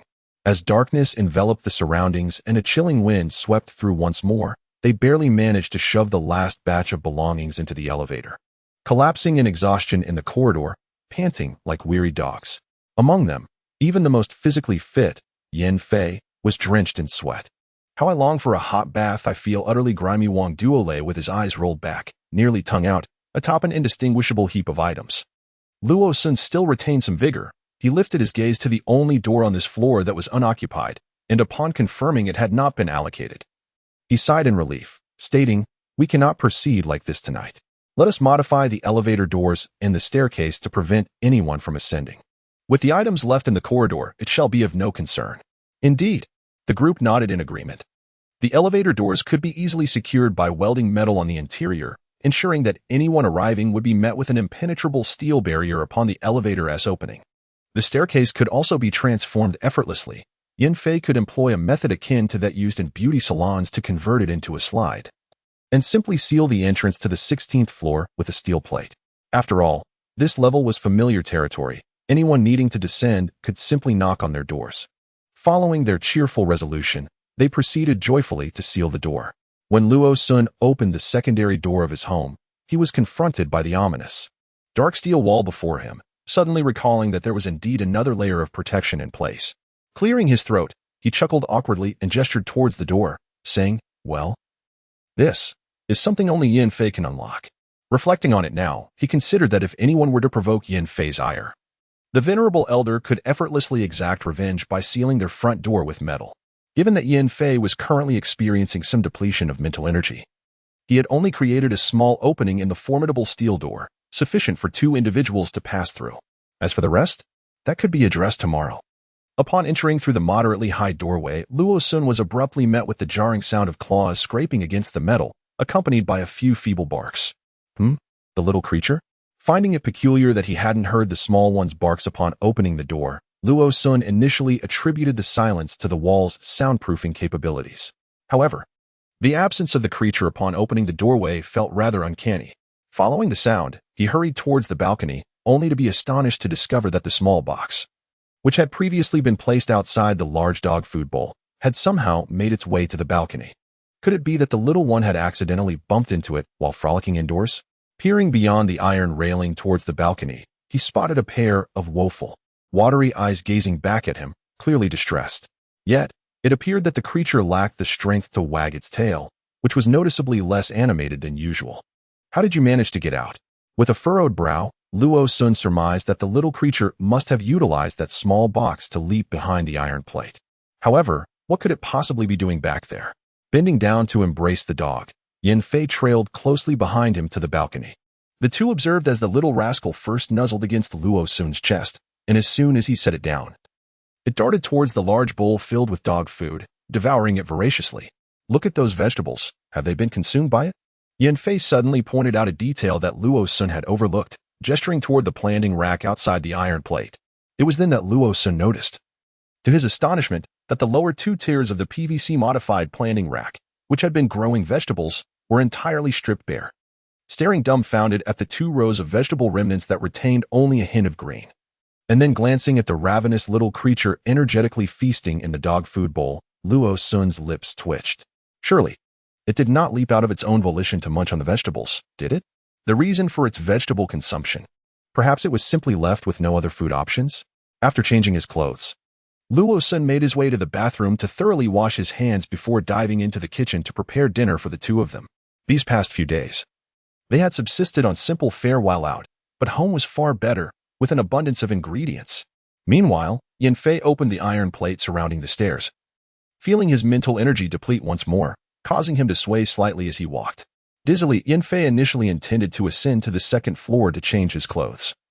But after a moment's reflection, he decisively abandoned that thought. In the kitchen, Luo Sun stroked his chin, contemplating what to prepare for dinner. Everyone had been quite fatigued from moving things these past few days, and starting tomorrow, they would require even greater strength for the renovations. Yes, meat must not be skimped on. After a long and exhausting day, I found myself in need of easily digestible sustenance. Hastily leaving the kitchen, I noticed that Yin Fei was absent from the living room, his outer garments left casually on the sofa. The sound of running water from the direction of the bathroom indicated that he had gone to take a shower. I proceeded to the refrigerator to select some ingredients.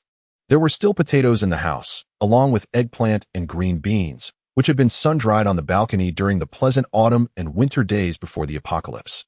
I retrieved a few of each to soak in a basin, intending to prepare a pot of congee and warm up some unleavened bread. I had a yearning for rice paired with braised meat, but regrettably, my physical exertion today had been rather excessive, so a warm bowl of congee would be more suitable before bed. As for the unleavened bread, well, I feared that if I let it linger any longer, it might spoil, so I had to consume it promptly. Braising the meat would take time, and soaking the dried eggplant would similarly require patience. After setting the meat to simmer, preparing the congee, and chopping the potatoes, I stretched lazily and decided to take a shower first. Just then, I heard Yin Fei emerging from the bathroom. There is nothing more delightful in a post-apocalyptic world than a warm shower followed by a hearty meal. As I stepped out, I intended to ask Yin Fei for assistance with timing the fire, but I was nearly choked by my own saliva. Cough, cough, cough. What's wrong? Did you choke? Yin Fei, hearing the commotion, approached me from beside the sofa. In my panic, I waved my hands, but my coughing only intensified, rendering me unable to speak. Yin Fei, ever kind-hearted, came to my side and gently rubbed my back. Be careful. How could you be so careless?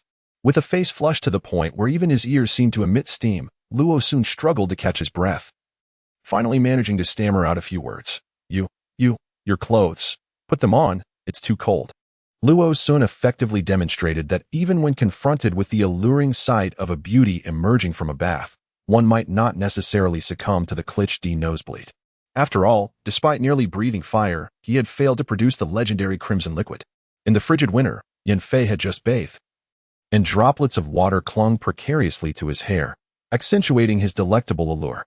The true reason for Luo Sun's relentless coughing and his inability to meet Yin Fei's gaze was that this fellow was clad in nothing more than a towel draped around his waist and a pair of slippers on his feet. Did he not feel the chill? Was he intent on flaunting his exquisite physique? Moreover, his skin was not merely pallid, but rather radiated a healthy golden hue. Volume 3. The Trials of Cohabitation Chapter 41. Pitch Black and Rigid Weight. No, now is not the time to evaluate Yin Fei's physique. The real question is, why is this guy not wearing any clothes? This was the true source of Luo Sun's discomposure. Yin Fei feigned surprise, arching an eyebrow as he glanced down at the towel around his waist. The clothes are upstairs, and I am indeed wearing something. Is this what one calls wearing clothes? What is the difference from being completely bare? The contours of his form were unmistakably accentuated beneath the light towel. I'll go fetch your clothes. Initially, he intended to send him upstairs to dress, yet at that moment, Luo Sun found himself devoid of the courage to confront him boldly. His gaze involuntarily drifted towards that small, white towel, floating tantalizingly in his mind. He feared that if he lingered a moment longer, he might succumb to the primal urge to pounce upon this temptation and devour it whole.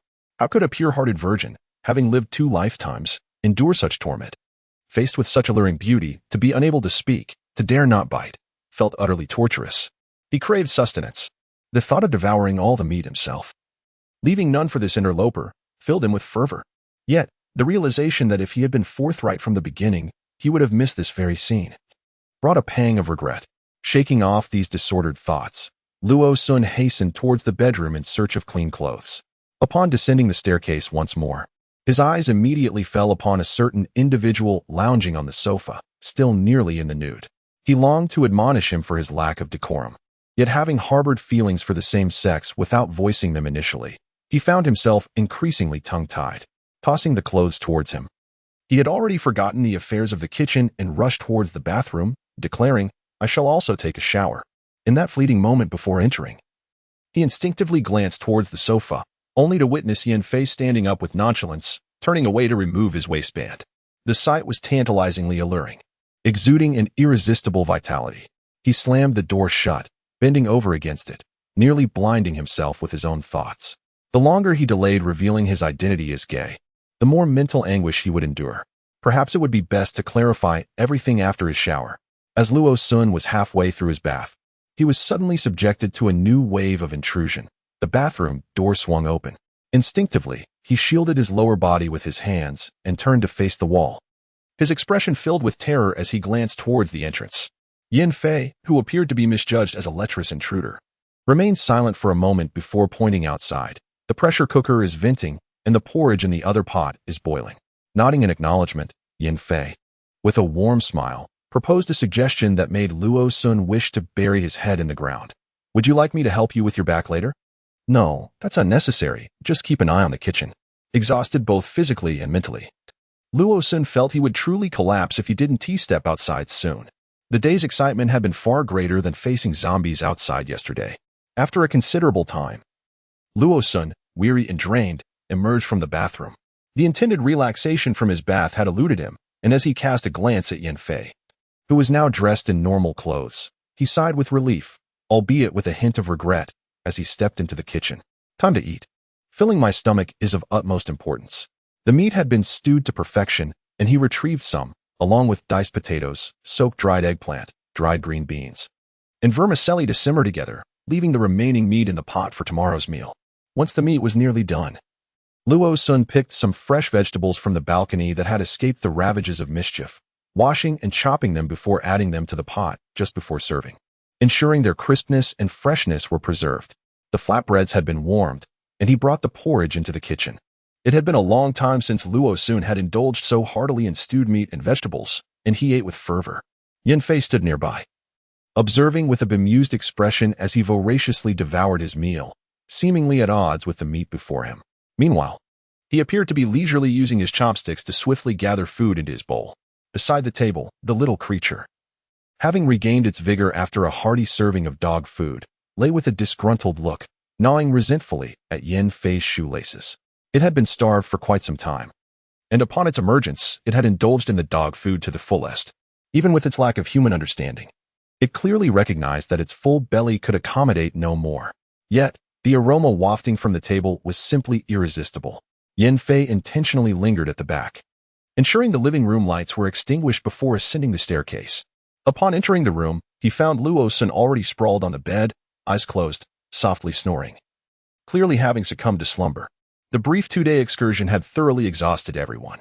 Even Yanfei, an enhanced individual due to his abilities, felt drained. How could an ordinary person like Luo Sun endure such fatigue? However, sleep was not yet an option. He needed to collect the interest owed by a certain someone before surrendering to rest. Approaching the bedside, he gently lifted Luo Sun, extracting the blanket trapped beneath him, and nestled himself beneath it, enveloping Luo Sun in his embrace. After drawing the blanket up, he reached out to extinguish the dim bedside lamp. As he closed his eyes in the warmth of his dreams, he reveled in the soothing temperature and the sensation of complete relaxation, feeling as though he floated among the clouds, swaying gently with the breeze, unaware of the direction in which he drifted. Gradually, it seemed as though something materialized within the mist before him. A shadow gradually materialized, and although Luo Sun could not discern its true nature, he sensed that it posed no threat. His somewhat sluggish mind did not entertain the notion of fleeing. As the mist before him gradually dissipated, the figure emerged in its true form. It was Yanfei, clad only in a loosely draped towel around his waist, with damp hair cascading over his face. Luo Sun felt a flush of warmth rise to his cheeks. His heart began to beat erratically. The figure before him approached step by step, instilling a sense of trepidation. Yet deep within, he felt no inclination to escape until the figure stood directly before him. The previously expressionless face broke into a smile, one that brimmed with ambiguity and suggestion, compelling Luo Sun to avert his gaze. Both the contours of his face and the small mole at the corner of his eye possessed an inexplicable allure. However, his averted eyes instinctively drifted downward, where two lines reminiscent of mermaid tails extended from the towel at his waist, beneath which lay. Suddenly, a pair of slender hands grasped his own, moving toward the bothersome towel, drawing it down, down, down. Thoughts of this unshakable desire swirled in his mind, leading Luo Sun to feel as though he were entranced, fixated on the urge to unveil the concealed scenery beneath. A jolt coursed through him, and he abruptly opened his eyes, only to find himself enveloped in confusion. It seems that even now he can still feel the gentle, delicate, and powerful caress of a dream upon his skin. Upon suddenly realizing the presence of the person before him, Luo Sun shuddered once more. When did he fall asleep beside Yanfei? And whose arm was trapped beneath his head? Who was the body he was holding? Before Luo Sun could take any action, the person who had been lying beside him suddenly turned towards him. A large hand swept across his chest, while a thigh instinctively crossed over his own, effectively immobilizing Luo Sun. The prospect of extricating himself without waking Yanfei was little more than a fleeting thought. Lying in bed, intimately close to such beauty, Luo Sun felt a sense of despair. This unexpected proximity was akin to torment, especially since his own desires were stirred by an ambiguous dream, which only intensified his plight. In his struggle, he remained oblivious to the smirk of satisfaction tugging at the corner of someone's mouth who feigned discomfort in sleep. Adjusting his arm, he tightened his embrace, seeking greater comfort, while his thigh inadvertently brushed against something unexpected.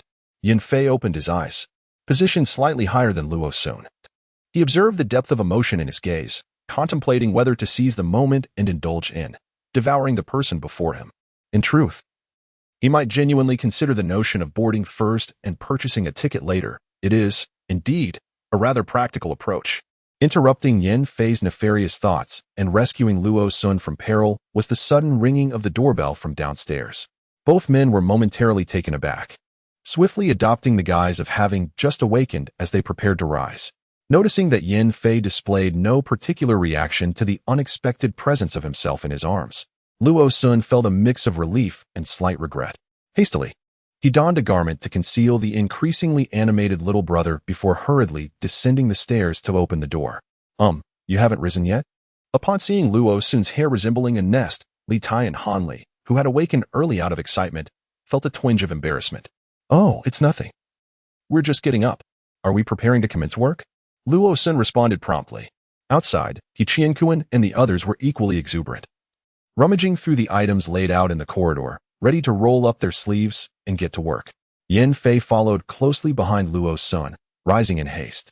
The two quickly washed up, donned their durable garments, and had a few bites of breakfast before heading out to begin their tasks. Remarkably, they had no opportunity to delve deeply into the morning's earlier matters, both intentionally and unintentionally relegating them to the recesses of their minds. The house required renovation, a rather cumbersome endeavor, especially since all those undertaking the task were novices. Aside from Luo Sun, who possessed some theoretical knowledge, everyone else was utterly in the dark. Moreover, Luo Sun had never anticipated that he would have the chance to renovate a house in the post-apocalyptic world, nor had he conducted any relevant research or downloaded pertinent materials, relying solely on experience and conjecture. When renovating a house, the first step is to assess whether the property itself requires any structural modifications. The university student quintet residing in room 1601 does not need to alter the structure. They only require some straightforward finishing touches. In stark contrast, Yin Fei's nominal residence necessitates a substantial undertaking, specifically the creation of an entrance in the load-bearing wall that connects two rooms. This particular location is indeed a load-bearing wall, and were it not for Yin Fei's unique metallic abilities to reinforce it, Luo Sun would never dare to contemplate such a drastic renovation plan. Following this step, the next task involves encasing the plumbing within the bare walls. After surveying both rooms, Luo Sun decisively outlined the steps and selected the appropriate materials before rushing with Yin Fei to room 1603 to commence the demolition. The metallic abilities prove exceedingly advantageous, especially when dealing with reinforced concrete within the walls. Luo Sun, fully engaged, observed as the wall began to tremble within the designated area they had previously marked. The concrete shattered, revealing the twisted steel reinforcements, which morphed into a sturdy frame that enveloped the interior of the opening, thereby fortifying the wall itself. They proceeded to melt several steel plates into a grand entrance. Once he confirmed that the surrounding walls remained intact and resilient, Luo Sun finally exhaled in relief. He certainly did not wish for the house to collapse due to the installation of a mere doorway, as that would be a grave miscalculation. In an instant, a new steel door materialized before them, prompting Luo Sun to marvel once more at Yin Fei's formidable prowess. Such a skill would undoubtedly promise great potential even in a post-apocalyptic scenario. It was far more flexible and manageable than molding with clay. After wandering around the room twice, they elucidated the key points of the interior design, and once everything was clarified, the two commenced their renovations. Unlike the meticulous hands-on approach required for every step in room 1601, many processes in this space could be efficiently expedited through the manipulation of metal, thanks to their unique abilities.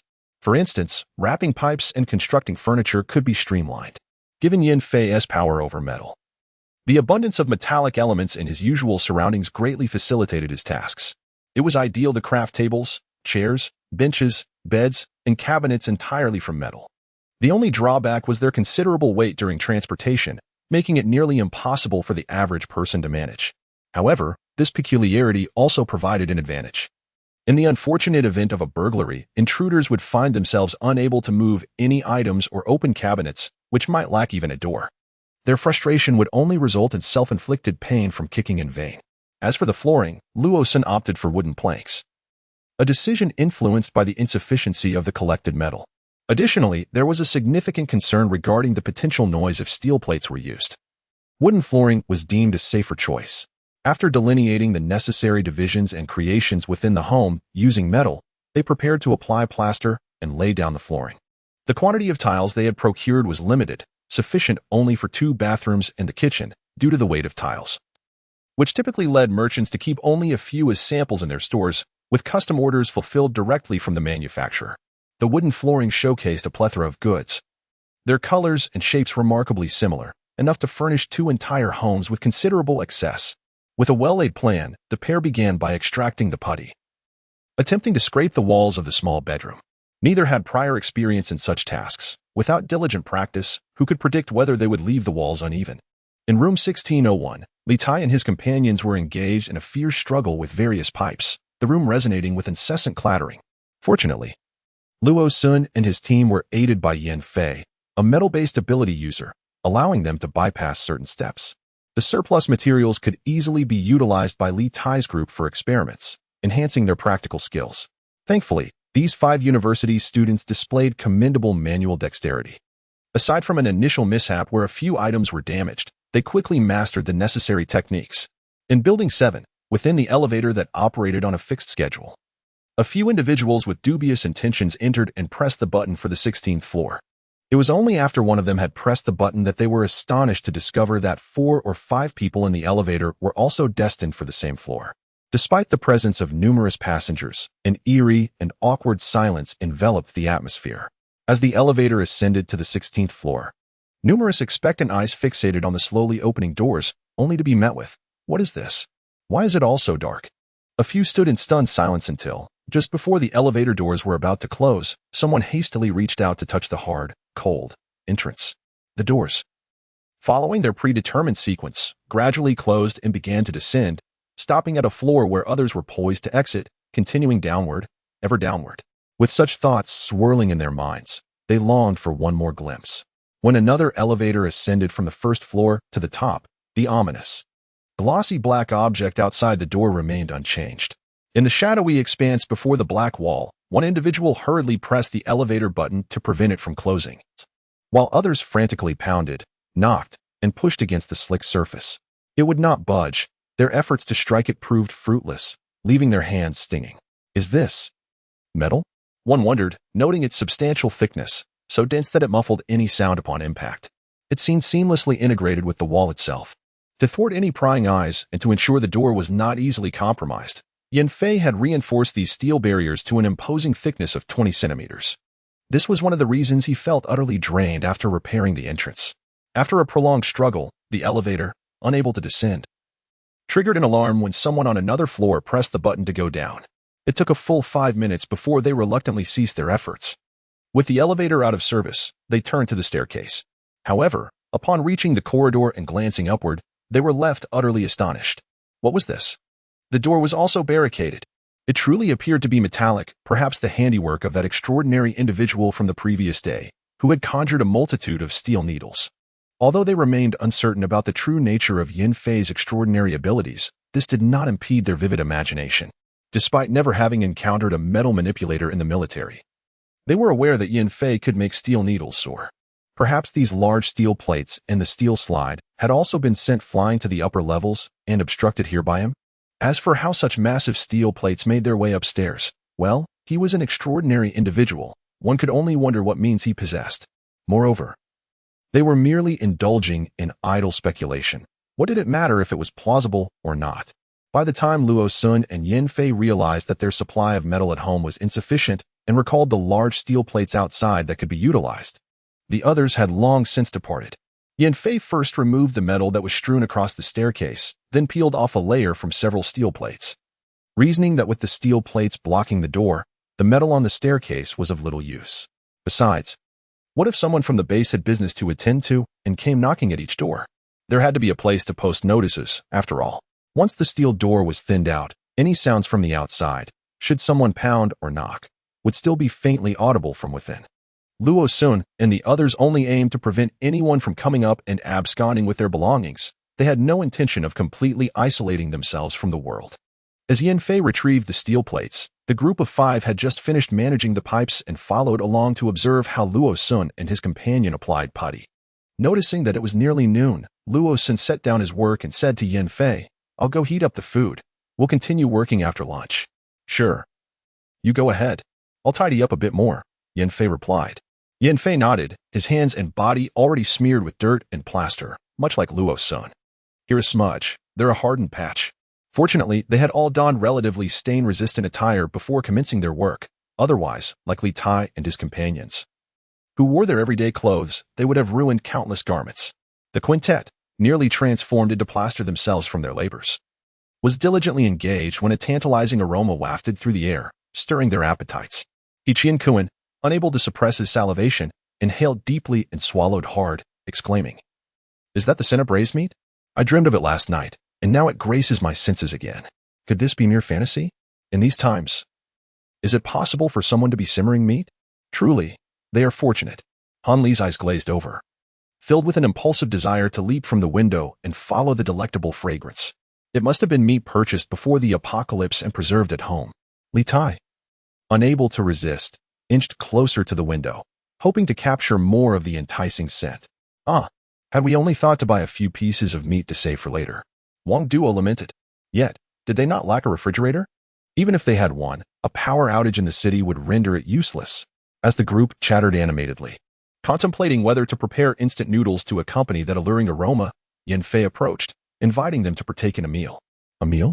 The others paused, realizing that while they knew Luo Sun's family must have a stockpile of provisions, they had never considered the notion of imposing on them. Sun said that in these days of hard labor, you likely have little in the way of rations here. It would be wise for everyone to enjoy a hearty meal together. Surely, it will make our work more efficient afterward. A gathering was underway, and despite the challenging times, Li Tai and his companions were eager to partake in a sumptuous meal. The enticing aroma of stewed meat wafting through the air made the prospect of returning to their instant noodles feel like a form of torture. Upon entering room 1603, Ichian Kuan, with a curious twitch of his nose, exclaimed, "Hey, the scent of meat here is even more pronounced than in our home." As they stepped into the living room, they were greeted by a steel table standing in a room yet to be decorated, surrounded by 7 rudimentary stools, also forged from steel. At the center of the table sat a massive bowl brimming with stewed meat and vegetables. "Meat. It turns out it was your family's stew," one exclaimed. "I knew I wasn't mistaken when I dreamed of stewed meat last night." The sight of the stew made the eyes of the 5 companions gleam with anticipation. Luo Sun brought forth a large pot of rice to the table, stating, "There's still this chunk frozen in the fridge. If we leave it any longer, it will spoil. Let's dig in now, or we may find it gone later." Indeed, the fridge contained only that solitary piece of pork belly, though other cuts remained for stir-frying and congee. However, for stewing, pork belly was undeniably the most aromatic. "Thank you, Brother Luo. Thank you, Brother Yan. Meat. Oh, glorious meat." Each person filled a large bowl with rice, ladling a generous helping of the stew atop, and they began to eat with fervor. The combination of rice and stew was so delectable that it seemed to penetrate to their very bones. After they had devoured an entire bowl of rice and dishes, they realized there were other delicacies on the table: scrambled eggs with celery, stir-fried chives with dried tofu and shredded meat, accompanied by a large bowl of egg soup sprinkled with vibrant green cilantro. "Brother Luo, do you still have eggs left?" Li Tai, with half a braised egg in his mouth, mumbled inquiringly. "There are a few, but they've been sitting for a bit. I used them all today." In truth, while boiling eggs the previous night, Luo Sun discovered one had gone rotten. Fearing the others might spoil as well, he decided to utilize the remaining eggs in dishes and soup, enlisting Li Tai and the others to help him consume them. "We even have quail at home. After a while, I'll modify their cage so they can lay eggs. Soon, we'll have a continuous supply of quail eggs and quail to eat." The group nodded vigorously, each ladling more rice onto their plates. "Rest assured, Brother Luo, we've learned to apply putty soon. 2 of us will come over to assist you with it." Though they had little to offer in return, they were eager to lend a hand. Thus, Luo Sun graciously permitted them to enjoy the dishes. Nearby, the little one lay beside the quail's large glass enclosure, basking in the sunlight, with a slipper supporting its chin. A gift from Yanfei. Another slipper lay beneath its belly, provided by Luo Sun. Next to its head sat a small bowl, completely empty, though just moments before it had contained several pieces of braised meat. Hearing faint sounds from next door, The little one's ears twitched, yet its eyes remained blissfully closed. Without the obstruction of the large iron plate, it can now unabashedly stretch out on the balcony to dry its fur and freely scuttle over to munch on the green morsels.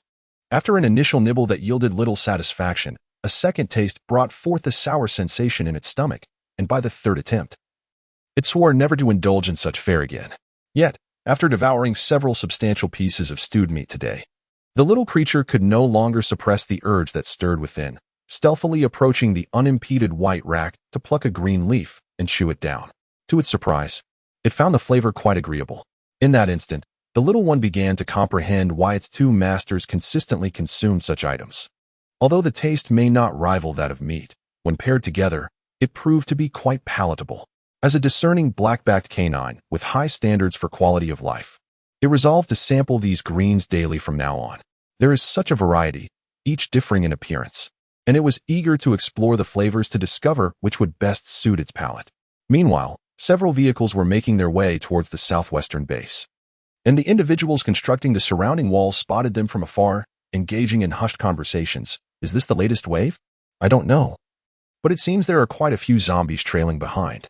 Some were teams of survivors organized to scavenge for supplies, others were convoys fleeing from different bases, and some were individuals who had once lived in the city but had previously dared not venture outside. Today, they could see a considerable number of vehicles approaching in the distance.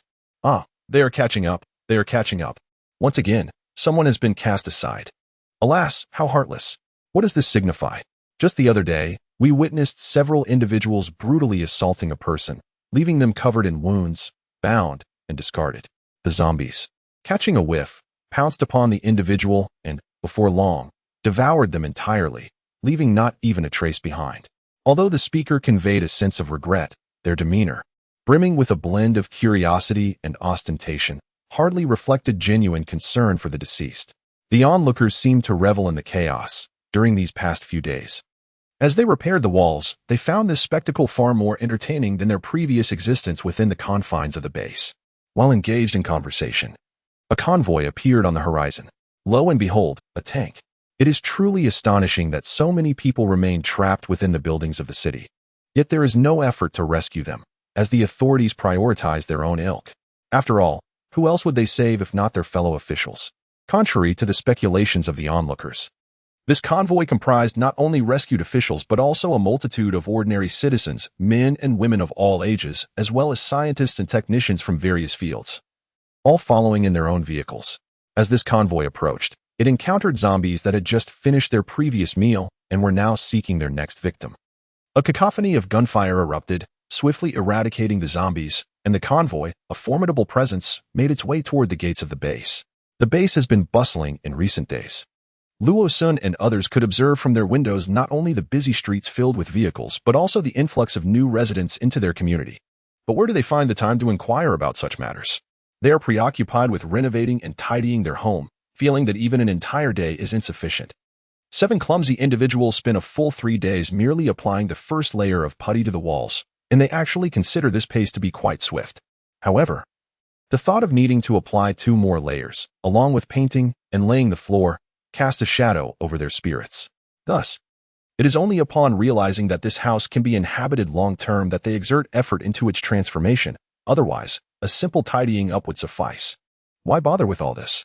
Well, in just a day or 2, they will be able to relish stir-fried bean sprouts, or perhaps they can save some for planting. Luo Sun sincerely congratulates them. They cannot bear to consume them yet. They hope to let them grow further and see if new seeds can be harvested next year. Upon inquiring about the mutations, Luo Sun learned that while some of the seeds cultivated by Li Tai and his companions did exhibit mutations, the proportion was not overly significant. Roughly a 3-to-7 ratio. This is slightly more than their own, yet the cause of this mutation rate remains a mystery. In his previous life, Luo Sun had heard of families who, even when using original seeds to cultivate crops, produced only mutated and inferior varieties. Upon entering this space, he immediately felt the temperature around him rise. Every day, Luo Sun operates the water purification device to filter clean water. The warmth from heating the water transforms the entire room into a cozy haven, akin to a greenhouse. Removing his soiled coat and casting it into the plastic basket beside the metallic door, Luo Sun suddenly had a thought and turned to Yin Fei. The flooring next door must wait until after the walls are painted. Should we perhaps consider installing a radiant heating system instead? In this room, the filtration system on the first floor could maintain a comfortable temperature, yet on the second floor, electric heating would need to be set up on the terrace to ensure warmth. Although the current solar energy is sufficient, wouldn't it be more convenient to connect the solar water heater with the radiant heating? Even if we do not utilize the solar water heater for heating, other homemade electric heating solutions would be entirely feasible. He had seen such systems in his previous life as base and had a general understanding of the principles. Yet the specific implementation would require Yin Fei's metallic abilities to devise a solution. Luo Sun preferred the comfort of his home, unlike others. After cleansing himself and removing the plaster that had inadvertently adhered to his skin, Luo Sun filled the water tank on the top floor with the purified water he had processed today. He had set up a system prior to the apocalypse that enabled him to store water without having to ascend to the rooftop. Li Tai and the others were also wise. Instead of opting for the brightly colored and fragile porcelain and glass utensils from the supermarket, they selected various metallic dining tools, which indeed conserved a significant amount of resources. As Luo Sun mentally calculated the savings, Yin Fei interjected with a dose of reality. What if they hear about your plans and decide to install geothermal heating as well? Luo Sun fell silent. Indeed, if they were to seek Yin Fei's assistance, he would not obstruct them. Moreover, their choice to reside on the top floor was not merely for the ample sunlight, but also primarily to cultivate vegetables for sustenance. With 5 individuals among them, their need for such resources undoubtedly surpassed his own.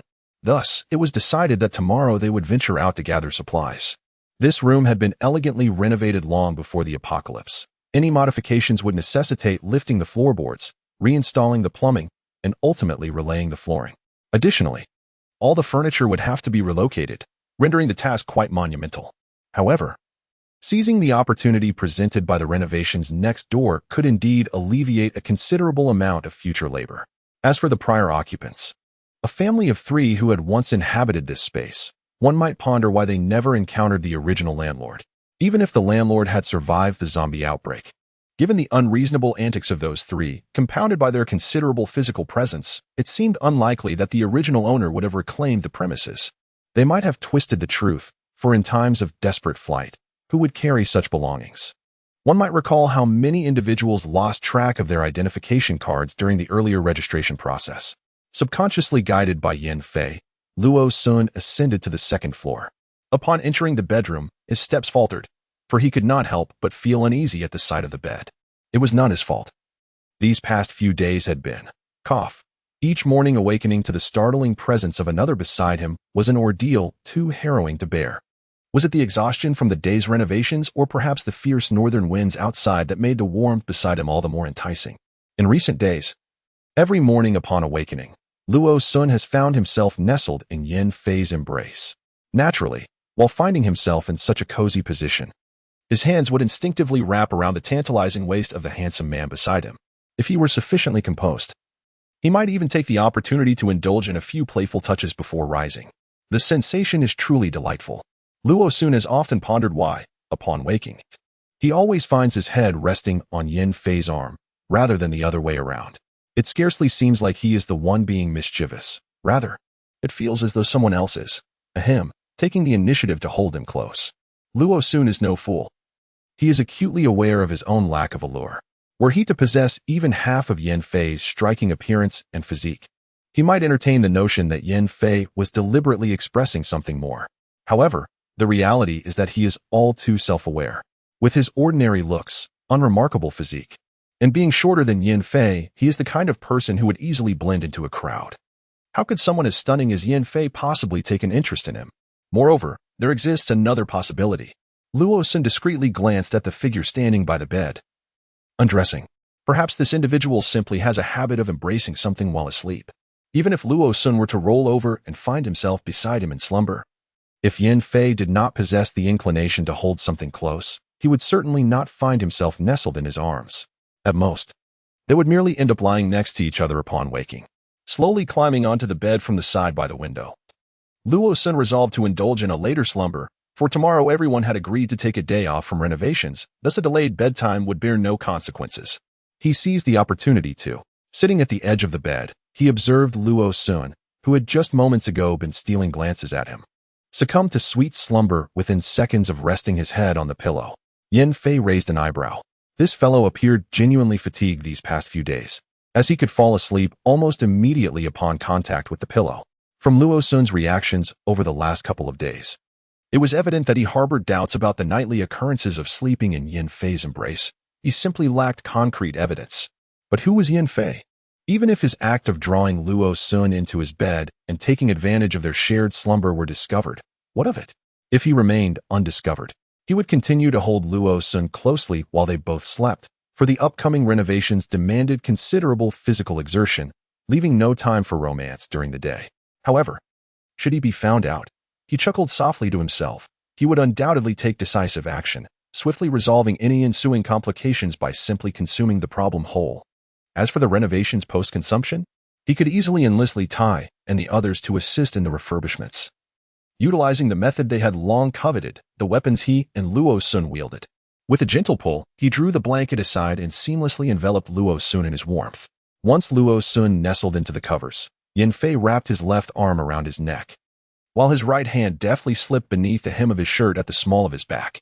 Unconsciously, Luo Sun nestled against Yin Fei, draping his arm around the waist of the dog he had longed for throughout the day, sinking into a deeper slumber, oblivious to the insidious hand gliding up and down his back, tracing the central groove of his spine. The sensation beneath that hand caused Yin Fei to narrow his eyes, his chin resting atop Luo Sun's head. Should I indulge now? Yet, the moment is not ripe. A few more days of waiting for the opportune moment to clarify matters, and then he could claim him completely. Luo Sun, fatigued, stood before the bathroom sink. Last night, he had resolved to sleep later, curious whether it was he who had embraced Yin Fei, or if he had instinctively rolled over in his sleep. Yet, how could he fall asleep so swiftly? Even during the grueling nights of studying for college entrance exams, he had never succumbed to slumber so quickly. Could it be that his reincarnation had rendered him lethargic, burdened by the exhaustion of 2 lifetimes? Frustrated, he finished brushing his teeth and splashed water on his face before emerging from the bathroom. Yin Fei was seated at the table, clad in the fitted black turtleneck sweater he had worn upon arriving here, waiting for Luo Sun to join him for breakfast. Today, they were having wontons, which Luo Sun had prepared and frozen before the apocalypse. A considerable amount had already been consumed, leaving only a few remaining, and soon they would have to rely on their stockpiled supplies to survive. There was little conversation between them. After finishing their wontons, they rose to knock on the door next door. Wang Duo opened the door while stifling a yawn, rubbing his eyes as he ushered them inside. So early. We haven't tea tidied up yet. The room now appears significantly brighter and cleaner after a single application of putty, although some areas of the walls still exhibit slight unevenness. Nonetheless, this is a vast improvement compared to the previous shabby wall surface. Li Tai is engaged in a fierce struggle with his own reflection, while Wu Xian is applying toner to his face, much to Luo Sun's dismay, who believes this will only exacerbate his acne. He Qian Kuan is voraciously consuming a packet of instant noodles, which are mistaken for crispy noodles, and upon noticing the two, he waves his hand and continues his meal. He explains to Li Tai and the others his intention to install underfloor heating in his home, but the stainless steel required is insufficient, necessitating a trip to procure more. This news ignites a spark of excitement among the group, their eyes gleaming with anticipation, almost rushing to embrace the two. Underfloor heating, once installed, the house would be considerably warmer, and they could transform their abode into a greenhouse for cultivating vegetables. However, the reality dawns on them. Such an endeavor would require a substantial amount of stainless steel. Where could they possibly obtain it? The initial thrill soon fades as they confront the practicalities. This is indeed a splendid idea, especially since their current rooms have yet to undergo flooring renovations. They could seamlessly integrate the piping to better adapt their home for life after the apocalypse. Yet, even the various materials needed for stainless steel must be traded for something of value. Unlike Luo Sun, the others do not possess an abundance of supplies to barter. Although they have accumulated some points, these will ultimately need to be exchanged for food. After a moment of contemplation, Luo Sun suggested, "Why don't you first assess the situation? After all, the flooring cannot be installed until the walls are completely finished. Given our slow pace of renovation, it might be wiser to wait until the end and then decide whether to proceed with the installation." Li Tai and the others exchanged glances and nodded in agreement. Indeed. While they were eager to complete the task, it seemed unlikely that their novice team would manage to finish their own homes within a month or two. Perhaps by then, they would discover alternative ways to earn points, which could then be exchanged for materials with others in the base. Having reached a consensus on the matter, they all stood up, ready to head downstairs. Li Tai and his companions took the points they had accumulated to exchange for food at the base's trading window, where official supplies were abundant and reliable, albeit only available through points. In contrast, the outside free market depended on the negotiation skills of the buyers and sellers, determining who could secure the best and most advantageous deals. During this time, Luo Sun unexpectedly noticed that all 7 individuals on this floor seemed to possess a significant degree of reclusive tendencies. Throughout the 3 days confined upstairs, none had expressed a desire to venture out, were it not for the insufficient food supply in room 1601. Luo Sun would have seriously suspected that they would prefer to sleep the entire day away rather than step outside for shopping. Of course, he himself shared this inclination, with the sole exception of Yan Fei, who appeared to struggle with this lifestyle and was likely to be assimilated by Luo Sun and the others in the future. With spirits high, they descended the stairs and immediately sensed a noticeable increase in the number of people within the base. Luo Sun chuckled, believe it or not. It truly seems possible. It is currently winter, a season that renders home renovations particularly challenging. Moreover, this time they intend to execute the renovations with greater meticulousness, though, in truth, their slow pace is due to their lack of proficiency. One might even argue that the speed of construction by others surpasses theirs. Li Tai, along with 4 companions, ventured to the official food stall to procure sustenance, while Luo Sun and Yan Fei indulged in shopping. Upon exiting the Hongjing community, one is immediately greeted by the sight of streets bustling with various vendors. The once pedestrian pathways are now adorned with makeshift stalls, and a number of individuals are swathed in layers of blankets, seeking refuge beneath the eaves of former shops. Despite the absence of snowfall, the biting cold of winter remains palpable, and it is evident that many have only recently arrived at the base. The total number of habitable dwellings within the base is limited, with some reserved for capable supernatural beings and ordinary individuals willing to rent accommodations. Furthermore, some individuals, taking advantage of the current lack of manpower to maintain order within the base, have forcibly evicted original residents to occupy their homes. Consequently, a considerable number of individuals find themselves temporarily sleeping along the roadside. Luo Sun experiences no discomfort amidst this chaos. Rather, he perceives it as a reflection of the post-apocalyptic reality that the base embodies. There exists another scenario wherein certain individuals, prior to the cataclysm, were engaged in specific occupations or were involved in warehouse logistics. In their desperate bid for survival, they seized the opportunity to escape with the goods from their vehicles. If the cargo consisted of food, it could be managed, merely setting it aside for later consumption. However, many carry with them items that are neither edible nor wearable, rendering them utterly useless in their hands. Some individuals, along their journey, choose to discard these space-consuming, seemingly useless items. Yet there remain others who bring such possessions into the base. Luo Sun and his companions witnessed someone parking a small vehicle by the roadside, its trunk wide open, overflowing with a myriad of goods. A van was filled to the brim with socks and undergarments, attracting a throng of onlookers. One individual stood atop a large stone, enthusiastically proclaiming, "Come one, come all. Genuine, untainted, all-natural underwear produced before the apocalypse. Trade a single pack of instant noodles for a pair. 2 packs of biscuits will also do. One of our base's signature big steamed buns can be exchanged for 2 pairs. Don't miss out as you pass by." On the other side, another vehicle was laden with an array of plastic products, from toothbrush and towel racks to drying racks, waste bins, and buckets, all fervently on sale. As the duo strolled and observed, they noted the astonishing variety of items available, ranging from everyday necessities to various materials, even jewelry. However, stalls selling food were conspicuously absent. There is little recourse. While people can endure makeshift clothing and footwear, food is a dwindling resource, especially after the majority, upon entering the apocalypse, were subjected to the harsh reality of scavenging for sustenance due to depleted household supplies. Now, who remains unaware of the precious nature of food at home? Thus, despite the lively calls of these stalls and the genuine interest from many, very few are truly willing to part with their meager food rations in exchange for other goods. Even though the majority of households are no longer lacking food, in this precarious environment, each individual harbors a heart akin to that of a hamster, aspiring to transform their abode into a cozy nest. Volume 3, The Trials of Cohabitation, Chapter 44, Steel Plates.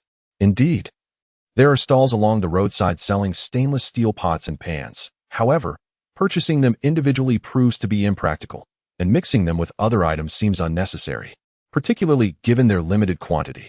Luo Sun casually glanced at a few vendors before continuing onward. Yin Fei exhibited no desire to browse. He was acutely aware that Luo Sun's home lacked for nothing, and they currently required merely some metal materials. Moreover, this chaotic flea market atmosphere left Yin Fei, accustomed to cleanliness and order, feeling utterly at a loss. It was akin to the earlier sight of a vendor selling undergarments, although he too needed such items.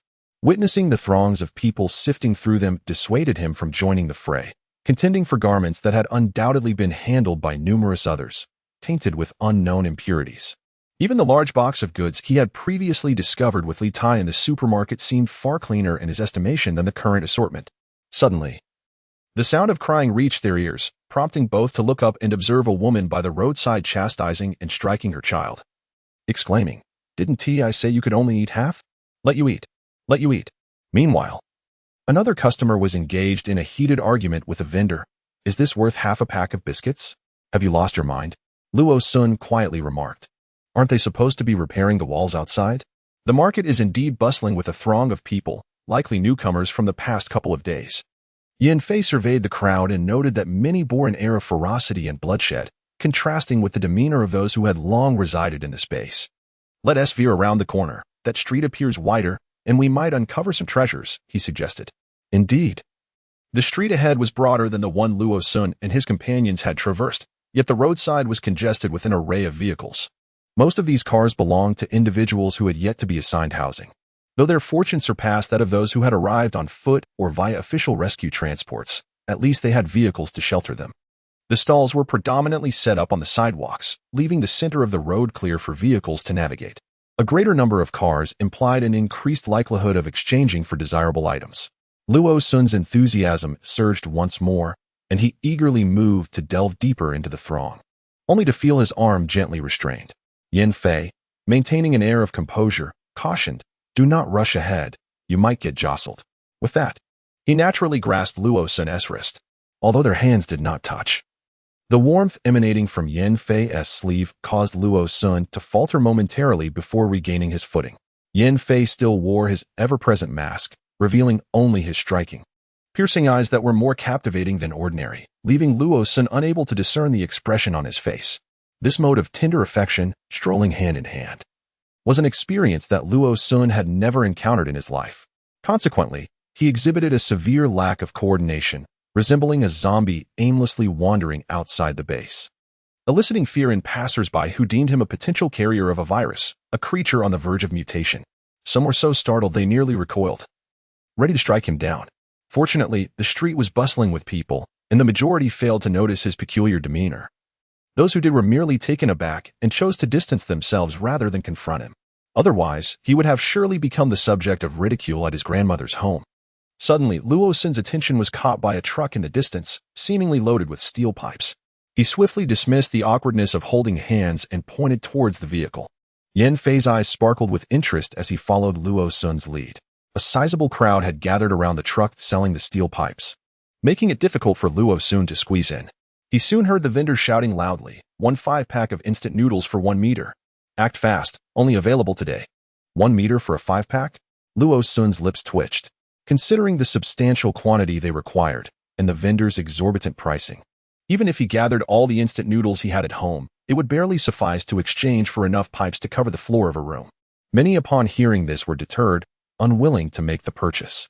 Now, the base no longer distributed food for free. To eat, one had to seek out work, and without a job, there was no food to be had. Those who seek sustenance must either fervently scavenge for supplies or report to designated locations within the base to assist in the construction of walls and houses. Presently, many fundamental facilities within the base remain incomplete, and there are indeed numerous areas in need of manpower. Yet, even amidst these circumstances, the provisions available are barely sufficient to satiate everyone's hunger.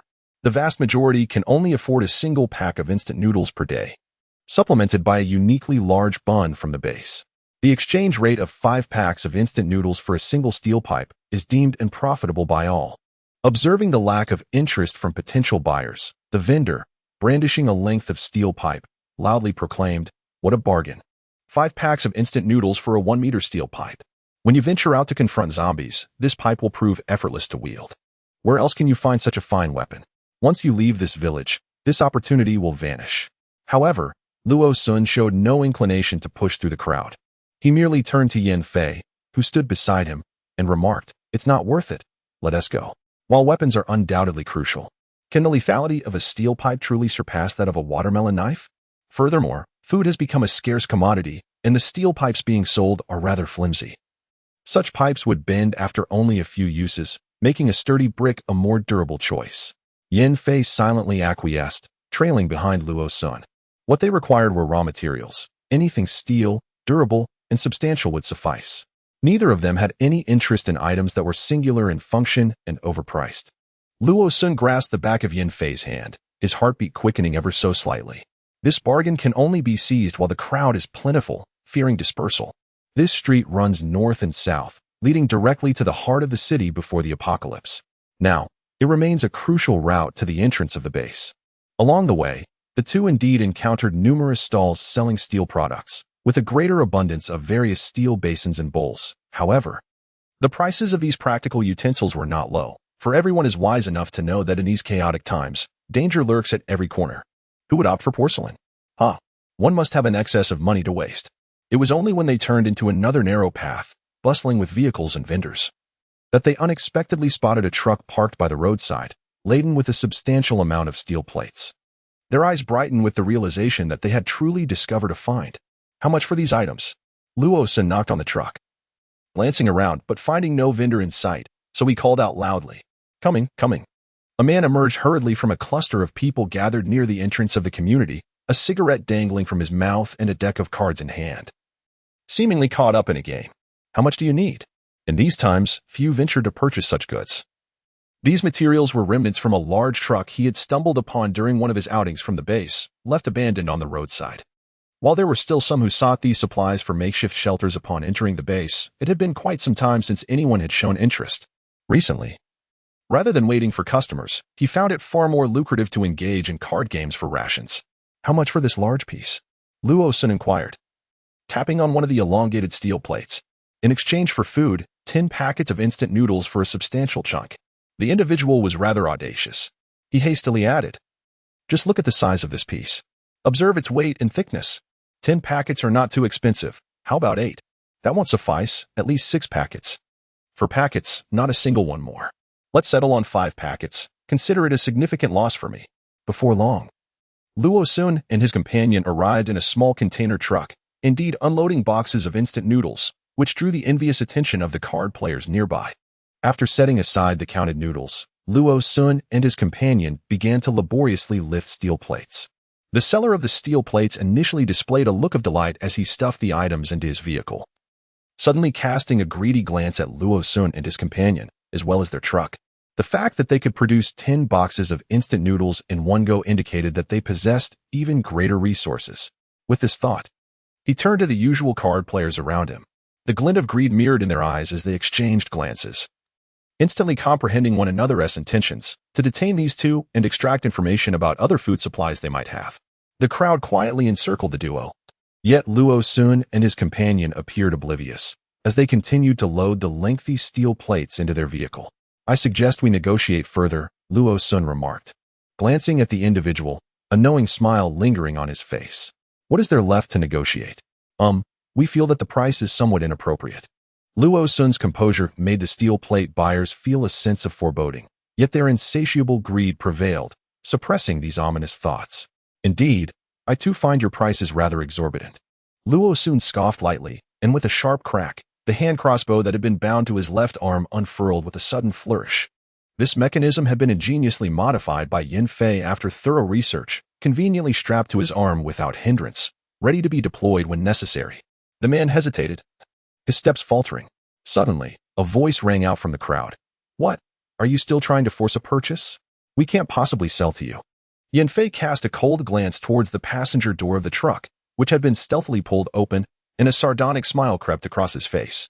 With a swift motion, several steel plates on the truck were sent soaring into the air. As the onlookers gazed in astonishment at this spectacle, The airborne steel plates rapidly disassembled, morphing and coalescing into sharp steel needles, all aimed precisely in every direction from the center where Luo Sun and his companion stood. I advise you to step back. I cannot guarantee that my hand will remain steady. His chilling voice echoed in the ears of the crowd.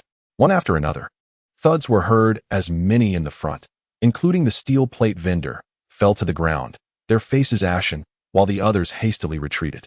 The steel plate owner, momentarily stunned, suddenly turned to see a figure stealthily placing a box of instant noodles onto the rear rack of a bicycle that had inexplicably stopped beside the truck. Several boxes had already been placed in the bike's rear rack and basket. My instant noodles! With a sudden shout, the steel plate owner charged towards the man, who, in a flustered panic, hastily mounted his vehicle and sped away. However, the convenience noodles strapped to the rear of his vehicle were unsecured as he pedaled. The box clattered to the ground. Upon witnessing this, the onlookers immediately surged forward, eager to seize the opportunity. Luo Sun and his companion had no time to attend to the crowd. Yan Fei raised his hand, and the steel plates obediently flew into the small container under his command, with the steel needles loading themselves as well. They had not intended to reveal Yan Fei's extraordinary abilities, but since Luo Sun's crossbow had failed to deter the crowd and some individuals sought to stir trouble from within, Yan Fei was compelled to intimidate them. At that moment, the inhabitants of the base did not possess a profound fear or understanding of those with special powers. Yet they had already spread rumors portraying them as formidable, tempestuous superhumans capable of vanquishing many foes. Although only a fraction of these speculations held any truth, they were sufficient to elevate the status of the extraordinary beings within the base, making them objects of both admiration and caution. But now, were these materials adequate? Luo Sun felt elated, surprised that a simple outing would yield the items he needed. It was indeed fortuitous. It was sufficient, even enough for room 1601. Yan Fei nodded, stating that there was no need to cover the entire floor with steel pipes, nor did they need to be excessively thick. These materials would suffice. Besides, there were still plenty of such items at home. That is splendid, Luo Sun replied, filled with contentment. Let us first address the underfloor heating in room 1603. After a year or so, when we are certain that no one will come to the house we currently reside in, we can uproot the entire plot of that property and create an entirely new setup. With the installation of underfloor heating, a stable and warm abode is assured. And Luo Sun is filled with anticipation. Numerous vehicles are parked along the street, yet their modest container truck remains inconspicuous amidst the towering presence of larger trucks. Before long, as lunchtime approaches, Li Tai and his companions emerge from the throng and make their way toward them. Luo Sun extends his hand in greeting, and upon noticing, Li Tai and the others hasten over, smiling as they inquire, "Have you managed to get the car? Did you find anything worthwhile?" Luo Sun nods affirmatively, replying, "We acquired the necessary items." "That's splendid. We just saw a vendor selling steel pipes, 4 packs of instant noodles for just 1 pipe. What a poor bargain." As the vehicle accommodates only a few passengers, Luo Sun reduces the speed, allowing them to meander into the community together. He listens intently as they animatedly recount their earlier shopping experiences and share stories from their outing, occasionally chiming in with his own remarks. While they stroll deeper into the residential area, a sudden voice calls out from a distance.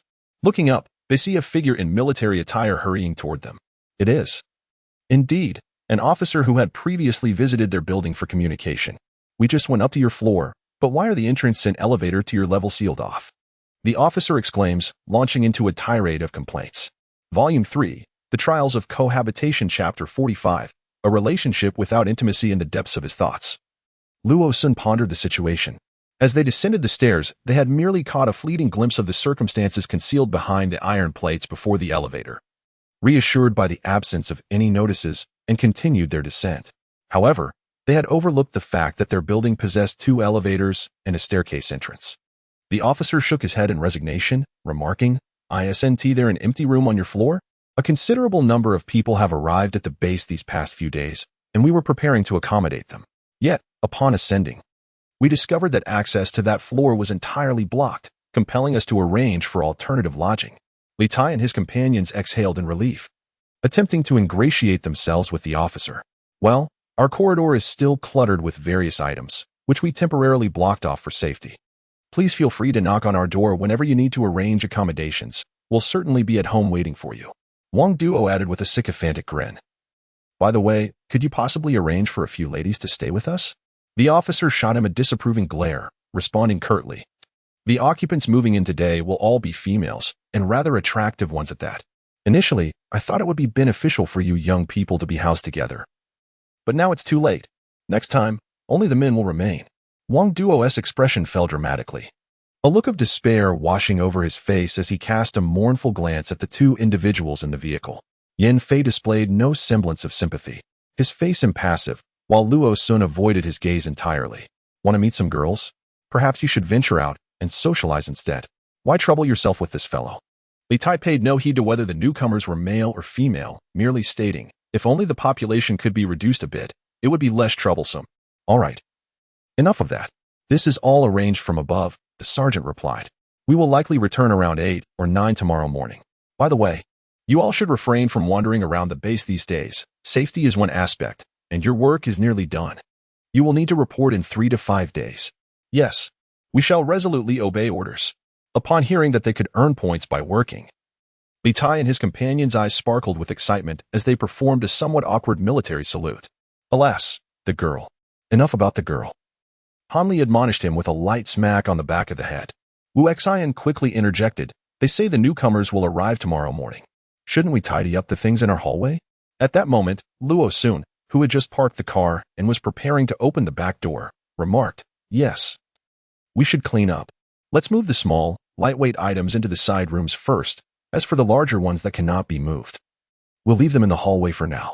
Regarding the specifics of the new residents, we will see what tomorrow brings. They should all be new arrivals to the base these past few days. Their character will depend on luck.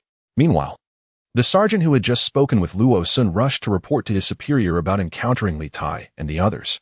It seemed that among them, there was likely at least one individual with a strength-type ability. It is said that the iron plate of that door was indeed forged by Li Tai and his companions. The officer was unconcerned, since Li Tai and his group had not disclosed their extraordinary abilities during the household registration.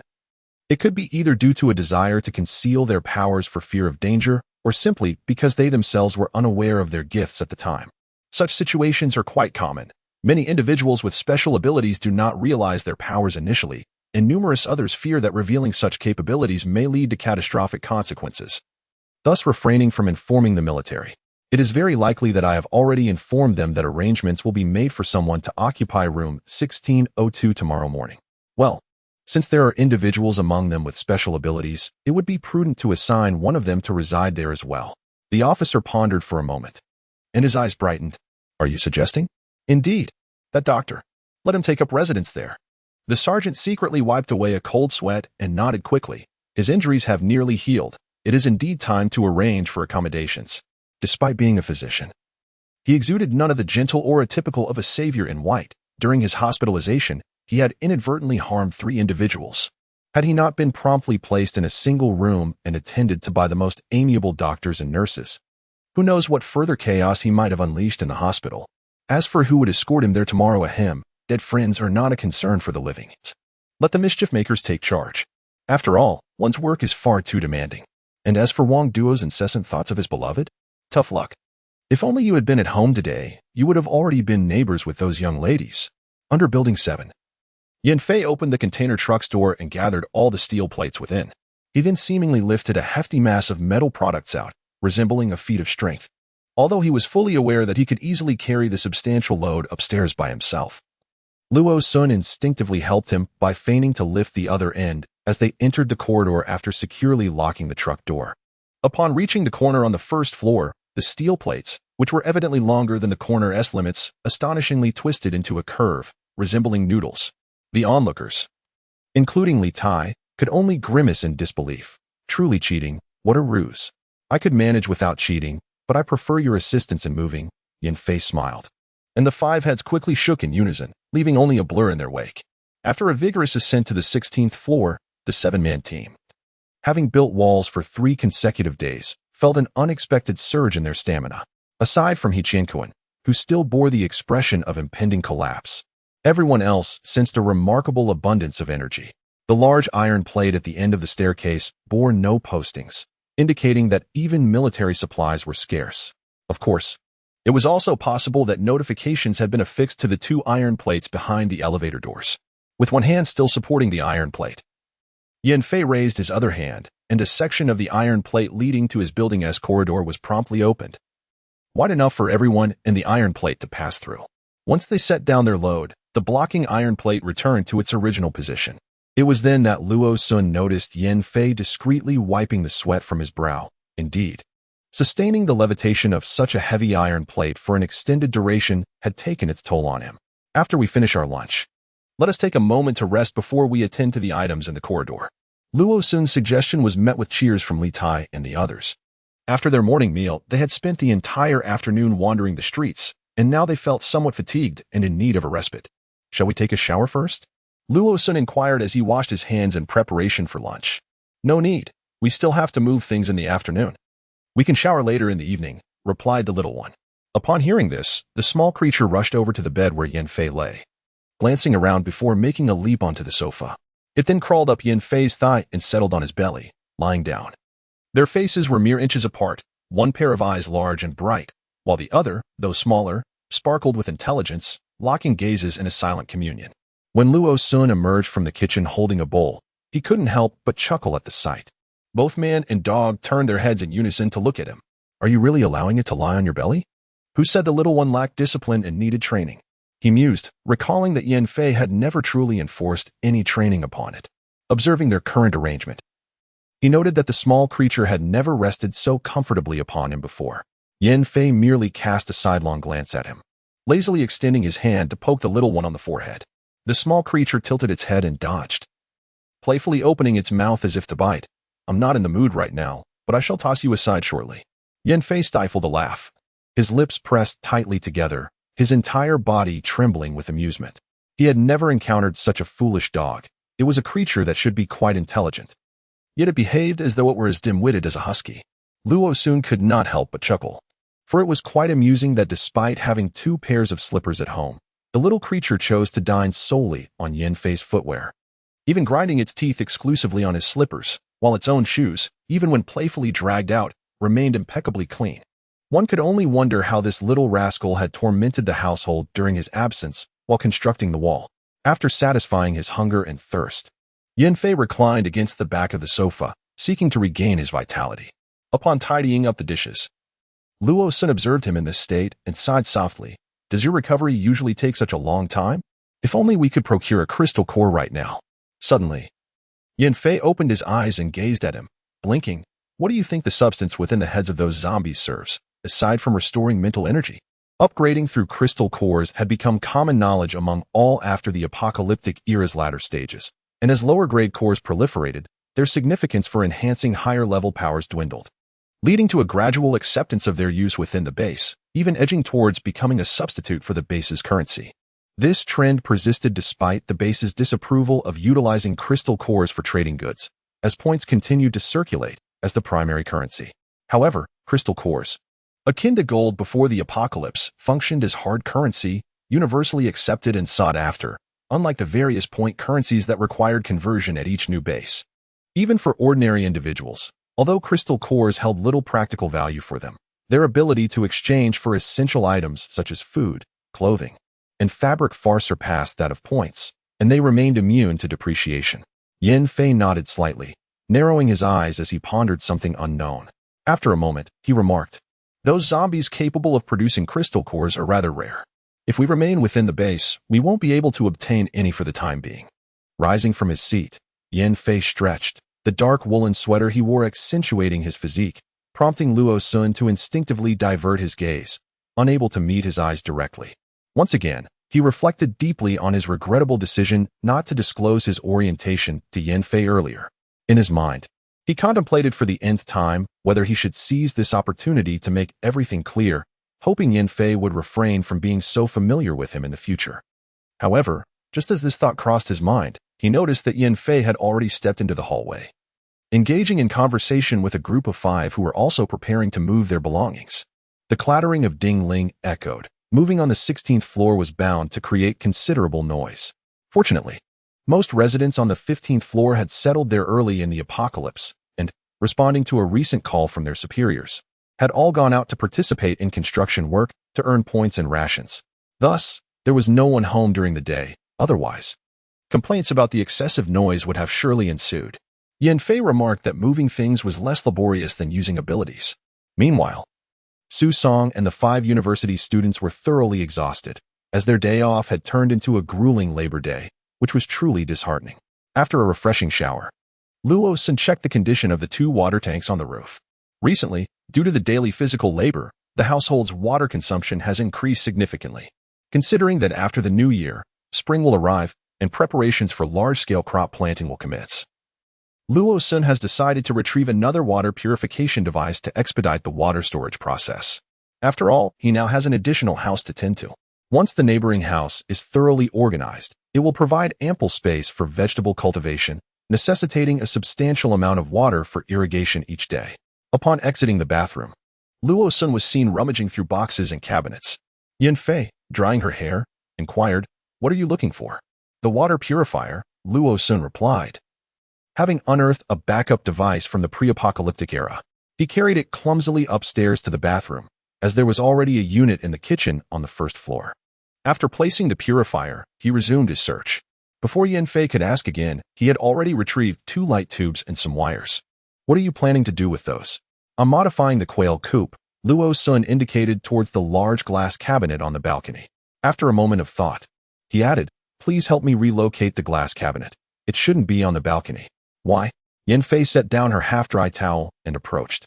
"For the quails to lay eggs, the temperature needs to be slightly higher than it is now, and the duration of light exposure must be increased.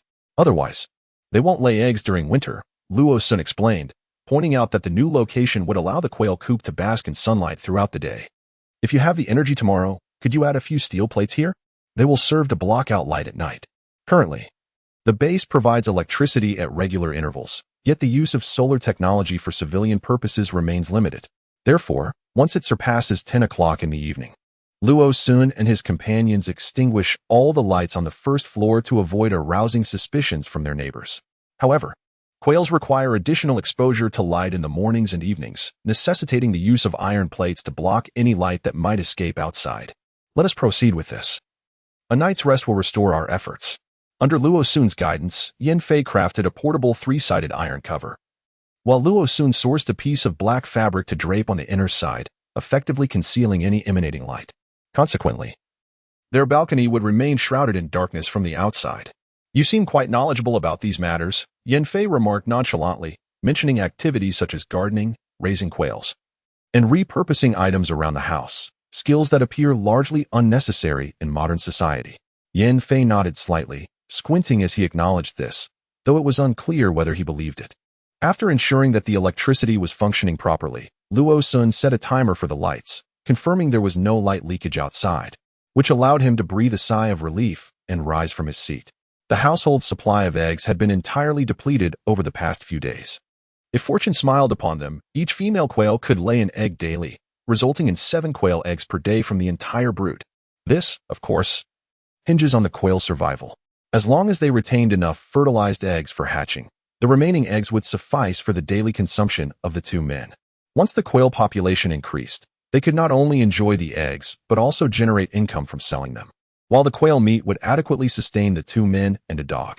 Even if they chose to refrain from hunting or purchasing meat in the future, their nutritional needs would still be sufficiently met. After completing the thorough renovation, Luo Sun straightened up and gazed contentedly at the little quails nestled together within the glass enclosure.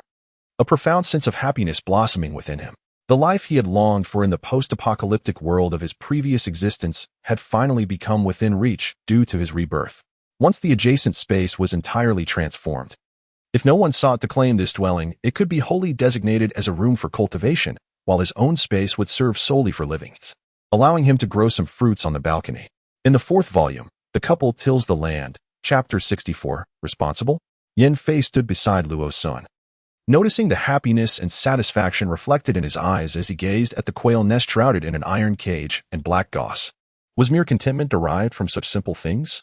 Even in the absence of the tranquil and harmonious life he once knew before the apocalypse, devoid of supernatural abilities, he could still find fulfillment in this labor-intensive existence.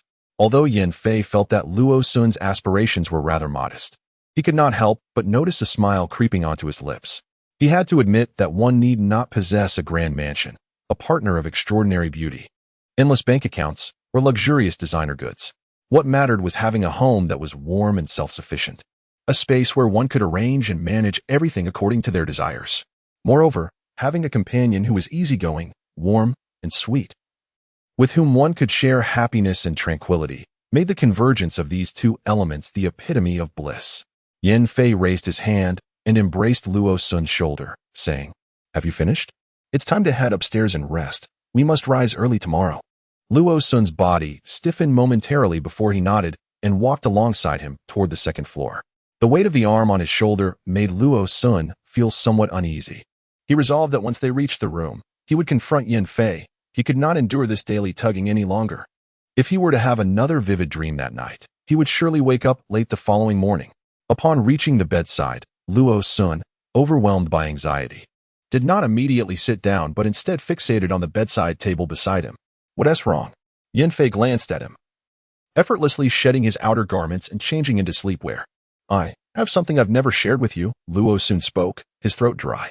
To be honest, this was his first time openly acknowledging his orientation in front of another.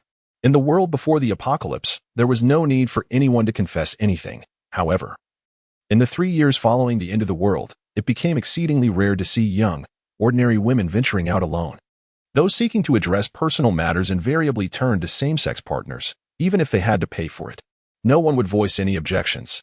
Although many were not inherently homosexual, in the complete absence of women, forming relationships with men became a commonplace and widely accepted reality.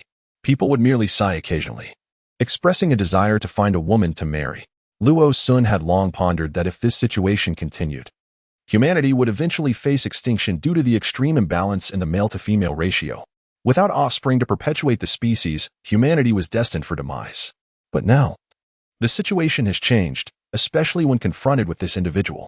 What if, upon revealing his thoughts, he perceives my willingness to shelter him as having ulterior motives?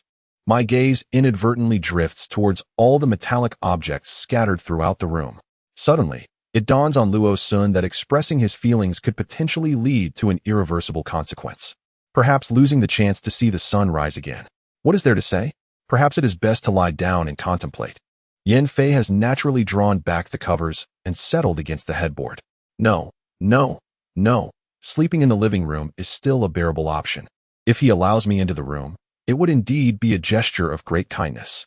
Yet, if he were to conclude that I have merely been masquerading as an ordinary person to deceive him and exploit his emotions, I wonder if Li Tai and the others would be willing to offer me a place to sleep? What is wrong with you? Luo Sun's voice dwindles to a whisper, and by the end, he cannot even lift his head. In truth, remaining silent would not lead to any dire consequences, nor would it adversely affect my life. However, the thought of voicing my concerns, my mind inevitably drifts towards a pessimistic outlook. I fear that if our intimacy escalates to a point of normalcy, and I silently nurture certain expectations, it may end poorly. This is precisely why I wish to address this matter with him. Yet, contemplating the potential negative repercussions of revealing my true feelings leads me to a myriad of complications and dilemmas that could jeopardize what has thus far been a pleasant collaboration. Indeed, it seems that silence might be the preferable course of action. Yan Fei gazes at him with a hint of surprise, not expecting him to possess the courage to admit such a thing. Although he had sensed something from various indications, he had merely harbored suspicions until now. Without confirmation from Luo Sun, the current situation is likely the result of my own excessive teasing over the past few days, isn't it?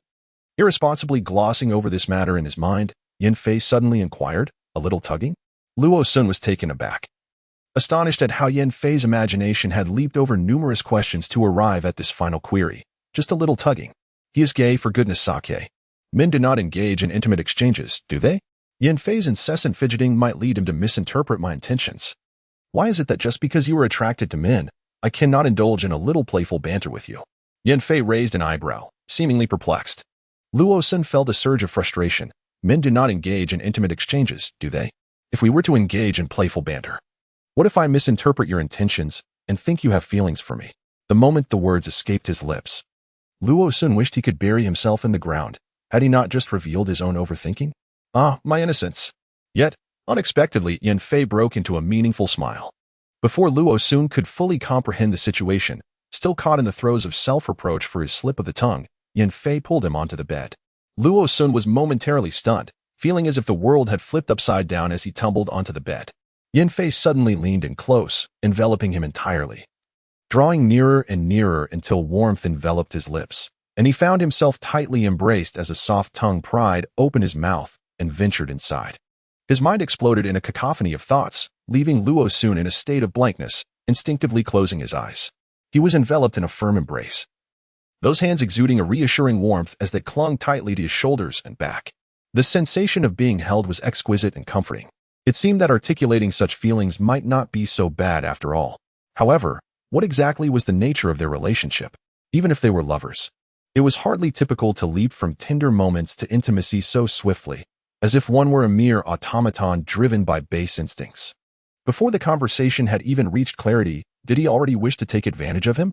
Luo Sun, realizing he was unable to extricate Yin Fei's hand after much effort, acknowledged the disparity in their strength. He hastily pressed down on the hand that had wandered to his chest, glaring at him with intent. Yin Fei raised an eyebrow, regarding him with a smirk. "Do you enjoy me taking liberties here?" With that, he mischievously pinched a little harder. Luo Sun's face flushed crimson, suddenly aware that his position of restraint seemed rather misplaced. After all, he was not a woman. What did it matter if someone pinched his chest? "You. Clarify your words before causing a ruckus." "Oh." Yin Fei nodded, understanding that clarity would lead to more indulgent pursuits. Luo Sun remained oblivious to the awkwardness in his phrasing, still glaring at him, completely unaware that his lips were swollen and his eyes misty from their earlier passionate kiss, providing Yin Fei, who had long been plotting mischief, with ample motivation, ready to seize the moment at any given opportunity. Recognizing his own appearance, Luo Sun considered himself an undeniable beauty. He coughed lightly, his gaze momentarily drifting. He began, only to suddenly realize that he had initially intended to establish boundaries and inform the other party to maintain a normal distance, avoiding excessive intimacy. However, had it not been he who had initiated the kiss just moments ago? Now, if he were to utter something about taking responsibility, it would seem rather out of place. Yin Fei's eyes curved into a smile as he slowly leaned closer. His hand, which had been resting on Luo Sun's chest, slid inside his collar, gently gripping his chin and turning his face towards him before leaning down to kiss him. "Stay with me." Luo Sun was taken aback for a considerable time, feeling as though his cheeks were aflame, yet a sense of doubt lingered in his heart. Aren't you straight? It doesn't feel like it." Although Luo Sun could not articulate why, he had sensed from the moment he met Yin Fei that this individual was fundamentally different from him. He should be attracted to women. It was an instinct he could not define, a certain sixth sense often shared among those of the same orientation. As many gay men before the apocalypse could instinctively discern who belonged to their community and who did not.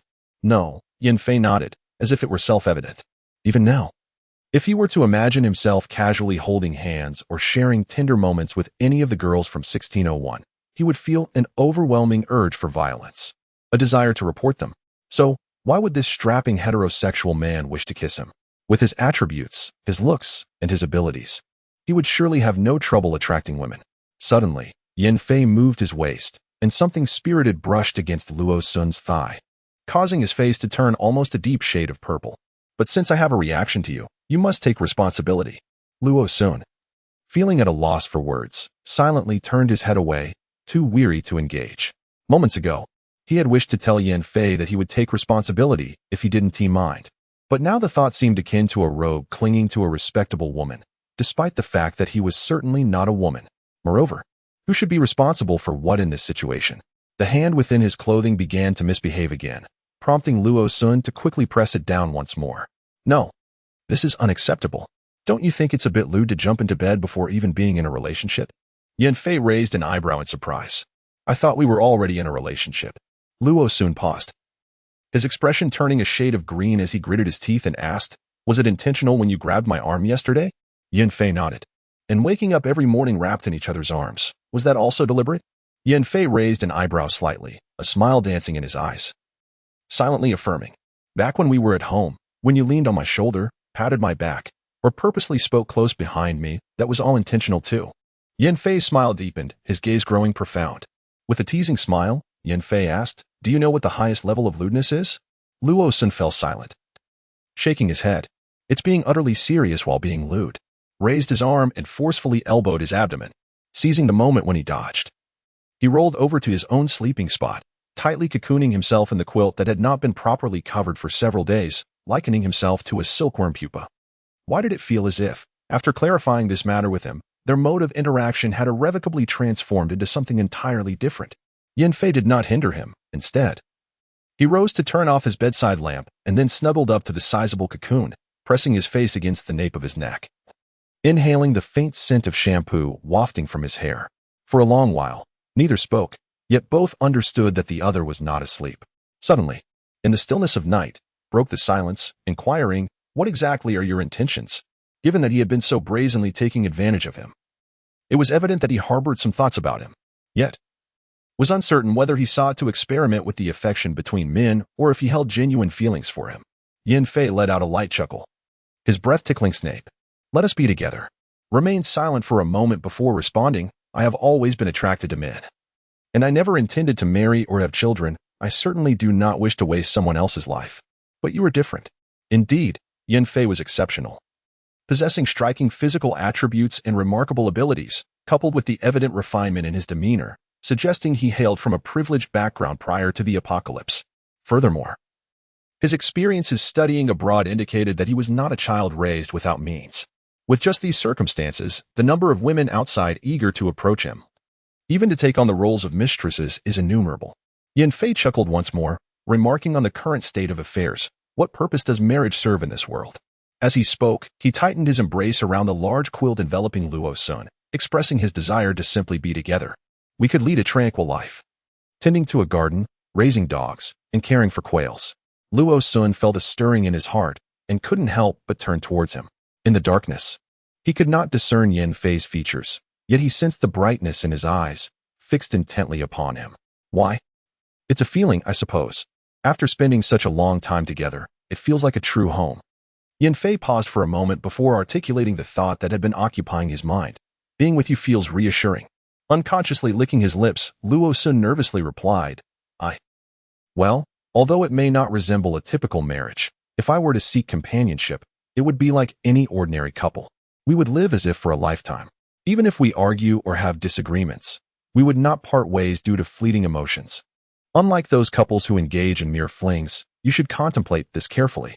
Having someone like Yanfei openly express his affection filled Luo Sun with a sense of validation, as if his rebirth had not been in vain. Yet the intensity of this feeling left him apprehensive, unable to fully believe it. Yanfei chuckled softly and leaned closer, gently kissing the corner of his lips, their noses touching. "I understand. I have no intention of pursuing a one-night affair. I have expressed that being with you evokes a sense of home within me. I wish to nurture this home together with you until we grow old and face death." This thought has lingered in Yanfei's mind for quite some time. As someone once remarked, some individuals are merely suited to be lovers, while others, despite lacking striking appearances or alluring physiques, provide a genuine sense of security in life. Such individuals embody the essence of true companionship. Yanfei transitioned from a state of naive confusion to a yearning that remained unfulfilled, and it was only in the apocalyptic world, upon encountering Luo Sun, that he suddenly comprehended what he had been pursuing all along, the desire for a true home. The sweet nothings exchanged in the night were enchanting, causing Luo Sun to overlook the potential troubles brought by someone's alluring visage. As Yanfei gently tugged at the blanket, he welcomed Luo Sun into his embrace. The two held each other closely, not crossing any boundaries, but simply relishing the warmth of their shared presence. Luo Sun was unaware of when he drifted off to sleep. But when he awoke, the dawn light gently illuminated the world outside. Winter days arrived late, and by the time he stirred, it was already around 7 or 8 o'clock. He met Yanfei's gaze, who had also just awakened, and felt a slight awkwardness that prompted him to avert his eyes. In contrast, the enchanting Yanfei naturally leaned down to bestow a morning kiss upon Luo Sun's lips, inquiring softly, "Awake? Would you like to sleep a little longer?" Luo Sun quickly shook his head. "We must get up. We don't know when they will come upstairs." Today, the military was to escort survivors to their new accommodations, and they needed to remove the iron plate in advance to ensure access. Volume 4. A Couple Tilling the Fields, Chapter 47. New Neighbors Rising from His Slumber. YNFI attended to his morning routine and donned his attire. Suddenly, he realized that he ought to have candidly addressed the matter with Lu Xen much earlier. Although Lu Xen possessed a certain shyness, he was far from being one to feign pretense. Given that their relationship had now been unequivocally established, YNFI felt confident that Lu Xen would not rebuff his subtle gestures, those tender moments of affection, gentle embraces, and flirtatious exchanges. In essence, should he choose to act with a bit more intimacy, Liu Xin would likely remain unresponsive, but would no longer evade him as he had done in the past. As for holding hands or sharing a kiss, Liu Xin would be entirely unperturbed. Thus, YNFI perceived that he had previously squandered precious time. Fortunately, their stalemate had not endured for long. He mused that if he continued to flirt for a few more days, he might indeed savor the fruits of his efforts soon. Yes, he needed to hasten the pace. The delightful atmosphere from the previous night should not be prolonged unnecessarily. Unaware that he was being observed from behind, Liu Xin, after finishing his breakfast, approached the door of Unit 1601 and knocked. Addressing the occupants within, he said, "We plan to remove the steel plates first. Once the new neighbors arrive, we will assess the situation regarding the door. Please be vigilant and ensure that no one absconds with items from the hallway." "Understood. No problem at all. Rest assured, Brother Liu, we are numerous and will keep a close watch on the corridor." The hallway contained several large items, but fortunately, they were substantial enough that even those with ill intent would struggle to steal them. Their presence would sufficiently safeguard the area. A temporary toilet had already been installed by the original builders in the restroom. While its quality left much to be desired, it served its purpose adequately, and there was no pressing need for replacement. However, the plumbing needs to be renovated, wrapped up, and the tiles and other materials must be properly laid. Luo soon conducted some research and decided to seal off the gas pipeline, as it would no longer be utilized and would only take up space. Nevertheless, it was essential to leave room for the placement of the stove. As novices, everyone hesitated to use too much adhesive at once, and they were even more reluctant to cover all the walls and floors with tiles in one go. They first selected a single wall, calculated the quantity of tiles needed, and allocated the pieces accordingly before swiftly commencing work. Skilled hands have their advantages. In just about 20 minutes, a wall was adorned with pristine white tiles. As Luo Sun inspected the tiles for evenness and any necessary adjustments, Yan Fei suddenly signaled that someone was approaching. He quickly set down his tools and stepped outside. And indeed, faint voices could be heard coming from the stairwell. Rooms 1601 and 1603 had left their doors ajar today, both to facilitate communication as everyone learned to tile and to remain alert to sounds in the corridor. It seemed that those with ill intentions were aware that the 16th floor had been sealed off, leading to a noticeable decline in uninvited guests. Who would dare to come during the day? Even Yan Fei had picked up on the sounds, always vigilant of the outside situation. And the group of 5 near the stairwell had also heard it. Without delay, Li Tai and the others abandoned their tasks and rushed out. It was too long before they spotted several individuals making their way up the stairs to their floor. "Ah, indeed, that thing is gone. You are all here. Just in time, this is your new neighbor." Upon hearing the voice, Luo Sun and others emerged, and a previously acquainted officer smiled and greeted them. "Welcome, welcome." "Oh." Li Tai, standing at the forefront, widened his eyes in astonishment. "Alas?" Hichian Kun also gaped. Luo Sun curiously leaned over to glance down. His mouth agape as well, and he turned to steal a glance at Yan Fei beside him. Meanwhile, Wu Xian raised his hand to point at the individual below. That person. Who is it? His face is easily recognizable, but what was his name again? Zhang Su also looked at the few people upstairs with a face full of surprise. Truly, what a coincidence. You all know each other? The officer was not someone they encountered on the road yesterday, but he had visited them before. Luo Sun remembered he seemed to be surnamed Ding. He nodded. "We met him the last time we left the base."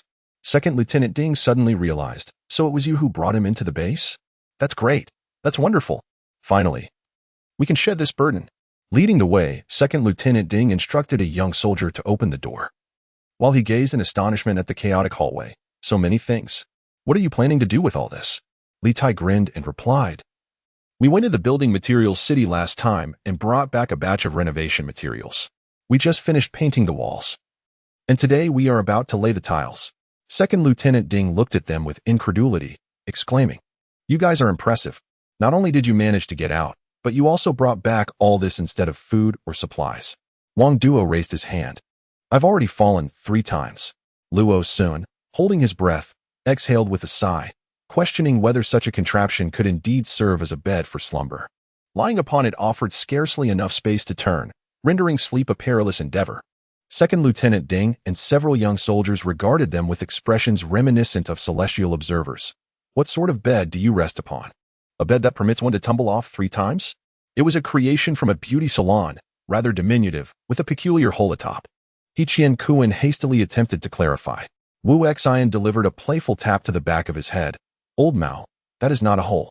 It is a designated area for placing one's face. Moreover, did I not instruct you to secure a board to cover that spot? You know me well enough. My weight is considerable, and just last night, a mere twist of my hips rendered that board splintered. I nearly faced catastrophe. Hichien Kuan asserted with righteous indignation. The soldier at the door chuckled while struggling to unlock it, his hands trembling so fiercely that it took a considerable time to succeed. Upon Jiangsu's arrival, he initially greeted Luo Sun and the others before falling silent. Observing the scene, he nodded slightly, inquiring if there were any grievances. The house was quite spacious and well-lit. All was satisfactory, albeit not particularly comfortable, yet far superior to the harrowing experience of fleeing aimlessly outside. Li Tai exclaimed in astonishment, "Is he the sole occupant of this place?" The housing at the base was notoriously scarce. They were acutely aware that it had taken 5 of them to be allocated a mere 3-bedroom unit upon their arrival. Furthermore, during their inquiries for news the previous day, they discovered that a mere 10 individuals often shared a 2-bedroom unit. Hichien Kuan gazed on with envy. How fortunate it is to possess extraordinary abilities. Upon hearing this, a peculiar expression of unspoken discontent spread across the faces of all soldiers, including Second Lieutenant Ding.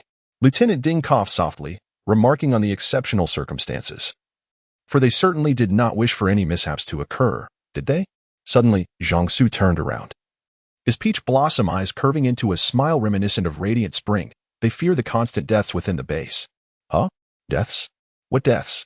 Li Tai and the others were left perplexed, their minds clouded with confusion. Luo Sun, maintaining his composure, took a step back. That smile was too dazzling, unnervingly so. And it was prudent to keep a safe distance. Just as he retreated, he collided with Yin Fei, who naturally wrapped his arm around Luo Sun's waist, offering him protection. In that instant, Luo Sun felt a surge of confidence. Having a boyfriend could indeed be quite delightful, especially when that boyfriend possessed formidable abilities. However, Li Tai and the others remained in the dark. Someone is harming you? Is there a villain who intends to bully you? Hanli clapped his hands. Could it be that those who previously conspired against you have also entered the base? The smile on Zhang Su's face faltered, gradually fading away. Hichien Kuan thumped his chest reassuringly. Rest assured, it is absolutely safe here with us. Brother Yin can block the main entrance, unless we choose to leave. No one can enter. Yes, Brother Yin can even reinforce the windows. Li Tai nodded eagerly. We will also construct planning racks. And Brother Luo excels at it more than we do. When the time comes, we will teach you, and you will be able to grow your own vegetables at home. In this apocalypse, staying at home and cultivating vegetables without venturing outside is simply the epitome of safety. Lieutenant Ding, overhearing, suddenly inquired, "Can you grow things at home?" Lieutenant Ding quickly continued, "If we succeed, please inform us. In the future, if there are surplus production bases, we shall acquire them." The base is also researching cultivation issues. Their responsibility for the safety of the entire facility naturally prioritizes food security. However, during the cultivation process, they have discovered a significant number of crop mutations, with an alarming mutation rate. Whether the fruits of these mutated strains are safe for consumption remains uncertain. Hence, they are investigating the feasibility of promoting home cultivation within the base. Should these young individuals express interest and succeed in their endeavors, they could serve as exemplary models for broader implementation. Lieutenant Ding, intrigued by the reports of Li Tai and others growing beans and vegetables at home, followed them into their quarters to observe their hydroponic plants. Upon seeing the tender green bean sprouts, he beamed with a smile and patted their shoulders, saying, "Cultivate them well. This is the hope of tomorrow." Should home cultivation prove successful, it would significantly alleviate the pressure on the base. The populace could grow their own vegetables at home to supplement their nutritional needs, thereby allowing the base to concentrate on the large-scale cultivation of staple crops necessary for its continued operation. Lieutenant Ding was not particularly well acquainted with the external circumstances, having been engaged in internal affairs within the base of late. Nevertheless, he was aware that the situation outside was rather grim, with reports indicating a considerable increase in the number of formidable zombies. Although he was not the highest authority, he understood that if the external zombie threat escalated excessively, the environment for human survival would be confined to a dangerously limited scope. Despite the presence of arable land surrounding the base, the quantity remains limited, and consequently, the yields are similarly constrained. Thus, when the higher-ups proposed promoting the concept of home gardening, the farmer-turned-Lieutenant Ding immediately grasped their intent. The hydroponic framework in Li Tai's household, crafted from PVC pipes and infused with a homemade nutrient solution, was inspired by a post he had noted online before the cataclysm. Without this nourishment, the plants, even if they sprouted, would fail to thrive due to malnutrition. Li Tai and his companions radiated with excitement, their faces aglow with the praise from their superiors. Before departing, a few soldiers curiously gazed at the freshly painted walls. One of them inquired, though slightly uneven, "It should be usable once dried, right?" Wang Duo replied with a chuckle. "This is merely the first coat. Once it dries, we will need to apply a second." The individual paused, perplexed. Why a second coat? We saw in the home improvement brochure that putty requires 3 applications. Wang Duo turned in confusion to Han Li, who promptly nodded in agreement. He Qian Kuan patted Wu Xian on the shoulder, saying, "I told you there was no need to be so meticulous. You insisted on adhering to the brochure." Regarding the handsome man who had been betrayed by his comrades, resulting in a wounded arm and a horde of zombies, aside from his strikingly beautiful visage that stirred resentment, Li Tai and his companions harbored a profound sympathy for him. Especially now that they were neighbors, they would inevitably share a future together, necessitating a harmonious coexistence. Li Tai's words prompted the remaining 4 to nod in agreement. Lieutenant Ding, with a subtly inquisitive expression, inquired, "So, you all have a good relationship?" A curious soldier asked. "He didn't get angry with you? Nor did he unleash his powers?" A flicker of an unknown emotion crossed Zhang Su's gaze as he raised an eyebrow, responding, "Not at all." Then someone must be trying to bully you," Wu Xian remarked with a sense of inevitability. "Why would he cause trouble in the hospital? Did you not notice that he didn't harm anyone while accompanying us here? He is certainly not insane." Zhang Su's expression froze again. He blinked but remained silent. Noticing that Lieutenant Ding and his group were about to descend the stairs, He Qian Kuan curiously asked, "Why not take the elevator?" Lieutenant Ding waved his hand dismissively. "Someone is using the elevator to move things today. Our stamina is quite good, so we won't compete for the elevator." With that, he proceeded down the stairs. Zhang Su, puzzled, cast his enchanting eyes towards Yan Fei, who was being observed with anticipation by the others. In the 4th volume, Husbands Together in the Fields, Chapter 48, Seduction, Yan Fei could not ascertain that using the crystal nucleus would certainly elevate his powers. However, he sensed that his current method of gradual growth might eventually lead to a qualitative transformation once his mental strength accumulated to a certain extent, thus resulting in an upgrade. Therefore, it would be prudent for him to utilize all his abilities each night before sleep. Fortunately, he had collected a considerable amount of metallic items at home, allowing him to experiment freely. Zhang Su shrugged with a smile. "We have plenty of food and drink, and I still need to recuperate. So there is no need for me to go out for the time being." Had the circumstances of life outside not been so harsh, one would not have to venture out in search of sustenance and supplies, lest they face ostracism from their peers. Essentially, he remained quite the homebody, preferring to stay indoors whenever possible, especially in the pre-apocalyptic era, with online shopping flourishing. Who would willingly step outside to be gawked at like a spectacle by a throng of onlookers? As he spoke, several steel plates lifted from the ground to obscure the lower halves of 3 doors, while the upper halves transformed into a lattice structure, allowing a glimpse of the situation beyond. Luo Sun, with a look of exasperation, pointed at the grid. "With this arrangement, it resembles a prison, does it not? Yet, are the captives on our side or the other? The whole setup feels rather twisted." Wang Duo stifled laughter, while Wu Xian, with an arm draped over his shoulder, chuckled to the point of near collapse. Yan Fei cast a glance at him, exhaled in resignation, and waved his hand, transforming the barrier into a more benign grid pattern, thus alleviating the prison-like impression. This way, should anyone ascend the stairs, they could easily call out, alerting others to an arrival, allowing for deliberation on whether to open the door or simply secure it further. When the need for frequent outings arises in a couple of days, I shall convert them into proper doors. For now, this will suffice. Yan Fei clapped his hands and turned to the others. "Shall we continue with the renovations?" "Oh yes." Li Tai and the others responded in unison, their excitement palpable. Due to his exceptionally potent abilities, which surpassed those of other wind-type practitioners, and his status as a distinguished intern at a prominent hospital in City A, this young man, despite possessing limited clinical experience, exhibits a profound understanding of his field. It is evident that once he recuperates, he will seamlessly reintegrate into his professional duties. Aside from his somewhat irritable temperament, he is a promising talent. and thus the military has allocated him considerable resources: blankets, waterproof fabric, sleeping bags, coal, a small stove, an ample supply of rice, dried foods, vegetables, mineral water, and a basic water filtration system, everything one could possibly need. Luo Sun glanced down, poking at the hard object at the bottom of the bucket, and heaved a sigh of relief. Fortunately, they had just finished constructing a wall and had yet to adjust the new one. Yin Fei, smiling, leaned over to plant a kiss on his cheek, noting that a rather striking beauty had moved in next door. Thankfully, his dear son did not seem enamored.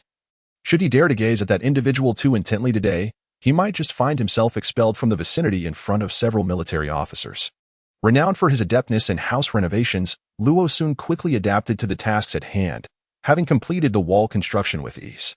When Li Tai and the others finally arrived to assist, they were astonished to find that not only had he finished the kitchen, but he had also tiled a significant portion of the bathroom.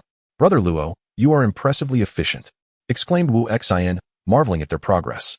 "It's manageable once you get the hang of it," Luo Sun shrugged, rising to stretch his somewhat stiff body. "Have you all completed your tasks over there?" After loosening up, Luo Sun squatted beside Yin Fei to continue tiling. "Aren't you all applying a second coat of putty over there? Enough with the painting," Wu Xian remarked, shaking his head. "With just one coat, we might have to wait another month for it to dry properly. In a few days, we might have to head to the base's server room to assist with the network setup, which will leave us even less time. For now, we should ensure the house is livable." Luo Sun cast a glance at Yin Fei, still convinced that applying a third coat would be the safer option.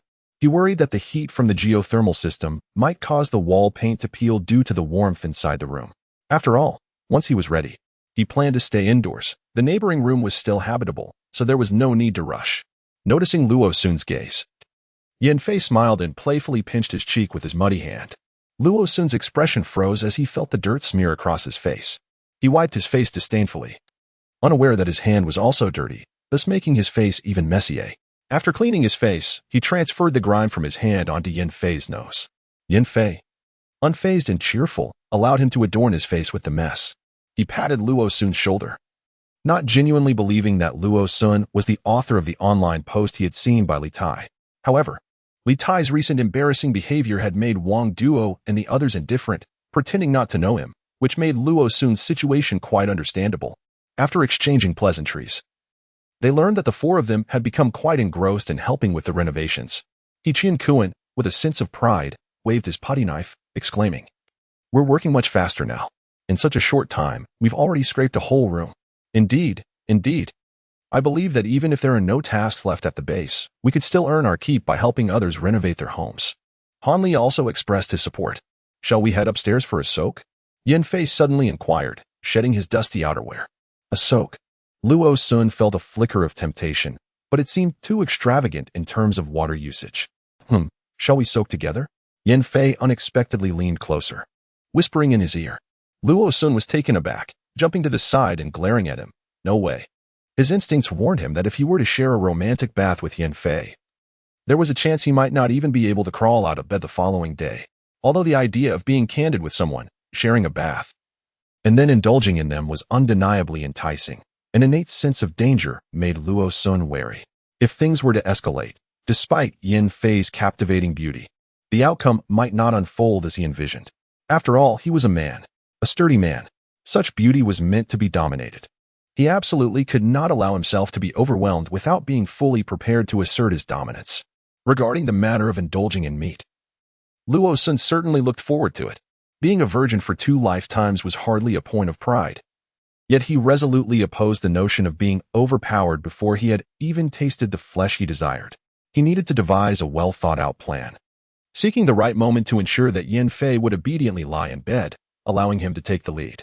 After waiting for 2 lifetimes, why rush? Luo Sun cast a meaningful glance at Yin Fei's slender waist and exquisite visage, resolving to establish his position of strength within this household. Yin Fei raised an eyebrow, noticing the fervent and somewhat predatory glint in Luo Sun's gaze. Narrowing his eyes and stroking his chin, he found himself indifferent to the prospect of delaying his meal in the face of temptation. However, he was decidedly averse to being treated as mere prey. Before the apocalypse, there had been men who dared to lay hands on him, and in this post-apocalyptic world, even if he found himself attracted to this man, he would never allow him to dominate. Of course, If Luo Sun wished to take the upper hand, it would be entirely acceptable to Yin Fei, provided he remained the one yielding, regardless of the position. The two of them, each with their own ulterior motives yet feigning innocence, exchanged strangely enigmatic smiles as they removed their coats and soiled shoes and trousers. A small creature with a wagging tail lounged beside the quail cage upon their entrance. It merely glanced their way before returning to its unflagging observation of the quail's lives. Luo Sun ushered Yin Fei into the bathroom to bathe first, while he himself washed his hands and proceeded to the balcony to inspect the growth of their crops. It struck him as peculiar that the leaves on the lowest rows were not thriving as well. Crouching beside the shelving unit in confusion, he pondered why the vegetables in the bottom row were consistently smaller than those above. Were the leaves fewer in number? The little creature, its ears twitching, caught sight of Yin Fei crouched next to the white shelf. Suddenly, its wagging tail froze, its front paws maintaining their position while it stealthily lifted its back paws, using the front as leverage to shuffle into a position that presented its rear end toward Luo Sun before resuming its watch over the quails. Upon closer inspection, Luo Sun noticed what appeared to be signs of broken roots among the leaves on the bottom tier. Could it be that they had been torn away? Could it be that Yin Fei is brazenly indulging himself? The bottommost layer of the shelf is populated with loose leaf lettuce, which can be consumed raw or simply used as a dip, or wrapped around meat. Yet, who would casually pluck lettuce leaves while passing by? A few days ago, while preparing hot pot, some were indeed torn off, leaving the rest to continue growing, but the ones I plucked were not from this row, were they? Yin Fei was in the shower, rendering it impossible to inquire about this matter. Luo Sun pondered for a moment and decided to set the leaves aside for the time being, as he confirmed there were no pests upon them.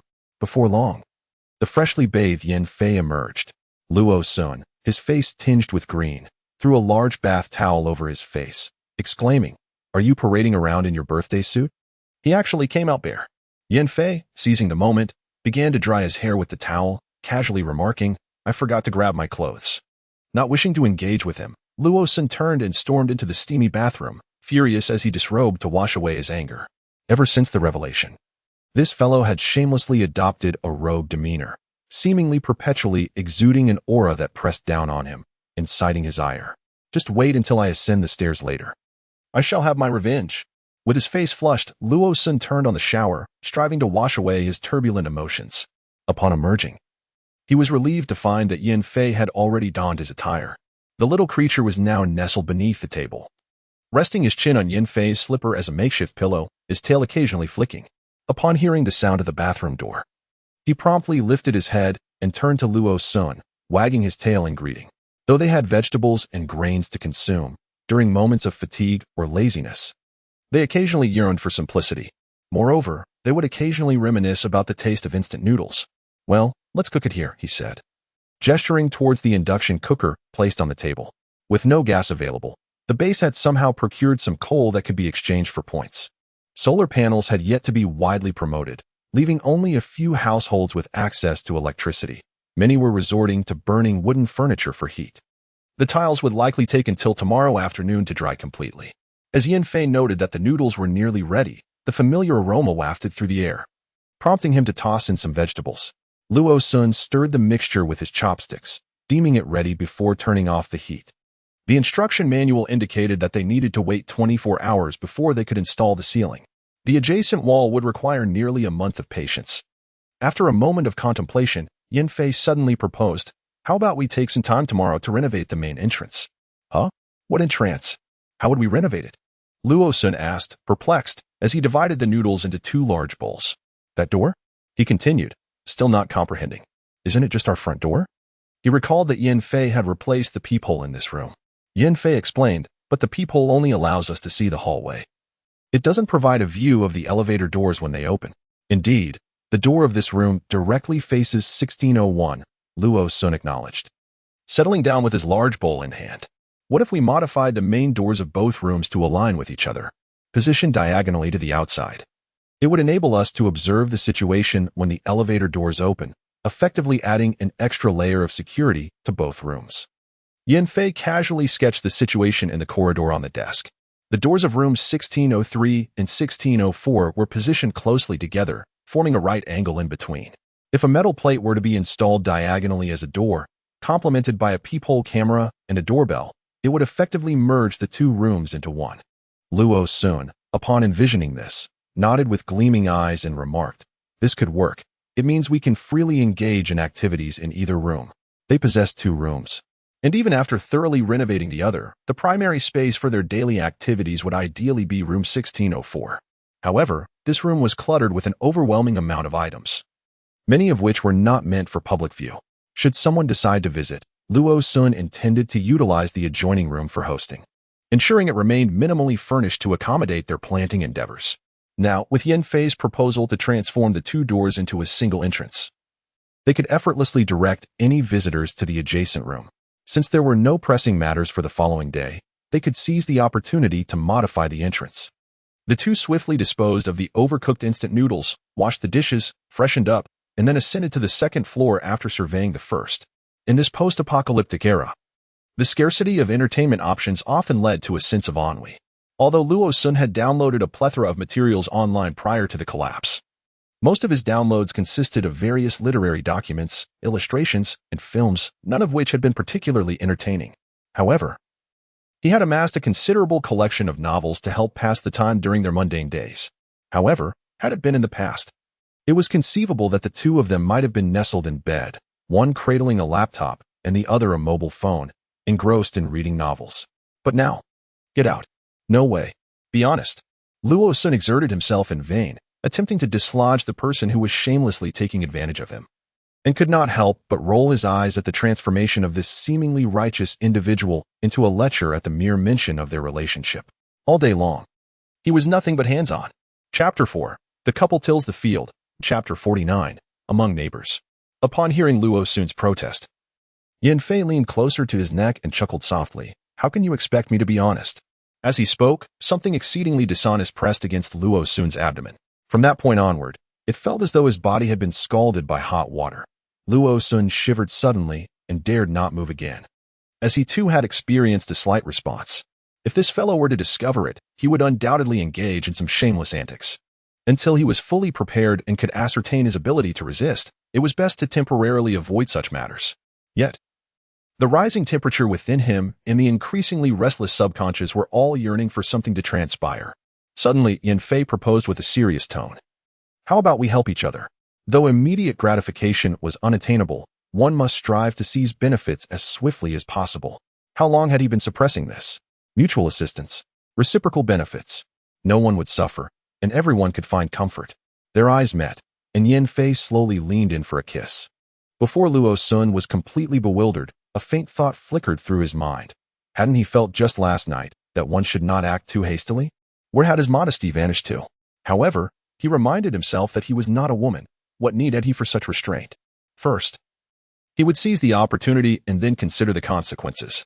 Having come to this realization, Luo took the initiative to strike, his hand gliding down the smooth expanse of a back, reaching for a pair of undergarments that had long been the object of his disdain. For a fleeting moment, he reveled in the fact that he had a boyfriend who was not only remarkably handsome but also a high-ranking supernatural being. Yet, the image of that alluring face suddenly intruded upon his thoughts.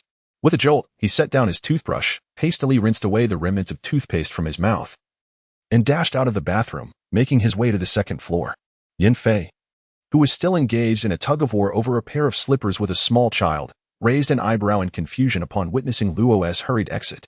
Before he could call out to stop him, the sound of the bedroom door on the second floor creaking open reached his ears. Had Luo remembered something important?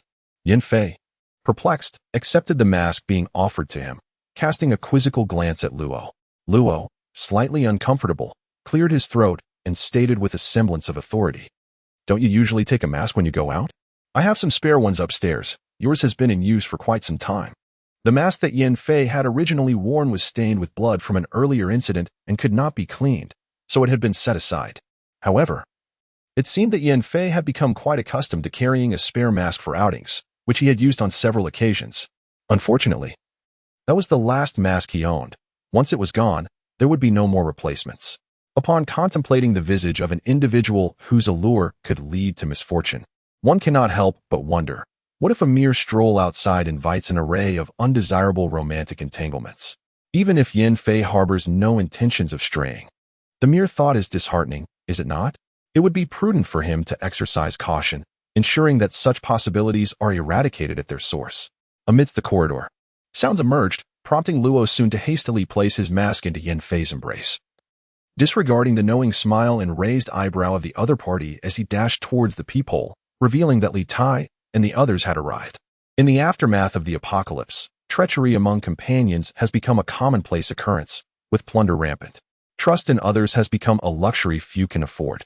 The previous night, before retiring, Li Tai and his companions had prepared one bedroom, while today, two of them were engaged in the creation of a second room, leaving the remaining three to attend to the spacious living area.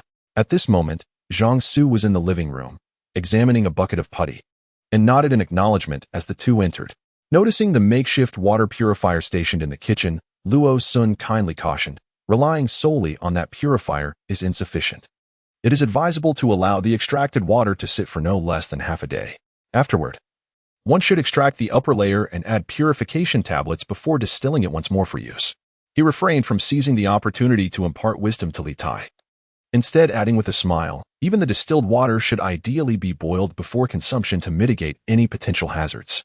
Zhang Su nodded in understanding, stating, "Those who have survived outside dare only to consume water they have scavenged, never touching unopened bottled water.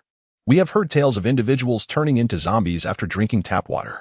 Yin Fei raised an eyebrow slightly, inquiring, "Is it truly possible that the water has been contaminated?" The suggestions regarding the safety of drinking water within the base are merely precautionary measures. However, no reports have emerged of anyone transforming into a zombie after consuming tap water. Thus, individuals remain vigilant and cautious. Prior to arriving at the base, Zhang Su possessed little to his name, had it not been for his identity as a physician. Even his formidable wind-based abilities would not have warranted such considerate treatment from the base, allowing him to reside in a private room after injuring 3 individuals in the hospital. A slight smirk graced Zhang Su's lips, and a glimmer of coldness flickered in his peach blossom eyes. "The surgical knife," he added, possessively, "mine." Did they steal his surgical knife and injure him in return? Yin Fei raised an eyebrow, clearly intrigued by the excitement of the outside world. "I told you those people couldn't be trusted." He Qian Kuan, overhearing their conversation, rubbed his nose, now marked with a large patch of white. Yet, Zhang Su chuckled, his peach blossom eyes curving into crescent shapes. "No need. If I truly encounter them, I will take matters into my own hands." At that moment, Luo Sun emerged from his recent wanderings and caught sight of Zhang Su's smile, involuntarily shivering. He informed Li Tai and the others of his intent to merge their 2 doors into one, bidding them temporary farewell.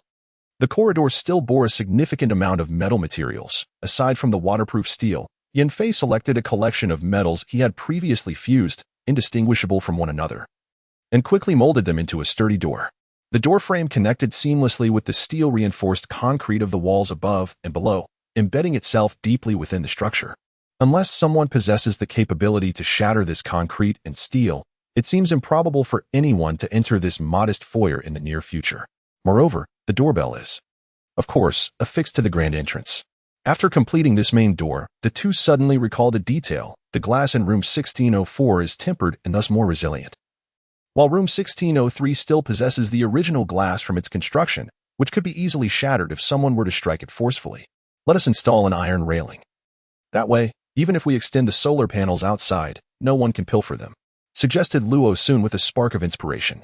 We can also erect an iron railing outside room 1604. Yin Fei pondered for a moment before agreeing, acknowledging that tempered glass can indeed be broken, and an additional layer of protection would enhance safety. Utilizing the steel and concrete within the walls, they interconnected it with the external iron railing, resulting in a barrier of remarkable sturdiness. Yin Fei even reinforced the wall with some metal he had at home, ensuring that their belongings would not overwhelm the structure. Were it not for the limited metal and insufficient mental energy at his disposal, he could have easily conjured an entire building from metal. He would not fear even a magnitude 10 earthquake. The joy of the transformation was so overwhelming that by midday, before lunch, Yin Fei found himself mentally exhausted, reclining on the sofa to recuperate. Beside the sofa lay a single slipper, the other having been stealthily hidden away by the little one. I will take a trip next door. You rest for now. After tidying up, Luo Sun gathered 2 heads of lettuce, preparing to depart. Wait, come here for a moment. Yin Fei waved at him, and Luo Sun, perplexed, approached the sofa, only to be pulled by someone at the collar, forcing him to bend down and receive a kiss on his lips, prompting a swift recovery. Luo Sun, momentarily taken aback, ground his teeth and then leaned down to fervently kiss him back before rising to leave. "Oh, quite efficient, aren't we? Almost done already?" Luo Sun exclaimed as he entered, surprised to see that, having just departed that morning, much of the work was already completed. "Indeed, I mentioned that if we ever find ourselves without tasks, we could assist others in renovating their homes." Hanli laughed heartily. "Lettuce." Luo Sun chuckled softly and handed the lettuce to Wang Duo, who was closest. "Before the apocalypse, I intended to cultivate something on my balcony at home and had purchased some seeds from the supermarket. It was only after the onset of the apocalypse that I attempted to grow them." Luo Sun retrieved a plastic bag from his pocket, containing several small packets wrapped in paper, not many, but there were seeds for lettuce, cabbage, cilantro, chili peppers, and green onions. "You can plant them when the weather warms up." Oh. They had just finished installing a door and then added a protective railing outside the window. "If you wish to install one as well, we can arrange it for you in a couple of days, once Yanfei has recovered." Oh. Li Tai and several others hurried towards the living room window, pulling it open to peek outside. Indeed, they noticed that the balcony of the neighboring apartment had been fitted with sturdy iron railings, capable of holding items. "Luo Gu, do you have enough metal for this?" "The railing doesn't require much. We should have enough."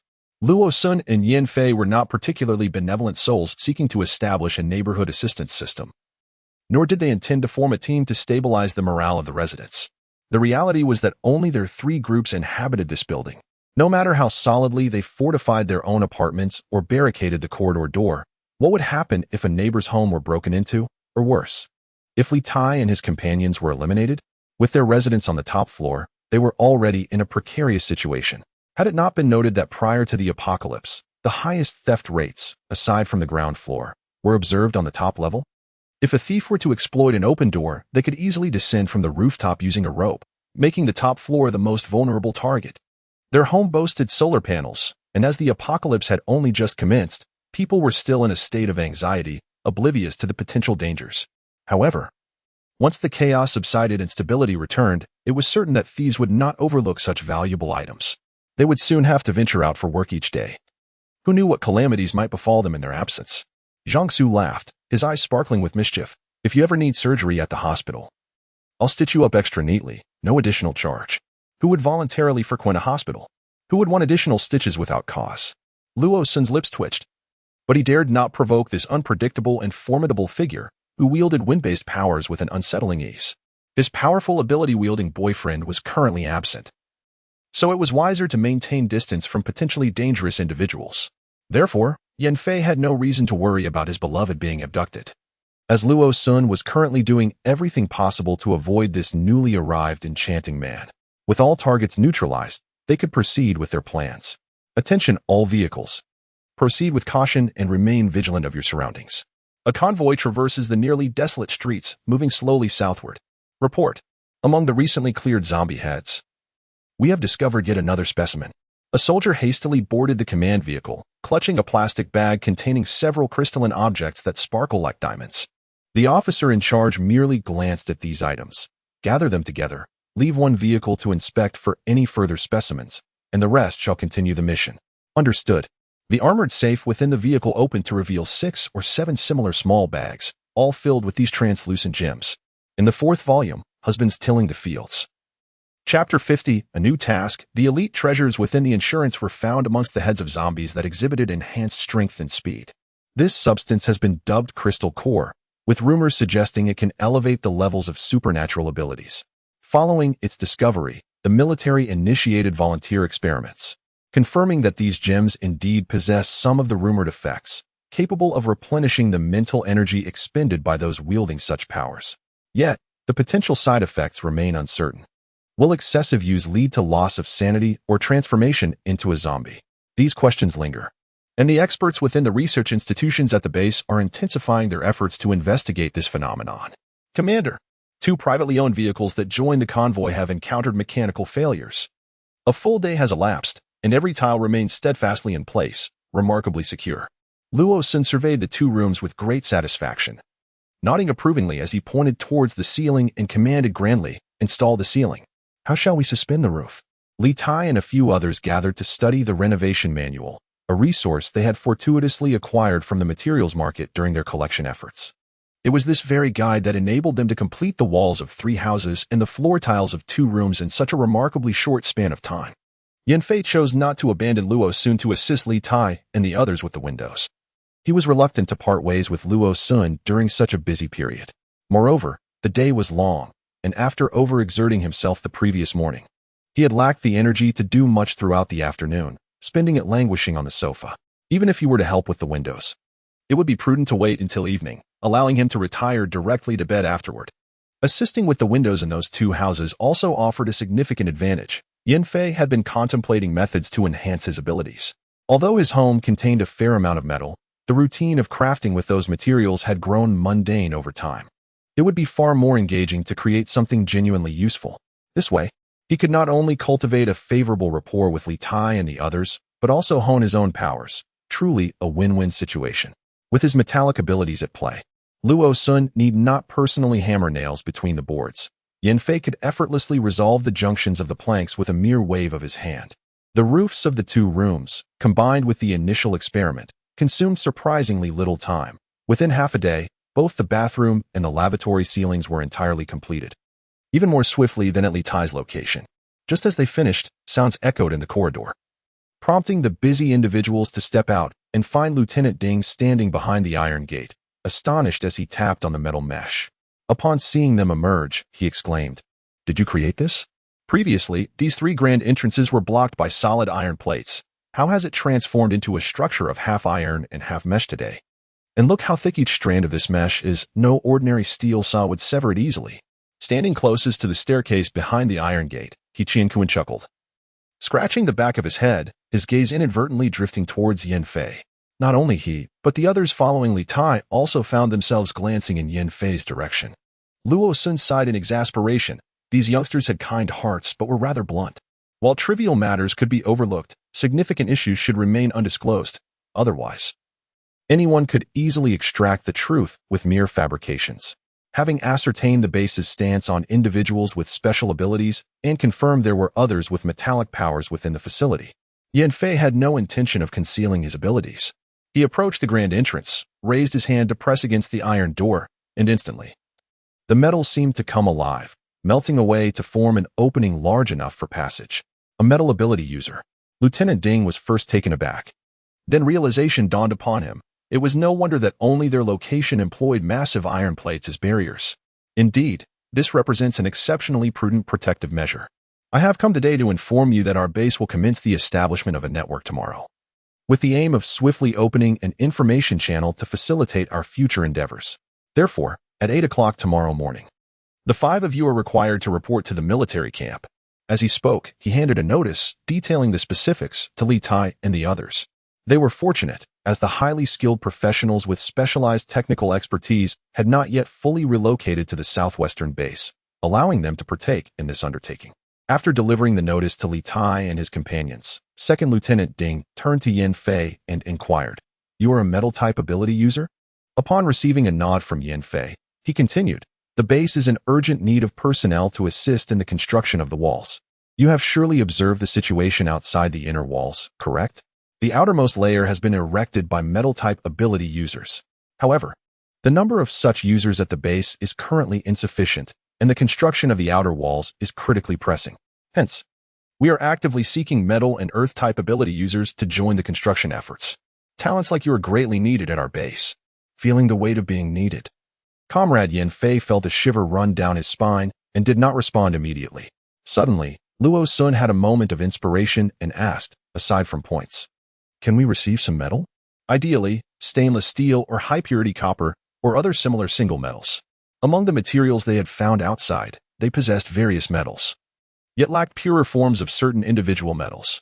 Lieutenant Ding was taken aback for a moment, recalling that Luo Sun was the cousin of Yanfei and could represent him in certain matters. After pondering, he said, "I can submit a request to my superiors. After all, metal is essential for the base, especially now that we are engaged in large-scale construction of walls. Metal is in high demand.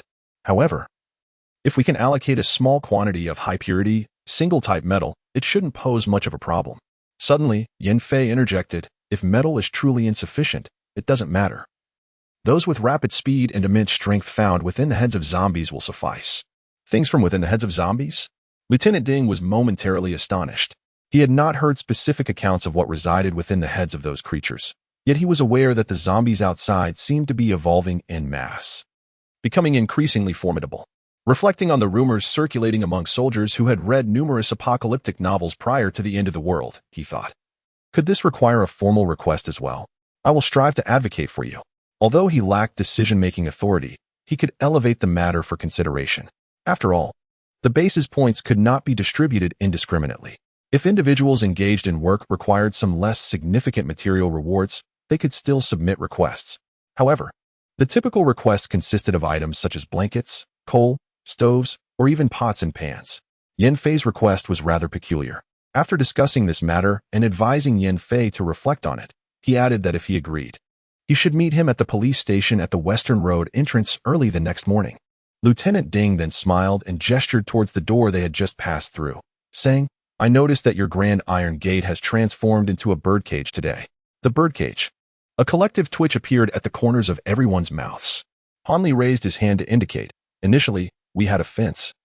But Brother Luo mentioned it resembled a prison, leading Brother Yin to transform it into its current form.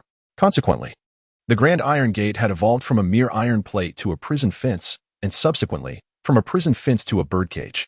Lieutenant Ding did not linger long. After confirming that all residents on this floor were unharmed and functioning normally, ready to participate in the subsequent operations at the base, he eagerly departed after uncovering an additional ability user who could contribute to the base's development. Although he was originally tasked with a variety of communication and notification duties in this area, he felt it imperative to personally verify their safety, especially after they had recently delivered an unstable explosive device. Fortunately, upon his arrival, not only did he ascertain their well-being, but he also fortuitously discovered Yen Fei's special ability, truly a double delight. Before his departure, Lieutenant Ding did not forget to caution everyone, while you fortify the main entrance, also remain vigilant about securing the windows, particularly when you go out for work. Be wary of intruders. In recent days, dozens of homes within the base have been breached. The current lack of personnel made it challenging to address this issue, necessitating your vigilance. In truth, the situation was not merely about break-ins. There had been numerous cases of disappearances and even homicides within the base. However, due to the severe shortage of manpower and the overly complicated composition of outsiders, resolution had proven elusive. Wu Xian shuddered slightly, his expression a mix of concern as he repeated, dozens?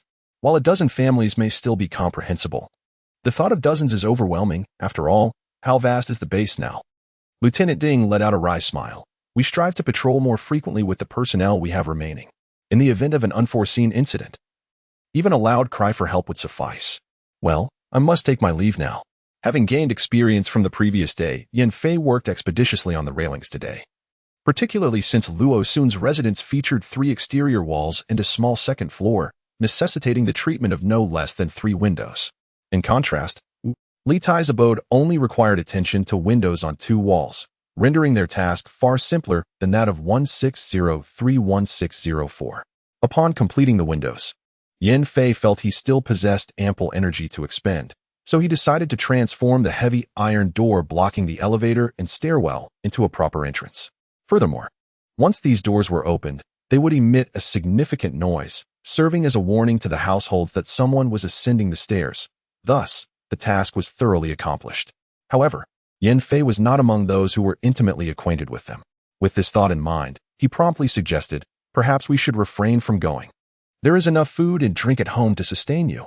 Luo Sun, grinding his teeth, suddenly brightened with enthusiasm. We could go together. Really? I do not seek any reward, but I can handle ordinary zombies should danger arise. Luo Sun gazed at him, his eyes sparkling with fervor. As long as I have the great crossbow and spiral projectiles you crafted, I can deal with even the upgraded zombies. My crossbow has been honed through countless battles defending the city. As long as the weapon in hand is suitable and possesses sufficient lethality, he can seize the opportunity to eliminate not only ordinary zombies, but also level 1 zombies, and even level 2 zombies if the circumstances permit. This marks the first year following the apocalypse, during which the zombies have undergone mass evolution into level 1 variants. As long as he is not encircled by a horde of zombies, he can ensure that he and Yen Fei can escape from minor skirmishes. This is primarily reliant on the metal crossbow crafted by Yan Fei, which boasts greater power and enhanced lethality of its bolts. Should he manage to procure special bolts infused with unique liquid, in the future, it may even grant him the ability to ambush zombies of level 3 and above. Luo Sun's remarks were no jest. Yan Fei was acutely aware of the precision of the crossbow. Moreover, the journey to construct the outer wall was straightforward, yet one could not dismiss the potential for danger. The house required some time to air out, and there was no need for constant vigilance over the plants cultivated within. Furthermore, the base was likely cognizant of the fact that ability users cannot employ their powers for extended periods. I suspect that the time required for work will not exceed that of those constructing the walls. Even if I accompany you, it will not significantly impede our household's affairs. Luo Sun's words were undeniably persuasive. After a moment of contemplation, Yan Fei acquiesced to his suggestion, deciding to take him along the following day to assess the situation. They indulged in a brief afternoon nap on the sofa to replenish their depleted energy. Most of the tasks in the adjacent room had been completed, and now they awaited the drying of the house before applying 1 or 2 more coats of putty. Once the wall paint had thoroughly dried, they would then proceed to lay the heating pipes on the floor. After that, they would both resume their labors, but for now, they could afford to let the house rest, entirely unburdened by further exertions. Volume 4, Husbands Together Cultivating the Fields, Chapter 51, The Skilled Wall Repairer. Furthermore, one must serve oneself with care, mindful not to spill anything upon oneself, constantly enveloped in various concerns, attentiveness, and affection. Yan Fei did not eat particularly slowly, yet the sense of satisfaction he derived far exceeded the mere act of consuming the food. After all, eating too slowly often resulted in much of the meal growing cold. With such a considerate partner by his side, Yan Fei found himself reflecting that the prior suggestion of accompanying him to repair the wall seemed to be an excellent decision. After all, who could offer such gentle, meticulous care as he did? The following morning, Yan Fei awoke to discover that the mental energy he had expended the previous day had been entirely replenished, and he sensed a subtle enhancement in his overall vitality. Indeed, it appeared that this phenomenon required a process of consumption and subsequent elevation. However, he lamented the lack of knowledge regarding methods to accelerate this upgrade, such as meditative practices akin to Qigong or the circulation of internal energy, or perhaps utilizing crystal nuclei. At present, the most feasible approach to enhancing their abilities lay in the utilization of crystal nuclei, yet both individuals had no intention of leaving the base, rendering the idea of harnessing crystal nuclei to augment their powers moot. For the time being, they would focus on training to expand their intrinsic capacity for supernatural abilities. After partaking in breakfast, the two ventured out to meet with Li Tai and his companions, who were also preparing to depart. Yesterday, Lieutenant Ding had indicated that if Yan Fei wished to participate in the wall construction, he should meet him at the west entrance of the community early this morning, where he would guide Yan Fei to report for duty. Is Brother Luo also going? Wang Duo inquired, noticing Luo Sun had adorned himself for the outing. Accompanying him, Luo Sun smiled, refraining from elaborating on his reasons for following Yan Fei. Li Tai and the others assumed he was merely accompanying him on some errand and did not inquire further. As Lieutenant Ding had previously remarked, during peak hours, the number of individuals waiting for the elevator was considerable. Nearly every floor required a brief stop, making it swifter to descend the stairs. Gradually making his way down the staircase, he bid farewell to Li Tai and the others at the intersection. Upon arriving at the designated meeting point with Lieutenant Ding, he indeed spotted a makeshift military alert station, where Lieutenant Ding was present. Are both of you going? Lieutenant Ding inquired, slightly perplexed upon seeing Luo Sun join them. Surely, this person could not also possess metallic abilities, could he? Even among cousins, their powers need not be identical. Luo Sun replied with a smile. Excessive use of abilities can lead to side effects. I will accompany my brother to care for him. I do not require compensation, merely his company suffices. Lieutenant Ding pondered for a moment before confirming. Can you drive? Yes, Luo Sun nodded eagerly. Regrettably, he did not possess a driver's license. His driving skills were honed during his previous life when he fled from home, resulting in a somewhat reckless yet spirited manner of driving. Very well, you may accompany us. The repair unit will not decline free assistance, and even if Luo Sun did not join, the military would need to assign 1 or 2 personnel to attend to the exhausted Yan Fei. Having Luo Sun present ultimately alleviates the burden for everyone. Indeed, upon their arrival, Yan Fei and Luo Sun learned that Luo Sun had come to assist Yan Fei, who might be exhausted. The latter did not voice any objections and generously stated that he would only provide meals without granting Luo Sun any points. They boarded a military truck, comprising only 3 metal-type ability users, including Yin Fei. It was said that the military had a total of 5 metal-type ability users, and with Yin Fei's inclusion, the number reached 6, conveniently allowing for a division into morning and afternoon shifts. Yin Fei continued to wear his ancestral mask, while Luo Sun inspected the compound crossbow he had stored in his bag. As soon as he revealed it, the soldiers in the truck became agitated. A crossbow? Fully metal? Where did you acquire it? What is its lethality? Wait a moment. Isn't a crossbow considered a controlled weapon? But then again, in these times, who still concerns themselves with such regulations? Luo Sun chuckled. Aren't we supposed to go out to repair the walls? I brought it along out of caution for potential dangers. This doesn't violate any rules, does it? The soldiers in the truck quickly shook their heads. Each was armed with a firearm, and there were personnel specifically designated for security carrying submachine guns. They were all equipped to the teeth. So who would dare claim that Luo Sun was breaking any regulations? After all, they were leaving the base for work and could encounter a sudden zombie attack at any moment. Initially, they had worried that bringing these two along might become a burden. However, seeing Luo Sun with his weapon eased their concerns considerably. One soldier inquired, "Can you use it?" "How accurate are you?" "Fairly well," Luo Sun replied. "Have you fought zombies before?" "Yes, I have. I ventured out of the base previously. I am not afraid of confronting zombies." Luo Sun understood their concerns. Even with weapons at their disposal, the challenge of confronting zombies, creatures that bore a striking resemblance to humans, was daunting. The danger posed by their movements necessitated caution. One could not allow a moment of panic to endanger those nearby. Indeed, despite his reassurances, their vigilance remained imperative, particularly as they needed to allocate some focus to safeguard the 2 individuals present, one of whom was an exceptionally valuable metal-based supernatural ability user. Scattered in the corner were numerous metallic materials, alongside several trucks brimming with various metals, poised for immediate replenishment. The group disembarked from their vehicles and approached the wall. As this was Yin Fei's first time undertaking such a task, there was no immediate need to commence work. Instead, he stood aside to observe how the 2 metal users executed their tasks. The 2 metal-based ability users did not work in tandem. Rather, one would initiate the process. And once he had expended a portion of his mental energy, he would be replaced by the other. The first individual positioned himself against the wall, pressing his hand onto a piece of metal that lay nearby, channeling it into a substantial mass before transferring it to the wall, melding it with the existing metal. This process was a gradual one, as they meticulously fused and assembled the materials.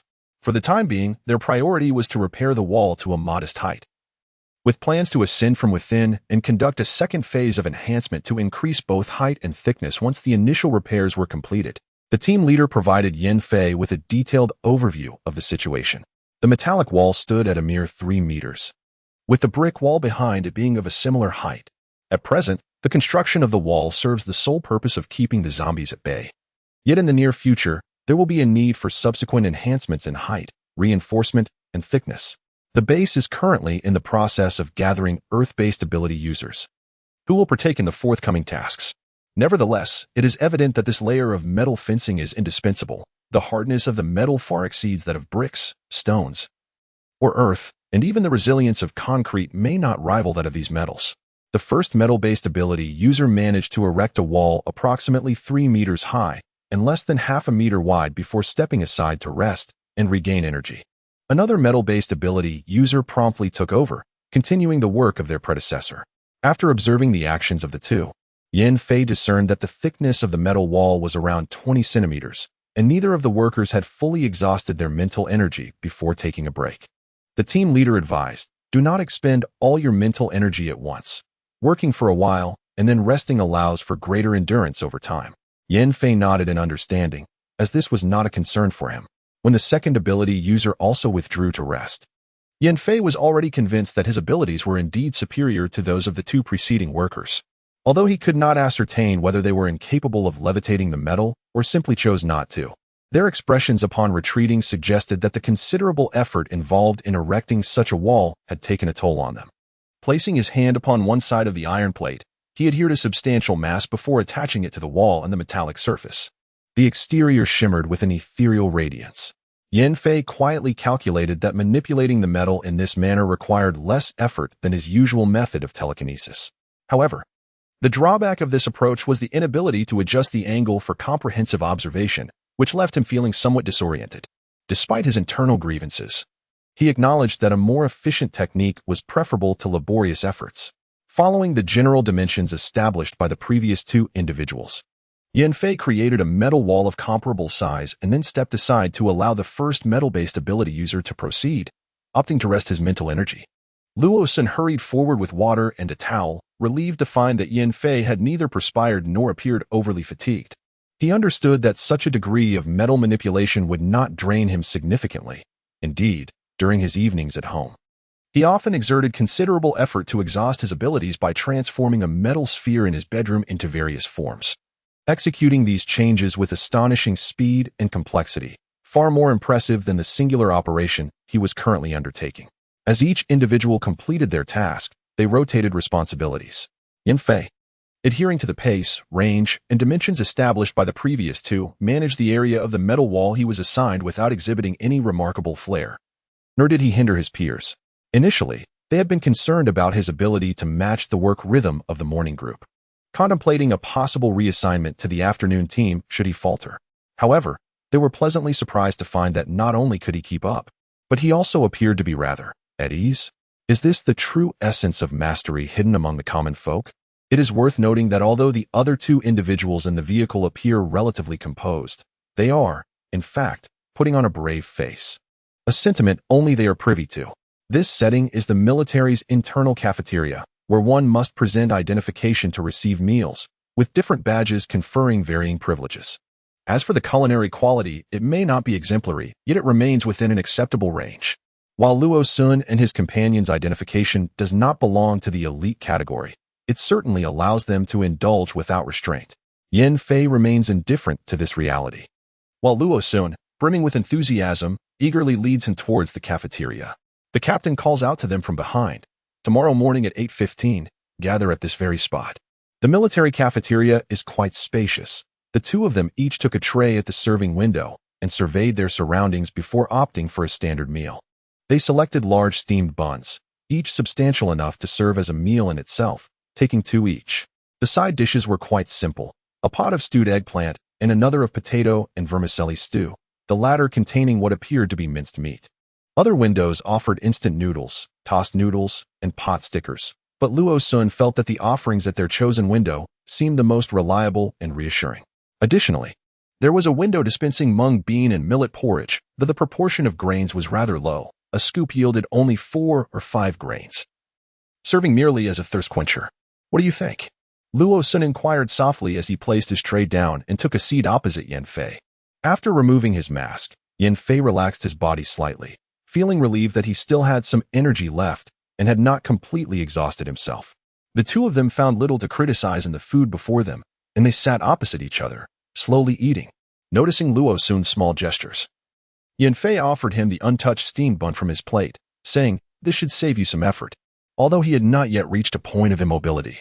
The slow pace of consumption made him feel that it would be more satisfying to expend a great deal of energy in one go, and then enjoy a good sleep.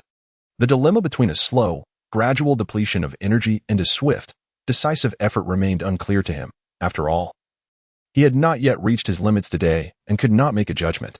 As they utilized their mealtime to regain some strength, they were notably slower than the soldiers in the cafeteria, who were eating at a militarized pace. By the time they had made any progress, the table next to them had already seen 3 waves of diners come and go. This cafeteria, being the closest to the outer edges of the military compound, catered to those soldiers who typically had to work outside. It was said that there were other cafeterias within the base, but the two men lacked the qualifications to venture deeper inside. They had not encountered Li Tai and his companions, who might very well be having lunch in another cafeteria. After finishing their meal, the two strolled leisurely out of the military camp. Upon seeing the badges on their chests, the soldiers at the entrance recorded their departure. The streets surrounding the camp were devoid of any vendors, not even makeshift tents or parked vehicles could be seen. The area appeared tranquil, save for the occasional military vehicle passing by.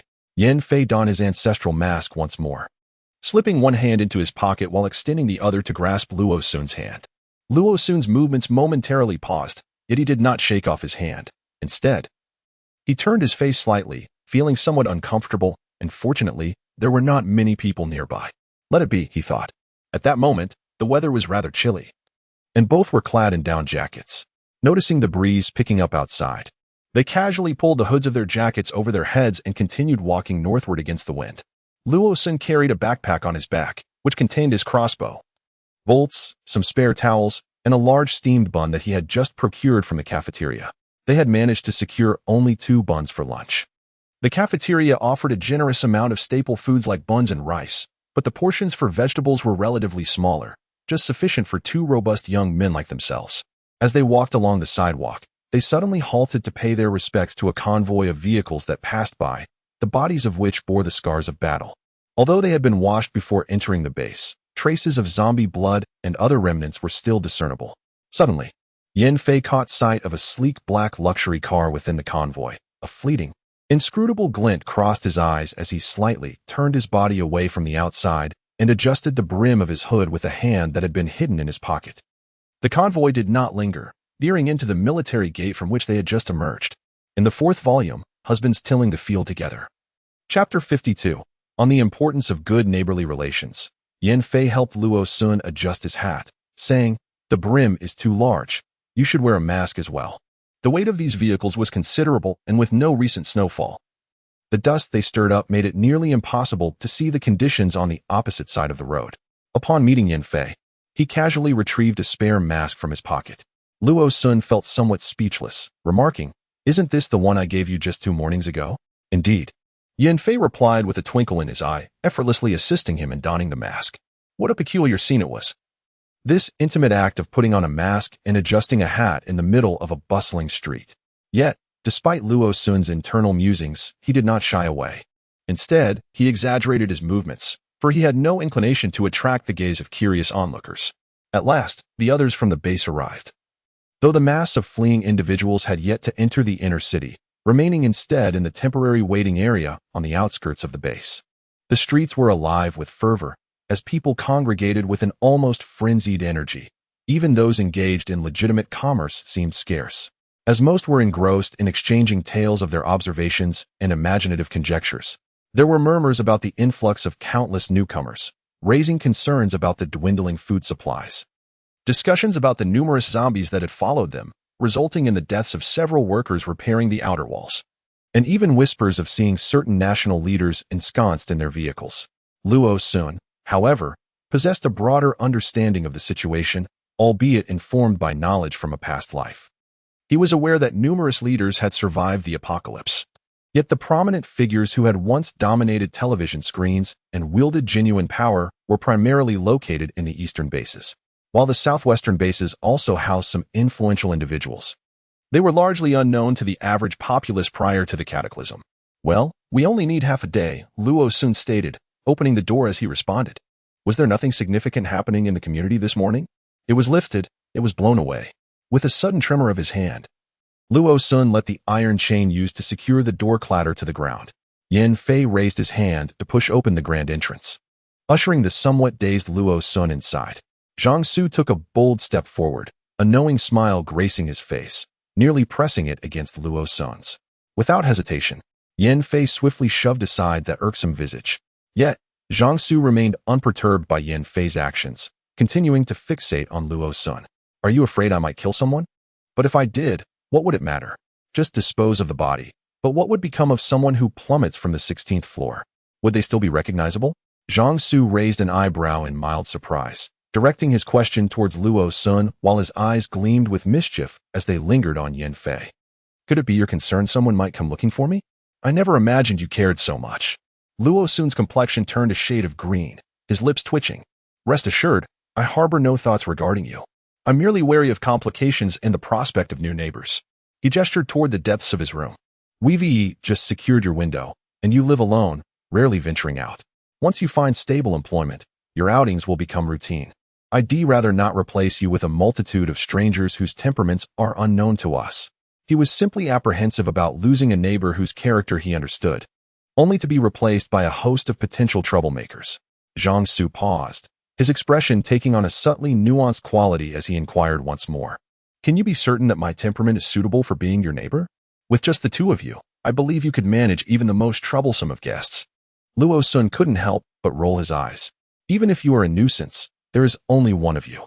With your presence here, I doubt the military would dare to assign anyone to reside with you unless they were utterly confident. He continued, I'd rather have a murderer as a neighbor than deal with 10 troublemakers. Wait a moment. Did he just imply that I am a murderer? Zhang Su found himself momentarily speechless, caught in a limbo of emotions. As Luo Sun approached the door, he shot a provocative glance at Yan Fei. I don't think you need to be so protective. I'm not planning to pursue him. I'm merely opening the windows and doors next door for ventilation. Luo Sun set down his bag and headed straight for the large iron door between the two rooms, opening the windows in the adjacent unit to air it out. After removing his outerwear, Yan Fei sank into the sofa. Although he had not completely exhausted his mental energy, he certainly felt fatigued. After a morning of utilizing his abilities, it felt akin to having moved bricks for half a day, yet he was still not entirely spent, leaving him with an inexplicable sense of frustration. Well, Yan Fei replied nonchalantly. As Luo Sun passed by the sofa, Yan Fei suddenly reached out and pulled him onto his lap. Luo Sun, caught off guard, stumbled into Yan Fei's embrace, startling himself. Before he could utter a word, Yan Fei rolled over, pinning him down and kissing him. What are you afraid of? How much do you weigh? My own wife. Even if it meant breaking my bones, I would still catch you without a second thought. I don't mind. Besides, my physical condition is far superior to that of an average person. Yan Fei suddenly leaned down, burying his head in the crook of Luo Sun's neck, inhaling the scent wafting from him. Let me hold you, he murmured. Though I haven't exerted myself much this morning, I feel a bit unwell. Luo Sun remained still, raising his hand to gently stroke Yan Fei's back in a rhythmic motion. Before long, enveloped by Yan Fei's warmth, he found himself succumbing to drowsiness, his eyelids growing heavy and refusing to part. What was meant to be a splendid afternoon, devoted to attending to various matters at home, faded into an unplanned slumber for the two of them. Thankfully, the warmth of the house was quite effective. Despite not having any covers, they did not catch a cold. When they finally awoke, they discovered that twilight had settled softly around them. Silently cursing the warmth that had lulled him into slumber, Luo Sun rose to stretch his shoulders, which had been pinned down for the entire afternoon. As he wandered briefly around the room, he suddenly inquired, Are you hungry? For instance, he thought of the PVC pipes for planting, or the boxes required for growing crops in soil. Luo Sun had amassed a considerable collection of various boxes, baskets, and plates even before the apocalypse, originally preparing for unforeseen circumstances. Now, they were proving invaluable. As for replacing any that might get damaged, he could either purchase new ones with the income from the base or, well, hadn't he seen that there was someone at home who could mold metal like clay? If it came to it, he could certainly ask Yan Fei for assistance in crafting replacements, though metal would be somewhat heavier than plastic. As for the possibility of two individuals parting ways, it is unlikely that those in the throes of romance would entertain such pessimistic thoughts. Luo Sun has entirely dismissed this possibility. Within the space, there are numerous surplus PVC pipes, alongside various vacuum-sealed provisions and seats. After categorizing them to some extent, Luo Sun retrieved additional pipes, intending to modify them the following afternoon for placement in the adjacent area. Yan Fei assisted him in carrying a bundle of pipes downstairs, and the two then selected suitable plastic containers of various sizes from a pile on the first floor to set aside. Once they had completed this task, Luo Sun proceeded to inspect the crops in his home. The mutation rate of the crops tends to peak during the germination phase, although mutations can also occur during their growth. Luo Sun felt that the current mutation rate of his crops was relatively low, especially in comparison to his previous experiences cultivating plants in a basement.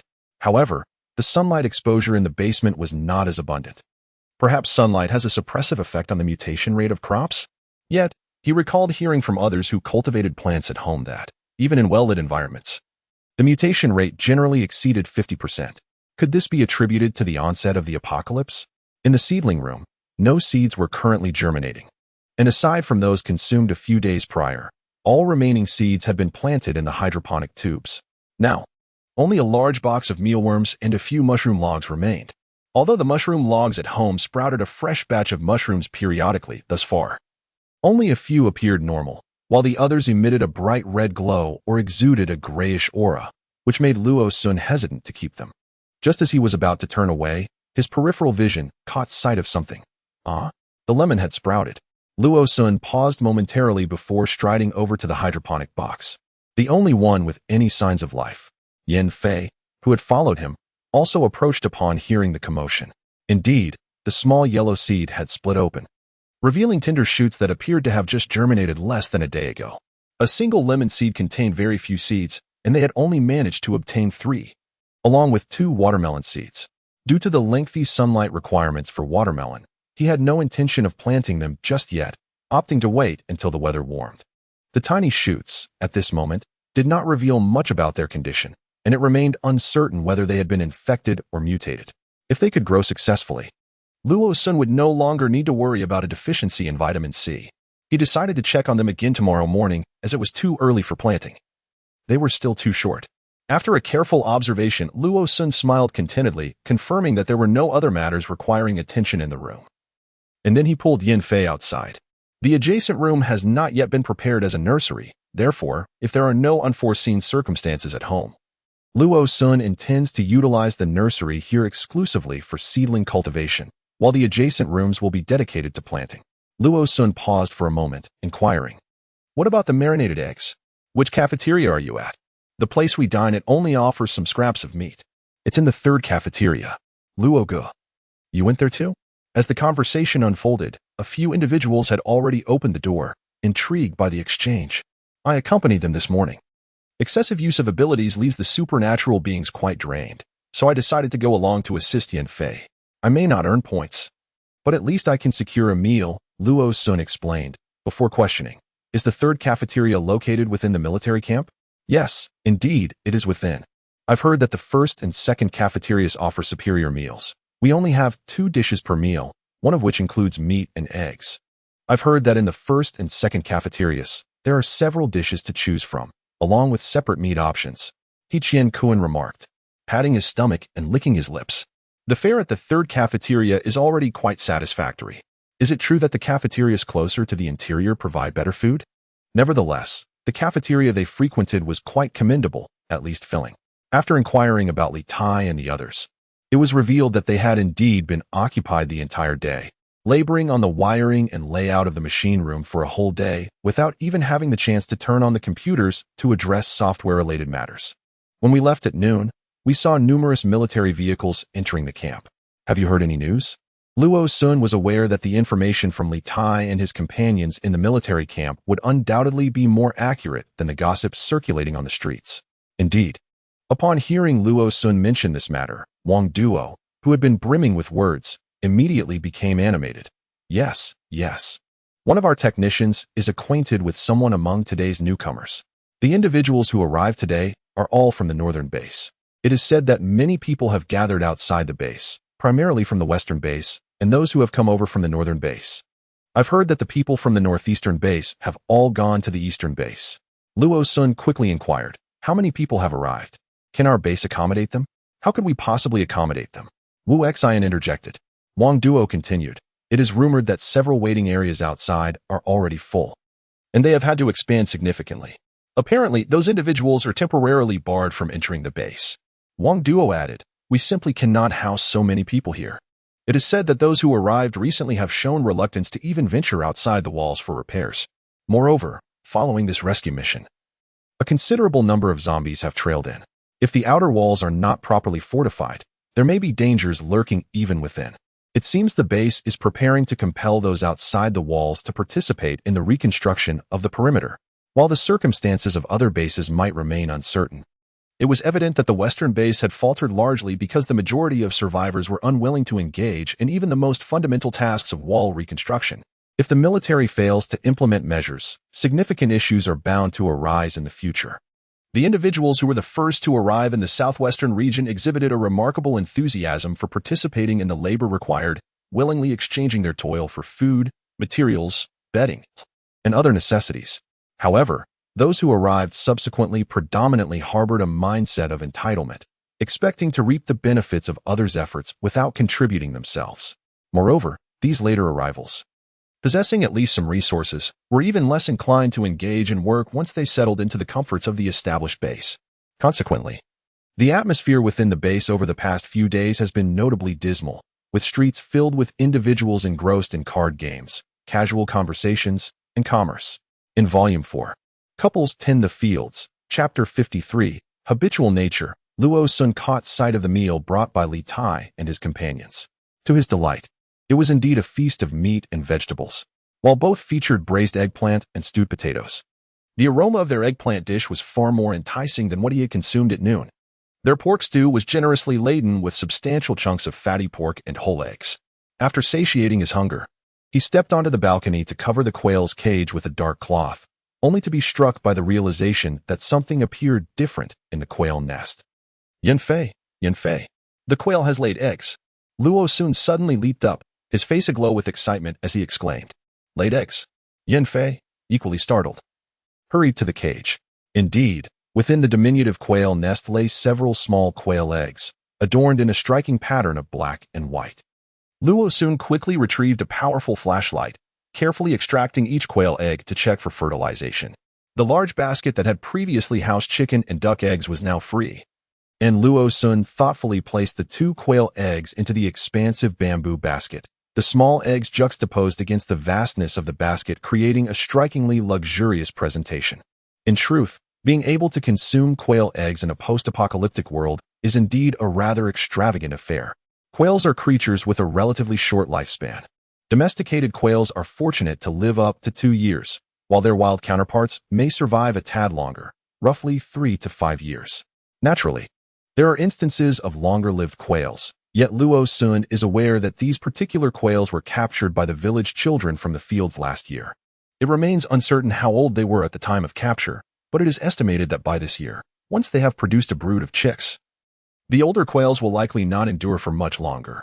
Their ability to lay eggs and hatch them sooner is of paramount importance to the 2 of them. He even took the time to engrave the number 1 on the iron rings around the quail's feet, signifying that this was the first batch of quails in their household. After completing these tasks, the 2 of them ascended to the 2nd floor together. Yanfei inquired, why not incubate them artificially? Handing the quail eggs to the mother quails would delay their egg laying. And what if they are the type that refuses to brood? Moreover, these are wild quails. Perhaps growing alongside the larger quails will benefit the chicks. Upon returning to the 2nd floor and changing their clothes, Yanfei cast a glance at the sizable iron ball placed on the bed, which he used every night to expend his supernatural abilities. Suddenly, he pulled Luo Sun, who had just climbed onto the bed, closer to himself. What are you doing? Luo Sun protested. I took a nap this afternoon, and I'm not sleepy now. He pressed Yanfei's restless hand on his waist. If you're not tired, go play with your iron ball. We need to rise early tomorrow. Let's do something else to prevent you from being unable to sleep. Rascal. Release. The term rascal had scarcely been uttered, and if one did not indulge in a bit of roguishness, it would indeed be a disservice to such a title. Thus, Yanfei, with great pride, embraced his mischievous role wholeheartedly. The following morning, as dawn had yet to break, the 2 arose from their slumber. After partaking in breakfast, attending to their hygiene, and ensuring all was secure within their abode, they finally stepped outside, keys in hand. Li Tai and his companions were preparing to depart around the same time, and together they descended the stairs once more. Luo Sun and his group intended to drive, offering Li Tai and his few companions a ride along the way.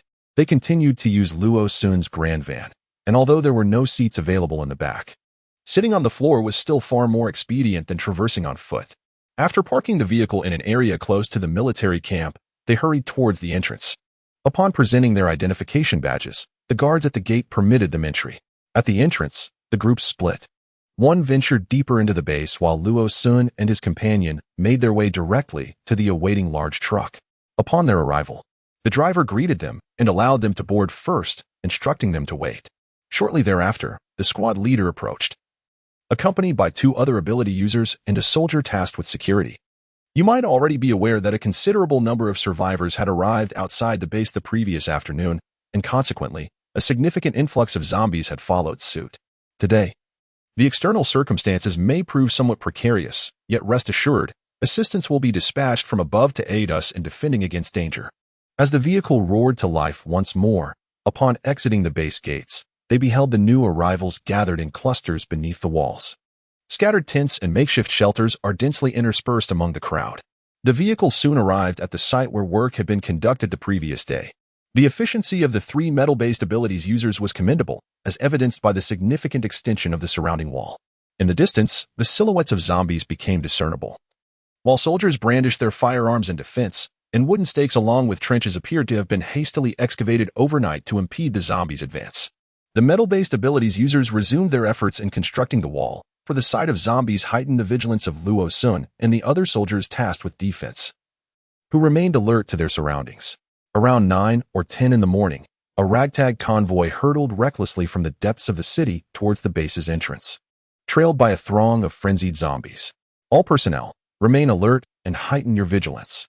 Although the majority of the zombies had been neutralized by the distant defending soldiers, a few had managed to breach the defenses since their arrival earlier that morning. Upon noticing this, the squad leader promptly called out to alert everyone.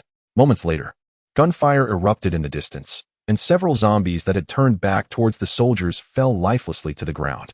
However, this time, the number of pursuing zombies was notably greater, numbering between 20 to 30. At the sound of gunfire, those zombies originally trailing the vehicles redirected their course towards this location. Prepare. The squad leader, upon witnessing several zombies breach the defenses of the soldiers ahead and advance towards their position, swiftly raised his hand in a signal and embraced the micro-submachine gun cradled against his chest. Bang! Bang! The sound of gunfire rang out, striking a few of the undead. However, it is indeed a rarity to land a shot directly at the back of a zombie's head. Even when hit in the arms or legs, the remaining zombies continued their relentless charge towards the crowd, seemingly undeterred by their injuries. Suddenly, one zombie leapt into the air with astonishing speed, poised to land near two resting metallic power users. With barely a flicker of his eyelids, Yan Fei did not even move a finger, and with a soft thud, the zombie inexplicably lost all weight and plummeted to the ground. A soldier guarding another power user stood momentarily stunned, witnessing Luo Sun, with an unwavering demeanor, lift his crossbow once more and take down another zombie lunging towards a soldier besieged by two others. Such precision with a crossbow. It is impossible for every soldier in the army to be a sharpshooter, yet Luo Sun effortlessly dispatched one after another. Observing Yin Fei's calm expression beside him, it was clear that he was not at all surprised by this display. With Luo Sun's intervention, the encroaching zombies were swiftly neutralized by the collective efforts of the team. Once Luo Sun ascertained that the area was secure, he instinctively drew the dagger embedded in his boot, bent down to crack open the skulls of the zombies he had slain, and extracted their crystal cores, rinsing them with a water bottle he always carried. However, as he turned around, he found himself the center of attention. It was merely a habit, after all. After slaying the zombies, one collects the crystal cores from the brains of the fallen, a tacit rule established in the aftermath of the apocalypse that everyone eventually adapts to. Luo Sun silently pocketed the two crystal cores, letting out a dry chuckle. I've always enjoyed this. Fortunately, while his gaze may not possess the unguarded innocence of Li Tai and the others, it remains relatively pure. The squad leader and the others did not regard him as a reckless individual with a penchant for perilous pursuits, akin to a terrorist before the world fell into chaos. The squad leader even offered a few words of encouragement, tactfully refraining from demanding the crystal cores. Such items are currently of utmost utility only to those with supernatural abilities, and thus should be prioritized for Yan Fei to enhance his powers or to replenish energy in critical moments. Yan Fei smiled faintly, taking advantage of the moment to discreetly squeeze his lover's hand, relishing the intimacy. At this juncture, he had no immediate need for the crystal cores and deemed it prudent to reserve them for life-saving situations when their scarcity would render them invaluable. Upon closer observation, the patrons of the number 5 cafeteria appeared to be primarily junior officers, but there seemed to be some newly arrived ones among them. These individuals were likely those who had transferred from other bases along with the entourage they arrived with yesterday. As for the higher-ups, they were presumably dining in the more exclusive internal quarters rather than mingling here, and thus were not visible at the entrance. After procuring their meals, the two settled at a small table against the wall, consuming their food at a leisurely pace. Do you think there will be even more zombies outside? Yan Fei suddenly inquired in a hushed tone. From tomorrow onward, be cautious in your actions. Try not to venture too far forward. Yan Fei paused for a moment and quietly cautioned, the zombies we encounter today are no longer the same as those we faced in the past. I suspect that the majority of the undead outside have evolved into their current forms. Luo Sun was well aware of this. The evolved zombies had added a perilous twist to his previous escape routes. As an ordinary person, Luo Sun felt more secure remaining at the back, taking potshots. while Yin Fei preferred not to have him standing shoulder to shoulder with the warriors at the front lines.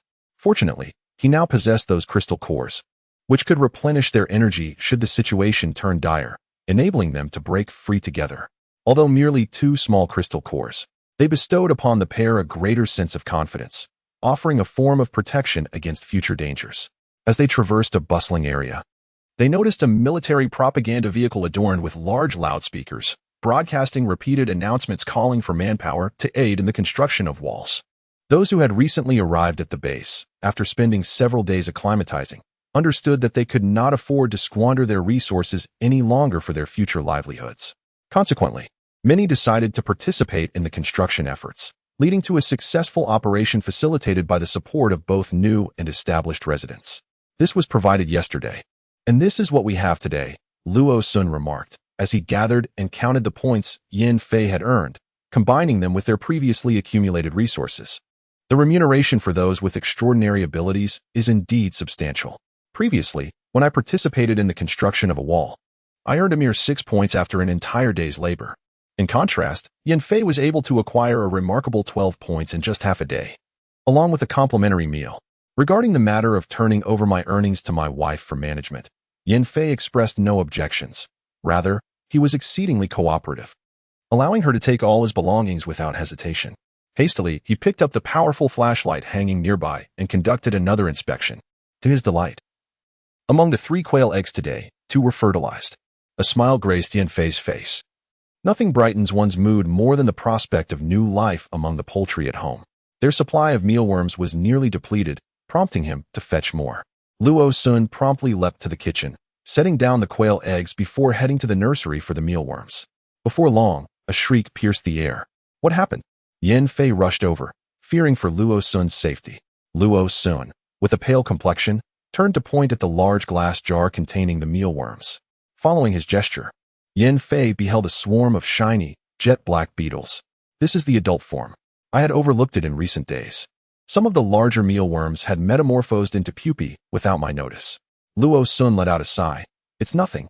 I was just startled. I thought something had gone awry. Indeed, who wouldn't he be taken aback by a sudden emergence of dark, scurrying creatures fluttering about among what was expected to be soft, pale mealworms? While the arrival of new life is typically a joyous occasion, one must consider what exactly is being welcomed. The mere arrival of mealworms is hardly cause for jubilant celebration.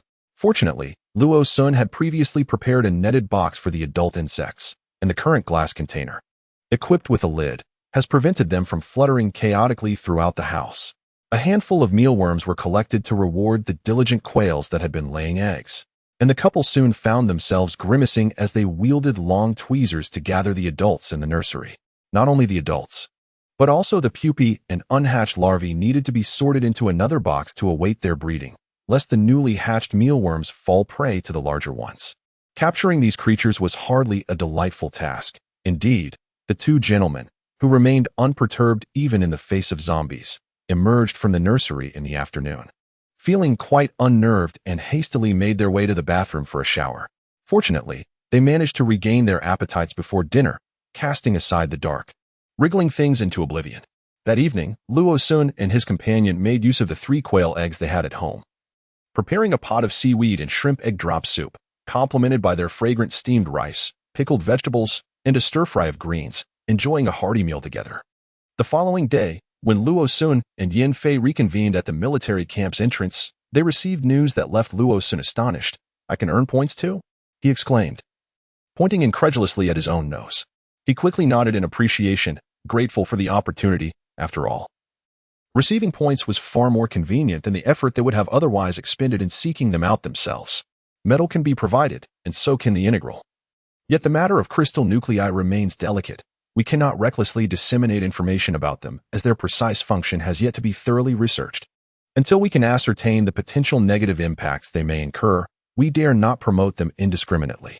In Volume 4, Husbands Together Tilling the Fields, Chapter 54, Is the Blue-Faced Beauty a Curse? Bah. The group once again embarked from the base, and upon reaching the entrance, they beheld numerous trucks transporting individuals to various locations where walls were to be constructed. The turnout for wall repair today was noticeably greater than before, indicating that yesterday's mobilization efforts had borne fruit.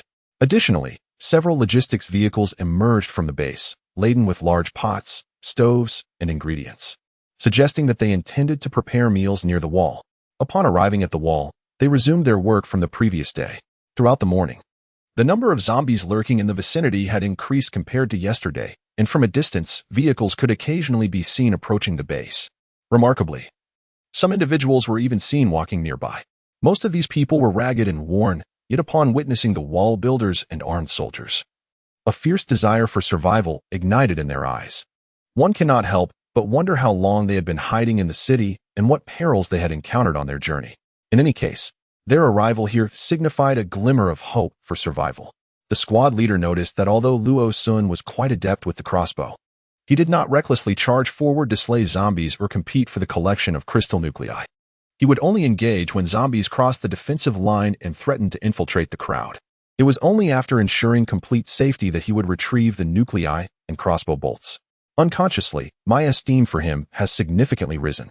In a post-apocalyptic world, individuals with strength tend to survive, yet those who possess abilities and are willing to heed the directives of their superiors are exceedingly rare.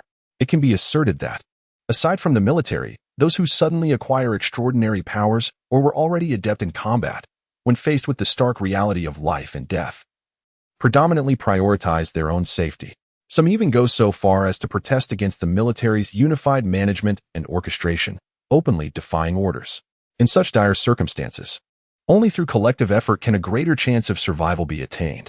However, the distrust and stubbornness of these individuals often precipitate significant crises within their teams, leading the military to be reluctant in accepting ordinary abilities into their ranks. Conversely, individuals like Luo Sun and Yin Fei, who possess a clear understanding of their roles and capabilities, are wholeheartedly welcomed. Those who are competent and compliant with superior directives are coveted in any team. Indeed, my decision yesterday to support the distribution of resources and points was not misguided. Unbeknownst to Luo Sun, his seemingly casual actions have elevated his standing with the squad leader by more than one tier. He merely acted according to the fundamental rules of engagement in this new world. Yin Fei shares a similar sentiment, as he believes that such conduct minimizes complications and allows him to hone his abilities, thus unexpectedly garnering the military's favor and unforeseen delight.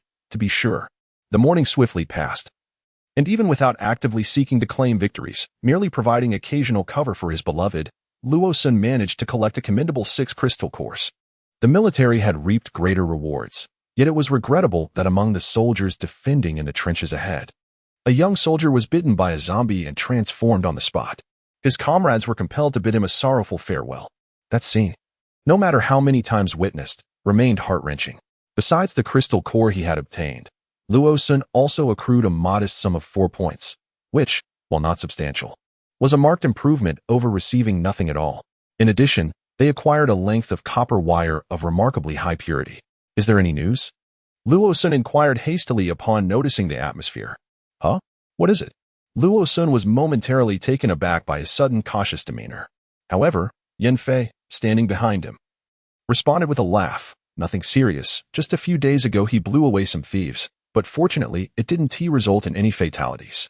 Second Lieutenant Ding let out a sigh of relief, patting Luo Sun's shoulder with a grave expression, and addressed the two.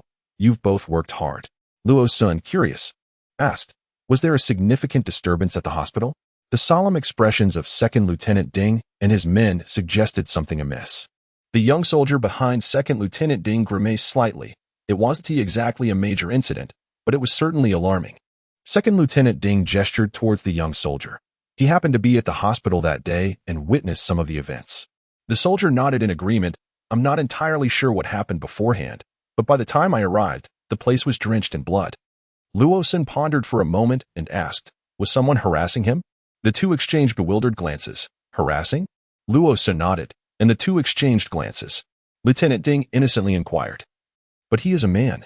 Why would a man fear being teased? Moreover, most of those injured are men as well. What is there to tease about? The military is rife with seasoned rascals. If teasing same-sex individuals could lead to such incidents, the army would have long been drenched in blood.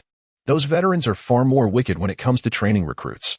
Luo Sun expressed his astonishment. Is it possible that no one has considered this aspect? Yin Fei patted his shoulder and guided him upward, saying, do you think everyone notices such things?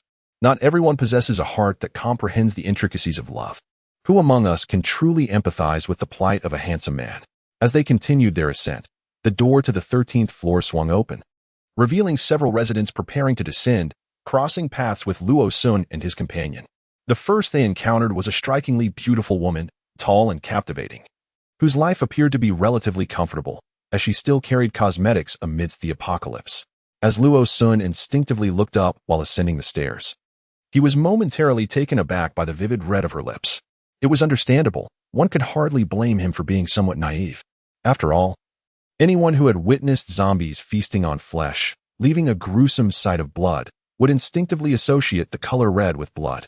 Thus, encountering the vibrant red of the woman's lips would naturally provoke a moment of shock, followed by an appreciation of her beauty. Regrettably, Luo Sun identified as a homosexual, and any subsequent admiration was swiftly dismissed. However, upon clearly observing the woman's features, his already tense legs trembled even more, leaving him momentarily rooted in place. Unable to proceed, the man beside the beautiful woman glared menacingly at the naive and inexperienced young man, daring to harbor thoughts about his partner. As he passed by, he deliberately bumped into Luo Sun. Though Yan Fei behind him could not see Luo Sun's expression, he noticed the audacity of that man who had intentionally collided with him.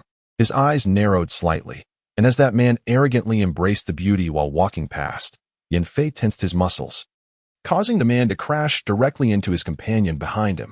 "Ah, my apologies. I didn't see someone descending the stairs," Yan Fei said, supporting the now steady Luo Sun, a malicious smile glinting in his eyes as he spoke slowly, enunciating each word. The man, his face contorted in embarrassment before the beautiful woman, rolled up his sleeves and prepared to confront Luo Sun. Yet, to his astonishment, his swift movement was outpaced by the woman by his side. Seeing her man provoked, a fiery rage ignited within the beauty, casting a faint blush upon her fair complexion. The companions behind them wore expressions of fierce aggression. Yan Fei raised an eyebrow, letting out a cold chuckle. One hand gripped a crystal in his pocket, swiftly absorbing its energy, while the other hand extended and lifted slightly. With a resounding clang, metal supports beneath the staircase erupted, forming an iron net between the two parties. The sharp ends of the steel rods pointed directly at them, glinting ominously in the air, causing the faces of the opposing group to drain of color. Though their numbers were considerable, the true wielders of extraordinary abilities were limited to that singular woman. The so-called leader, a man, merely leveraged the bond he shared with her before the apocalypse, as they had been a devoted couple, now fleeing together to the sanctuary. Even she, despite her formidable fire abilities, quickly discerned that she was no match for the masked man before her. At this moment, Luo Sun stood upright, a dark line of realization crossing his mind. It was merely a moment of distraction that had precipitated this tense standoff. What was this? A disaster of beauty? No, a disaster of charm. How absurd. Was this confrontation merely the result of a moment's lapse? Enough already, do not complicate matters further. Luo Sun could not suppress the throbbing in his head. Truly, it was a taxing affair. Whenever one side felt discontent, the other was ready to escalate into a violent clash, while above them loomed a figure eager to stir the pot. The fire-wielding beauty and her companions paled, for a peculiar metal-manipulating ability had already caused them considerable distress. Now, the man capable of conjuring a tornado, based on the aura of power he exuded, evidently surpassed them as well. The beauty's countenance shifted dramatically, and even the flames before her began to waver, realizing she could no longer maintain her hold. The man who had initially collided with Luo Sun suddenly exclaimed, "Misunderstanding, misunderstanding. We are merely heading downstairs, nothing more." Yan Fei chuckled lightly. His voice, usually clear, had taken on a sudden somberness, accompanied by a chilling undertone that sent shivers down their spines. "I accidentally bumped into you earlier and have already offered my apologies. My companion has been struck. Could it possibly be in vain?" Although Zhang Shu was unaware of the prior events, he was taken aback by Yan Fei's sudden fury, which seemed to incite chaos. The tornado before them rapidly morphed into the shape of a colossal blade, the azure winds imbued with an eerie, murderous intent. Has Xiao Sun been hit? Which part of him did that fiend strike? I shall carve off the very flesh that harmed him to exact retribution. Luo Sun, unable to contain himself any longer, retorted, "Silence." The man opposite him turned pale, and seizing the moment while Luo Sun spoke, he hastily bowed at a 90-degree angle. "I apologize. I assure you it will not happen again." Good heavens, merely a collision had provoked two frenzied ability users to seek vengeance on his behalf. Moments ago, he had noticed his own woman staring intently, yet no one had spoken of it. Luo Sun wearily waved his hand and turned to face Yan Fei, who stood behind him. With a light chuckle, Yan Fei waved his hand, causing all the steel pipes to return to their original positions. This was the second time he had dismantled the pipes in this building, and Luo Sun harbored serious doubts about whether their frequent disassembly might lead to looseness. The group of individuals hurriedly sidestepped, chattering nervously as they stumbled down the stairs. It was only once they had dashed through the building's main exit that they took deep, gasping breaths. The man who had instigated the trouble gazed up in terror, still shaken, and asked, "Where did those two freaks come from? Why had I not heard of them before?" A subordinate replied, "Boss, they must be from the 16th floor. The 16th floor, no wonder." They had not encountered individuals like Luo Sun and his companions before, yet they were aware that the 16th floor might house extraordinary figures. After all, the news about the large iron plate sealing the corridor had already spread throughout the community. Furthermore, there were whispers of someone in the neighborhood capable of manipulating metal, causing a group of opportunists to flee in panic. Naturally, when these elements were connected, they deduced the identities of those involved.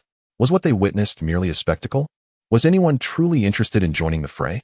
He was clearly just seeking a fight out of sheer boredom. Zhang Su spread his hands, expressing his discontent. "I simply can't help but feel uneasy if I don't utilize my powers for a day, if I don't unleash some energy. Don't you think that using your abilities daily can enhance them?" Luo Sun paused, and Yan Fei raised an eyebrow. Indeed, frequent use of one's powers could lead to their enhancement. But it was uncertain whether Zhang Su genuinely felt this, or if his peculiar disposition had reached a point where he needed to release some tension. "If you're seeking an outlet for your excess energy, I can assist you," Yan Fei remarked as their group arrived at the 16th floor. "If you wish to court disaster," he added ominously, casting a sidelong glance at Zhang Su before locking the door. Zhang Su quickly entered his home, apprehensive that Yan Fei might use the metal to create some troublesome predicament, such as sealing off his toilet. Luo Sun, equally intrigued, stealthily followed him inside. As the two entered the room, they were met with the sudden sight of Yan Fei raising his hand. A large mass of metal that had accompanied him coalesced swiftly, merging with the concrete and steel reinforcement embedded in the ceiling above, transforming into a colossal metallic sandbag suspended in midair. After approximately 5 minutes, Luo Sun finally stifled his laughter, yet he seemed to faintly hear a clanging sound emanating from the right wall, a rhythmic zhung, zhung, dang, dang. Surely, he wasn't truly chiseling that metal sandbag, was he? Luo Sun gestured towards the right. Yan Fei, smiling, rose and said, "Let us resume our work from yesterday. Should we move those boxes to the adjacent room?" "Not just yet. The wall over there is still wet, and it requires painting. Let us first prepare the spare racks. Allow me to check on the quail nest." Without delay, Luo Sun hurried to tend to his beloved quail enclosure. The others exchanged glances, and Li Tai sincerely congratulated him, remarking on the dwindling opportunities for work outside. Although many were engaged in repairing walls, few garnered any significant points, while tasks within the base were more lucrative. It was said that numerous individuals were seeking avenues to participate in construction and excavation jobs within the base. Reluctant to venture outside, Wang Duo, well-informed, boasted of the latest news. After hearing Li Tai's words, Luo Sun nodded.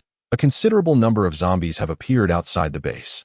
While we remain unaware of the situation concerning the brick wall repairs, the onslaught of zombies in our vicinity has been nearly incessant this morning.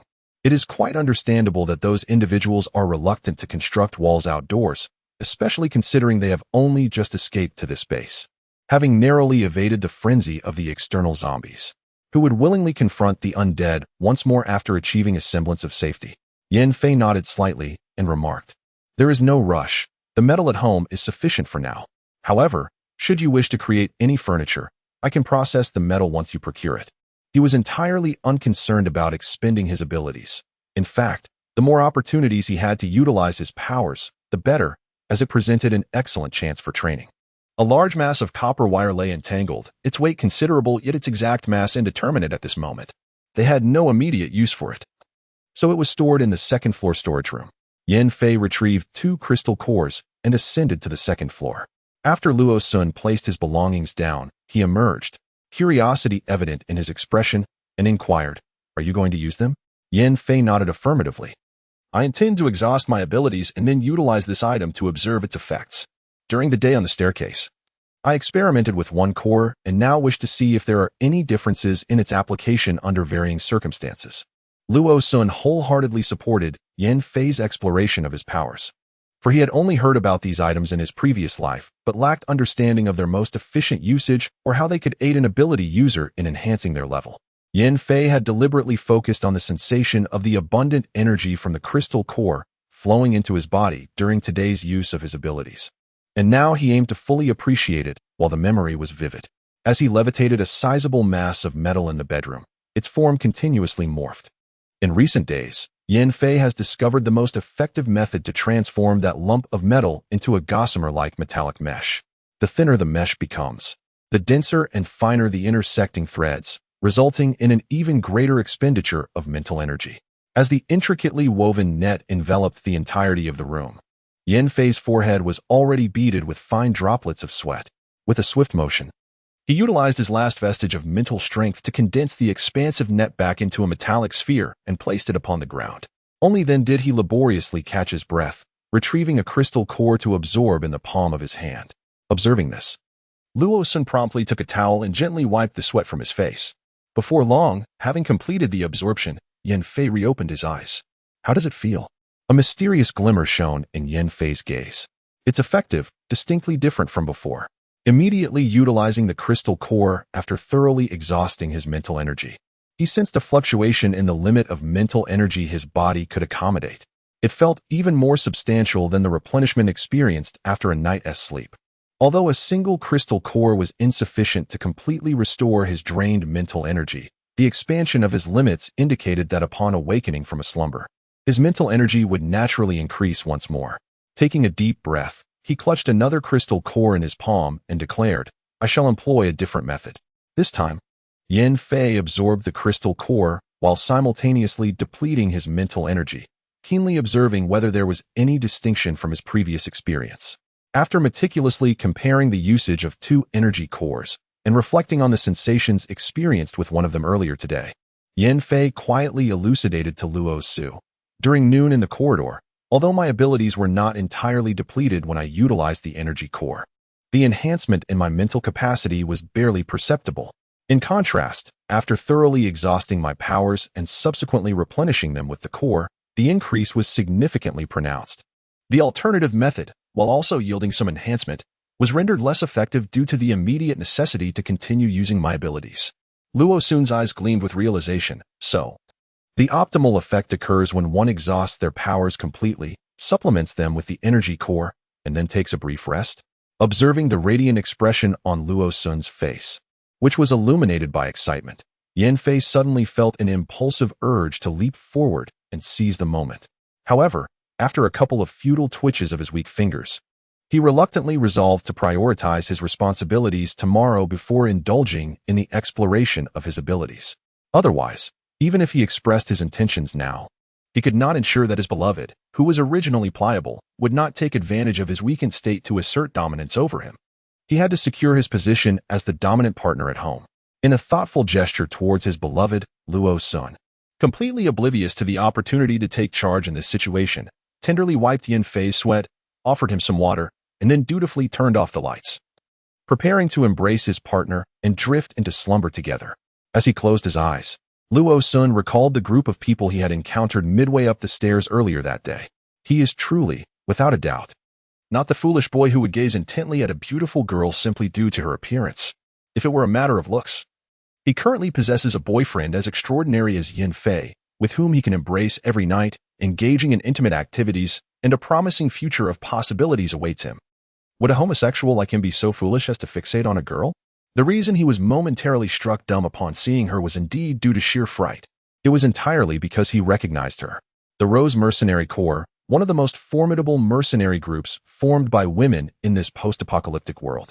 Their fearsome reputation does not stem merely from the fact that most of the women within possess formidable abilities, but rather from their disdainful attitude towards men. It is said that this mercenary group is comprised of women who have been abandoned, violated, or betrayed by men. They harbor an intense loathing for men. And should any man dare to provoke them, well, Luo Sun vaguely recalls that the Rose Mercenary Corps had already made its appearance prior to his arrival at this base, though they certainly did not reside in this building.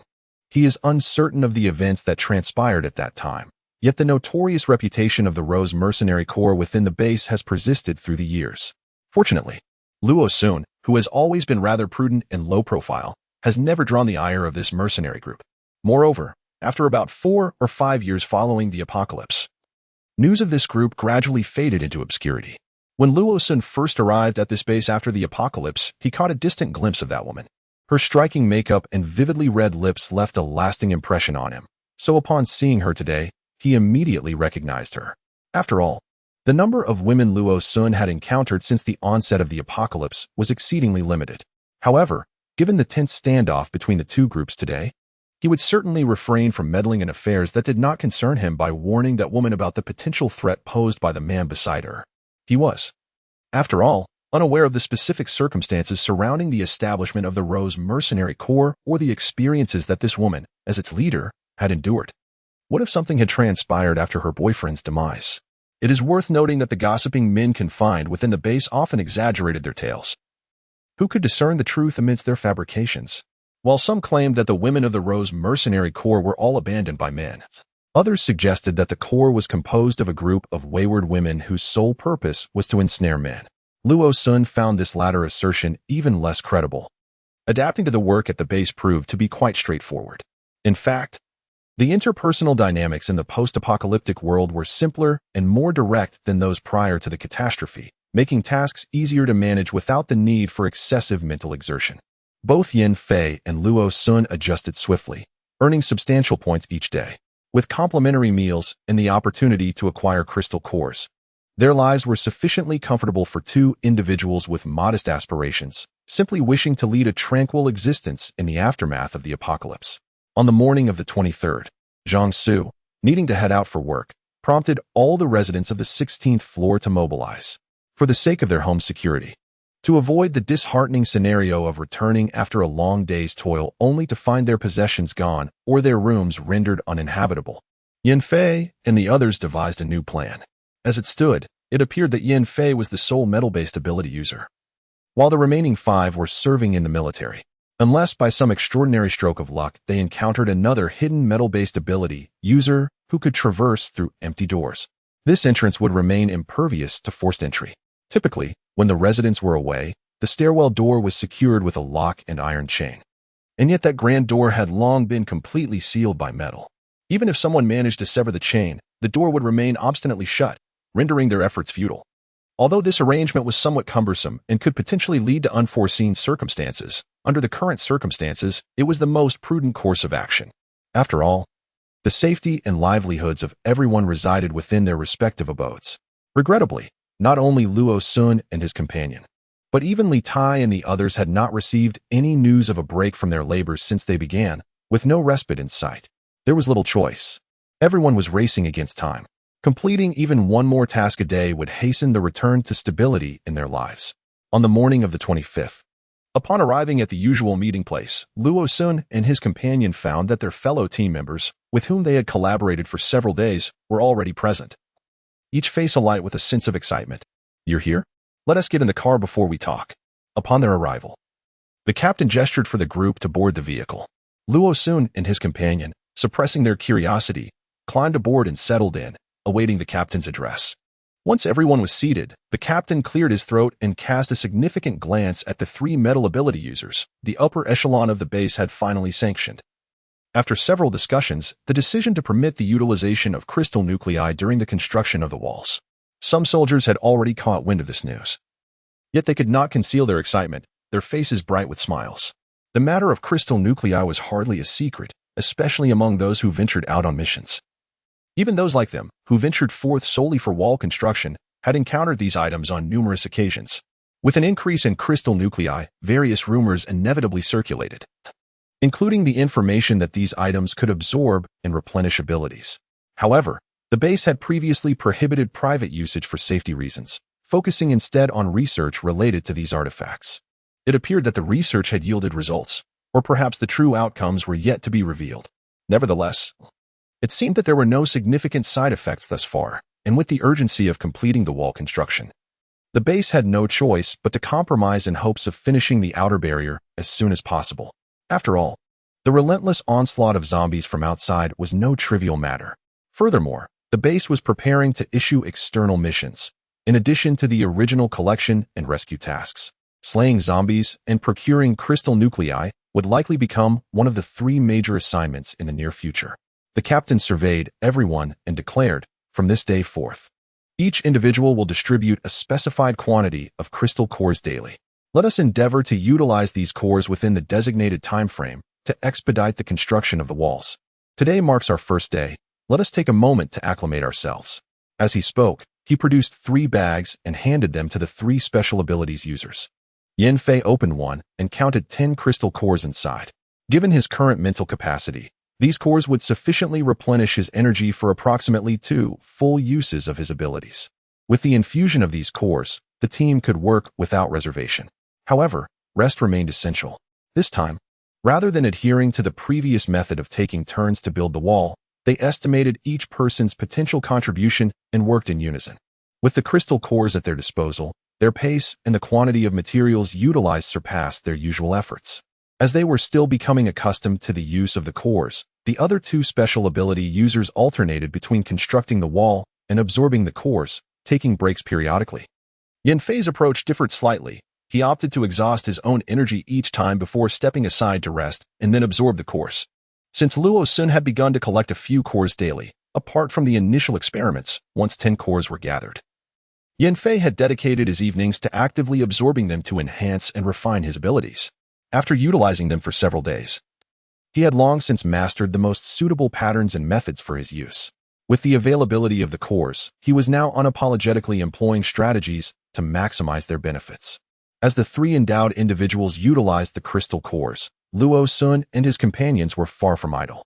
The squad leader discreetly gathered those responsible for defense to the side for a hushed discussion. The higher-ups had decided, after thorough consideration, to allocate approximately 30 crystal cores daily for the use of our 3 extraordinary beings. However, beyond this allocation, any additional crystal cores we might acquire from unforeseen gains would be subject to communal distribution among us.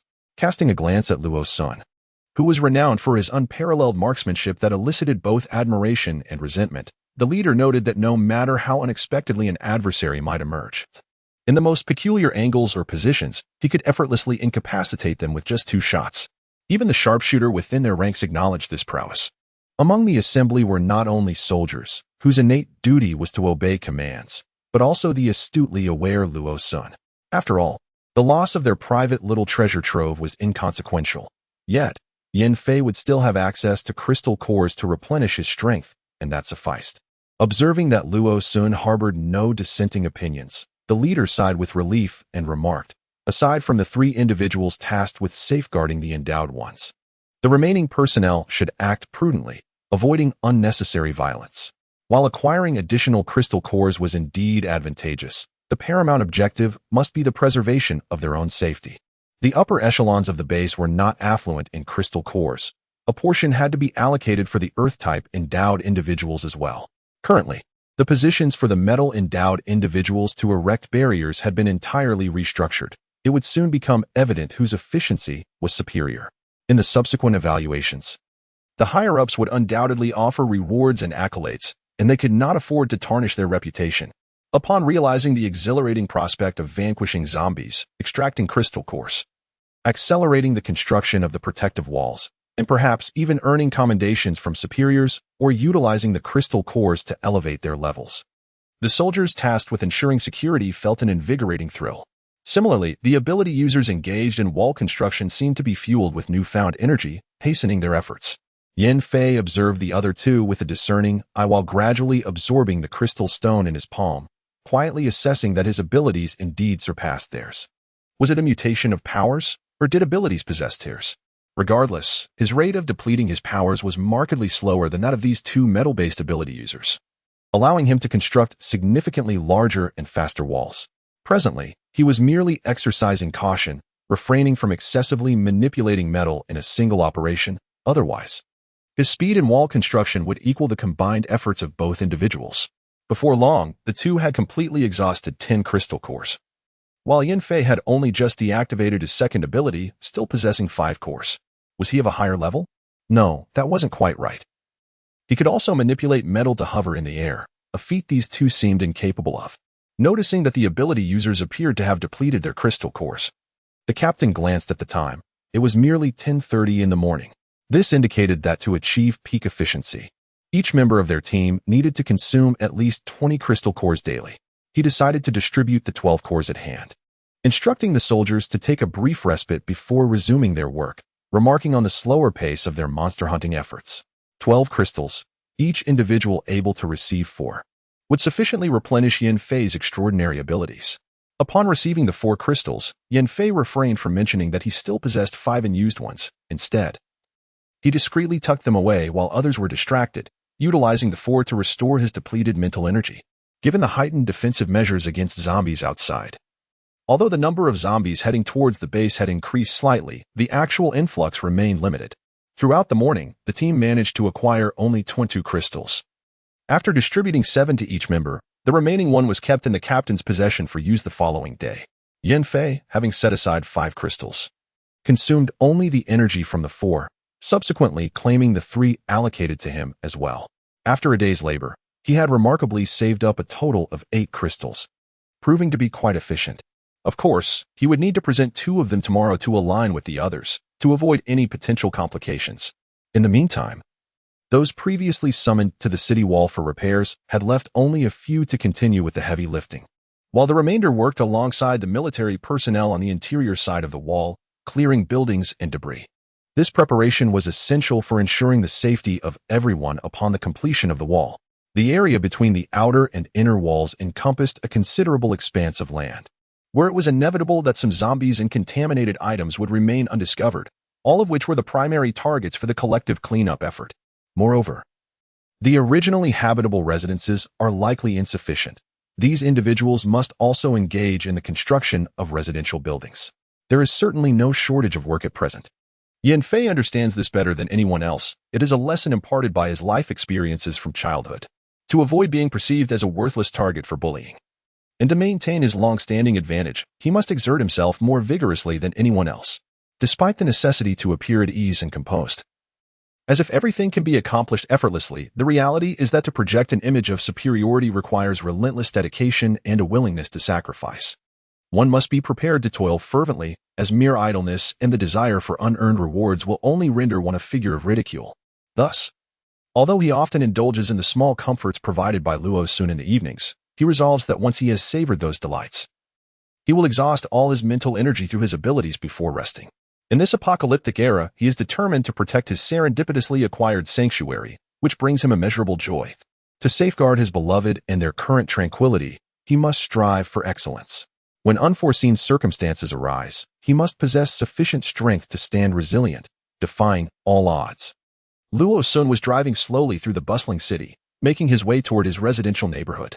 As he maneuvered his vehicle, he casually glanced at the roadside, searching for any vendors selling useful items. Suddenly, he felt an unfamiliar hand resting atop his head. Turning his gaze, he found Yanfei, looking somewhat lethargic, slouched against the seatback, idly running his fingers through Luo Sun's hair. "What's the matter? You want me to cut your hair? Are you quite certain?" Yanfei's eyes widened involuntarily. Although he had studied tailoring and was adept at cutting fabric, the thought of trimming someone's hair was a different matter entirely. He chuckled softly. Aside from a childhood incident in elementary school where he had snipped the braids of a classmate with art scissors, he had never attempted to cut anyone's hair. Did Luo Sun not fear the consequences of letting him experiment with his locks? In this post-apocalyptic world, hairdressers still existed, albeit with limited prospects. Those with refined skills might fare well once the base became stable, as affluent men and women would inevitably seek out talented hairstylists. However, for those lacking expertise, the situation was dire. They might not earn even a few chips or biscuits in a day's work. Consequently, most individuals either allowed their hair to grow wild without care, resembling the disheveled look of American vagrants, or resorted to cutting their own hair. While managing long hair was somewhat feasible, dealing with short hair was another challenge altogether. The back was particularly troublesome to reach, and even if one could awkwardly attain the necessary position, it would be rather unnatural. Thus, the notion of finding a good friend to assist in haircuts had occasionally flickered in Luo Sun's mind like a fleeting romance from a previous life. Regrettably, in his past life, he lacked a close companion. Fortunately, he now has one. Even if his hair is reduced to a state reminiscent of a dog-esque chute style, he is indifferent, for the joy of interacting with Yan Fei is what truly matters. However, should he seek assistance from others for a haircut, his beloved would undoubtedly be displeased. Is it a sacrifice of his appearance for the sake of an evening of bliss? Or should he endure a temporary sacrifice of his partner's sudden whims for the sake of aesthetics? The little fellow tilted his head, observing the two individuals seated in the center of the room. One sat in a chair while the other stood behind, the seated figure draped in a large white cloth. To prevent a certain dog from scattering hair throughout the house, Yan Fei had deliberately positioned the little one outside on the balcony, seizing the opportunity to expend some of his own abilities. Remarkably, after acclimating to the fatigue brought on by the lack of powers each afternoon, Yan Fei sensed an increase in his stamina, feeling stronger than usual. Thus, he was more than eager to find ways to exhaust his abilities. Strands of black hair fell to the ground, accompanied by the sound of snipping scissors. This was the most nerve-wracking moment of Yan Fei's life. Never before had he felt such tension, even when negotiating million-dollar contracts at work. He dared not cut too much at once, opting instead for meticulous, gradual snips, allowing only the finest fragments of hair to cascade down from Luo Sun's head. Before the haircut, Luo Sun imparted his rudimentary knowledge to Yan Fei. Regrettably, his expertise was rather rudimentary and unrefined. As a frequent patron of upscale salons, Yan Fei found it difficult to heed advice that seemed utterly implausible, opting instead to meticulously learn the haircutting process as reflected in the mirror. Fortunately, there are merits to being cautious. After all, Luo Sun's head did not appear peculiar following the haircut, and he would undoubtedly be able to venture out the next day without concern. Once Luo Sun ascertained that his haircut was complete, he eagerly examined himself in the mirror, exclaiming, "Your hands are quite skillful." Yan Fei exhaled in relief, grateful that he had not embarrassed himself or disappointed his beloved. Just as he was lost in thought, Luo Sun continued, "Once the weather warms up, should we simply go for a buzz cut?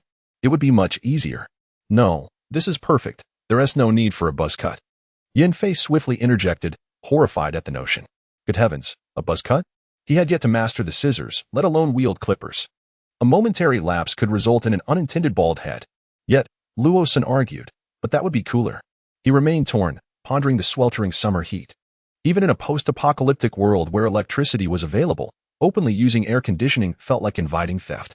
"No worries, I can simply give you a haircut every few days," Yan Fei suggested, bending slightly at the waist, a hint of a playful smile gracing his lips, his voice carrying a slightly husky timbre, which sounded particularly alluring.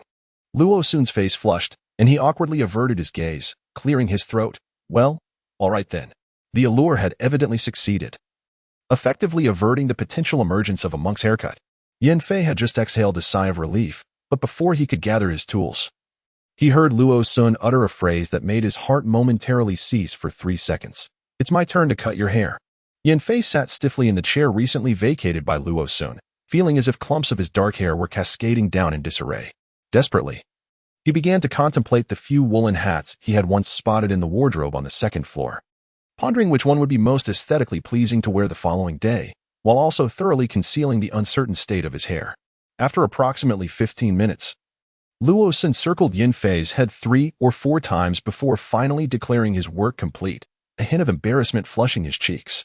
"It's done, but the result may not be very satisfactory." Yan Fei forced a stiff smile, resolute in his determination not to display any displeasure to his wife, regardless of what he might see in the mirror moments later. At worst, he could simply retrieve a hat to wear at home. With tentative steps, he approached the bathroom, but refrained from immediately checking his reflection in the small mirror. The larger mirror revealed a familiar visage, and upon seeing his hair, Yan Fei swiftly breathed a sigh of relief. Thankfully, it was still presentable. No, the cut was actually quite acceptable, albeit a tad shorter than he had anticipated, yet not unappealing. In truth, Luo Sun had merely followed the style Yan Fei originally sported. However, with a practical mindset, Luo Sun felt that if hair was to be cut, it would be more sensible to keep it shorter for convenience, less maintenance, and a sharper appearance. In the hustle of daily life, shorter hair proved to be far more manageable.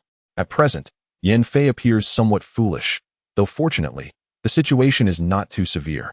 With a few days of care, he will become more pleasing to the eye.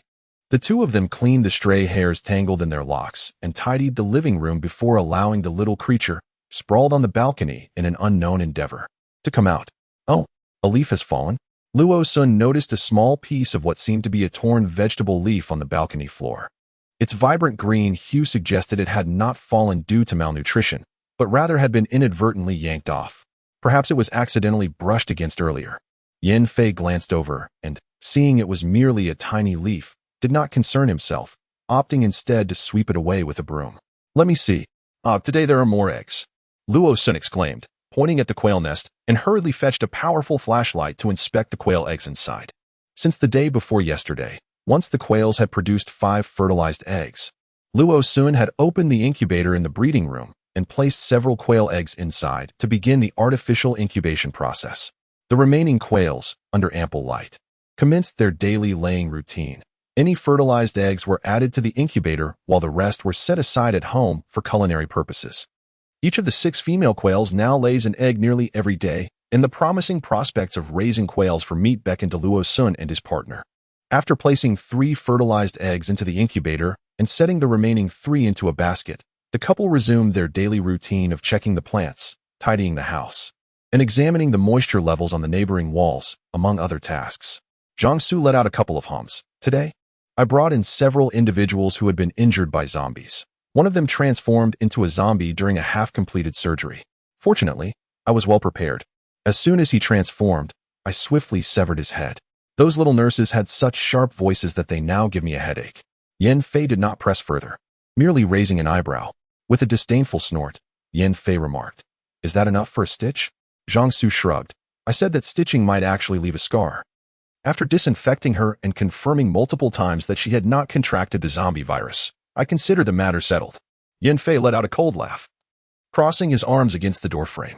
Indeed, they were seated in the business vehicle that my father often used before the apocalypse, still adorned with its pre-apocalypse license plate. Easily recognizable. Jiangsu shook his head slightly, letting out a sigh. Ever since he met that woman today, he realized that he and Yan Fei were indeed kindred spirits. Both possessed remarkable appearances and shared companionship with men, surrounded by exceptional individuals before the apocalypse. The difference was that the exceptional person beside him was a lover, while Yan Fei's was a blood relative. In a way, he was perhaps worse off. He merely had not encountered a good man.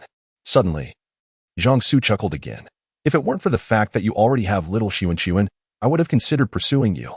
Jiangsu raised an eyebrow, his face lighting up with a radiant smile, and suddenly leaned forward, nearly pressing his face against Yan Fei's. So, does that mean you were swayed by your little Xuan? Do not speak. I also harbor a certain fondness for him.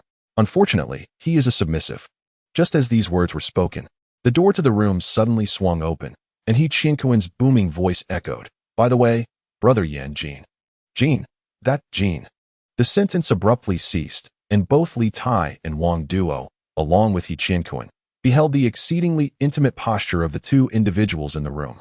Yan Fei instantly noticed Luo Sun, who stood slightly behind, staring at them with wide eyes and mouth agape. One could say it is fortunate that, in addition to possessing formidable abilities, those with supernatural powers have also significantly enhanced their physical constitutions. If you find yourself feeling idle, I could offer to make a few more incisions on you for free.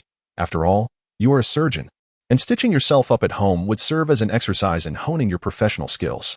Yan Fei, with a darkened expression, straightened his posture, causing several pieces of metal to levitate from the iron sandbag, swiftly coalescing in midair into a few razor-sharp daggers.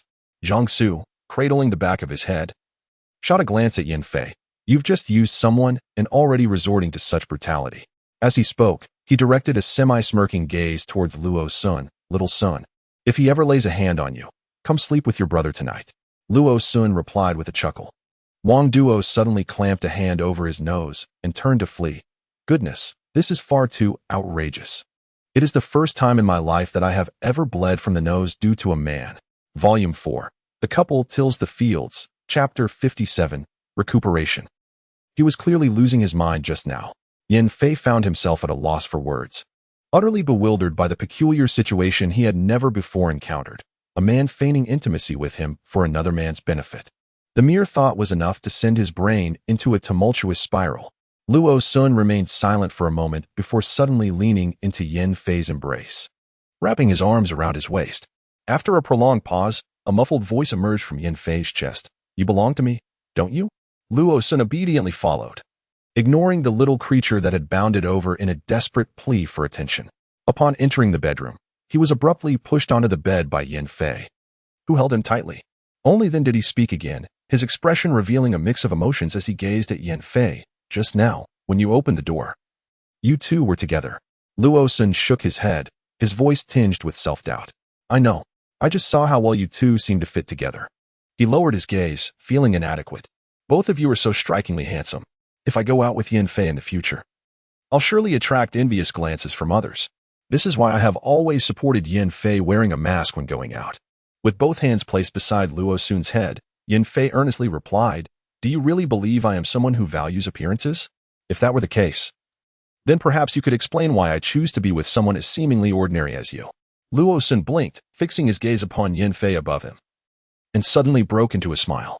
He reached up, wrapping his arm around Yin Fei's neck, pulling his ear close to his lips, whispering, Let us do this. As his hand slid down to Luo Sun's waist, he leaned in closer, softly murmuring, Are you certain? Luo Sun felt as though his face had been thoroughly scorched, the areas he touched becoming achingly tender. He remained silent, merely nodding slightly, his hand still cradling Yin Fei's neck. Luo Sun needed reassurance, a confirmation that Yin Fei loved him, that they were indeed intertwined. The contrasting and ever-shifting rules of life, the unfamiliar environment, and the strange crowds left him in a state of disorientation. This predicament reminded him of a similar experience in his previous life. After the apocalypse, he initially hid in fear and chaos, only to be compelled by the harshness of survival to emerge and form tenuous alliances with other survivors, carving a bloody path through adversity.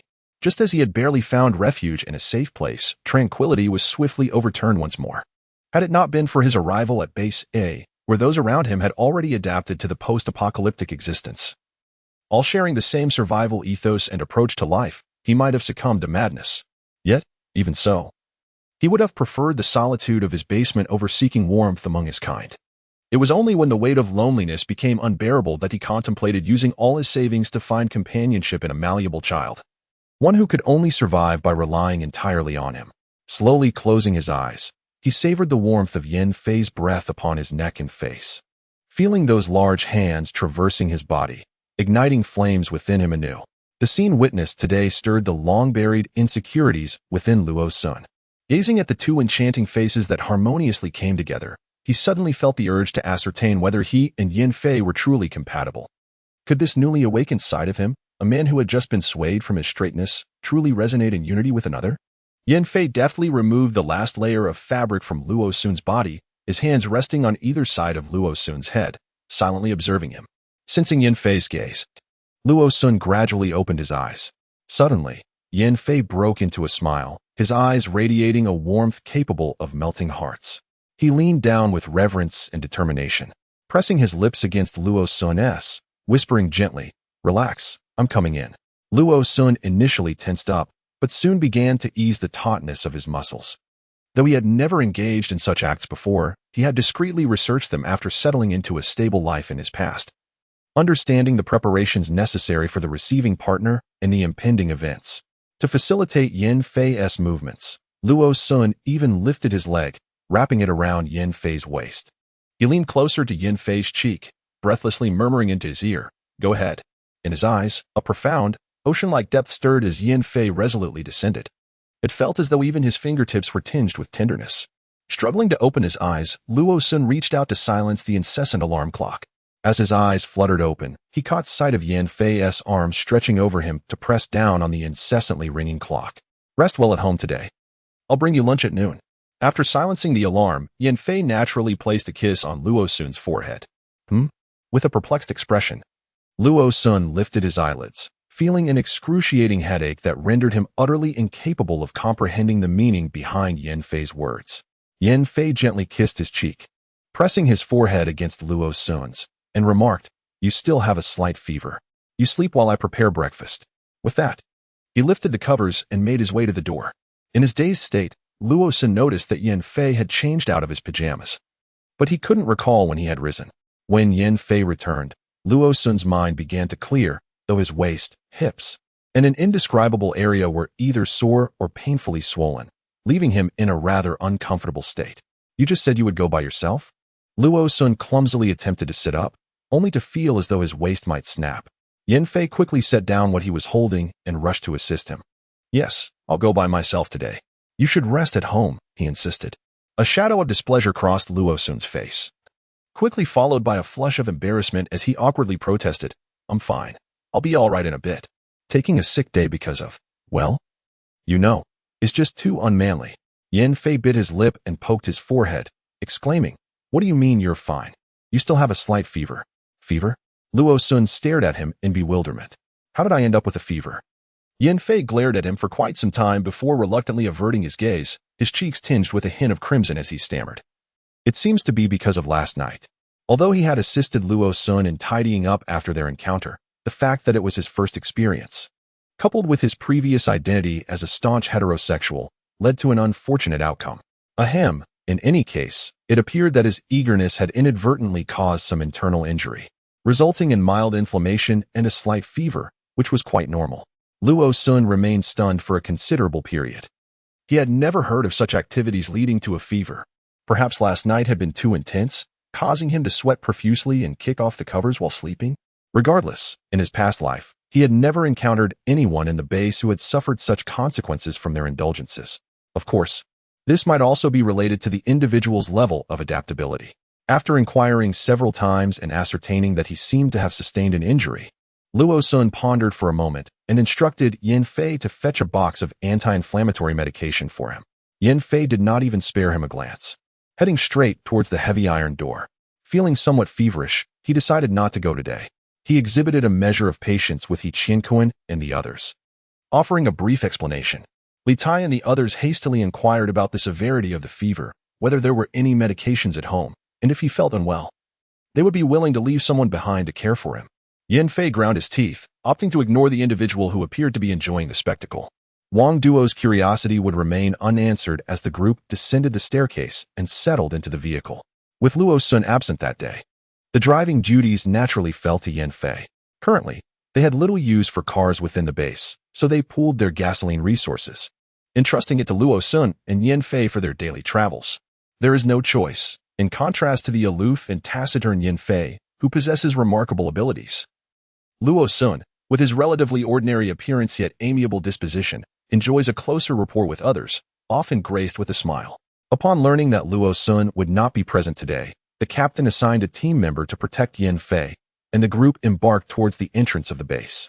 While still in the vehicle, the captain produced a bag containing 45 crystal cores, 5 more than the previous day for each member, with the promise of further distribution should they acquire more today.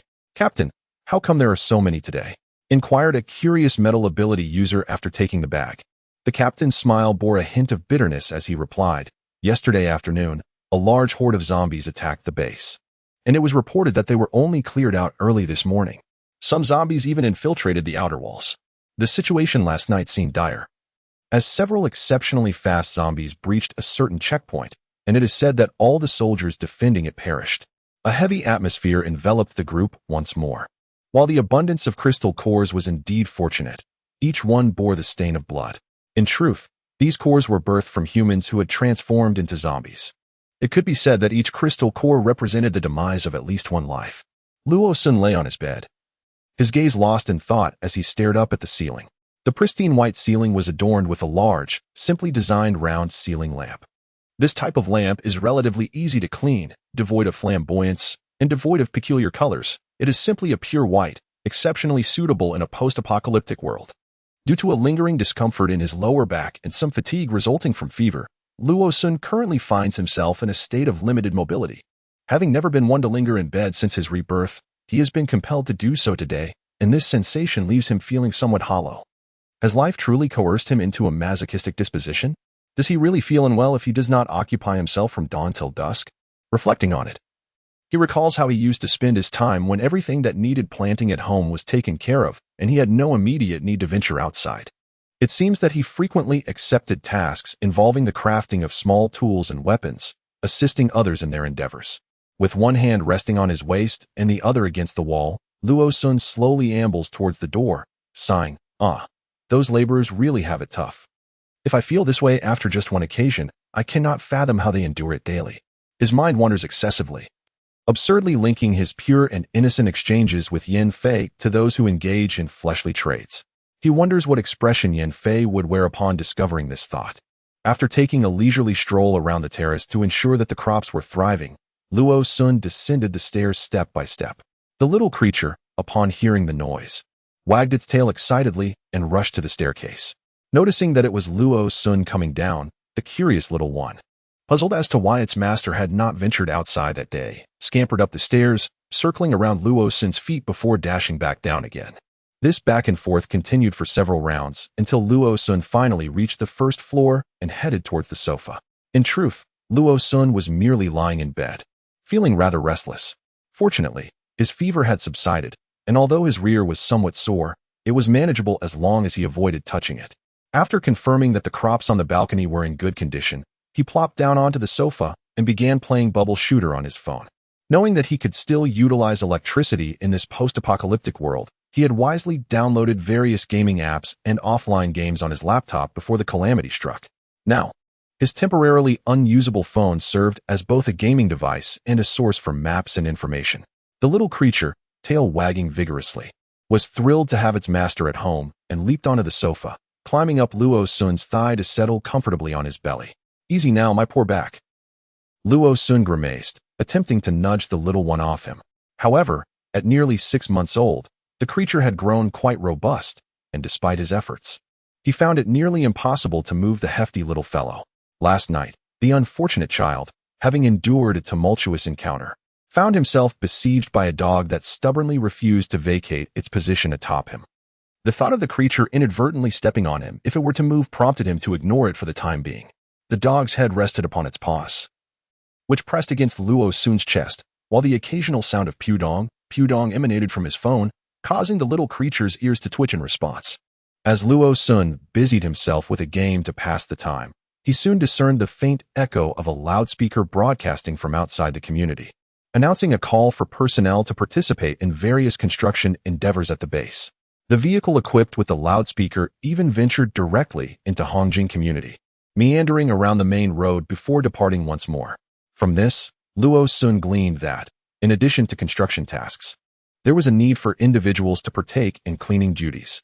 He stroked his chin, suspecting that the base had amassed a considerable collection of fabric for various purposes, yet harbored concerns about potential contamination on these materials.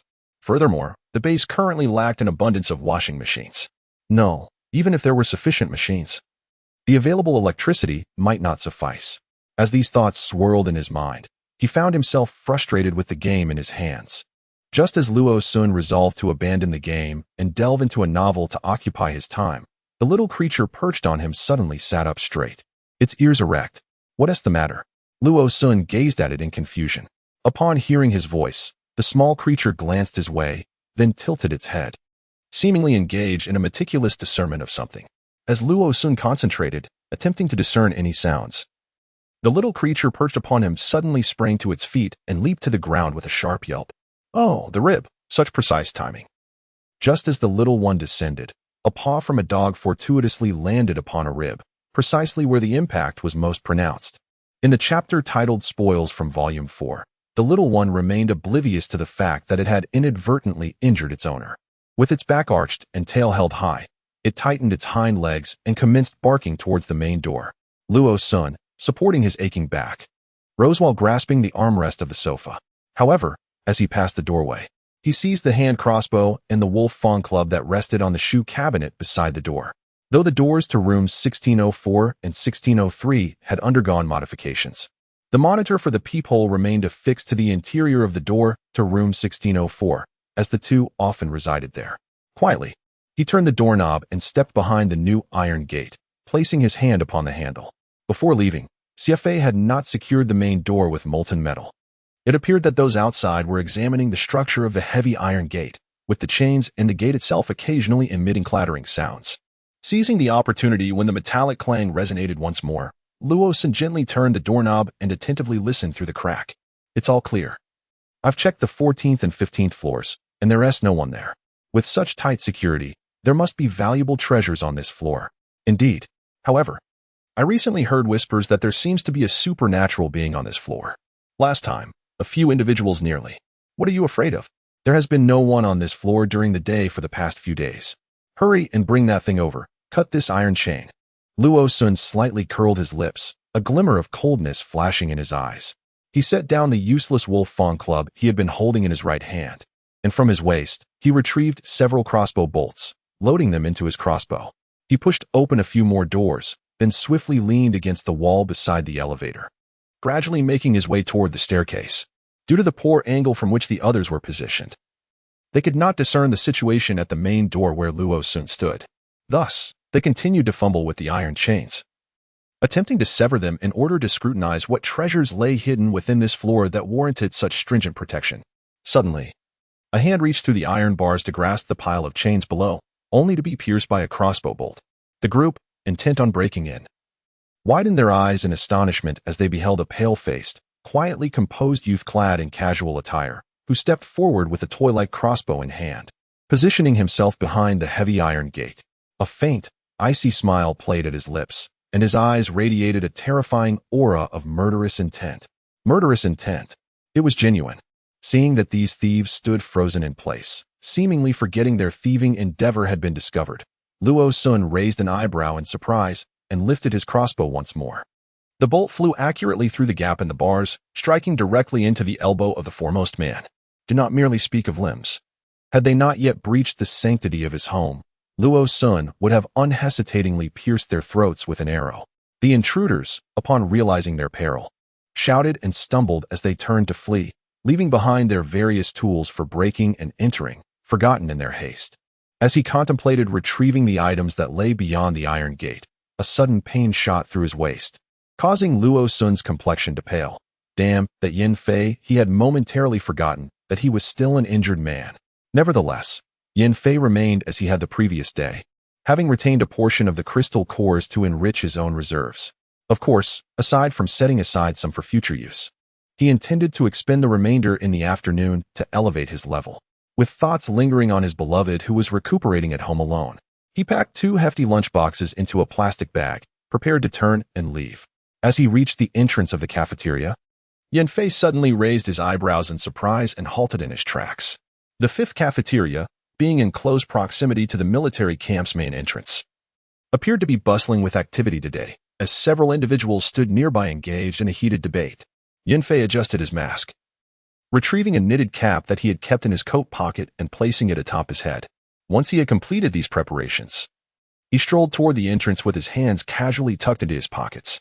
A middle-aged man and a woman with wavy, dyed flaxen hair were engaged in a hushed argument. As Yin Fei passed by them, he slowed his pace slightly, allowing their quarrel to reach his ears. You want me to move to the house by the outer wall? On what grounds? Yin Gexin, where would you be without our family? Do you wish to cast me out to the outer wall to meet my demise? Do you possess no conscience? The middle-aged man furrowed his brows, his expression darkening significantly. Lu Xiangyu, there is a scarcity of housing within the inner walls. You disdain the newly constructed buildings, and I have painstakingly located this place on the outer wall at your behest. It has all been arranged. Just let it go? The outer wall is still incomplete. Heaven knows that it won't be long before the zombies breach it again. Do you wish to endanger me once more? Let me remind you, do not presume you are so formidable now. My father's former subordinate is currently one of the authorities in the Southwest Military District. The man took a deep breath, suppressing his anger. Then tell me, where do you intend to reside? Did they not allocate you a dormitory near the military camp? Although it may be a bit cramped, I could endure it. The woman raised her chin, casting him a sidelong glance. No. I need to work in the military camp and must stay there every day. I do not care about that. Legally, I am still your wife. So what difference does it make if you allow me to stay in your house? Yin Fei's smile deepened at the corners of his mouth, his eyes glinting with a subtle chill, still the same as before, utterly unchanged. With his hands tucked into his pockets and a large backpack slung over his shoulder containing lunch for Luo Xiaoxuan, Yin Fei leisurely made his way towards the entrance. Yin Gexin, exasperated by the quarrel with his nominal wife, could only wave his hand in resignation. Fine, I understand. I will help you find another room near the military camp. Lu Xiangyu raised her head with pride, her face adorned with the expression she wore every time she obtained something she desired before the apocalypse. She had never truly intended to live with her nominal husband. Even if circumstances forced her to reside in his house, she resolutely refused to allow him to move in with her. After discussing this matter, Yen Gashin inadvertently glanced at the entrance of the military camp, where people came and went, and a few vehicles with special plates were permitted to enter directly. A young man, burdened with a large backpack, was making his way out, and his silhouette struck her as somewhat familiar. Lu Xiangyu followed his gaze towards the entrance and spotted the young man. However, she felt no sense of recognition. She merely remarked, "Quickly find me a suitable room. It's maddening to be crammed in with those women." With that, she turned and headed towards the cafeteria. Yen Gashin dismissed the feeling of familiarity. Exhaling a cloud of mist in the cold air, his expression dark as he walked in another direction. "Look at that. These are my parents." Their son passed by them, and they were oblivious, unable to recognize his silhouette. Yen Fei stood at the military camp's entrance, a faint cold smirk lingering beneath his mask. Given their usual encounters, let alone a mere silhouette, even in his current attire, with a mask obscuring his features, they might not recognize him even if he stood right before them. Upon reaching the entrance, he paused to inspect. Blood. Immediately employing his extraordinary abilities to unlock the door, Yen Fei dashed towards his home. Upon flinging open the door, he beheld Luo Sun, who was struggling to rise from the sofa after having just heard the commotion. Yen Fei hurriedly approached, grasping his arms with both hands, anxiously inspecting him. "Are you all right?" Luo Sun paused for a moment, suddenly recalling the events of the previous night. Coughing softly, he shyly attempted to push Yen Fei's hands away. "It's nothing." Relieved, Yen Fei exhaled. "I noticed bloodstains on the iron door in the corridor." Only then did Luo Sun comprehend the source of his concern and chuckled. "After you all left this morning, a few thieves came by. I managed to fend them off with 2 crossbows. After clarifying the events of the morning and realizing there was no harm done to his beloved, who had fought valiantly, Yen Fei set down his backpack and turned to secure the corridor's main door. In his haste to check on Luo Sun, he had momentarily forgotten to close it. What a struggle it was for him. The large iron door featured iron grates only on the upper half, while the lower portion was a solid iron plate. The grates were so narrow that, as a wounded individual, he found it exceedingly arduous to lift his bag with a rod, only to discover it was too large to fit through the opening. He had to extract each item individually before he could finally maneuver the seemingly empty bag inside. He had accomplished nothing throughout the morning. After dealing with the thieves, he had been preoccupied with this heap of belongings. Not to mention, several items had already been taken out by those thieves and left on the stairs, requiring him to painstakingly retrieve them using 2 rods. Truly, the exhaustion was overwhelming.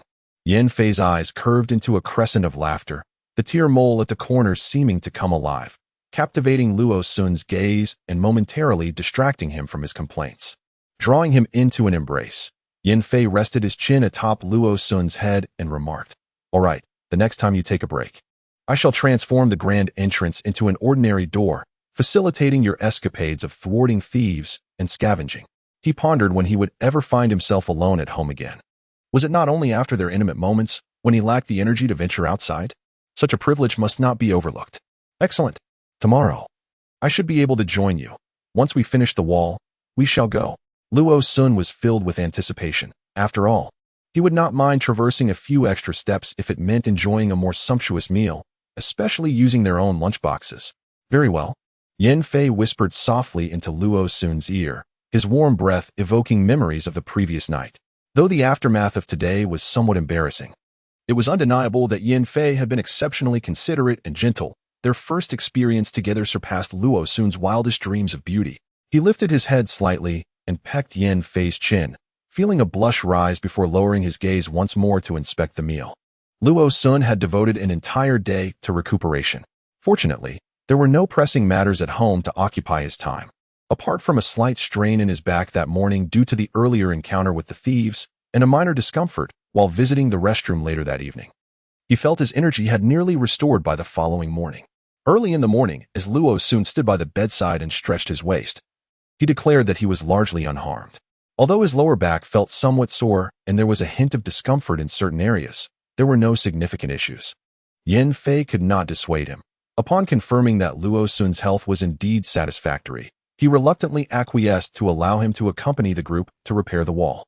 Fortunately, Luo Sun's performance the previous morning had demonstrated that even after a rather compromising experience, he possessed the prowess to shoot through another's knee with a crossbow.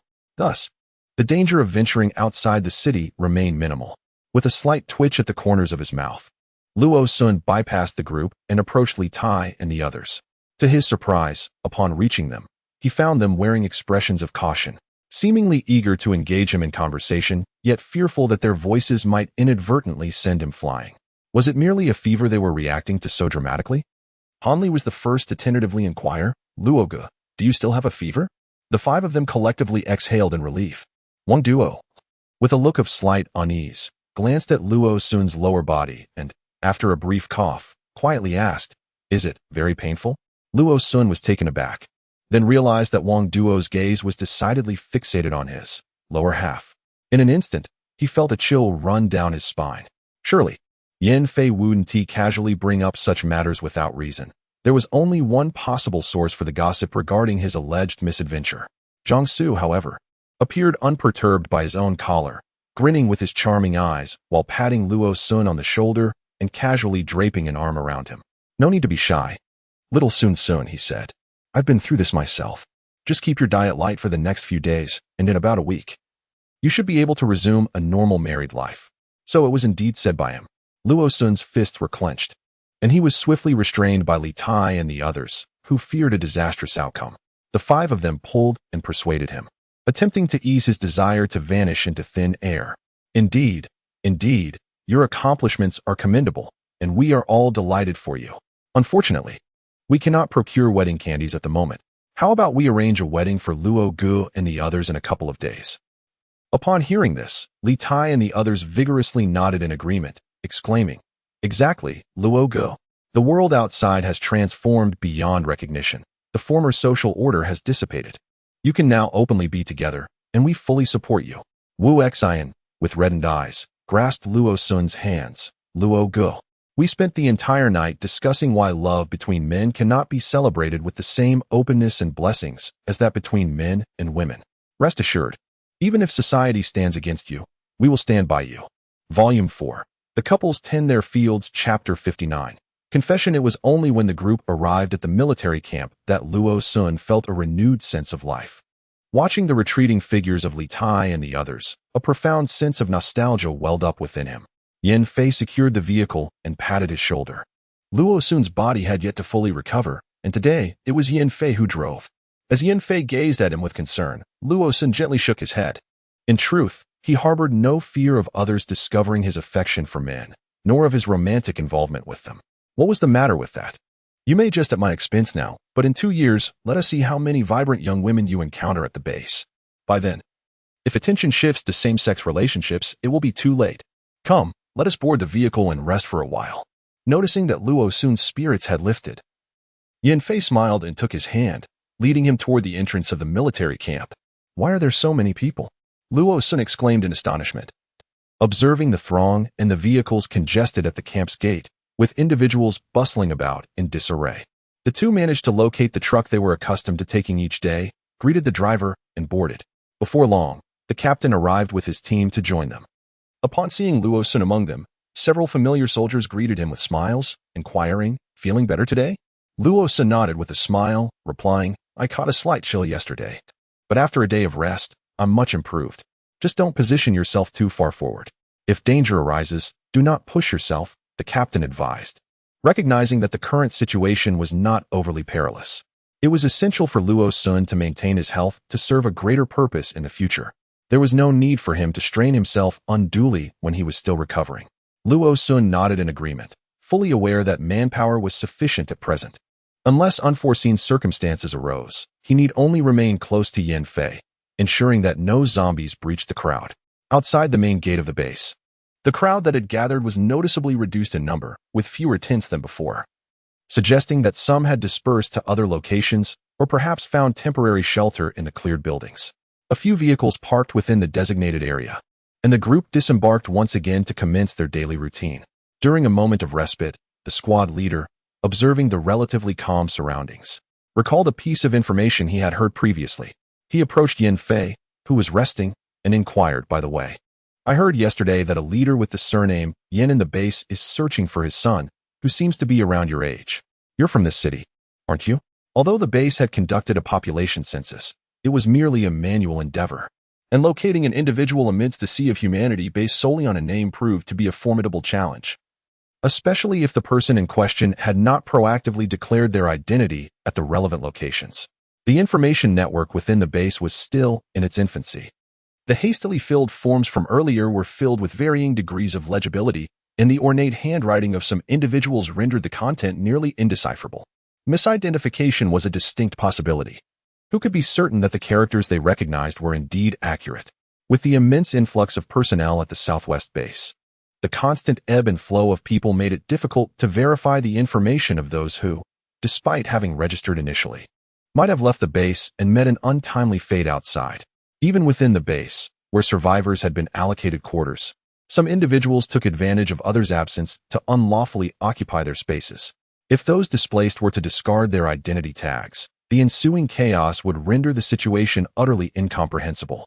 Overall, the management of such affairs within the base remains in disarray, which is one of the primary reasons why Li Tai and his companions were summoned to work overtime. It is no easy task for Yin Fei's parents to locate him. Moreover, they have not earnestly sought him out. They are convinced that if their son is alive and has reached the Southwest base, his first course of action would undoubtedly be to seek assistance from the authorities, to disclose his family's circumstances in order to secure the best possible treatment, much like themselves. Unfortunately, they are entirely oblivious to their son's character. Even in the absence of Luo's son, once Yin Fei is capable of self-preservation and finds a way to settle within the base, he would never turn to the military for aid. He would much rather engage in a bloody struggle against zombies outside, personally acquiring the resources necessary for survival, than continue to endure a monotonous and lifeless existence. With a faint smile gracing his face, Yin Fei spoke with a hint of regret. Both Xiao Sun and I hail from City F, having only come to City A for work a few years ago. If only I had relatives in leadership positions here. He gestured with both hands in a display of regret. I would have long since sought connections. The captain and several soldiers chuckled at his words, affirming his sentiment. If there were connections and avenues, one would have sought assistance from the military long ago.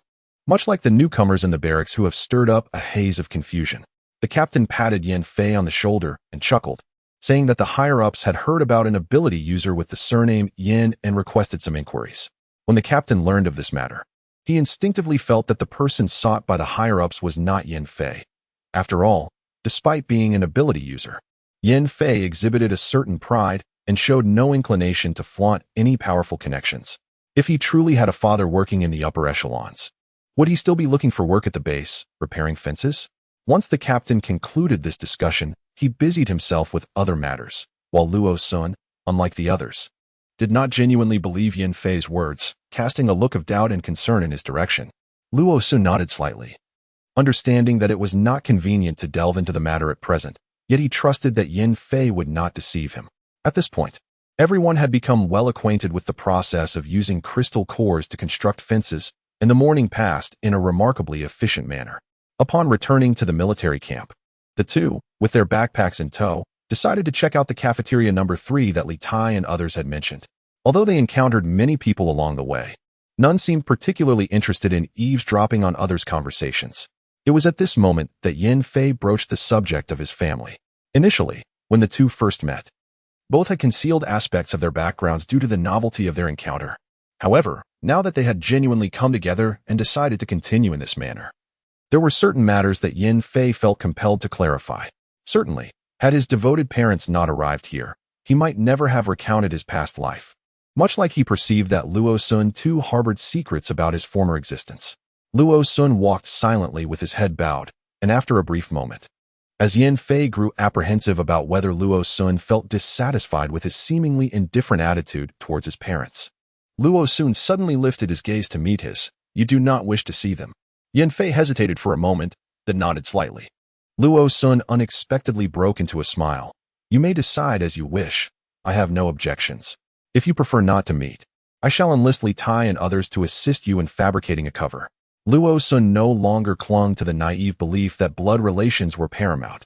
His experiences had taught him that in life-threatening situations, even kin could betray one another. Perhaps those who survived in this post-apocalyptic world harbored various dark thoughts. The truly virtuous had perished at the onset of the catastrophe, confronted by overwhelming peril. In any case, Luo Sun's worldview could not be easily restored. It is conceivable that in the early days of the apocalypse, there existed individuals willing to sacrifice themselves for the sake of their loved ones, striving to secure survival opportunities for others. Yet by the time they made such choices, they were likely already doomed. Yin Fei's decision did not harm anyone. He simply understood from the outset that if his parents did not transform into zombies directly, they would swiftly seek out a force capable of protecting them. Only after confirming their safety and well-being at the base did he choose not to acknowledge them. The smile on Yin Fei's face gradually warmed as he grasped Luo Sun's hand firmly, and the two walked side by side. He required no relatives, no familial bonds. Luo Sun was sufficient. The pair entered the third cafeteria, which was more crowded than the fifth. After circling the serving area, they discovered the food here was indeed significantly better. Once they finished their exploration, they huddled together to discuss their choices. Luo Sun remarked, "It has been ages since I've had noodles. The braised noodles seem appealing. Should we order a portion?" He scanned the area and noted the scarcity of available seats. Just as he was about to agree, a moment of hesitation struck him. Will the noodles be too sticky? All right, let's split up. Luo Sun hurriedly dashed towards the noodle counter with his large food container, while Yin Fei turned to the potsticker's stall.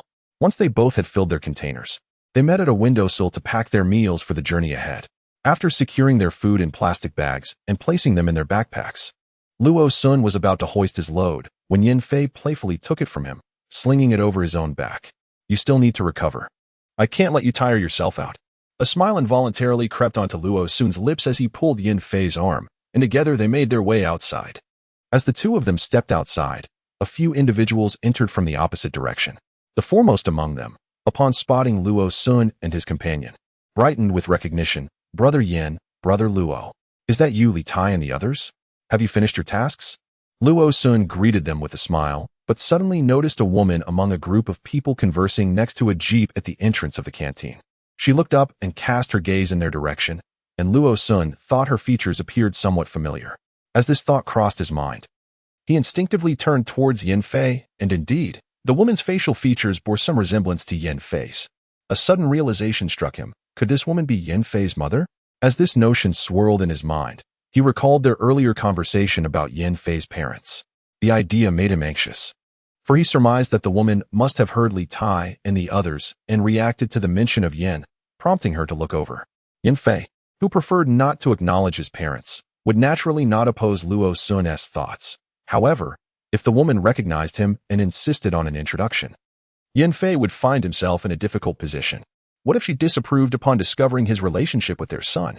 As they nodded their farewells, He Chien Kuan, with gleaming eyes, rushed past them, cradling a large bowl of rice. "It seems they have spare ribs today. I want that." Luo Sun, taking Yin Fei by the hand, descended the stairs. As they passed the group, he noted with relief that the woman had not turned to look at them again. Once they were a safe distance away, he whispered to Yin Fei, "I initially thought that woman might be your mother." Yin Fei chuckled softly. "The one with the brown hair by the jeep? Indeed.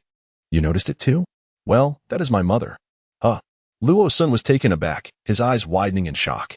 Yin Fei raised his hand, wrapping it around Luo Sun's shoulder, guiding him to continue walking outside. "Don't worry, even if I were to walk right up to her, she wouldn't recognize me."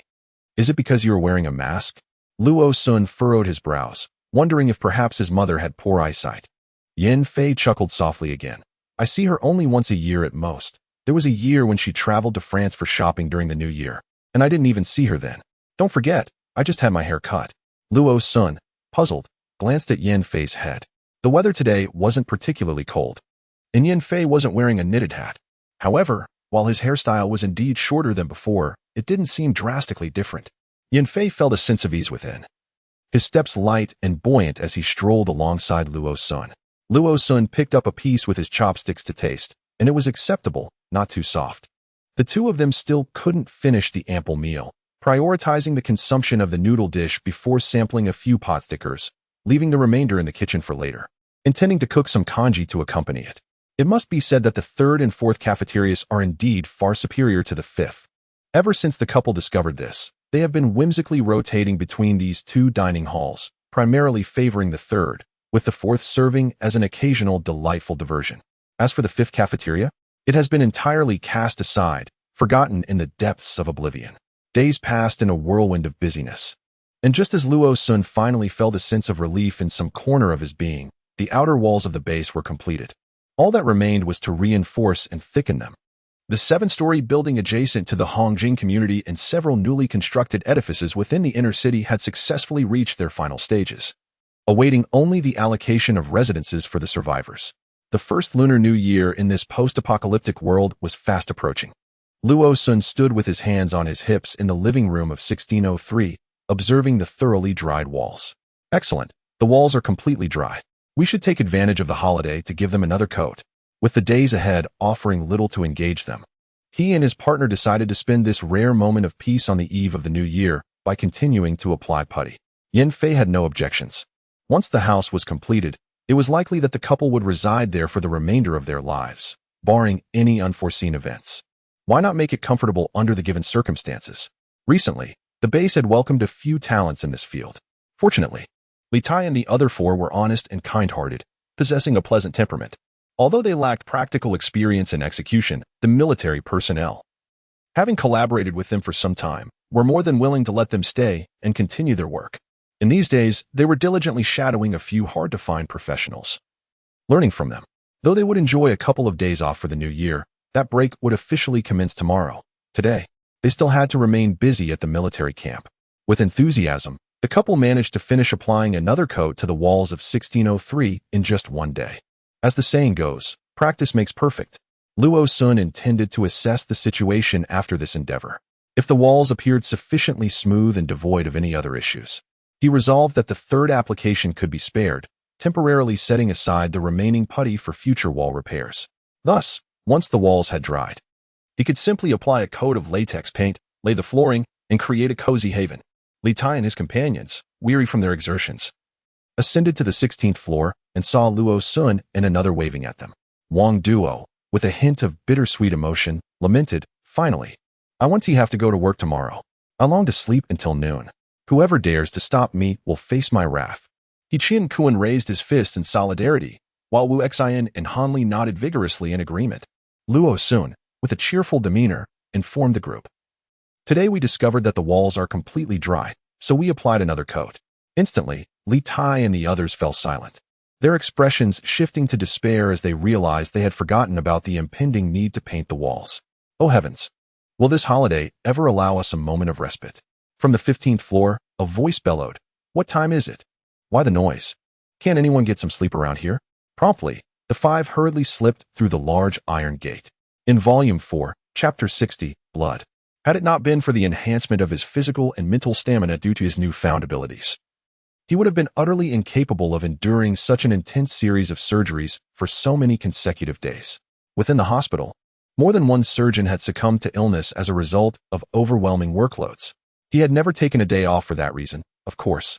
This was largely due to his unwillingness to remain alone in a desolate room. The oppressive atmosphere, that suffocating feeling, when he was injured and unable to move, it was bearable. But now, he would rather exhaust himself on the operating table. He strolled slowly towards the residential area, flanked by numerous parked vehicles. Although the outer base had erected walls, those residing in the inner base, even without proper accommodations, preferred not to dwell in the vacant houses of the outer region.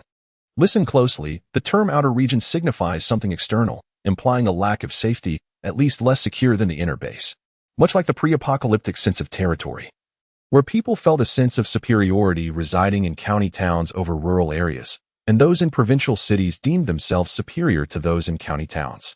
Inhabitants of large cities felt a similar pride over their counterparts in smaller cities, and those in municipalities held a sense of prestige over those in larger cities. This inexplicable vanity had followed people into the apocalypse, where now they took pride in being able to enter the inner base. Being ousted to the outer base felt akin to receiving a slap in the face, a source of embarrassment. Naturally, their concerns regarding safety did indeed play a role in their choice of residence. As Zhang Shu continued forward, a group of individuals, arm in arm, approached from a nearby intersection, one of them chuckling, "Wang Gu really has a way, managing to bring everyone into the inner city. Haha, it's no big deal." The one referred to as Wang Gu replied, feigning modesty while feeling quite pleased within. Beside Wang Guo, a slightly shorter man leaned into his embrace, laughing. You should consider who Wang Guo is. What does entering the inner circle even mean? The inner city is already so congested. Managing to secure a place to stay is the real feat. Laughter erupted among the crowd, flattery flowed in ceaseless waves, while Wang Guo, despite his feigned humility, could not conceal the pride etched on his face. Now that they had arrived at the southwest base and entered the inner city, although none possessed extraordinary abilities, their experiences from the outside world assured them that they could use this opportunity as a foundation to assemble a formidable team.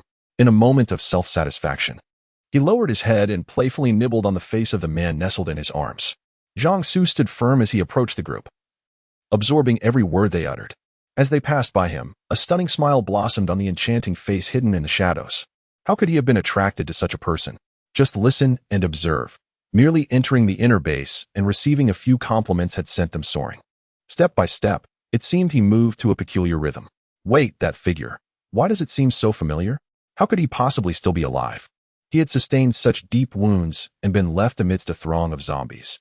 How could he have survived?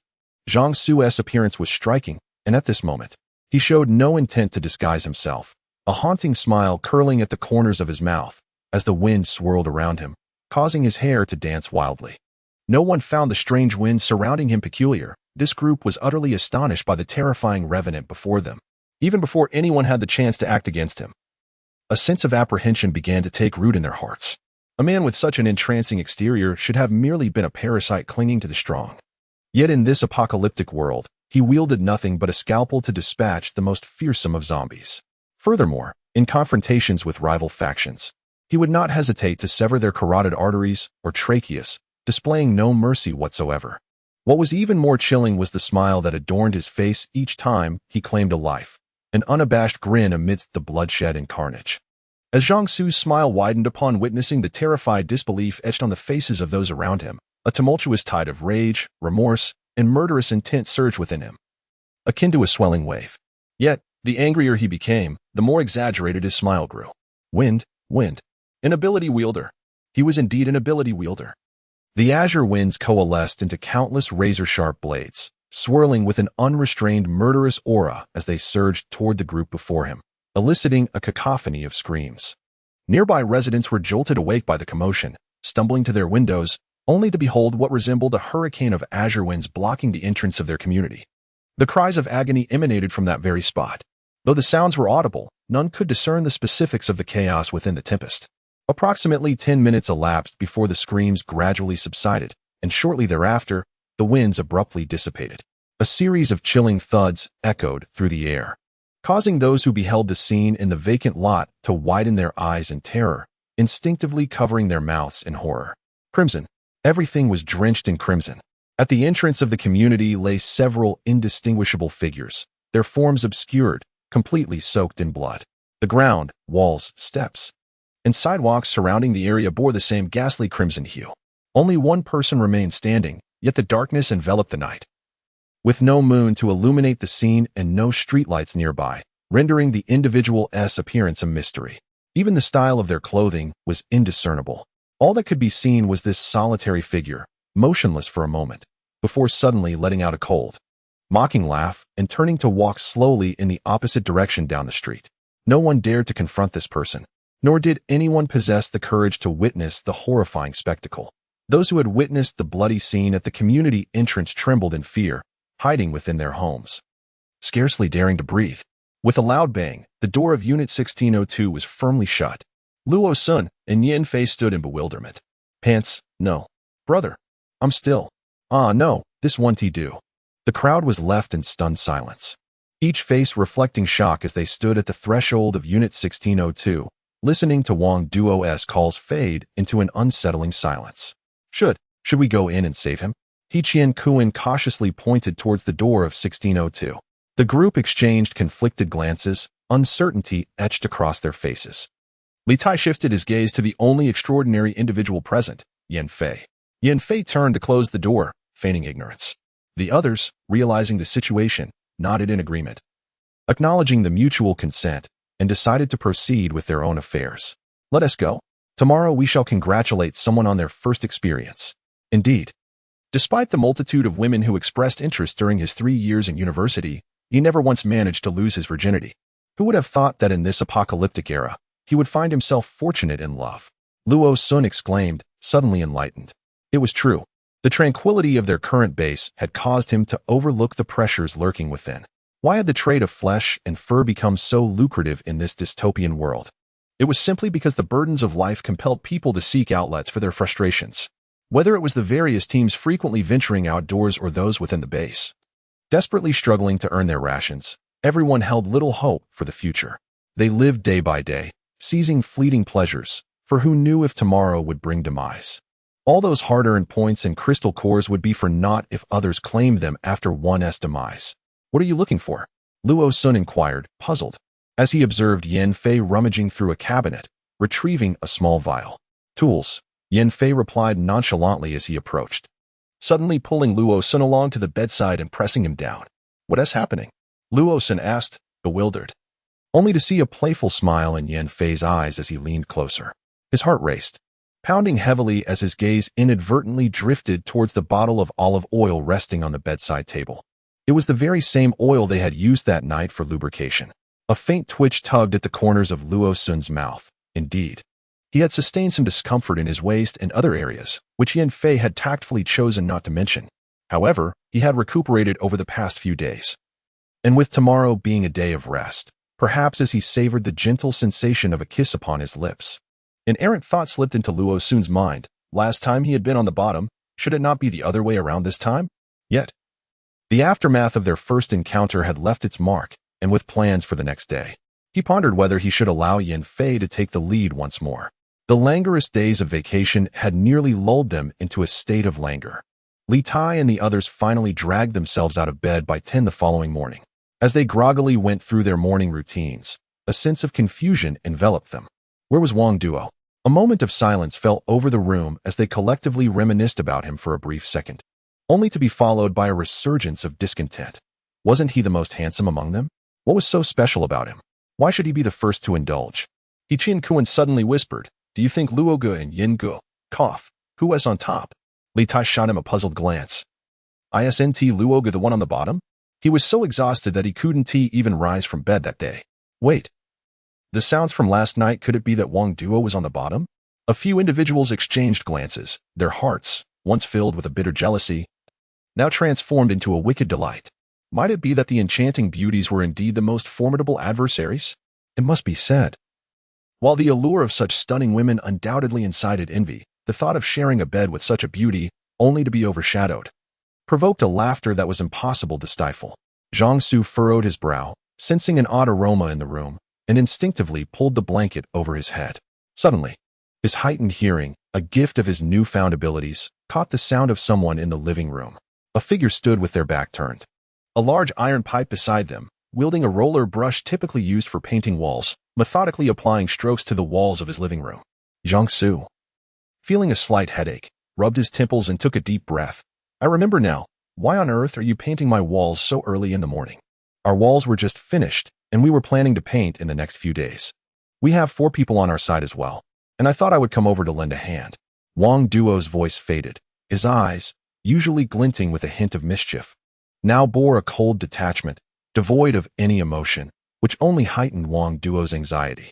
With a thud, the roller brush fell to the floor, and Wang Duo stared blankly at the closed bedroom door, a wave of sour anguish surging within him.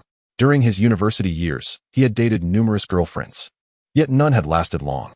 To be honest, he had scarcely held those girls' small hands. His appearance is quite decent, and it is often the so-called girlfriends who take the initiative to propose a relationship. He would think these young women truly remarkable, and out of vanity and other reasons, he would naturally not refuse.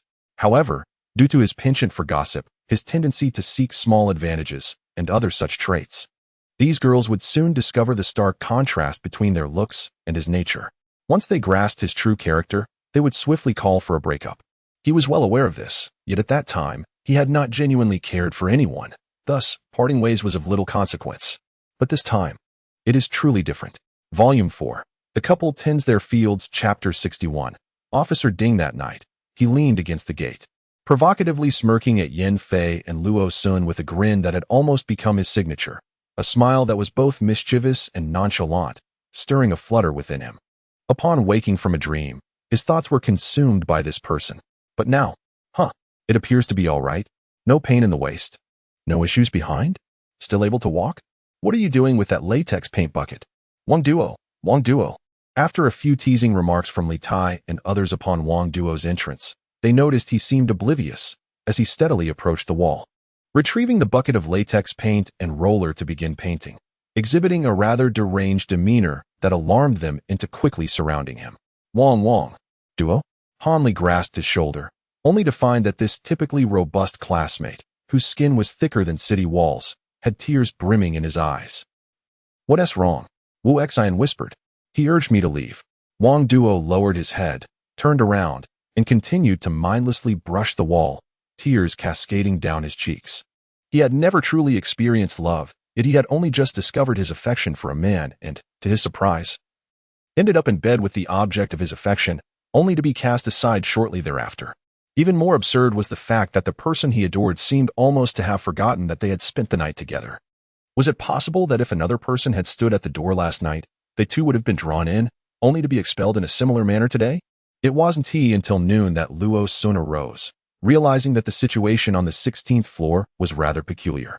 He briefly informed Yan Fei that they could assist in installing the floor heating pipes once the paint on their walls had dried, without delving into the specifics of what had transpired with Wang Duo. Only then did they exit room 1601. Suddenly, Yan Fei approached the door of room 1602, turning to Luo Sun and suggesting, "Shall we take a look inside?" Luo Sun was momentarily taken aback, gazing at him in confusion. It was far too simple for someone with metallic abilities to breach a door. Luo Sun's lips twitched slightly, yet he followed Yan Fei inside, the door being forcefully opened, feeling it would be inappropriate not to witness the unfolding drama. At that moment, Zhang Su was sitting in front of the living room window, vacantly staring at the azure sky. Upon hearing footsteps, he turned his head and, upon seeing Luo Sun and his companion, remained seated, letting out a faint, cold laugh. This seems to be my home. And it's also my neighbor S. Yan Fei ambled into the center of the living room, his hands casually tucked into his pockets, utterly oblivious to the fact that he had intruded upon someone else's domain. His palm rested upon a dilapidated metal sandbag, which undulated momentarily before reverting to its original form. Zhang Su chuckled and turned his gaze back to the window, inquiring, "What's the matter?" Luo Sun shrugged his shoulders. "But you slept with him. Don't you feel the need to take responsibility?" Zhang Su raised an eyebrow, a peculiar smile gracing his face. "Please. It was he who slept with me last night. I didn't even ask for an overnight fee, all right?" Yan Fei let out a soft laugh and settled beside Luo Sun. "I thought none of my neighbors resorted to such means for a living." Zhang Su shot him a sidelong glance. "I didn't do anything to him. We merely shared a night, and I found it inappropriate." "You must have casually sought someone to relieve your urges for an entire night, and then discarded them like a depleted tool," Luo Sun rebutted, piercing through his excuses. After a moment of silent scrutiny, Luo Sun rose and beckoned Yan Fei to accompany him as they exited. The door swung open to reveal Li Tai, who, upon noticing the return of Luo Sun and Yan Fei, looked on with curiosity. "What is going on? Did you forget something?" Wang Duo, taken aback, widened his eyes in astonishment at Luo